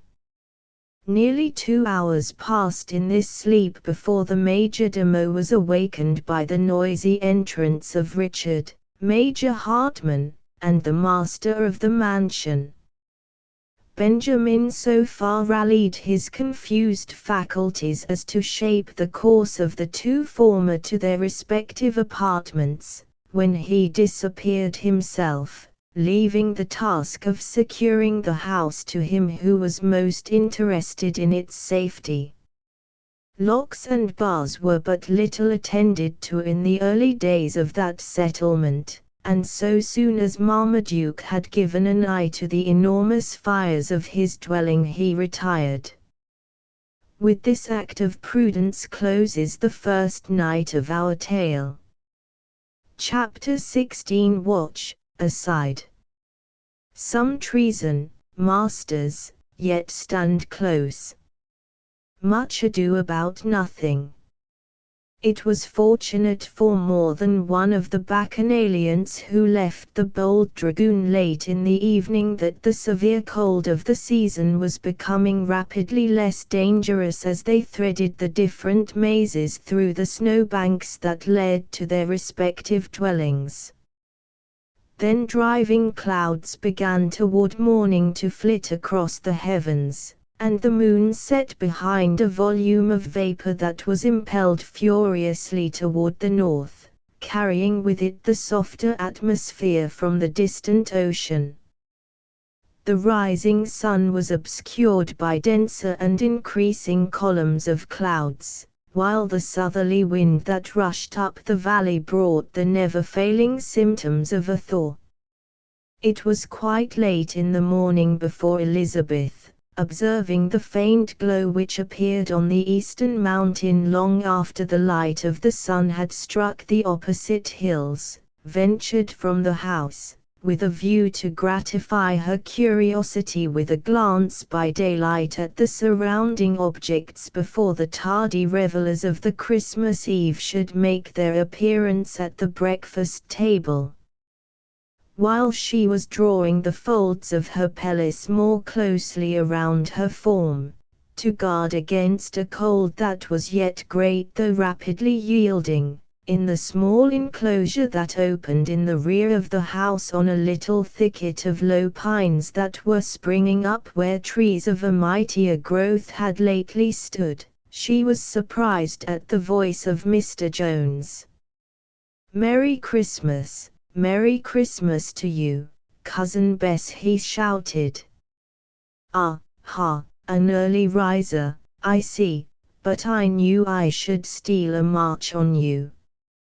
I never was in a house yet where I didn't get the first Christmas greeting on every soul in it, man, woman, and child, great and small, black, white, and yellow. But stop a minute till I can just slip on my coat. You are about to look at the improvements, I see, which no one can explain so well as I, who planned them all. It will be an hour before Duke and the Major can sleep off Mrs. Hollister's confounded distillations, and so I'll come down and go with you." Elizabeth turned and observed her cousin in his nightcap, with his head out of his bedroom window, where his zeal for preeminence, in defiance of the weather, had impelled him to thrust it. She laughed, and promising to wait for his company re-entered the house, making her appearance again, holding in her hand a packet that was secured by several large and important seals, just in time to meet the gentleman. "Come, Bessie, come," he cried, drawing one of her arms through his own. "The snow begins to give, but it will bear us yet. Don't you snuff old Pennsylvania in the very air. This is a vile climate, girl." Now at sunset, last evening, it was cold enough to freeze a man's zeal, and that, I can tell you, takes a thermometer near zero for me. Then about 9 or 10 it began to moderate, at 12 it was quite mild, and here all the rest of the night I have been so hot as not to bear a blanket on the bed. Holla! Aggie, Merry Christmas, Aggie, I say, do you hear me, you black dog? There's $1 for you, and if the gentlemen get up before I come back, do you come out and let me know.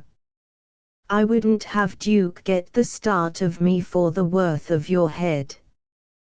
The black caught the money from the snow, and promising a due degree of watchfulness, he gave the dollar a whirl of 20 feet in the air, and catching it as it fell in the palm of his hand, he withdrew to the kitchen, to exhibit his present, with a heart as light as his face was happy in its expression. "Oh, rest easy, my dear coz," said the young lady. "I took a look in at my father, who is likely to sleep an hour, and by using due vigilance you will secure all the honors of the season." "Why, Duke is your father, Elizabeth, but Duke is a man who likes to be foremost, even in trifles.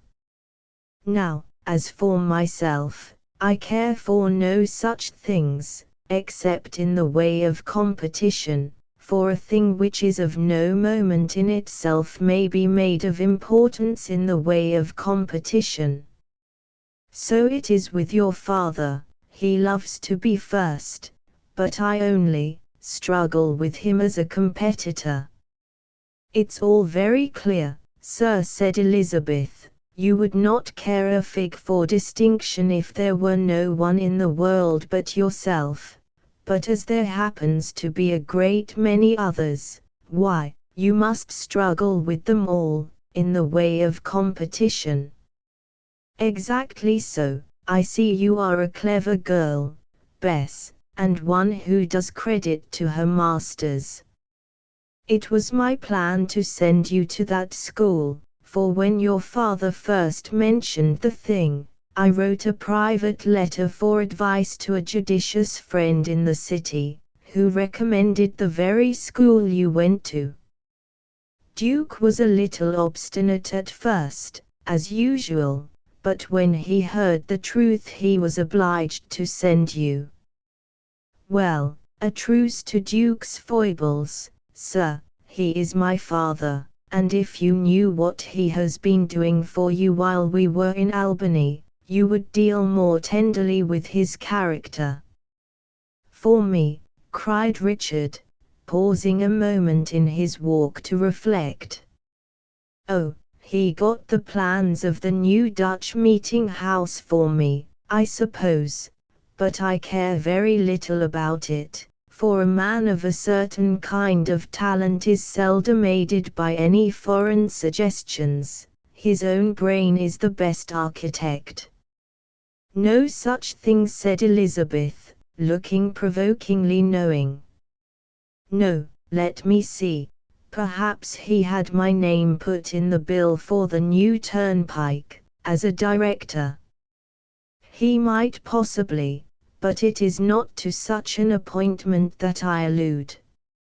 "Such an appointment," repeated Mr. Jones, who began to fidget with curiosity. "Then it is an appointment. If it is in the militia, I won't take it." "No, no, It is not in the militia, cried Elizabeth, showing the packet in her hand, and then drawing it back with a coquettish air. It is an office of both honor and emolument. Honor and emolument, echoed Richard, in painful suspense. Show me the paper, girl. Say, is it an office where there is anything to do? You have hit it, Cousin Dickon. It is the executive office of the county, at least so said my father when he gave me this packet to offer you as a Christmas box.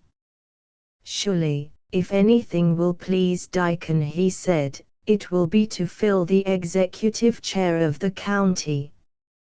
Executive chair, what nonsense, cried the impatient gentleman, snatching the packet from her hand. There is no such office in the county. Eh? What? It is, I declare, a commission, appointing Richard Jones, Esquire, Sheriff of the county. Well, this is kind in Duke, positively. I must say Duke has a warm heart, and never forgets his friends. Sheriff. High Sheriff of. It sounds well, Bess, but it shall execute better. Duke is a judicious man after all, and knows human nature thoroughly. I'm much obliged to him, continued Richard, using the skirt of his coat unconsciously to wipe his eyes, though I would do as much for him any day, as he shall see, if I have an opportunity to perform any of the duties of my office on him. It shall be done, Cousin Bess, it shall be done, I say. How this cursed south wind makes one's eyes water. Now, Richard, said the laughing maiden, now I think you will find something to do. I have often heard you complain of old that there was nothing to do in this new country, while to my eyes it seemed as if everything remained to be done. Do, echoed Richard, who blew his nose, raised his little form to its greatest elevation, and looked serious. Everything depends on system, girl. I shall sit down this afternoon and systematize the county. I must have deputies, you know. I will divide the county into districts, over which I will place my deputies, and I will have one for the village, which I will call my home department. Let me see, Benjamin. Yes, Benjamin will make a good deputy. He has been naturalized, and would answer admirably if he could only ride on horseback. Yes, Mr. Sheriff, said his companion, and as he understands ropes so well, he would be very expert, should occasion happen for his services in another way. No, interrupted the other, I flatter myself that no man could hang a man better than, that is, yes, Benjamin would do extremely well in such an unfortunate dilemma, if he could be persuaded to attempt it. But I should despair of the thing. I never could induce him to hang, or teach him to ride on horseback. I must seek another deputy. Well, sir, as you have abundant leisure for all these important affairs, I beg that you will forget that you are High Sheriff, and devote some little of your time to gallantry. Where are the beauties and improvements which you were to show me? Where? Why, everywhere. Here I have laid out some new streets, and when they are opened, and the trees felled, and they are all built up, will they not make a fine town? Well, Duke is a liberal-hearted fellow, with all his stubbornness. Yes, I must have at least 4 deputies, besides a jailer. I see no streets in the direction of our walk, said Elizabeth, unless you call the short avenues through these pine bushes by that name. Surely you do not contemplate building houses, very soon, in that forest before us, and in those swamps. We must run our streets by the compass, coz, and disregard trees, hills, ponds, stumps, or, in fact, anything but posterity. Such is the will of your father, and your father, you know, had you made sheriff. Mr. Jones interrupted the lady, with a tone that said very plainly to the gentleman that he was touching a forbidden subject. I know it, cried Richard, and if it were in my power, I'd make Duke a king. He is a noble-hearted fellow, and would make an excellent king, that is, if he had a good prime minister. But who have we here? Voices in the bushes, a combination about mischief, I'll wager my commission. Let us draw near and examine a little into the matter. During this dialogue, as the parties had kept in motion, Richard and his cousin advanced some distance from the house into the open space in the rear of the village, where, as may be gathered from the conversation, streets were planned and future dwellings contemplated, but where, in truth, the only mark of improvement that was to be seen was a neglected clearing along the skirt of a dark forest of mighty pines, over which the bushes or sprouts of the same tree had sprung up to a height that interspersed the fields of snow with little thickets of evergreen.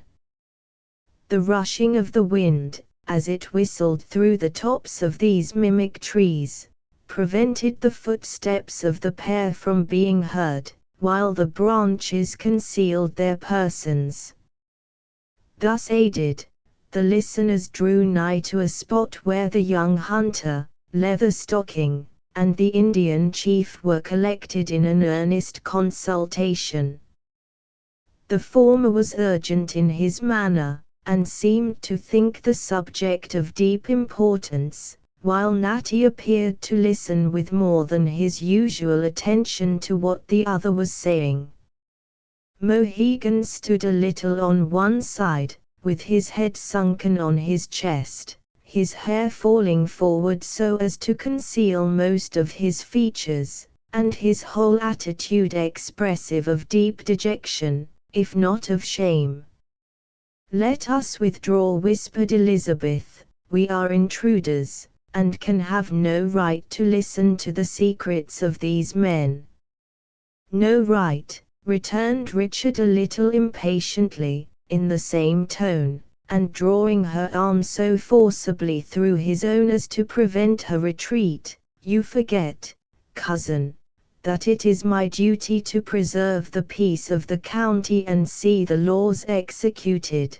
These wanderers frequently commit depredations, though I do not think John would do anything secretly. Poor fellow! He was quite boozy last night, and hardly seems to be over it yet. Let us draw nigher and hear what they say." Notwithstanding the lady's reluctance, Richard, stimulated doubtless by his sense of duty, prevailed, and they were soon so near as distinctly to hear sounds. "The bird must be had," said Natty, "by fair means or foul. Hi-ho! I've known the time, lad, when the wild turkeys wasn't over scarce in the country, though you must go into the Virginia gaps if you want them now.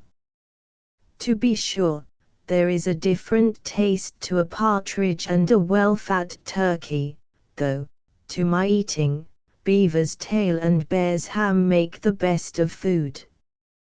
But then every one has his own appetite. I gave the last farthing, all to that shilling, to the French trader, this very morning, as I came through the town, for powder, so, as you have nothing, we can have but one shot for it. I know that Billy Kirby is out, and means to have a pull of the trigger at that very turkey. John has a true eye for a single fire, and, somehow, my hand shakes so whenever I have to do anything extraordinary, that I often lose my aim.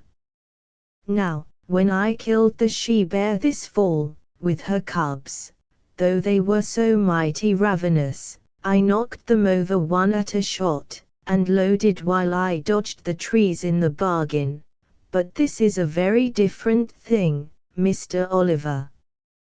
This cried the young man, with an accent that sounded as if he took a bitter pleasure in his poverty, while he held a shilling up before his eyes. This is all the treasure that I possess, this and my rifle. Now, indeed, I have become a man of the woods, and must place my sole dependence on the chase. Come, Natty, let us stake the last penny for the bird. With your aim, it cannot fail to be successful. I would rather it should be John, lad, my heart jumps into my mouth, because you set your mind so much out, and I'm certain that I shall miss the bird. Them Indians can shoot one time as well as another, nothing ever troubles them. I say, John, here's a shilling, take my rifle, and get a shot at the big turkey they've put up at the stump. Mr. Oliver is over anxious for the creature, and I'm sure to do nothing when I have over anxiety about it. The Indian turned his head gloomily, and after looking keenly for a moment, in profound silence, at his companions, he replied, "When John was young, eyesight was not straighter than his bullet."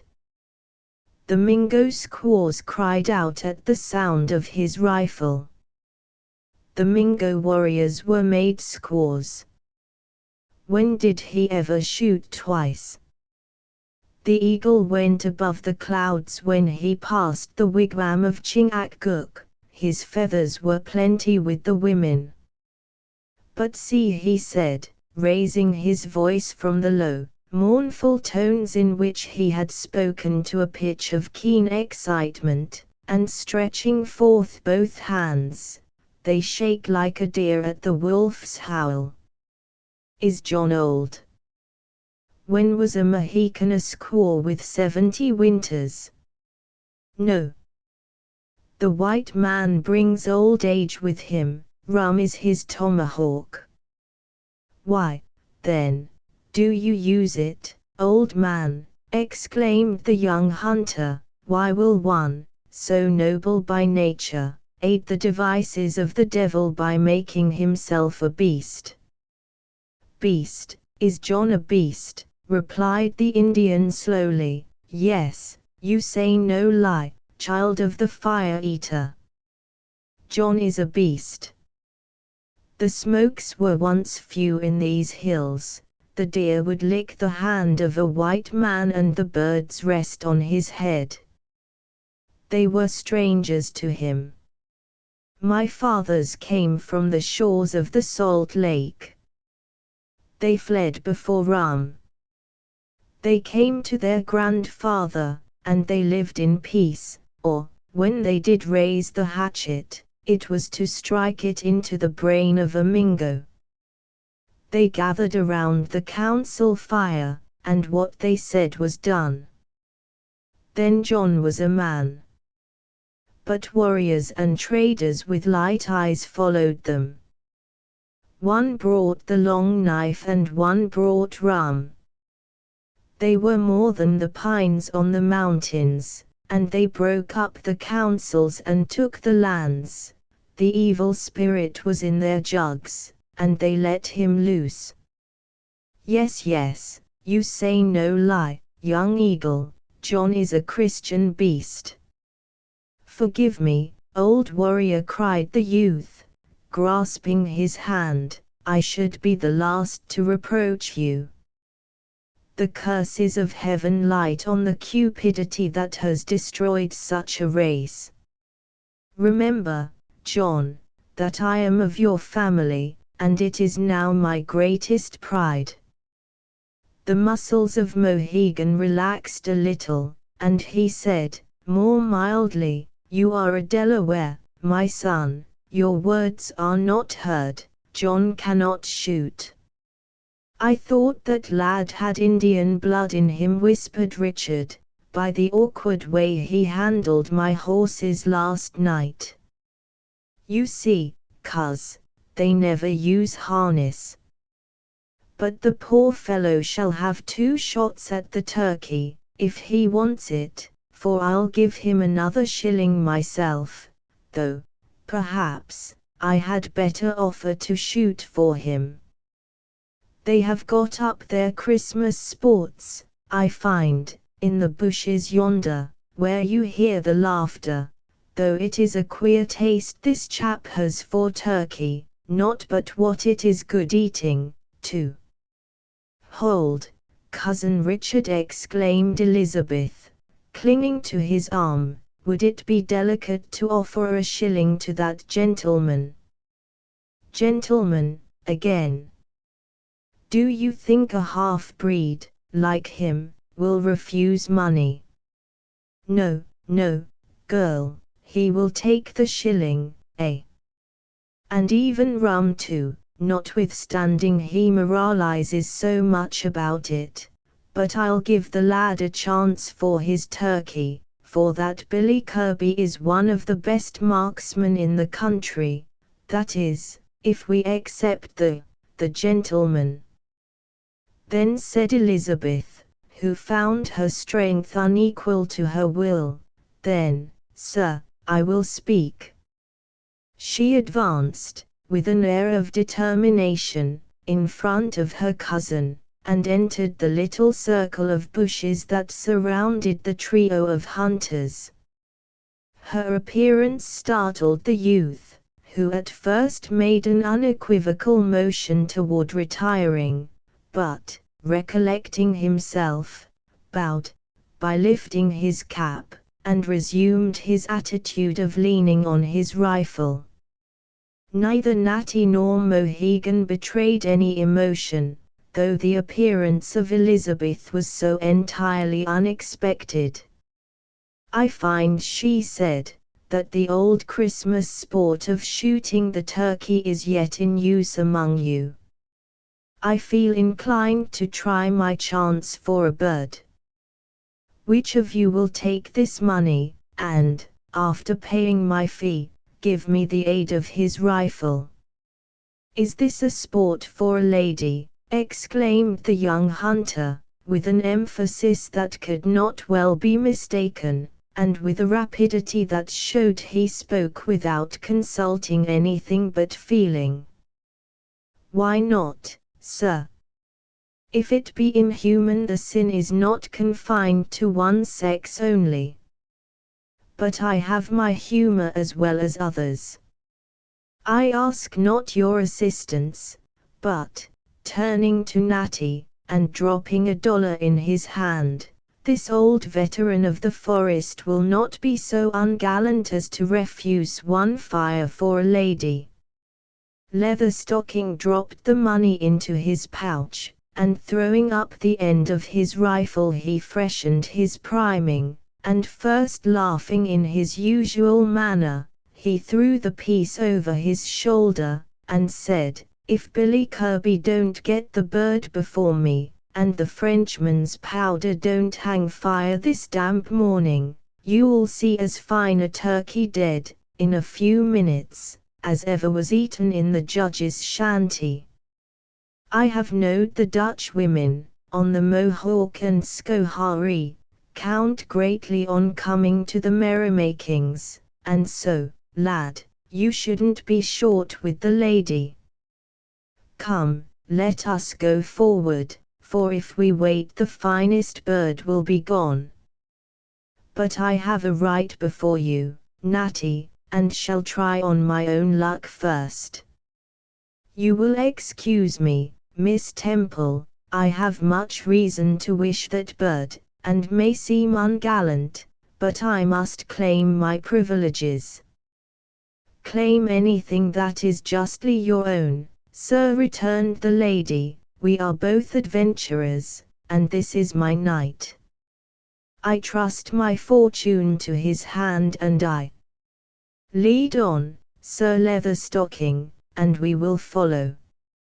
Natty, who seemed pleased with the frank address of the young and beauteous Elizabeth, who had so singularly entrusted him with such a commission, returned the bright smile with which she had addressed him, by his own peculiar mark of mirth, and moved across the snow toward the spot whence the sounds of boisterous mirth proceeded, with the long strides of a hunter.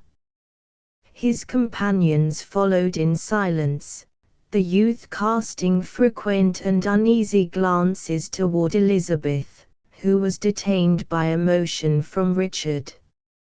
I should think, Miss Temple, he said, so soon as the others were out of hearing, that if you really wished a turkey, you would not have taken a stranger for the office, and such a one as Leatherstocking. But I can hardly believe that you are serious, for I have 50, at this moment, shut up in the coops, in every stage of fat, so that you might choose any quality you pleased. There are 6 that I am trying an experiment on, by giving them brickbats with. Enough, Cousin Dickon, interrupted the lady, I do wish the bird, and it is because I so wish that I commissioned this Mr. Leatherstocking. Did you ever hear of the great shot that I made at the wolf, Cousin Elizabeth, who was carrying off your father's sheep? Said Richard, drawing himself up with an air of displeasure. He had the sheep on his hack, and, had the head of the wolf been on the other side, I should have killed him dead. As it was, you killed the sheep. I know it all, dear coz. But would it have been decorous for the High Sheriff to mingle in such sports as these? Surely you did not think that I intended actually to fire with my own hands, said Mr. Jones. But let us follow, and see the shooting. There is no fear of anything unpleasant occurring to a female in this new country, especially to your father's daughter, and in my presence. My father's daughter fears nothing, sir, more especially when escorted by the highest executive officer in the county. She took his arm, and he led her through the mazes of the bushes to the spot where most of the young men of the village were collected for the sports of shooting a Christmas match, and whither Natty and his companions had already preceded them. Chapter 17. I guess, by all this quaint array, the burghers hold their sports today. Scott. The ancient amusement of shooting the Christmas turkey is one of the few sports that the settlers of a new country seldom or never neglect to observe.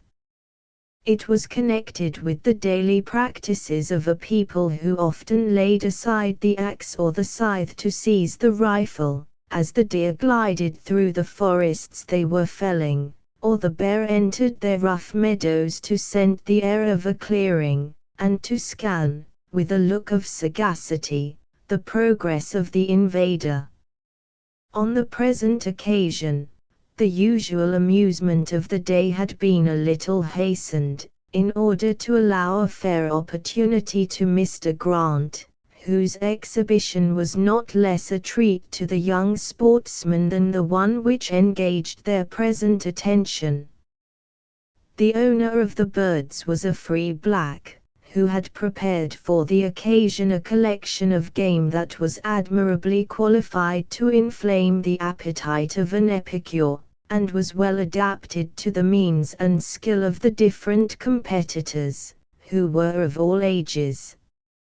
He had offered to the younger and more humble marksmen divers birds of an inferior quality, and some shooting had already taken place, much to the pecuniary advantage of the sable owner of the game. The order of the sports was extremely simple, and well understood. The bird was fastened by a string to the stump of a large pine, the side of which, toward the point where the marksmen were placed, had been flattened with an axe, in order that it might serve the purpose of a target, by which the merit of each individual might be ascertained.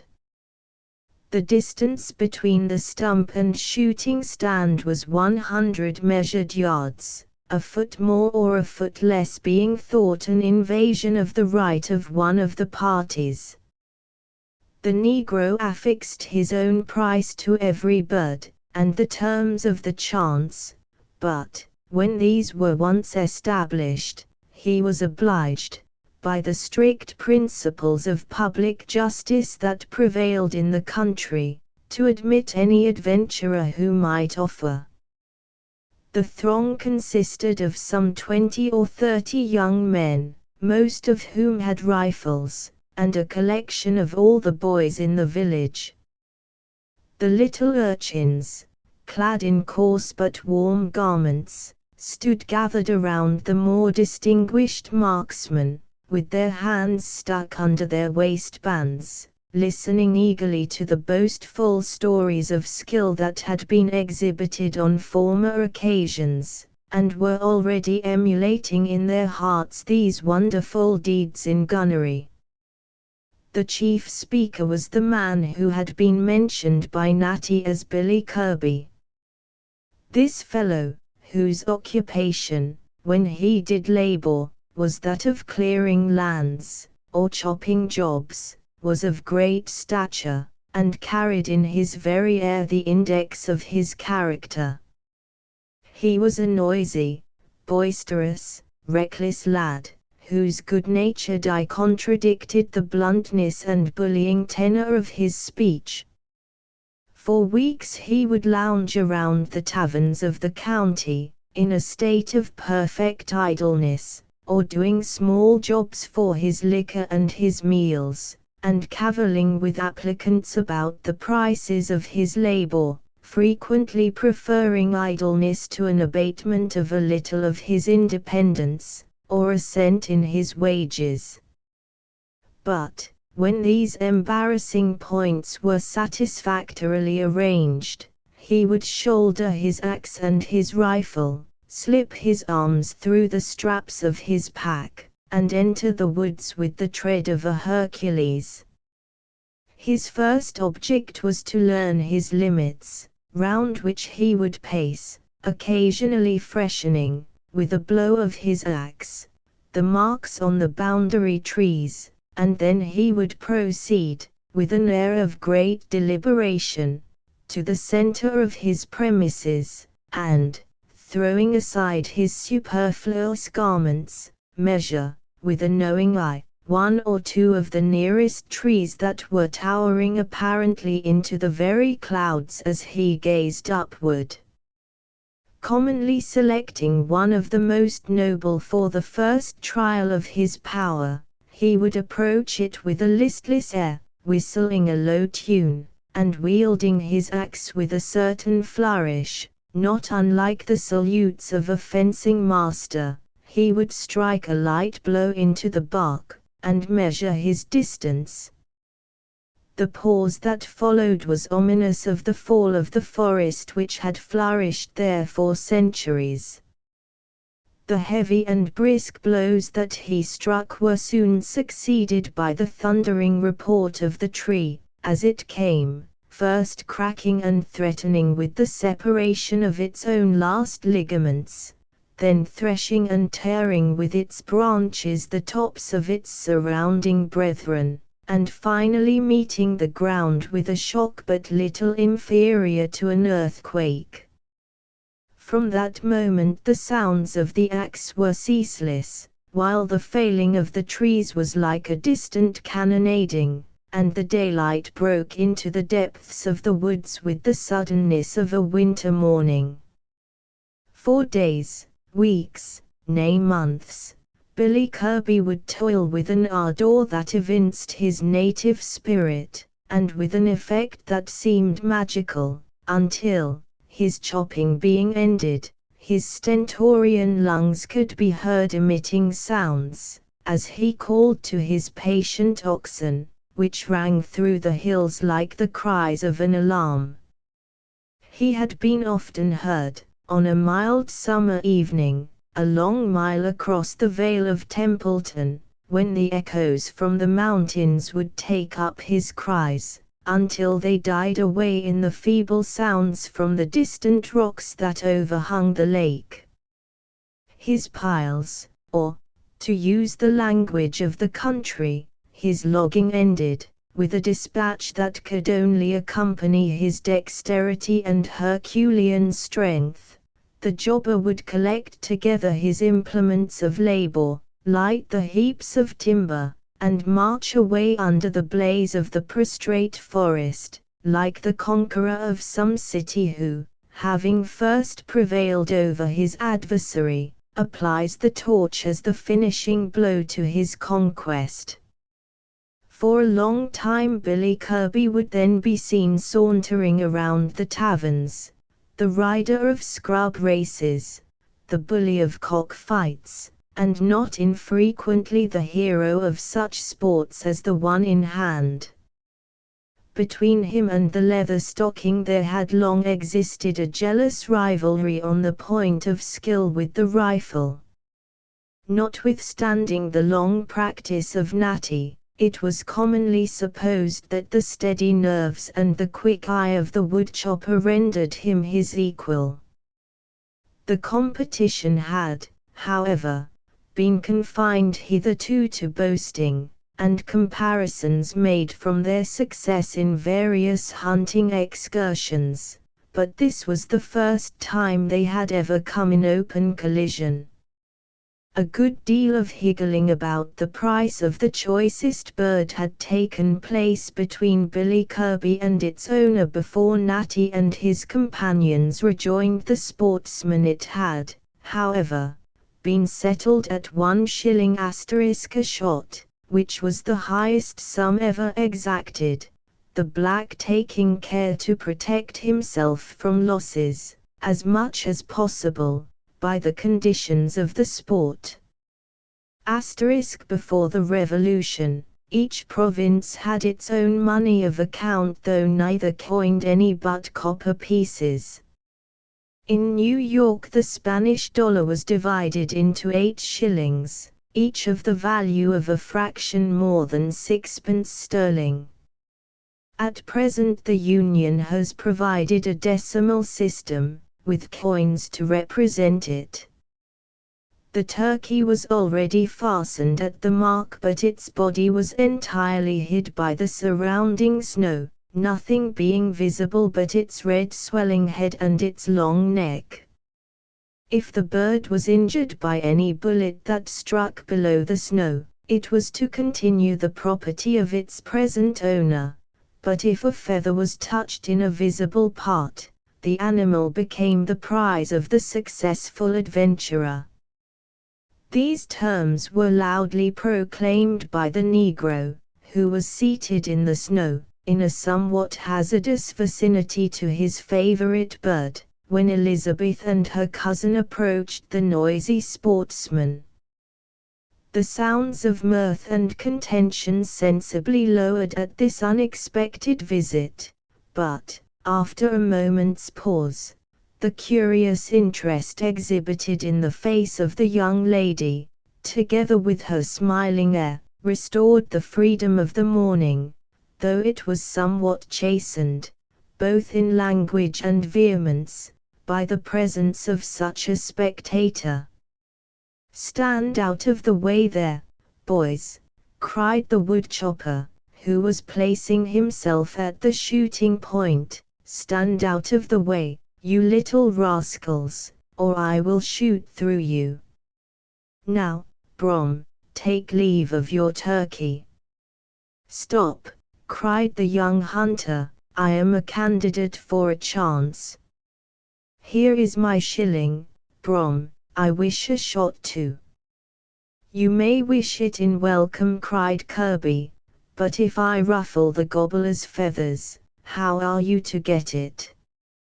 Is money so plenty in your deerskin pocket, that you pay for a chance that you may never have?" "How know you, sir, how plenty money is in my pocket?" said the youth fiercely. "Here is my shilling, Brom, and I claim a right to shoot." "Don't be crabbed, my boy," said the other, who was very coolly fixing his flint.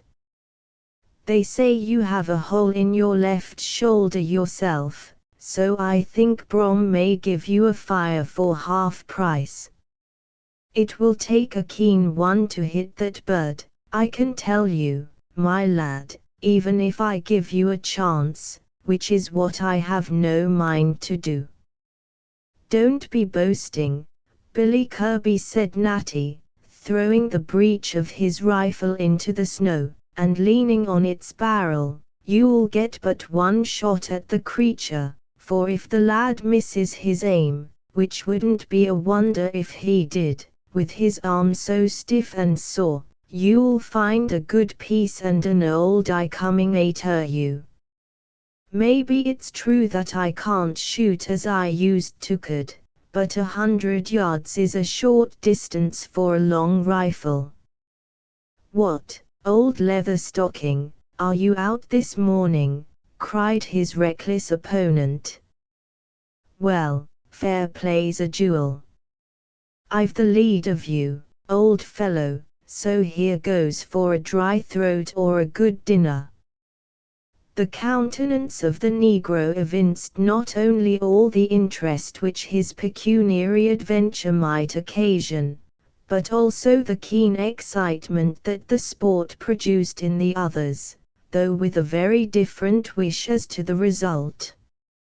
While the woodchopper was slowly and steadily raising his rifle, he bawled, "Fair play, Billy Kirby, stand back, make 'em stand back, boys, gib a nigger fair play, poss up, gobbler, shake a head, fool, don't you see 'em taking aim?" These cries, which were intended as much to distract the attention of the marksman as for anything else, were fruitless. The nerves of the woodchopper were not so easily shaken, and he took his aim with the utmost deliberation. Stillness prevailed for a moment, and he fired. The head of the turkey was seen to dash on one side, and its wings were spread in momentary fluttering, but it settled itself down calmly into its bed of snow, and glanced its eyes uneasily around. For a time long enough to draw a deep breath, not a sound was heard. The silence was then broken by the noise of the negro, who laughed, and shook his body with all kinds of antics, rolling over in the snow in the excess of delight. "Well done, a gobbler," he cried, jumping up and affecting to embrace his bird. "I tell 'em to poss up, and you see 'em dodge. Gib anoda shillin', Billy, and halb anoda shot." "No, the shot is mine," said the young hunter, "you have my money already. Leave the mark, and let me try my luck." "Ah, it's but money thrown away, lad," said Leatherstocking. "A turkey's head and neck is but a small mark for a new hand and a lame shoulder. You'd best let me take the fire, and maybe we can make some settlement with the lady about the bird." "The chance is mine," said the young hunter. "Clear the ground, that I may take it." The discussions and disputes concerning the last shot were now abating, it having been determined that if the turkey's head had been anywhere but just where it was at that moment, the bird must certainly have been killed.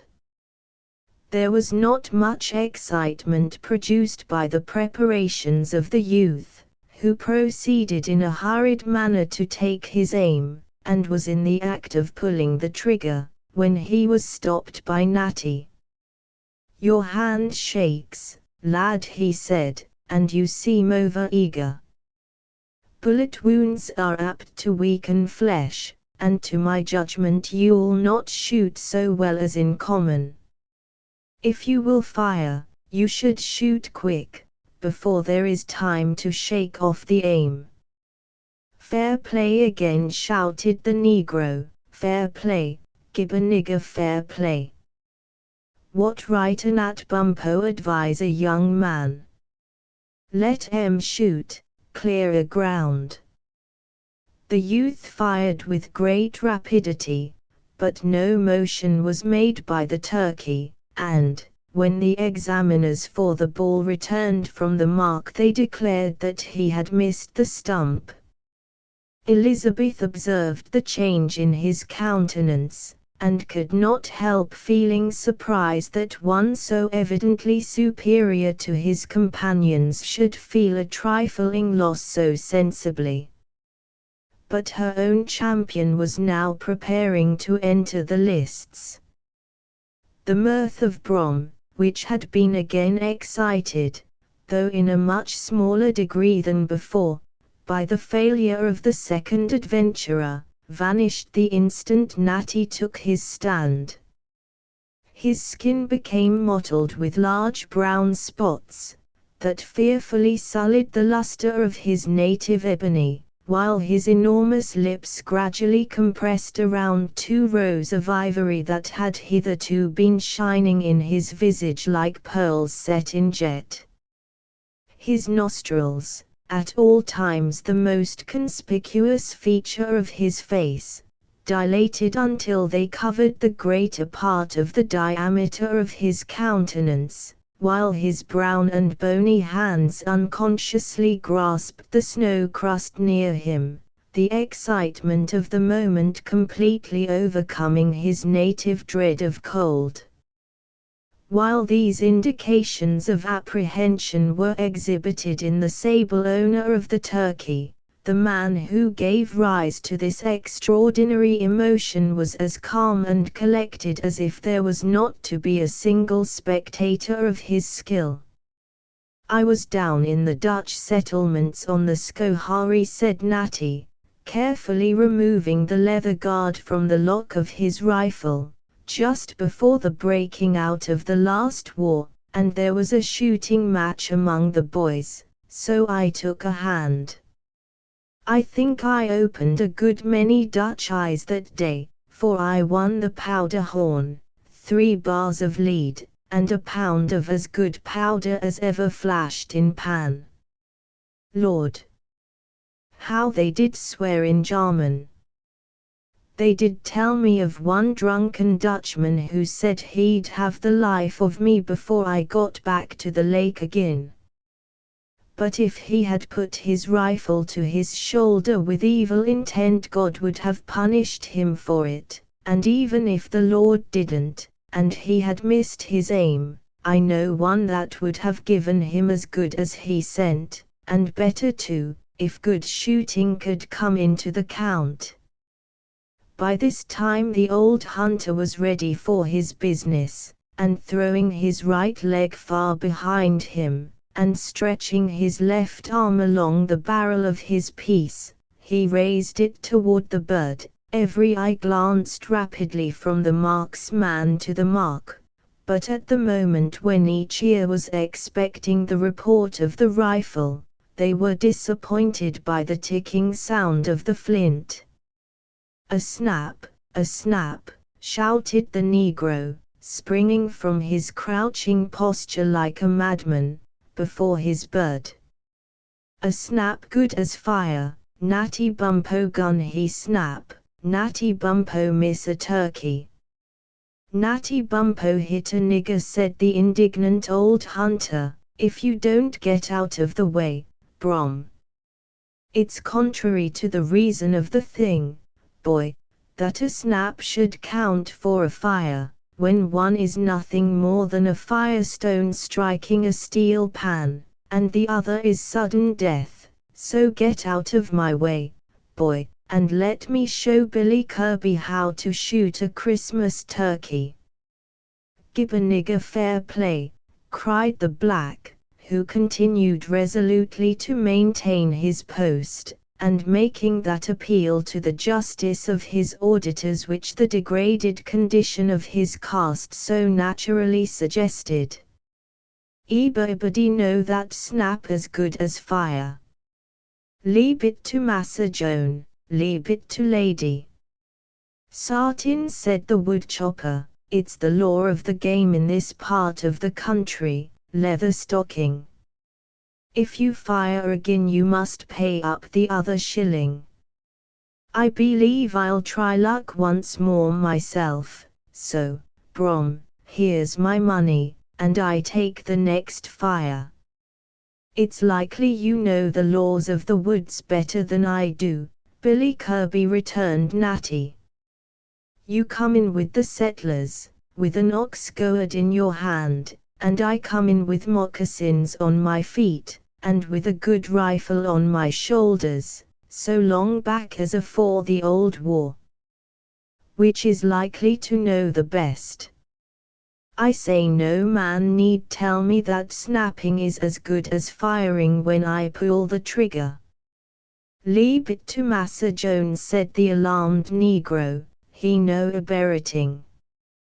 This appeal to the knowledge of Richard was too flattering to be unheeded.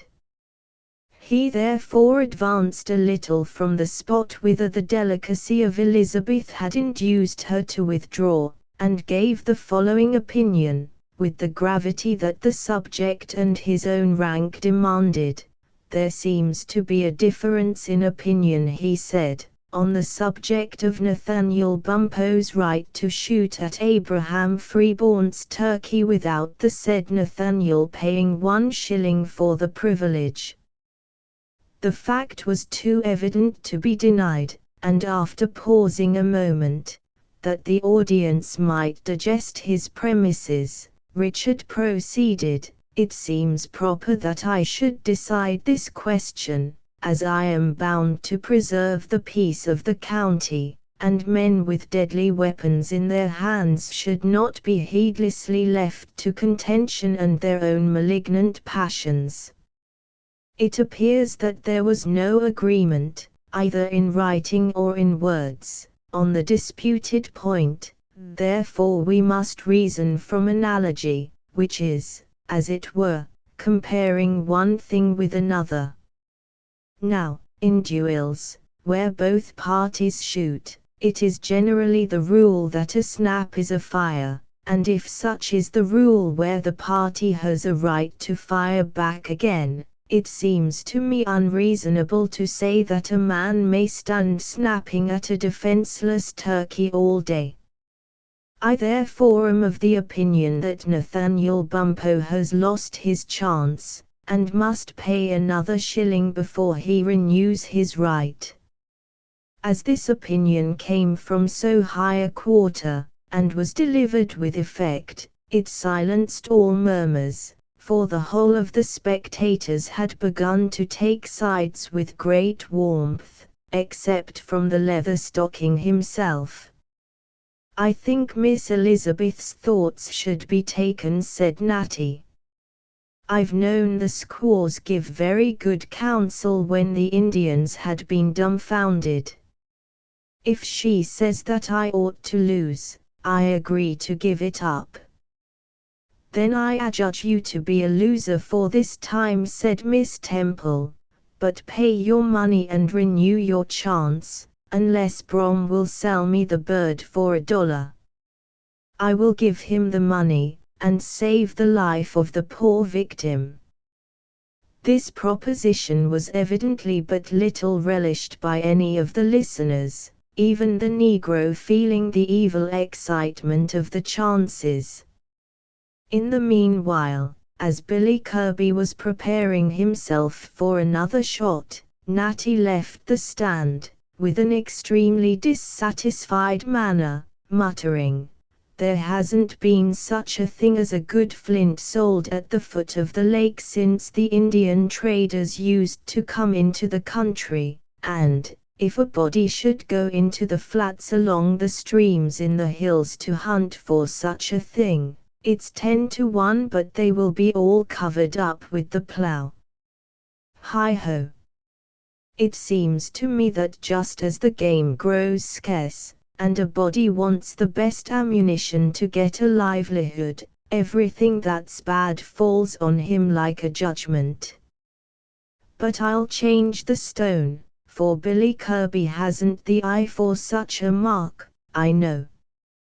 The woodchopper seemed now entirely sensible that his reputation depended on his care, nor did he neglect any means to ensure success.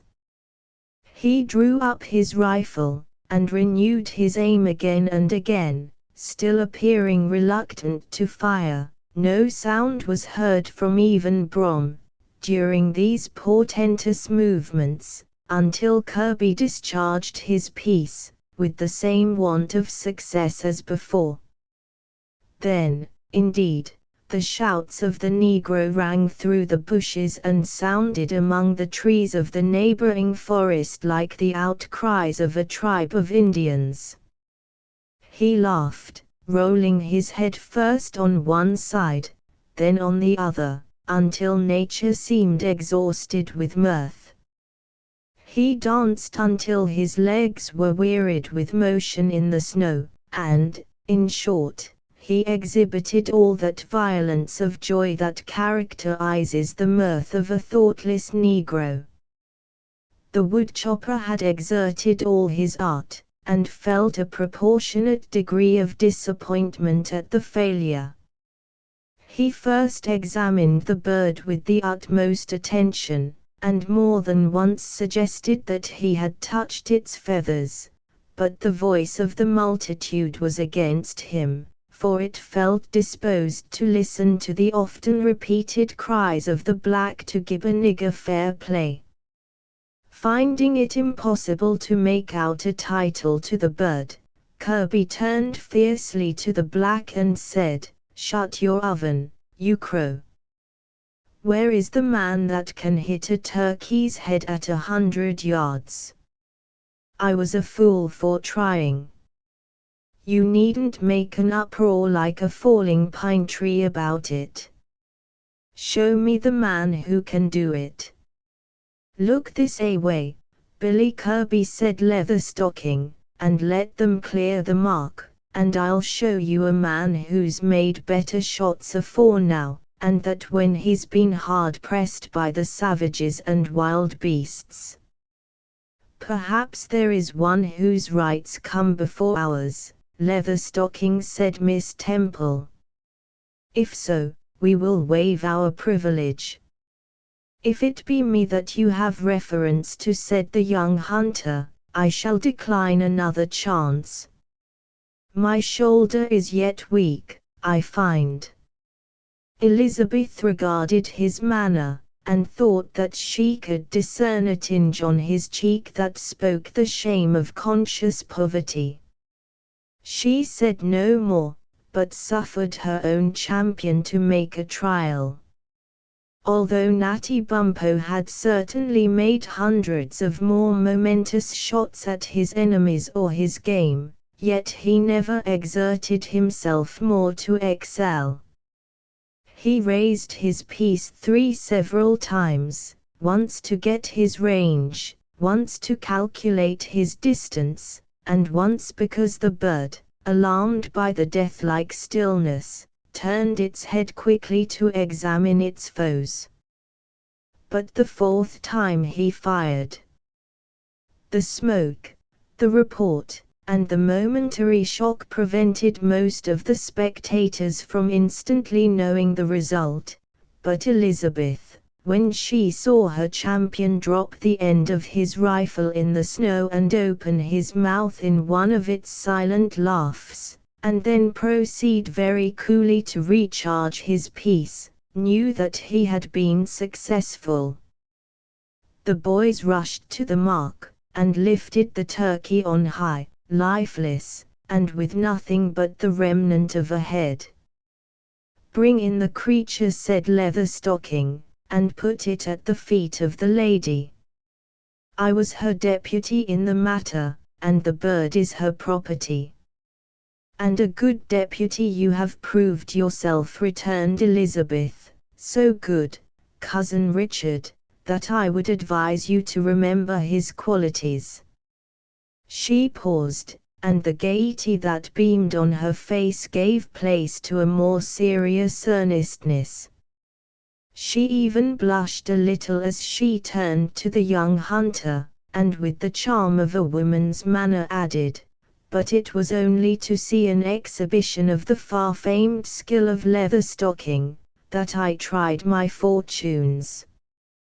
Will you, sir, accept the bird as a small peace offering for the hurt that prevented your own success?" The expression with which the youth received this present was indescribable. He appeared to yield to the blandishment of her air, in opposition to a strong inward impulse to the contrary. He bowed, and raised the victim silently from her feet, but continued silent. Elizabeth handed the black a piece of silver as a remuneration for his loss, which had some effect in again unbending his muscles, and then expressed to her companion her readiness to return homeward. "Wait a minute, Cousin Bess," cried Richard. "There is an uncertainty about the rules of this sport that it is proper I should remove. If you will appoint a committee, gentlemen, to wait on me this morning, I will draw up in writing a set of regulations." He stopped, with some indignation, for at that instant a hand was laid familiarly on the shoulder of the High Sheriff of "A Merry Christmas to you, Cousin Dickon," said Judge Temple, who had approached the party unperceived. "I must have a vigilant eye to my daughter, sir, if you are to be seized daily with these gallant fits. I admire the taste which would introduce a lady to such scenes." "It is her own perversity, Duke," cried the disappointed sheriff, who felt the loss of the first salutation as grievously as many a man would a much greater misfortune, "and I must say that she comes honestly by it. I led her out to show her the improvements, but away she scampered, through the snow, at the first sound of firearms, the same as if she had been brought up in a camp, instead of a first-rate boarding school. I do think, Judge Temple, that such dangerous amusements should be suppressed, by statute. Nay, I doubt whether they are not already indictable at common law."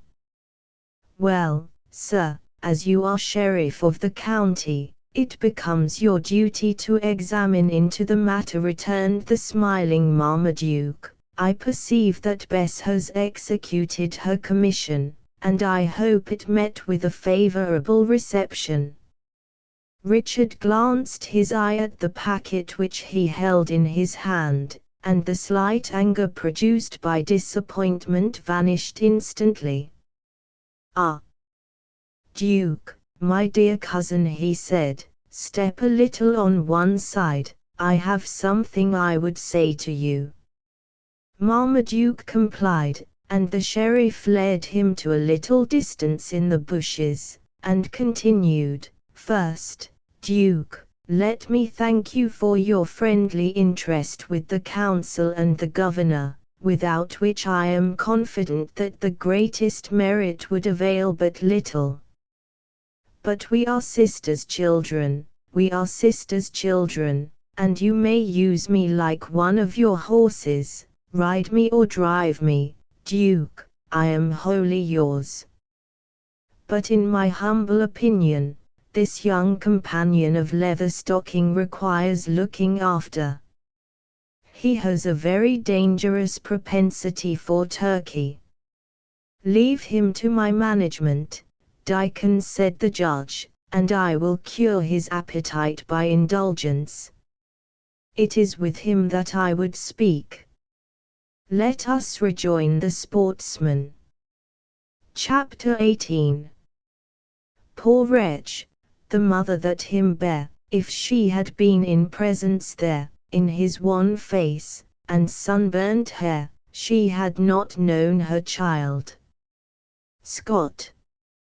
It diminished, in no degree, the effect produced by the conversation which passed between Judge Temple and the young hunter, that the former took the arm of his daughter and drew it through his own, when he advanced from the spot whither Richard had led him to that where the youth was standing, leaning on his rifle, and contemplating the dead bird at his feet.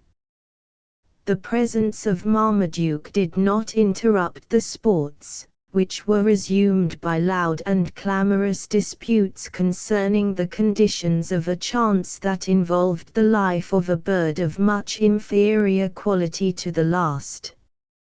Leatherstocking and Mohegan had alone drawn aside to their youthful companion, and, although in the immediate vicinity of such a throng, the following conversation was heard only by those who were interested in it. "I have greatly injured you, Mr. Edwards," said the judge, but the sudden and inexplicable start with which the person spoken to received this unexpected address, caused him to pause a moment. As no answer was given, and the strong emotion exhibited in the countenance of the youth gradually passed away, he continued, "But fortunately it is in some measure in my power to compensate you for what I have done. My kinsman, Richard Jones, has received an appointment that will, in future, deprive me of his assistance, and leave me, just now, destitute of one who might greatly aid me with his pen. Your manner, notwithstanding appearances, is a sufficient proof of your education, nor will thy shoulder suffer thee to labor, for some time to come." Marmaduke insensibly relapsed into the language of the friends as he grew warm. "My doors are open to thee, my young friend, for in this infant country we harbor no suspicions, little offering to tempt the cupidity of the evil disposed. Become my assistant, for at least a season, and receive such compensation as thy services will deserve." There was nothing in the manner of the offer of the judge to justify the reluctance, amounting nearly to loathing, with which the youth listened to his speech, but, after a powerful effort for self-command, he replied, "I would serve you, sir, or any other man, for an honest support, for I do not affect to conceal that my necessities are very great, even beyond what appearances would indicate. But I am fearful that such new duties would interfere too much with more important business, so that I must decline your offer, and depend on my rifle, as before, for subsistence." Richard here took occasion to whisper to the young lady, who had shrunk a little from the foreground of the picture, "This, you see, Cousin Bess, is the natural reluctance of a half-breed to leave the savage state. Their attachment to a wandering life is, I verily believe, unconquerable." "It is a precarious life," observed Marmaduke, without hearing the sheriff's observation, "and one that brings more evils with it than present suffering. Trust me, young friend, My experience is greater than thine, when I tell thee that the unsettled life of these hunters is of vast disadvantage for temporal purposes, and it totally removes one from the influence of more sacred things. No, no, Judge, interrupted the Leatherstocking, who was hitherto unseen, or disregarded. Take him into your shanty in welcome, but tell him truth. I have lived in the woods for 40 long years, and have spent 5 at a time without seeing the light of a clearing bigger than a window in the trees, and I should like to know where you'll find a man, in his 68th year, who can get an easier living, for all your betterments and your dear laws, and, as for honesty, or doing what's right between man and man, I'll not turn my back to the longest-winded deacon on your patent. Thou art an exception, Leatherstocking, returned the judge, nodding good-naturedly at the hunter, for thou hast a temperance unusual in thy class, and a hardihood exceeding thy years. But this youth is made of materials too precious to be wasted in the forest. I entreat thee to join my family, if it be but till thy arm is healed. My daughter here, who is mistress of my dwelling, will tell thee that thou art welcome. Certainly, said Elizabeth, whose earnestness was a little checked by female reserve. The unfortunate would be welcome at any time, but doubly so when we feel that we have occasioned the evil ourselves. Yes, said Richard, and if you relish turkey, young man, there are plenty in the coops, and of the best kind, I can assure you. Finding himself thus ably seconded, Marmaduke pushed his advantage to the utmost. He entered into a detail of the duties that would attend the situation, and circumstantially mentioned the reward, and all those points which are deemed of importance among men of business. The youth listened in extreme agitation.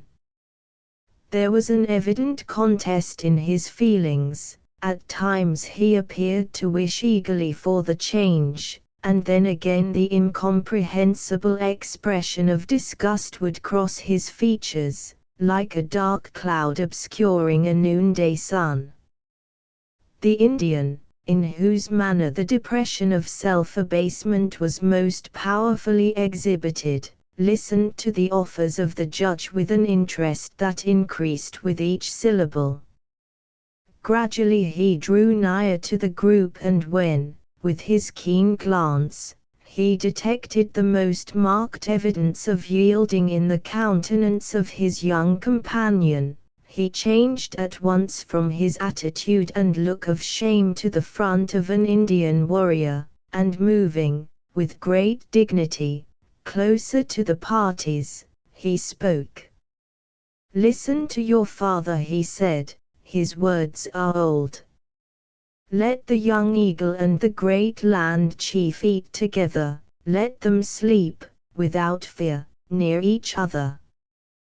The children of Mequon love not blood, they are just, and will do right. The sun must rise and set often, before men can make one family. It is not the work of a day, but of many winters. The Mingoes and the Delawares are born enemies. Their blood can never mix in the wigwam, it never will run in the same stream in the battle. What makes the brother of Mequon and the young eagle foes? They are of the same tribe, their fathers and mothers are one. Learn to wait, my son, you are a Delaware, and an Indian warrior knows how to be patient. This figurative address seemed to have great weight with the young man, who gradually yielded to the representations of Marmaduke, and eventually consented to his proposal. It was, however, to be an experiment only, and, If either of the parties thought fit to rescind the engagement, it was left at his option so to do. The remarkable and ill-concealed reluctance of the youth to accept of an offer, which most men in his situation would consider as an unhoped-for elevation, occasioned no little surprise in those to whom he was a stranger, and it left a slight impression to his disadvantage. When the parties separated, they very naturally made the subject the topic of a conversation, which we shall relate, first commencing with the judge, his daughter, and Richard, who were slowly pursuing the way back to the mansion house. I have surely endeavored to remember the holy mandates of our Redeemer, when he bids us love them who despitefully use you. In my intercourse with this incomprehensible boy, said Marmaduke, I know not what there is in my dwelling to frighten a lad of his years, unless it may he thy presence and visage, Bess. No, no, said Richard, with great simplicity, it is not cousin Bess. But when did you ever know a half-breed, Duke, who could bear civilization? For that matter, they are worse than the savages themselves. Did you notice how knock-kneed he stood, Elizabeth, and what a wild look he had in his eyes? I heeded not his eyes, nor his knees, which would be all the better for a little humbling. Really, my dear sir, I think you did exercise the Christian virtue of patience to the utmost. I was disgusted with his airs, long before he consented to make one of our family. Truly we are much honored by the association. In what apartment is he to be placed, sir, and at what table is he to receive his nectar and ambrosia? With Benjamin and Remarkable, interrupted Mr. Jones, you sorely would not make the youth eat with the blacks. He is part Indian, it is true, but the natives hold the Negroes in great contempt. No, no, he would starve before he would break a crust with the Negroes. I am but too happy, Dickon, to tempt him to eat with ourselves, said Marmaduke, to think of offering even the indignity you propose. Then, sir, said Elizabeth, with an air that was slightly affected, as if submitting to her father's orders in opposition to her own will, it is your pleasure that he be a gentleman. Certainly, he is to fill the station of one. Let him receive the treatment that is due to his place, until we find him unworthy of it. Well, well, Duke, cried the sheriff, you will find it no easy matter to make a gentleman of him. The old proverb says that it takes 3 generations to make a gentleman. There was my father, whom everybody knew. My grandfather was an MD, and his father a DD, and his father came from England. I never could come at the truth of his origin, but he was either a great merchant in London, or a great country lawyer, or the youngest son of a bishop. Here is a true American genealogy for you, said Marmaduke, laughing.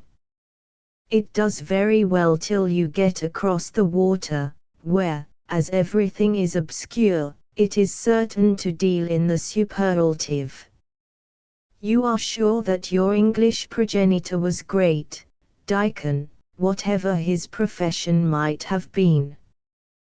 To be sure I am, returned the other.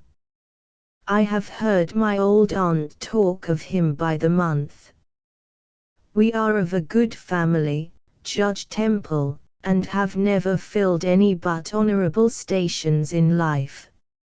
I marvel that you should be satisfied with so scanty a provision of gentility in the olden time, Daikon. Most of the American genealogists commence their traditions like the stories for children, with 3 brothers, taking especial care that one of the triumvirate shall be the progenitor of any of the same name who may happen to be better furnished with worldly gear than themselves. But, here, all are equal who know how to conduct themselves with propriety, and Oliver Edwards comes into my family on a footing with both the High Sheriff and the Judge. Well, Duke, I call this democracy, not republicanism, but I say nothing, only let him keep within the law, or I shall show him that the freedom of even this country is under wholesome restraint. Surely, Daikon, you will not execute till I condemn. But what says best to the new inmate? We must pay a deference to the ladies in this matter, after all. Oh, sir, returned Elizabeth, I believe I am much like a certain Judge Temple in this particular, not easily to be turned from my opinion. But, to be serious, although I must think the introduction of a demi-savage into the family a somewhat startling event, whomsoever you think proper to countenance may be sure of my respect. The judge drew her arm more closely in his own and smiled, while Richard led the way through the gate of the little courtyard in the rear of the dwelling, dealing out his ambiguous warnings with his accustomed loquacity. On the other hand, the foresters, for the 3 hunters, notwithstanding their difference in character, well deserved this common name, pursued their course along the skirts of the village in silence. It was not until they had reached the lake, and were moving over its frozen surface toward the foot of the mountain, where the hut stood, that the youth exclaimed, "Who could have foreseen this a month since? I have consented to serve Marmaduke Temple, to be an inmate in the dwelling of the greatest enemy of my race, yet what better could I do? The servitude cannot be long, and, when the motive for submitting to it ceases to exist, I will shake it off like the dust from my feet." "Is he a Mingo, that you will call him enemy?" said Mohegan. The Delaware warrior sits still, and waits the time of the Great Spirit. He is no woman, to cry out like a child. "Well, I'm mistrustful," John said Leatherstocking, in whose air there had been, during the whole business, a strong expression of doubt and uncertainty. "They say that there's new laws in the land, and I'm certain that there's new ways in the mountains.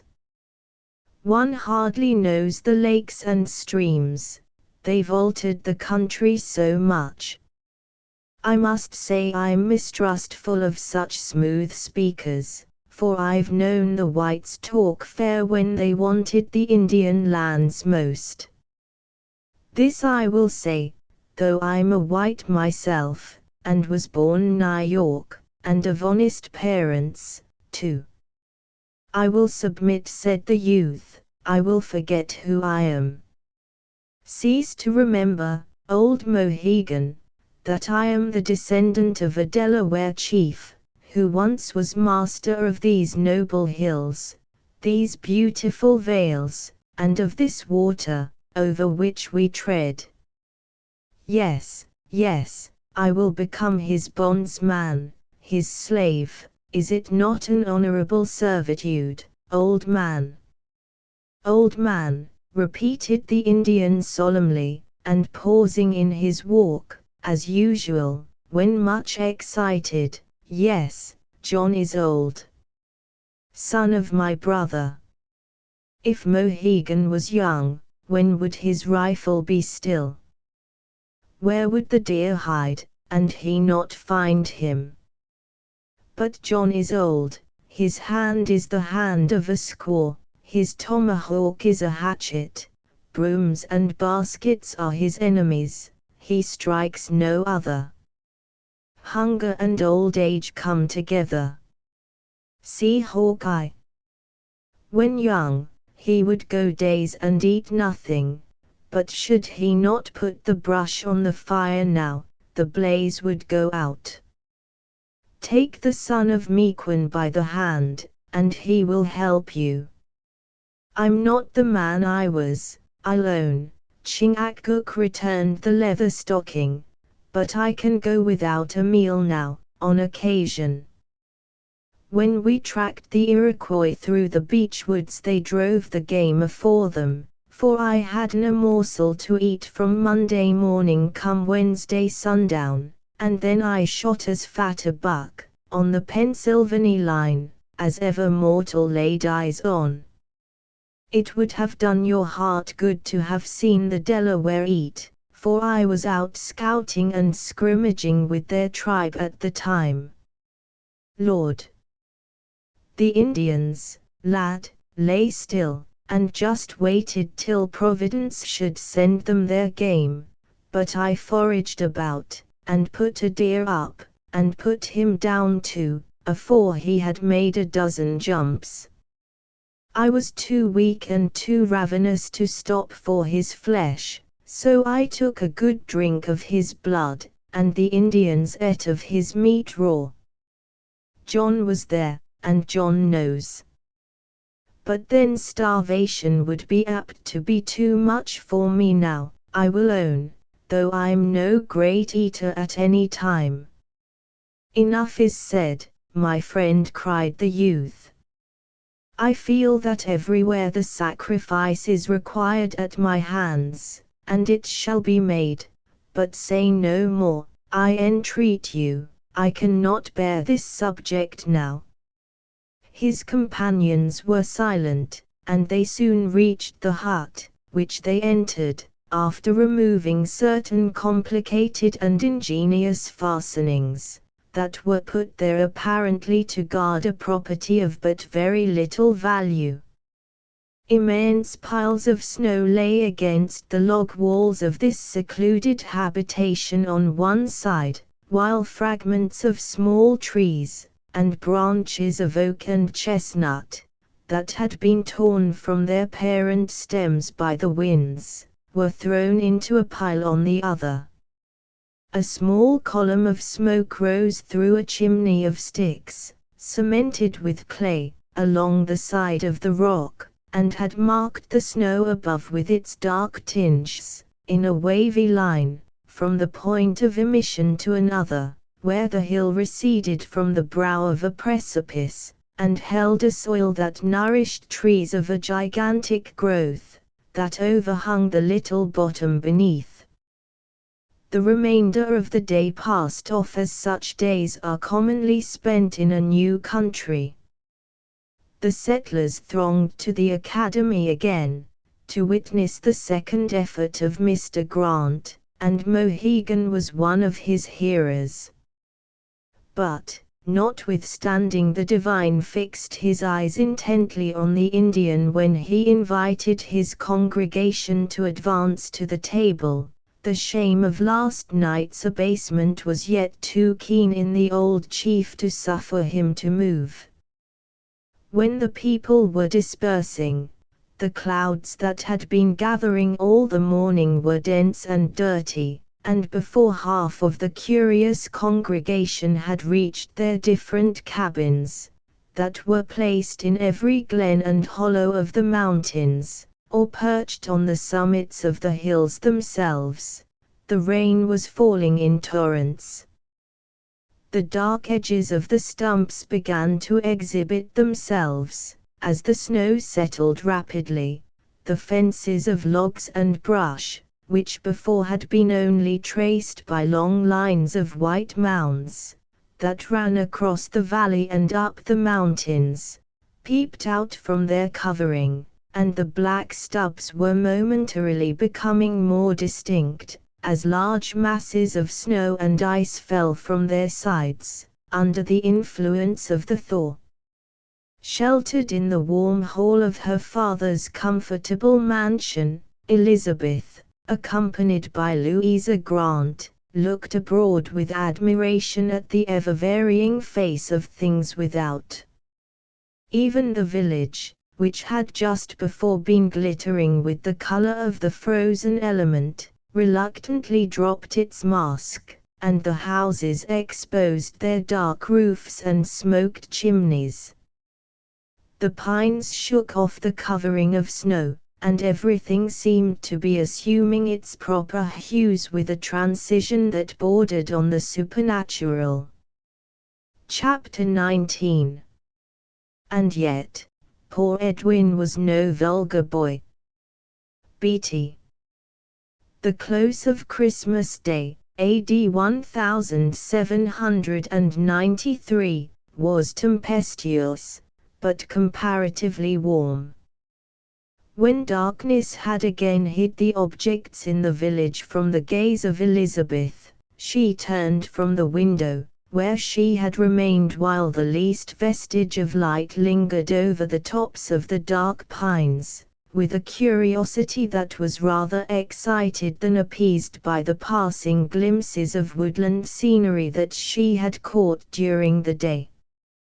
With her arm locked in that of Miss Grant, the young mistress of the mansion walked slowly up and down the hall, musing on scenes that were rapidly recurring to her memory, and possibly dwelling, at times, in the sanctuary of her thoughts, on the strange occurrences that had led to the introduction to her father's family of one whose manners so singularly contradicted the inferences to be drawn from his situation.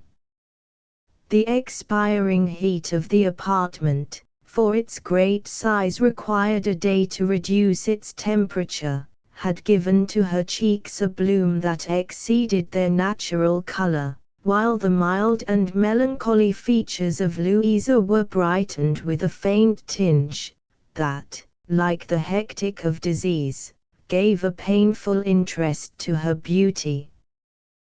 The eyes of the gentlemen, who were yet seated around the rich wines of Judge Temple, frequently wandered from the table, that was placed at one end of the hall, to the forms that were silently moving over its length.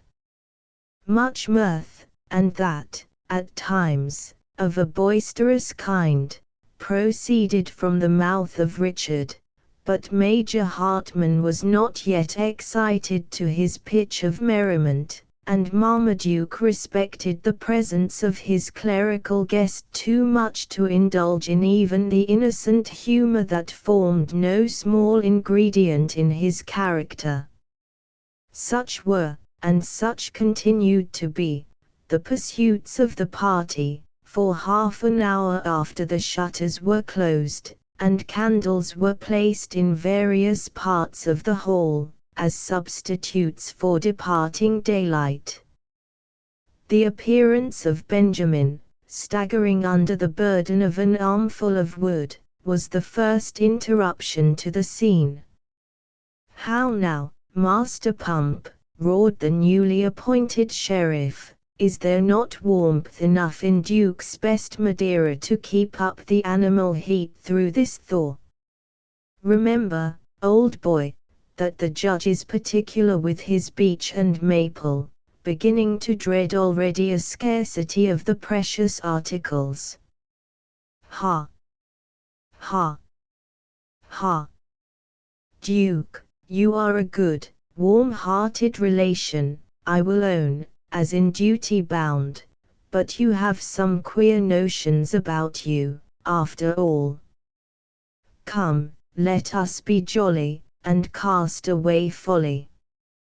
The notes gradually sank into a hum, while the majordomo threw down his load, and, turning to his interrogator with an air of earnestness, replied, "Why, look you, Squire Dickon, mayhap there's a warm latitude round about the table there, though it's not the stuff to raise the heat in my body, neither, the Royal Jamaica being the only thing to do that, besides good wood, or some such matter as Newcastle coal. But, if I know anything of the weather, d'ye see, it's time to be getting all snog, and for putting the ports in and stirring the fires a bit. Mayhap I've not followed the seas 27 years, and lived another 7 in these here woods, for nothing, gemmen. Why, does it bid fair for a change in the weather, Benjamin? Inquired the master of the house. There's a shift of wind, your honour, returned the steward, and when there's a shift of wind, you may look for a change in this here climate. I was aboard of one of Rodney's fleet, d'ye see, about the time we licked de Grasse, Mountshire Lawquaw's countryman, there, and the wind was here at the south'ard and east'ard, and I was below, mixing a toothful of hot stuff for the captain of marines, who dined, d'ye see, in the cabin, that there very same day, and I suppose he wanted to put out the captain's fire with a gunroom engine, and so, just as I got it to my own liking, after tasting pretty often, for the soldier was difficult to please, slap came the foresail agin the mast, whiz went the ship round on her heel, like a whirligig. And a lucky thing was it that our helm was down, for as she gathered starn way she paid off, which was more than every ship in the fleet did, or could do. But she strained herself in the trough of the sea, and she shipped a deal of water over her quarter.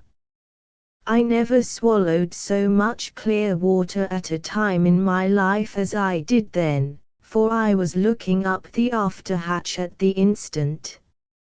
I wonder, Benjamin, that you did not die with a dropsy, said Marmaduke.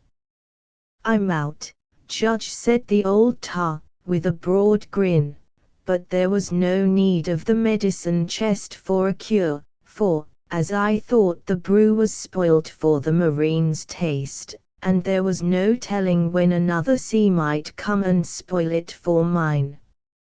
I finished the mug on the spot. So then all hands was called to the pumps, and there we began to ply the pumps. Well, but the weather, interrupted Marmaduke. What of the weather without doors? Why, here the wind has been all day at the south, and now there's a lull, as if the last blast was out of the bellows, and there's a streak along the mountains, to the north'ard, that, just now, wasn't wider than the bigness of your hand, and then the clouds drive afore it as you'd brail a mainsail, and the stars are heaving in sight, like so many lights and beacons, put there to warn us to pile on the wood, and, if so be that I'm a judge of weather, it's getting to be time to build on a fire. Or you'll have half of them their porter bottles, and them demijohns of wine, in the locker here, breaking with the frost, afore the morning watch is called. Thou art a prudent sentinel, said the judge. Act thy pleasure with the forests, for this night at feast.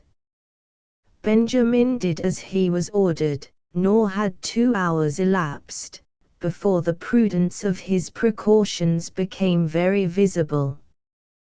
The south wind had, indeed, blown itself out, and it was succeeded by the calmness that usually gave warning of a serious change in the weather. Long before the family retired to rest, the cold had become cuttingly severe, and when Monsieur Le Croix sallied forth under a bright moon, to seek his own abode, he was compelled to beg a blanket, in which he might envelop his form, in addition to the numerous garments that his sagacity had provided for the occasion. The divine and his daughter remained as inmates of the mansion house during the night, and the excess of last night's merriment induced the gentlemen to make an early retreat to their several apartments. Long before midnight, the whole family were invisible. Elizabeth and her friend had not yet lost their senses in sleep, and the howlings of the northwest wind were heard around the buildings, and brought with them that exquisite sense of comfort that is ever excited under such circumstances, in an apartment where the fire has not yet ceased to glimmer, and curtains, and shutters, and feathers unite to preserve the desired temperature. Once, just as her eyes had opened, apparently in the last stage of drowsiness, the roaring winds brought with them a long and plaintive howl, that seemed too wild for a dog, and yet resembled the cries of that faithful animal, when night awakens his vigilance, and gives sweetness and solemnity to its charms. The form of Louis Grant instinctively pressed nearer to that of the young heiress, who, finding her companion was yet awake, said in a low tone, as if afraid to break a charm with her voice, "Those distant cries are plaintive, and even beautiful. Can they be the hounds from the hut of Leatherstocking? They are wolves, who have ventured from the mountain, on the lake," whispered Louisa, "and who are only kept from the village by the lights. One night, since we have been here, hunger drove them to our very door. Oh, what a dreadful night it was! But the riches of Judge Temple have given him too many safeguards, to leave room for fear in this house. The enterprise of Judge Temple is taming the very forests," exclaimed Elizabeth, throwing off the covering, and partly rising in the bed. "How rapidly is civilization treading on the foot of nature," she continued, as her eye glanced over not only the comforts, but the luxuries of her apartment, and her ear again listened to the distant, but often repeated howls from the lake.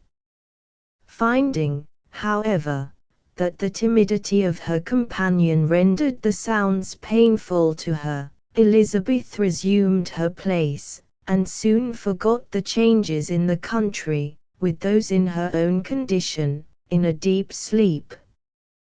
The following morning, the noise of the female servant, who entered the apartment to light the fire, awoke the females.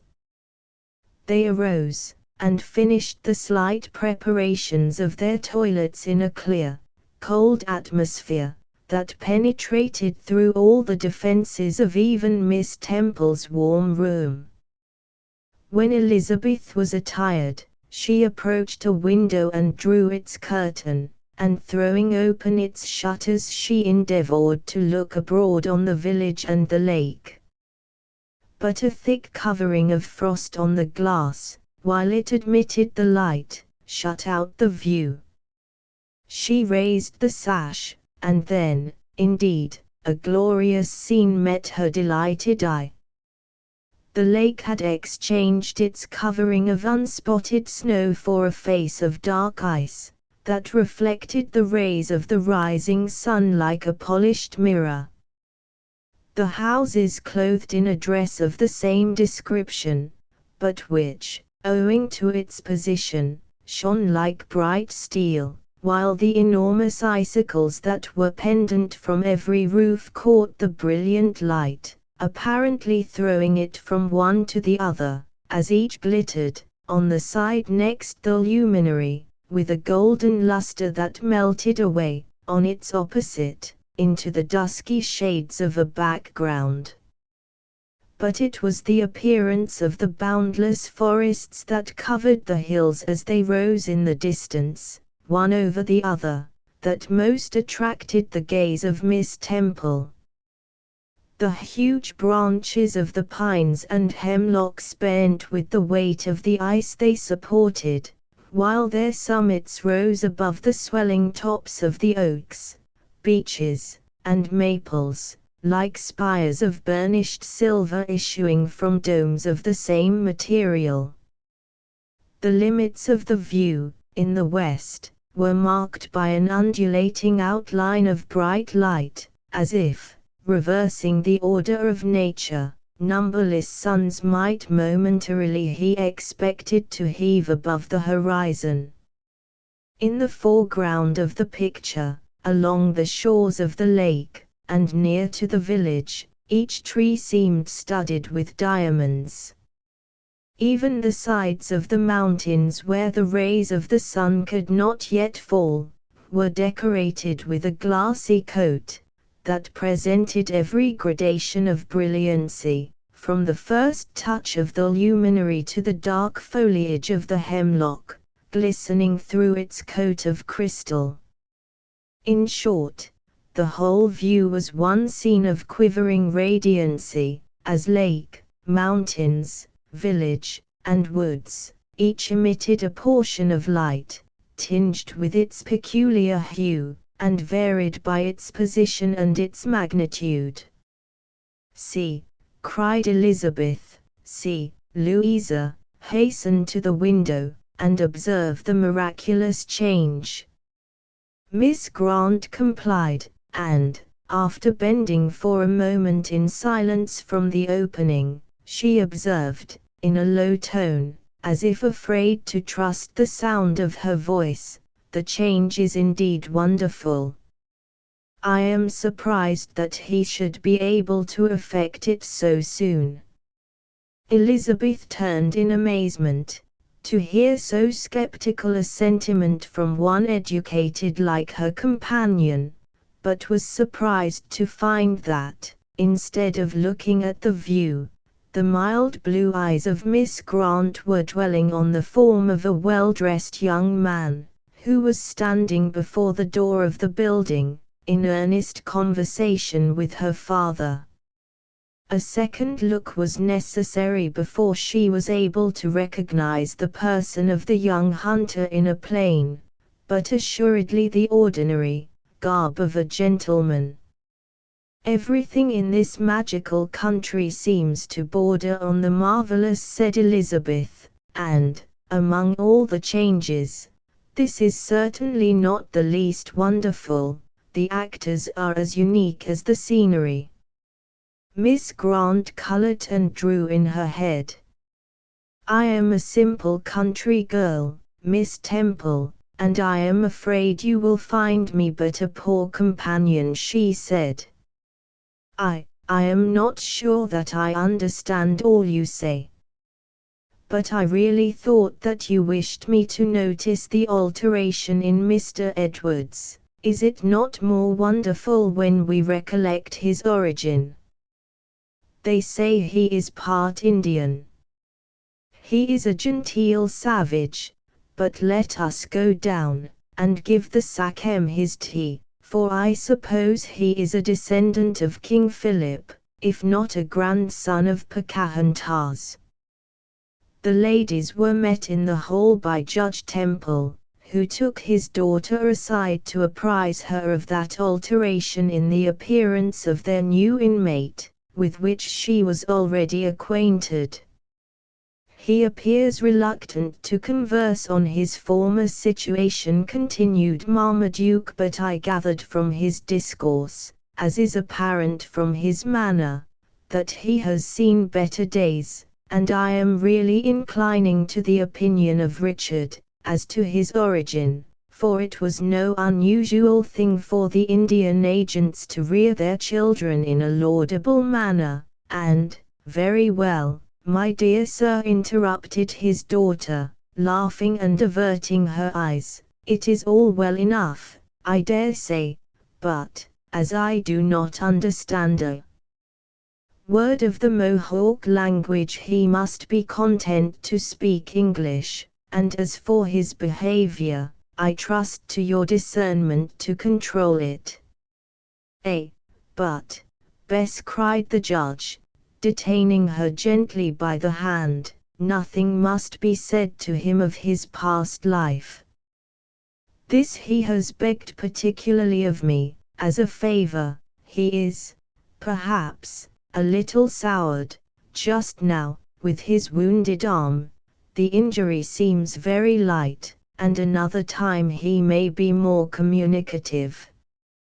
"Oh, I am not much troubled, sir, with that laudable thirst after knowledge that is called curiosity. I shall believe him to be the child of Cornstalk, or Corn Planter, or some other renowned chieftain, possibly of the Big Snake himself, and shall treat him as such until he sees fit to shave his good-looking head, borrow some half-dozen pair of my best earrings, shoulder his rifle again, and disappear as suddenly as he made his entrance. So come, my dear sir, and let us not forget the rights of hospitality, for the short time he is to remain with us." Judge Temple smiled at the playfulness of his child, and taking her arm they entered the breakfast parlor, where the young hunter was seated with an air that showed his determination to domesticate himself in the family with as little parade as possible. Such were the incidents that led to this extraordinary increase in the family of Judge Temple, where, having once established the youth, the subject of our tale requires us to leave him for a time, to pursue with diligence and intelligence the employments that were assigned him by Marmaduke. Major Hartman made his customary visit, and took his leave of the party for the next 3 months. Mr. Grant was compelled to be absent most of his time, in remote parts of the country, and his daughter became almost a constant visitor at the mansion house. Richard entered, with his constitutional eagerness, on the duties of his new office, and, as Marmaduke was much employed with the constant applications of adventures for farms, the winter passed swiftly away. The lake was the principal scene for the amusements of the young people, where the ladies, in their one-horse cutter, driven by Richard, and attended, when the snow would admit of it, by young Edwards on his skates, spent many hours taking the benefit of exercise in the clear air of the hills. The reserve of the youth gradually gave way to time and his situation, though it was still evident, to a close observer, that he had frequent moments of bitter and intense feeling. Elizabeth saw many large openings appear in the sides of the mountains during the 3 succeeding months, where different settlers had, in the language of the country, made their pitch, while the numberless sleighs that passed through the village, loaded with wheat and barrels of potashes, afforded a clear demonstration that all these labors were not undertaken in vain. In short, the whole country was exhibiting the bustle of a thriving settlement, where the highways were thronged with sleighs, bearing piles of rough household furniture, studded, here and there, with the smiling faces of women and children, happy in the excitement of novelty, or with loads of produce, hastening to the common market at Albany, that served as so many snares to induce the emigrants to enter into those wild mountains in search of competence and happiness. The village was alive with business, the artisans increasing in wealth with the prosperity of the country, and each day witnessing some nearer approach to the manners and usages of an old settled town.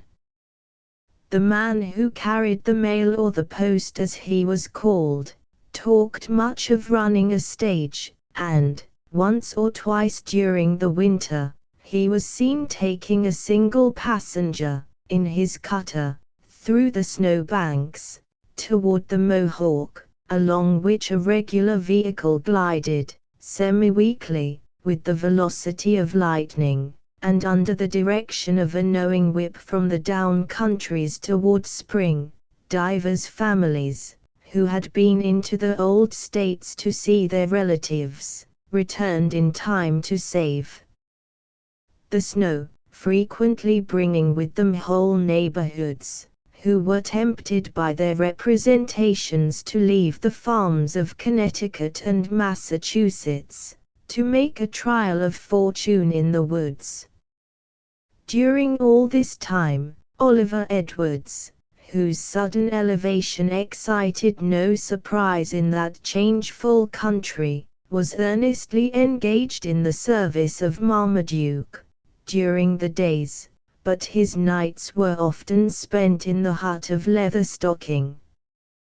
The intercourse between the three hunters was maintained with a certain air of mystery, it is true, but with much zeal and apparent interest to all the parties. Even Mohegan seldom came to the mansion house, and Natty never, but Edward sought every leisure moment to visit his former abode, from which he would often return in the gloomy hours of night through the snow, or, if detained beyond the time at which the family retired to rest, with the morning sun. These visits certainly excited much speculation in those to whom they were known, but no comments were made, excepting occasionally in whispers from Richard, who would say, "It is not at all remarkable, a half-breed can never be weaned from the savage ways, and, for one of his lineage, the boy is much nearer civilization than could, in reason, be expected." Chapter XX. Away, nor let me loiter in my song, for we have many a mountain path to tread. Byron.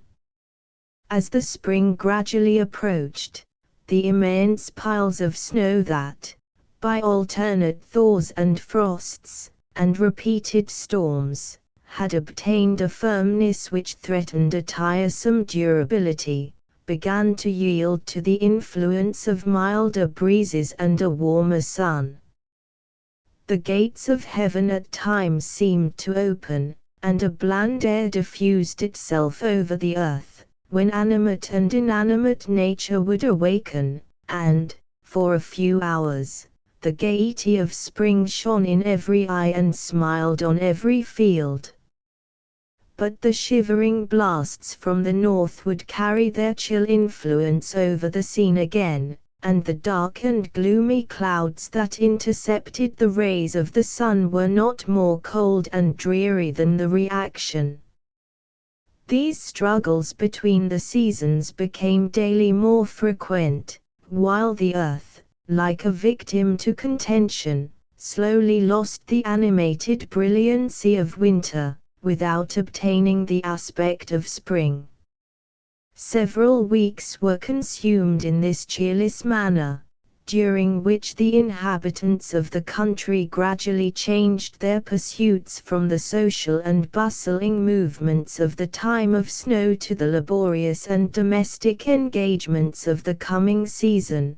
The village was no longer thronged with visitors.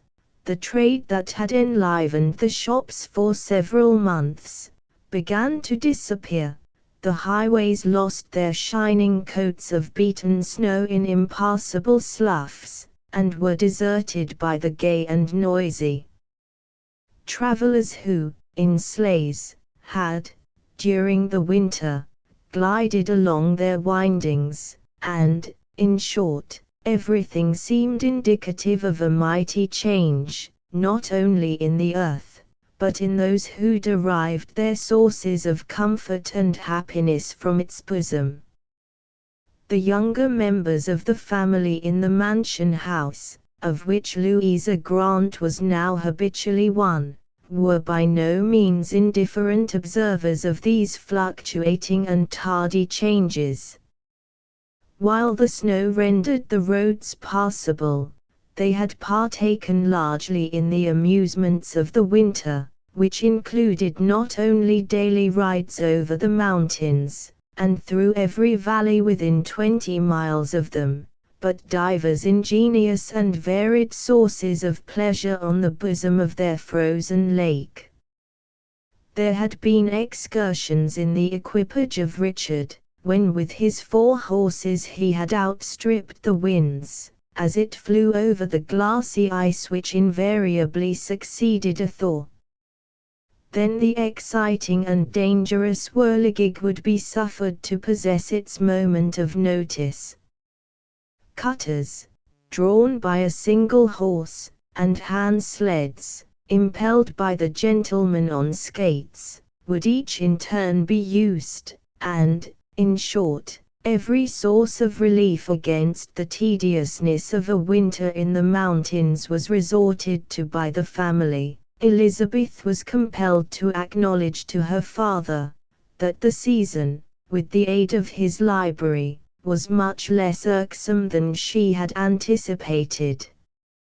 As exercise in the open air was in some degree necessary to the habits of the family, when the constant recurrence of frosts and thaws rendered the roads, which were dangerous at the most favorable times, utterly impassable for wheels, saddle horses were used as substitutes for other conveyances. Mounted on small and sure-footed beasts, the ladies would again attempt the passages of the mountains and penetrate into every retired glen where the enterprise of a settler had induced him to establish himself. In these excursions they were attended by some one or all of the gentlemen of the family, as their different pursuits admitted. Young Edwards was hourly becoming more familiarized to his situation, and not infrequently mingled in the parties with an unconcern and gaiety that for a short time would expel all unpleasant recollections from his mind. Habit, and the buoyancy of youth, seemed to be getting the ascendancy over the secret causes of his uneasiness, though there were moments when the same remarkable expression of disgust would cross his intercourse with Marmaduke, that had distinguished their conversations in the first days of their acquaintance. It was at the close of the month of March that the sheriff succeeded in persuading his cousin and her young friend to accompany him in a ride to a hill that was said to overhang the lake in a manner peculiar to itself. Besides, Cousin Bess continued the indefatigable Richard, we will stop and see the sugar bush of Billy Kirby. He is on the east end of the Ransom lot, making sugar for Jared Ransom. There is not a better hand over a kettle in the county than that same Kirby. You remember, Duke, that I had him his first season in our camp, and it is not a wonder that he knows something of his trade. He's a good chopper, is Billy, observed Benjamin, who held the bridle of the horse while the sheriff mounted, and he handles an axe much the same as a forecastleman does his marling-spike, or a tailor his goose. They say he'll lift a potash kettle off the arch alone, though I can't say that I've ever seen him do it with my own eyes, but that is the say. And I've seen sugar of his making, which, maybe, wasn't as white as an old topgallant sail, but which my friend, Mistress Pettibones, within there, said had the true molasses smack to it, and you are not the one, Squire Dickens, to be told that Mistress Remarkable has a remarkable tooth for sweet things in her nut grinder. The loud laugh that succeeded the wit of Benjamin, and in which he participated with no very harmonious sounds himself, very fully illustrated the congenial temper which existed between the pair. Most of its point was, however, lost on the rest of the party, who were either mounting their horses or assisting the ladies at the moment. When all were safely in their saddles, they moved through the village in great order. They paused for a moment before the door of Monsieur Lecroix, until he could bestride his steed, and then, issuing from the little cluster of houses, they took one of the principal of those highways that centered in the village. As each night brought with it a severe frost, which the heat of the succeeding day served to dissipate, the equestrians were compelled to proceed singly along the margin of the road, where the turf, and firmness of the ground, gave the horses a secure footing. Very trifling indications of vegetation were to be seen, the surface of the earth presenting a cold, wet, and cheerless aspect that chilled the blood.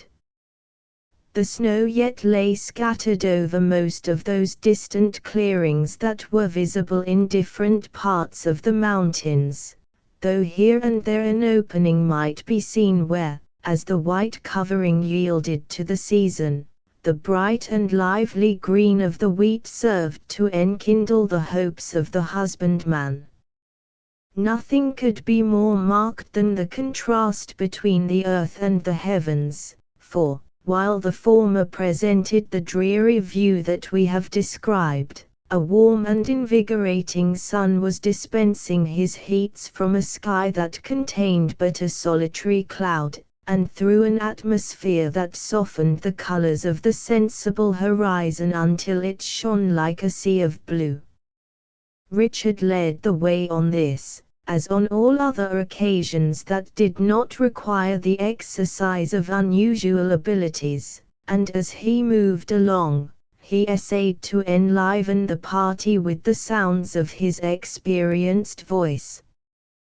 "This is your true sugar weather, Duke," he cried, "a frosty night and a sunshiny day. I warrant me that the sap runs like a mill-tail up the maples this warm morning. It is a pity, Judge, that you do not introduce a little more science into the manufactory of sugar among your tenants. It might be done, sir, without knowing as much as Dr. Franklin. It might be done, Judge Temple. The first object of my solicitude, friend Jones," returned Marmaduke, "is to protect the sources of this great mine of comfort and wealth from the extravagance of the people themselves. When this important point shall be achieved, it will be in season to turn our attention to an improvement in the manufacture of the article. But thou knowest, Richard, that I have already subjected our sugar to the process of the refiner, and that the result has produced loaves as white as the snow on yon fields, and possessing the saccharine quality in its utmost purity. Saccharine, or turpentine, or any other Judge Temple, you have never made a loaf larger than a good-sized sugar plum," returned the sheriff. "Now, sir, I assert that no experiment is fairly tried, until it be reduced to practical purposes. If, sir, I owned 100, or, for that matter, 200,000 acres of land, as you do, I would build a sugar house in the village. I would invite learned men to an investigation of the subject, and such are easily to be found, sir. Yes, sir, they are not difficult to find, men who unite theory with practice, and I would select a wood of young and thrifty trees, and, instead of making loaves of the size of a lump of candy, damn me, Duke, but I'd have them as big as a haycock. And purchase the cargo of one of those ships that they say are going to China," cried Elizabeth. "Turn your potash kettles into teacups, the scows on the lake into saucers, bake your cake in yonder lime kiln, and invite the county to a tea party. How wonderful are the projects of genius!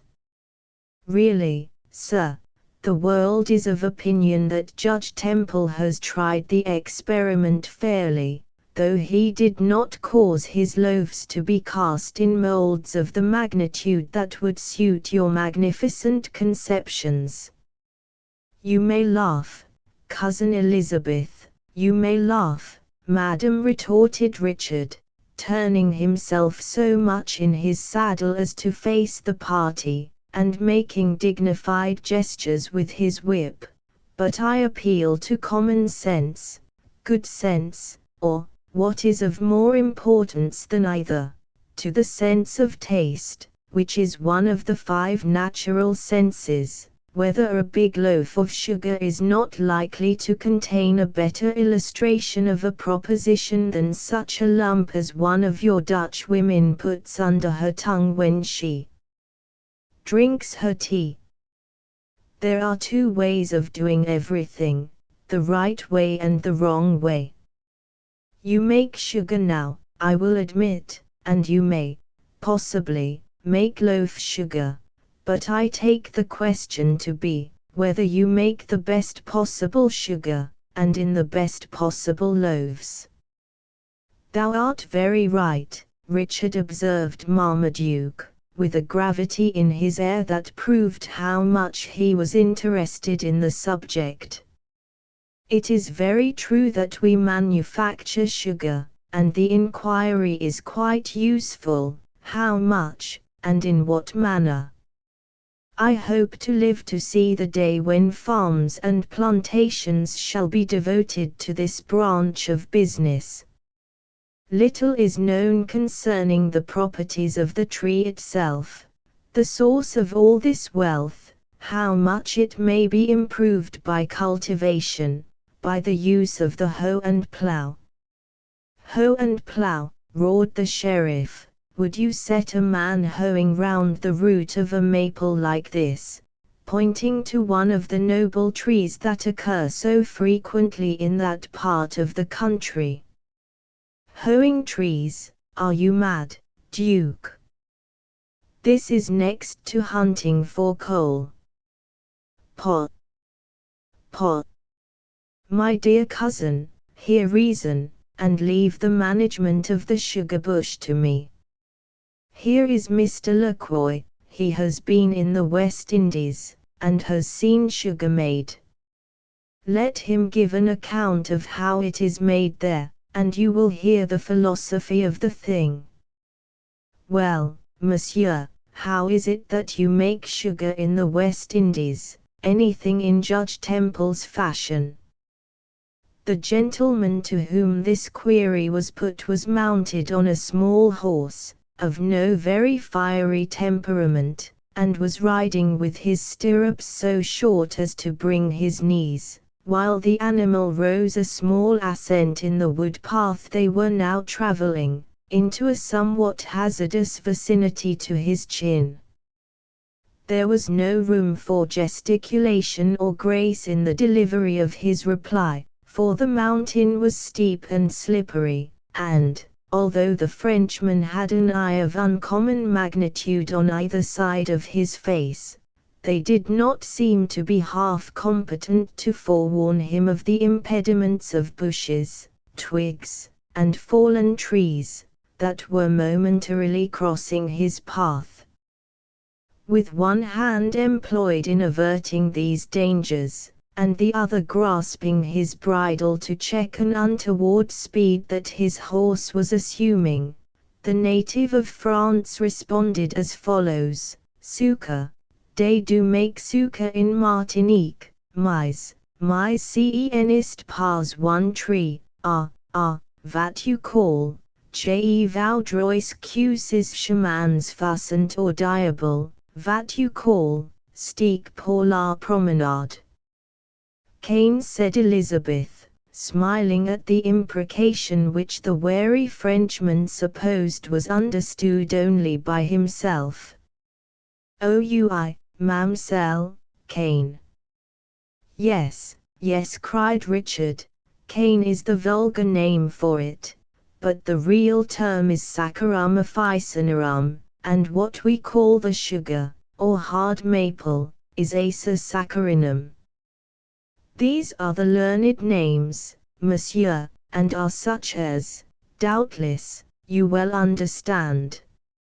Is this Greek or Latin, Mr. Edwards? Whispered Elizabeth to the youth, who was opening a passage for herself and her companions through the bushes, or perhaps it is a still more learned language, for an interpretation of which we must look to you.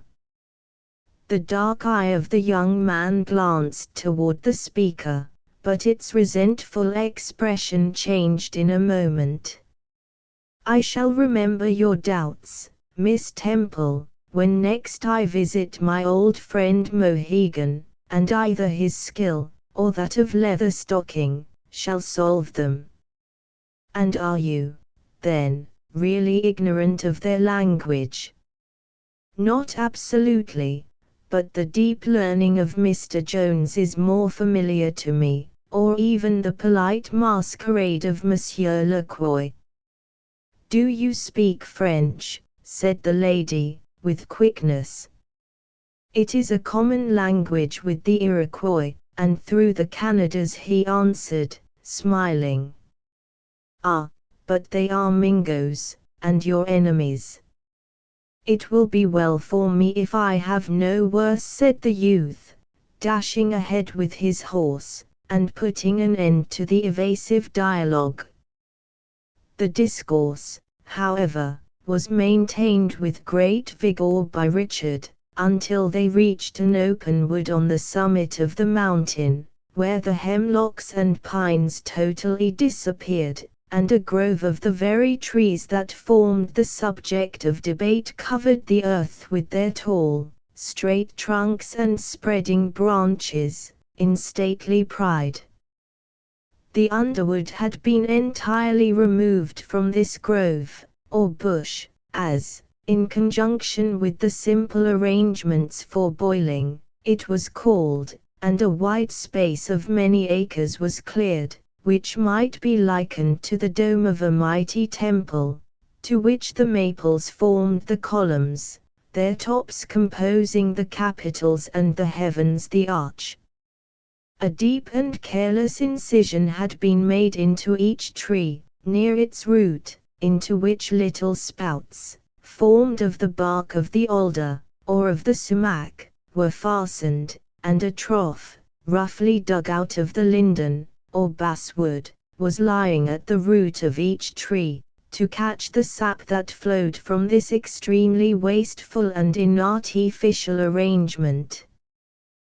The party paused a moment, on gaining the flat, to breathe their horses, and, as the scene was entirely new to several of their number, to view the manner of collecting the fluid.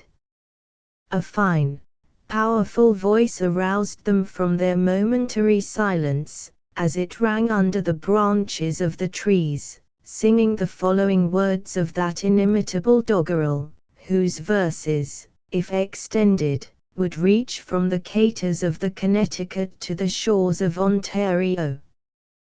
The tune was, of course, a familiar air which, although it is said to have been first applied to this nation in derision, circumstances have since rendered so glorious that no American ever hears its jingling cadence without feeling a thrill at his heart. The eastern states be full of men, the western full of woods, sir, the hill be like a cattle pen, the roads be full of goods, sir. Then flow away, my sweetie sap, and I will make you boily, nor catch a woodman's hasty nap, for fear you should get royally.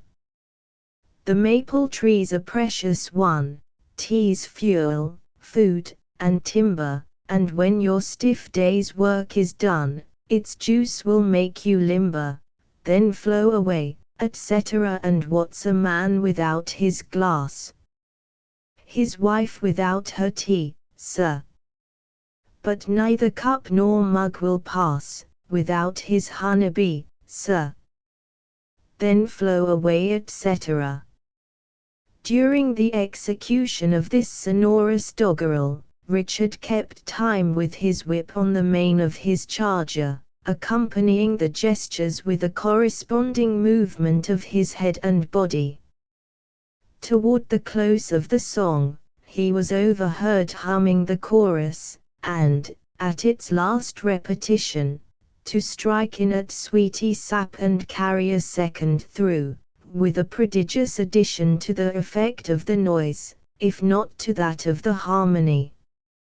"Well done us," roared the sheriff, on the same key with the tune, "a very good song, Billy Kirby, and very well sung.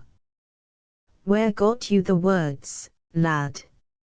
Is there more of it, and can you furnish me with a copy?"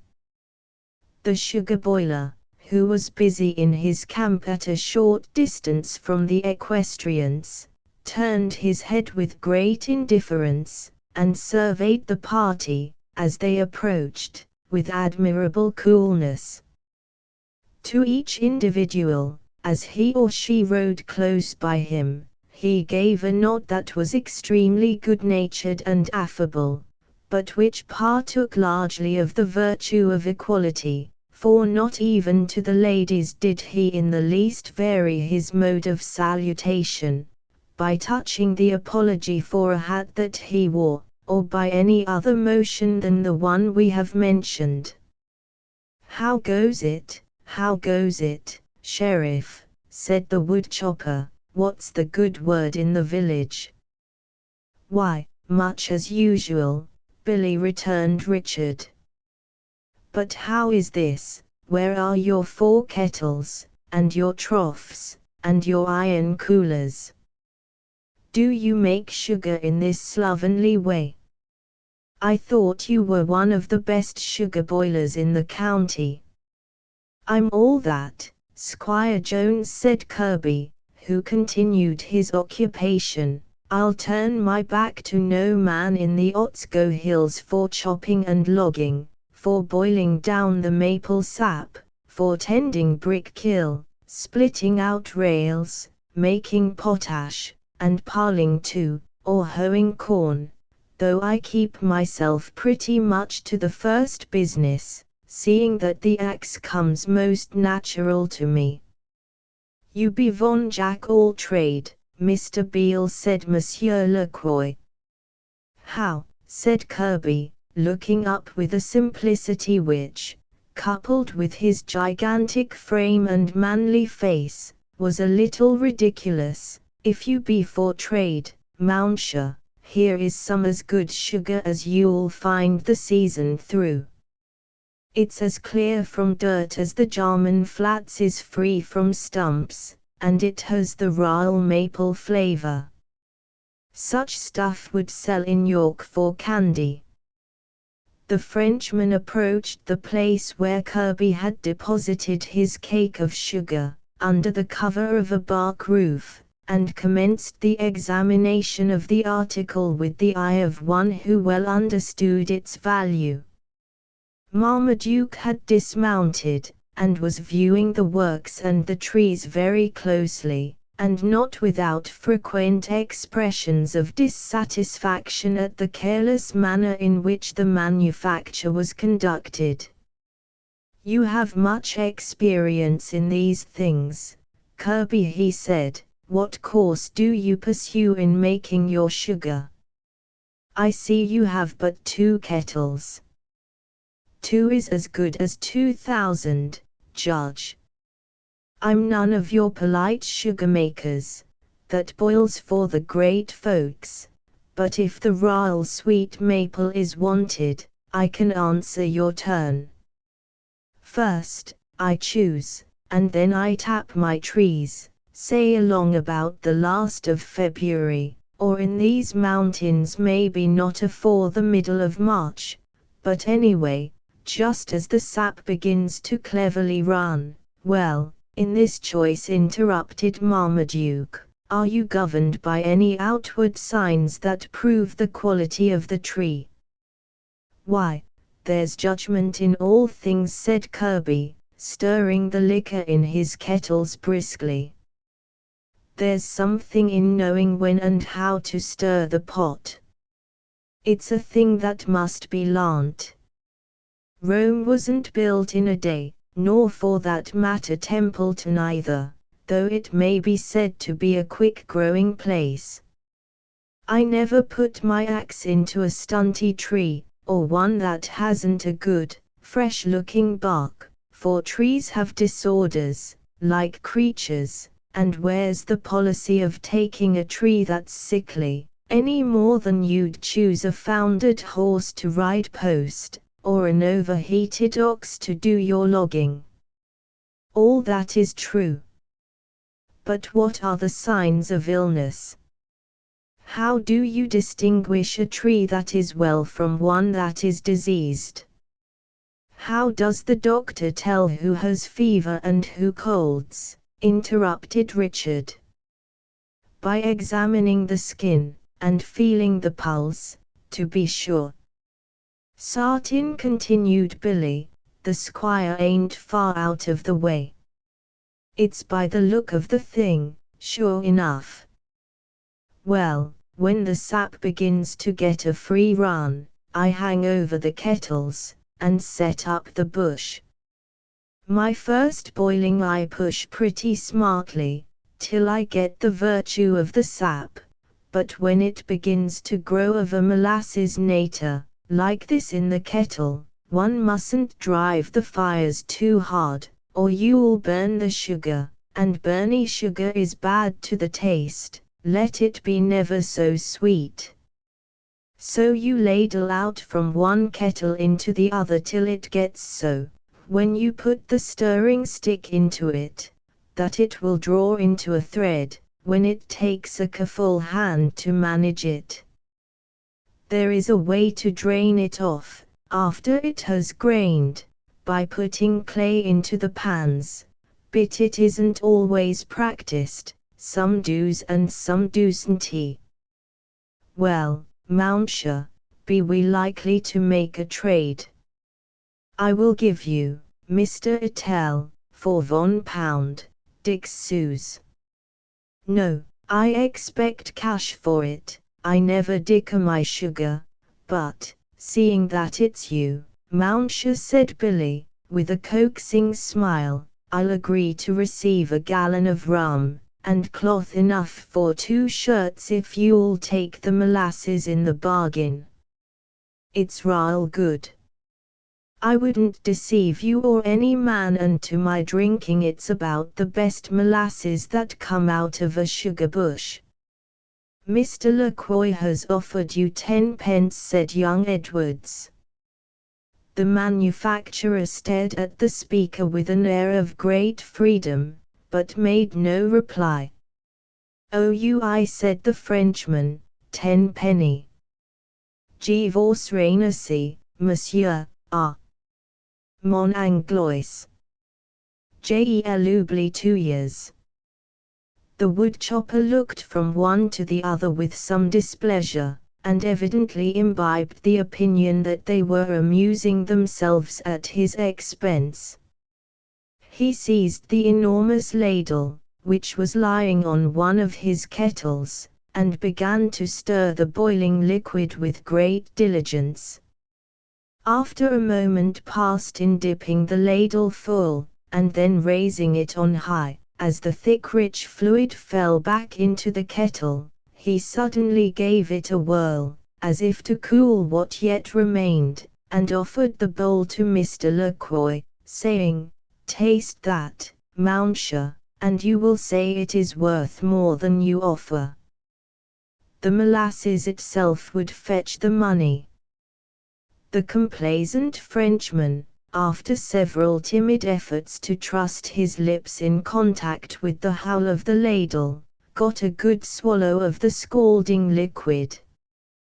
He clapped his hands on his breast, and looked most piteously at the ladies, for a single instant, and then, to use the language of Billy, when he afterward recounted the tale, No drumsticks ever went faster on the skin of a sheep than the Frenchman's legs, for a round or two, and then such swearing and spitting in French you never saw.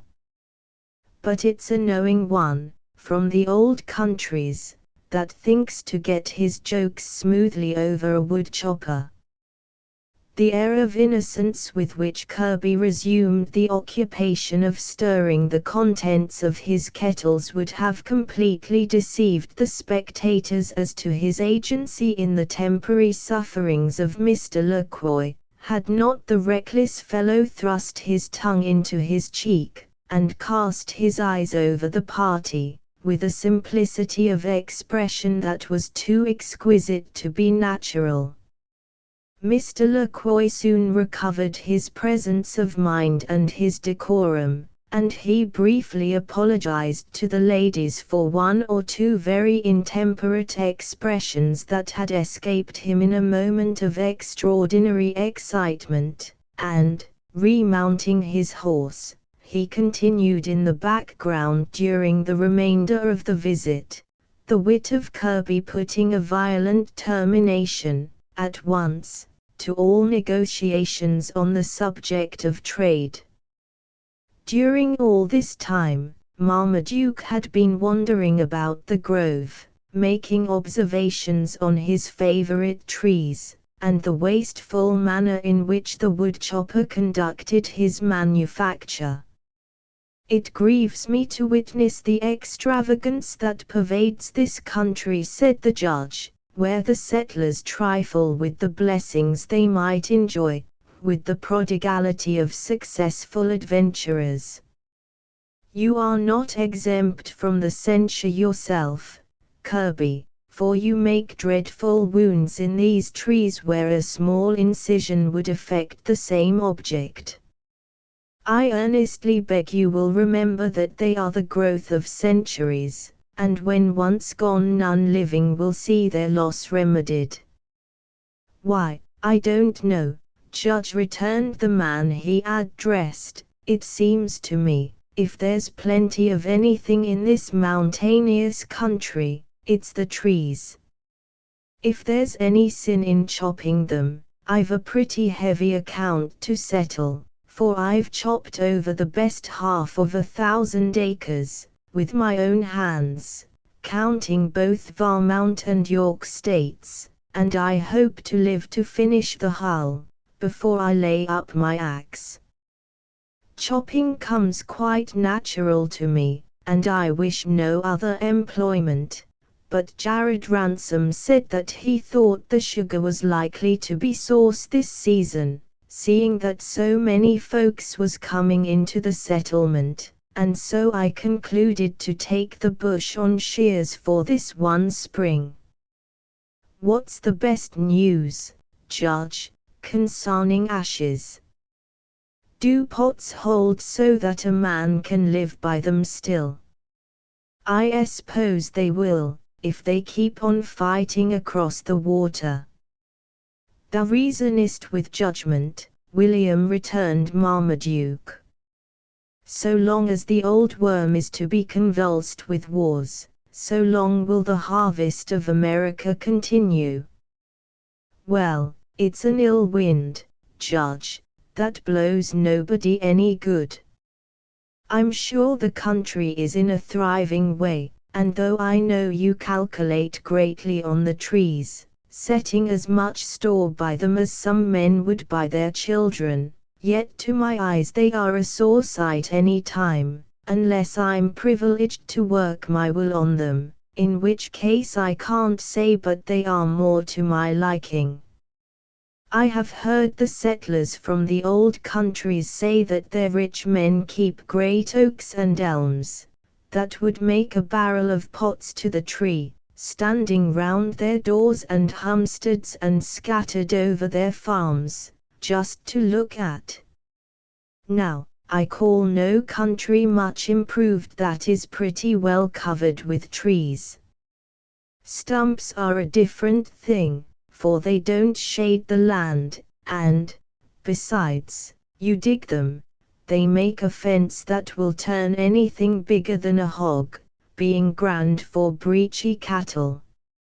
Opinions on such subjects vary much in different countries, said Marmaduke, but it is not as ornaments that I value the noble trees of this country, it is for their usefulness we are stripping the forests, as if a single year would replace what we destroy. But the hour approaches when the laws will take notice of not only the woods, but the game they contain also.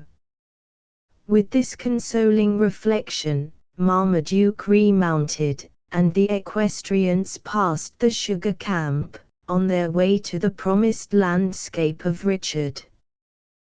The woodchopper was left alone, in the bosom of the forest, to pursue his labours. Elizabeth turned her head, when they reached the point where they were to descend the mountain, and thought that the slow fires that were glimmering under his enormous kettles, his little brush shelter, covered with pieces of hemlock bark, his gigantic size, as he wielded his ladle with a steady and knowing air, aided by the background of stately trees, with their spouts and troughs, formed, altogether, no unreal picture of human life in its first stages of civilization. Perhaps whatever the scene possessed of a romantic character was not injured by the powerful tones of Kirby's voice ringing through the woods as he again awoke his strains to another tune, which was but little more scientific than the former. All that she understood of the words were, "And when the proud forest is falling, to my oxen cheerfully calling, from morn until night I am bawling, woe, back there, and haw and gee, till our labour is mutually ended, by my strength and cattle befriended, and against the mosquitoes defended by the bark of the walnut trees. Away! Then, you lads who would buy land, choose the oak that grows on the high land, or the silvery pine on the dry land, it matters but little to me." Chapter XXI. Speed. Malice, speed. Such cause of haste thine active sinews never braced. Scott.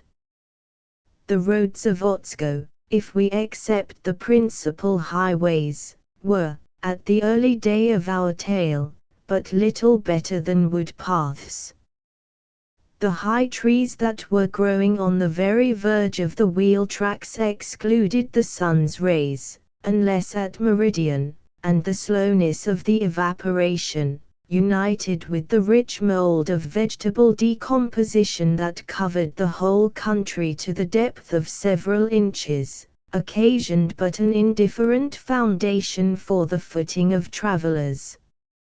Added to these were the inequalities of a natural surface, and the constant recurrence of enormous and slippery roots that were laid bare by the removal of the light soil, together with stumps of trees, to make a passage not only difficult but dangerous.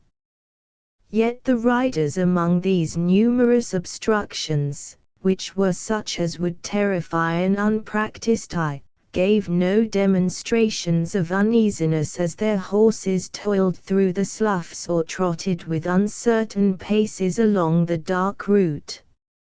In many places the marks on the trees were the only indications of a road, with perhaps an occasional remnant of a pine that, by being cut close to the earth, so as to leave nothing visible but its base of roots, spreading for 20 feet in every direction, was apparently placed there as a beacon to warn the traveler that it was the center of a highway. Into one of these roads the active sheriff led the way, first striking out of the footpath, by which they had descended from the sugar bush, across a little bridge, formed of round logs laid loosely on sleepers of pine, in which large openings of a formidable width were frequent. The nag of Richard, when it reached one of these gaps, laid its nose along the logs and stepped across the difficult passage with the sagacity of a man. But the blooded filly which Miss Temple rode disdained so humble a movement. She made a step or two with an unusual caution, and then, on reaching the broadest opening, obedient to the curt and whip of her fearless mistress, she bounded across the dangerous pass with the activity of a squirrel. "Gently, gently, my child," said Marmaduke, who was following in the manner of Richard. "This is not a country for equestrian feats. Much prudence is requisite to journey through our rough paths with safety. Thou mayst practice thy skill in horsemanship on the plains of New Jersey with safety, but in the hills of Otsego they may be suspended for a time." "I may as well then relinquish my saddle at once, dear sir," returned his daughter, "for if it is to be laid aside until this wild country be improved, old age will overtake me, and put an end to what you term my equestrian feats." "Say not so, my child," returned her father, "but if thou venturest again as in crossing this bridge, old age will never overtake thee, but I shall be left to mourn thee, cut off in thy pride, my Elizabeth. If thou hadst seen this district of country, as I did, when it lay in the sleep of nature, and had witnessed its rapid changes as it awoke to supply the wants of man, thou wouldst curb thy impatience for a little time, though thou shouldst not check thy steed. I recollect hearing you speak of your first visit to these woods, but the impression is faint, and blended with the confused images of childhood. Wild and unsettled as it may yet seem, it must have been 1,000 times more dreary then. Will you repeat, dear sir, what you then thought of your enterprise, and what you felt?"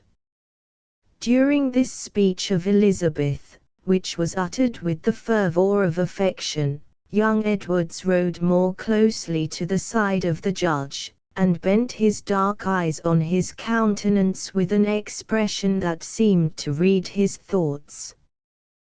"Thou wast then young, my child, but must remember when I left thee and thy mother, to take my first survey of these uninhabited mountains," said Marmaduke. "But thou dost not feel all the secret motives that can urge a man to endure privations in order to accumulate wealth. In my case they have not been trifling, and God has been pleased to smile on my efforts. If I have encountered pain, famine, and disease in accomplishing the settlement of this rough territory, I have not the misery of failure to add to the grievances."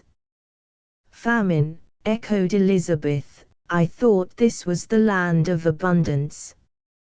Had you famine to contend with?" "Even so, my child," said her father. "Those who look around them now, and see the loads of produce that issue out of every wild path in these mountains during the season of traveling, will hardly credit that no more than 5 years have elapsed since the tenants of these woods were compelled to eat the scanty fruits of the forest to sustain life, and, with their unpracticed skill, to hunt the beasts as food for their starving families." Cried Richard, who happened to overhear the last of this speech between the notes of the woodchopper's song, which he was endeavoring to breathe aloud. "That was the starving time * cousin Bess. I grew as lank as a weasel that fall, and my face was as pale as one of your fever and ague visages. Monsieur Le Croix, there, fell away like a pumpkin in drying, nor do I think you have got fairly over it yet, monsieur. Benjamin, I thought, bore it with a worse grace than any of the family, for he swore it was harder to endure than a short allowance in the calm latitudes. Benjamin is a sad fellow to swear if you starve him ever so little. I had half a mind to quit you then, Duke, and to go into Pennsylvania to fatten, but, damn it, thinks I, we are sisters' children, and I will live or die with him, after all. The author has no better apology for interrupting the interest of a work of fiction by these desultory dialogues than that they have reference to facts. In reviewing his work, after so many years, he is compelled to confess it is injured by too many allusions to incidents that are not at all suited to satisfy the just expectations of the general reader. One of these events is slightly touched on in the commencement of this chapter. More than 30 years since, a very near and dear relative of the writer, an elder sister and a second mother, was killed by a fall from a horse in a ride among the very mountains mentioned in this tale. Few of her sex and years were more extensively known or more universally beloved than the admirable woman who thus fell a victim to the chances of the wilderness. "I do not forget thy kindness," said Marmaduke, "nor that we are of one blood." "But, my dear father," cried the wondering Elizabeth, "was there actual suffering? Where were the beautiful and fertile vales of the Mohawk? Could they not furnish food for your wants? It was a season of scarcity. The necessities of life commanded a high price in Europe, and were greedily sought after by the speculators. The emigrants from the east to the west invariably passed along the valley of the Mohawk, and swept away the means of subsistence like a swarm of locusts, nor were the people on the flats in a much better condition. They were in want themselves, but they spared the little excess of provisions that nature did not absolutely require, with the justice of the German character. There was no grinding of the poor. The word speculator was then unknown to them. I have seen many a stout man, bending under the load of the bag of meal which he was carrying from the mills of the Mohawk, through the rugged passes of these mountains, to feed his half-famished children, with a heart so light, as he approached his hut, that the 30 miles he had passed seemed nothing. Remember, my child, it was in our very infancy. We had neither mills, nor grain, nor roads, nor often clearings. We had nothing of increase but the mouths that were to be fed, for even at that inauspicious moment the restless spirit of emigration was not idle. Nay, the general scarcity which extended to the east tended to increase the number of adventurers.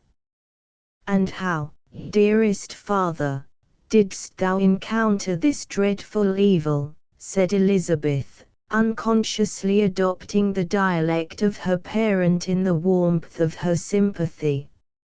Upon thee must have fallen the responsibility, if not the suffering. It did, Elizabeth, returned the judge, pausing for a single moment, as if musing on his former feelings. I had hundreds at that dreadful time daily looking up to me for bread. The sufferings of their families and the gloomy prospect before them had paralyzed the enterprise and efforts of my settlers. Hunger drove them to the woods for food, but despair sent them at night, enfeebled and wan, to a sleepless pillow. It was not a moment for inaction. I purchased cargoes of wheat from the granaries of Pennsylvania, They were landed at Albany and brought up the Mohawk in boats. From thence it was transported on pack horses into the wilderness and distributed among my people. Seines were made, and the lakes and rivers were dragged for fish. Something like a miracle was wrought in our favor, for enormous shoals of herrings were discovered to have wandered 500 miles through the windings of the impetuous Susquehanna, and the lake was alive with their numbers. These were at length caught and dealt out to the people, with proper portions of salt, and from that moment we again began to prosper. All this was literally true. Yes, cried Richard, and I was the man who served out the fish and salt. When the poor devils came to receive their rations, Benjamin, who was my deputy, was obliged to keep them off by stretching ropes around me, for they smelled so of garlic, from eating nothing but the wild onion, that the fumes put me out often in my measurement. You were a child then, Bess, and knew nothing of the matter, for great care was observed to keep both you and your mother from suffering. That year put me back dreadfully, both in the breed of my hogs and of my turkeys. No, Bess, cried the judge, in a more cheerful tone, disregarding the interruption of his cousin. He who hears of the settlement of a country knows but little of the toil and suffering by which it is accomplished.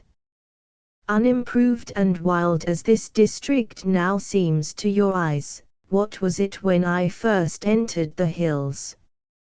I left my party, the morning of my arrival, near the farms of the Cherry Valley, and, following a deer path, rode to the summit of the mountain that I have since called Mount Vision, for the sight that there met my eyes seemed to me as the deceptions of a dream. The fire had run over the pinnacle, and in a great measure laid open the view. The leaves were fallen, and I mounted a tree and sat for an hour looking on the silent wilderness. Not an opening was to be seen in the boundless forest except where the lake lay, like a mirror of glass. The water was covered by myriads of the wild fowl that migrate with the changes in the season, and while in my situation on the branch of the beach, I saw a bear, with her cubs, descend to the shore to drink. I had met many deer, gliding through the woods, in my journey, but not the vestige of a man could I trace during my progress, nor from my elevated observatory. No clearing, no hut, none of the winding roads that are now to be seen, were there, nothing but mountains rising behind mountains, and the valley, with its surface of branches enlivened here and there with the faded foliage of some tree that parted from its leaves with more than ordinary reluctance. Even the Susquehanna was then hid by the height and density of the forest. "And were you alone?" asked Elizabeth. "Passed you the night in that solitary state?" "Not so, my child," returned the father. After musing on the scene for an hour, with a mingled feeling of pleasure and desolation, I left my perch and descended the mountain. My horse was left to browse on the twigs that grew within his reach, while I explored the shores of the lake and the spot where Templeton stands. A pine of more than ordinary growth stood where my dwelling is now placed. A row had been opened through the trees from thence to the lake, and my view was but little impeded. Under the branches of that tree I made my solitary dinner. I had just finished my repast as I saw smoke curling from under the mountain, near the eastern bank of the lake. It was the only indication of the vicinity of man that I had then seen. After much toil I made my way to the spot, and found a rough cabin of logs, built against the foot of a rock, and bearing the marks of a tenant, though I found no one within it. "It was the hut of Leatherstocking," said Edwards quickly. It was, though I at first supposed it to be a habitation of the Indians. But while I was lingering around the spot, Natty made his appearance, staggering under the carcass of a buck that he had slain. Our acquaintance commenced at that time. Before, I had never heard that such a being tenanted the woods. He launched his bark canoe and set me across the foot of the lake to the place where I had fastened my horse, and pointed out a spot where he might get a scanty browsing until the morning, when I returned and passed the night in the cabin of the hunter. Miss Temple was so much struck by the deep attention of young Edwards during this speech that she forgot to resume her interrogations, but the youth himself continued the discourse by asking, "And how did the Leatherstocking discharge the duties of a host, sir?" "Why, simply but kindly, until late in the evening, when he discovered my name and object, and the cordiality of his manner very sensibly diminished, or, I might better say, disappeared. He considered the introduction of the settlers as an innovation on his rights, I believe, for he expressed much dissatisfaction at the measure, though it was in his confused and ambiguous manner. I hardly understood his objections myself, but supposed they referred chiefly to an interruption of the hunting." "Had you then purchased the estate, or were you examining it with an intent to buy?" asked Edwards, a little abruptly. "It had been mine for several years. It was with a view to people the land that I visited the lake. Natty treated me hospitably, but coldly, I thought, after he learned the nature of my journey. I slept on his own bear skin, however, and in the morning joined my surveyors again." "Said he nothing of the Indian rights, sir?" "The Leatherstocking is much given to impeach the justice of the tenure by which the whites hold the country.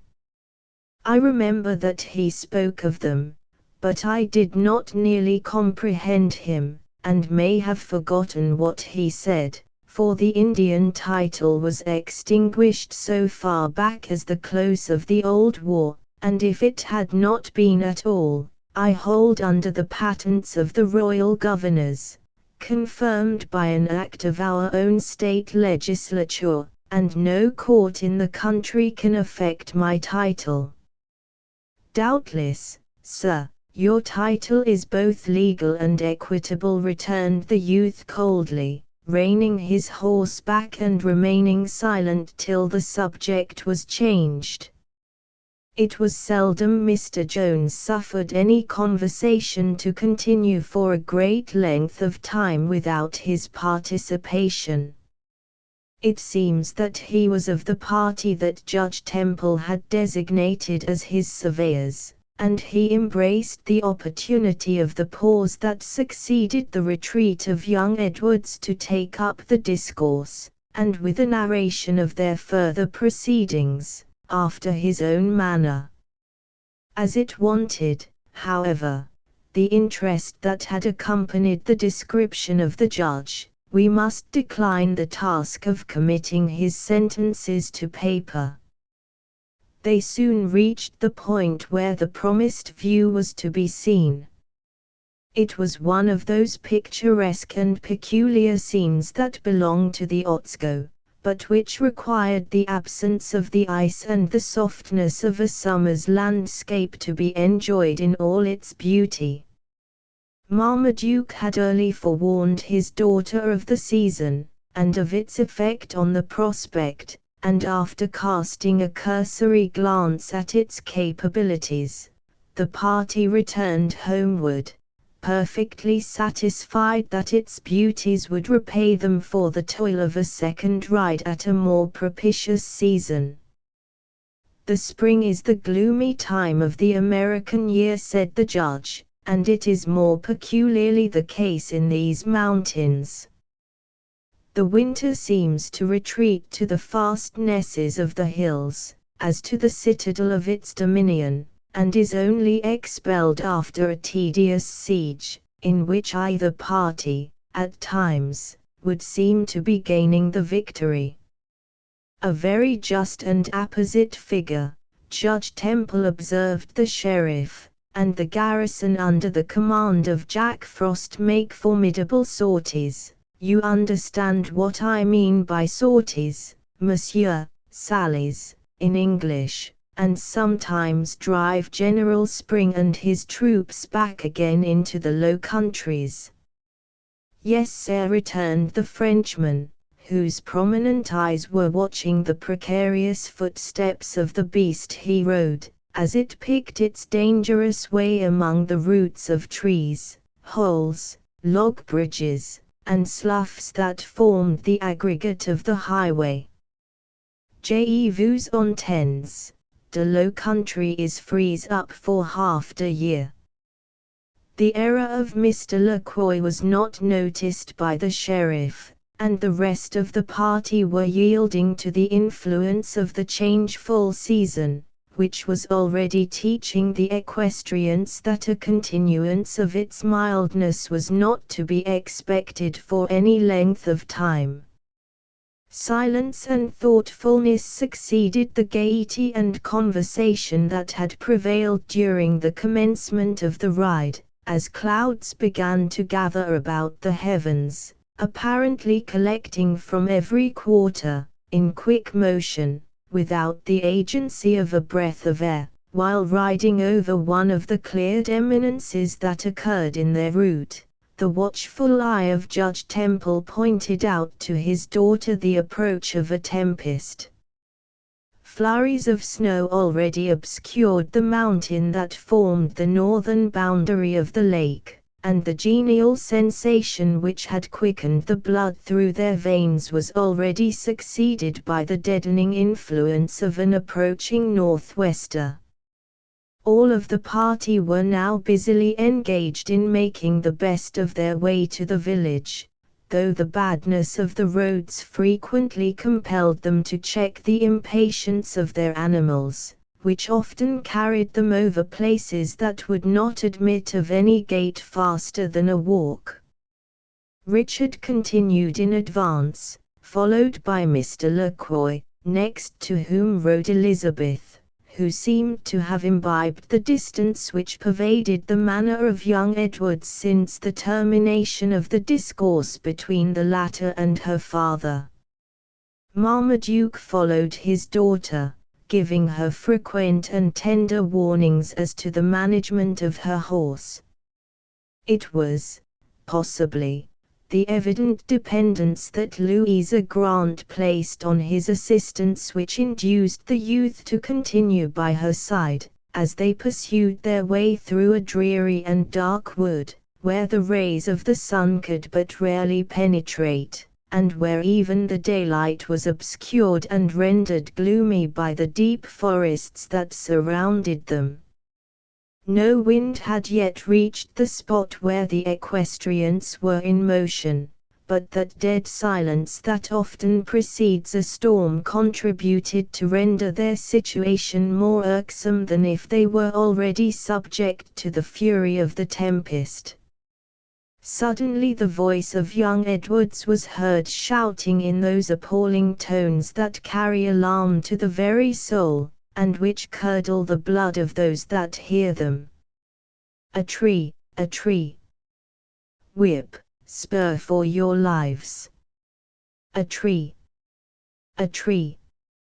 A tree, a tree!" echoed Richard, giving his horse a blow that caused the alarmed beast to jump nearly a rod, throwing the mud and water into the air like a hurricane.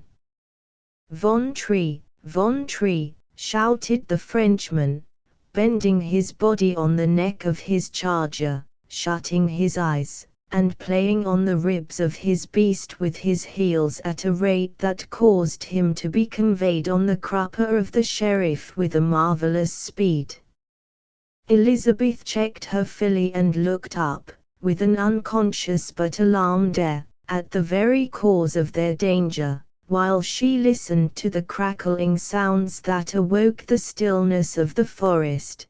But the next instant her bridlet was seized by her father, who cried, "God protect my child," and she felt herself hurried onward, impelled by the vigor of his nervous arm.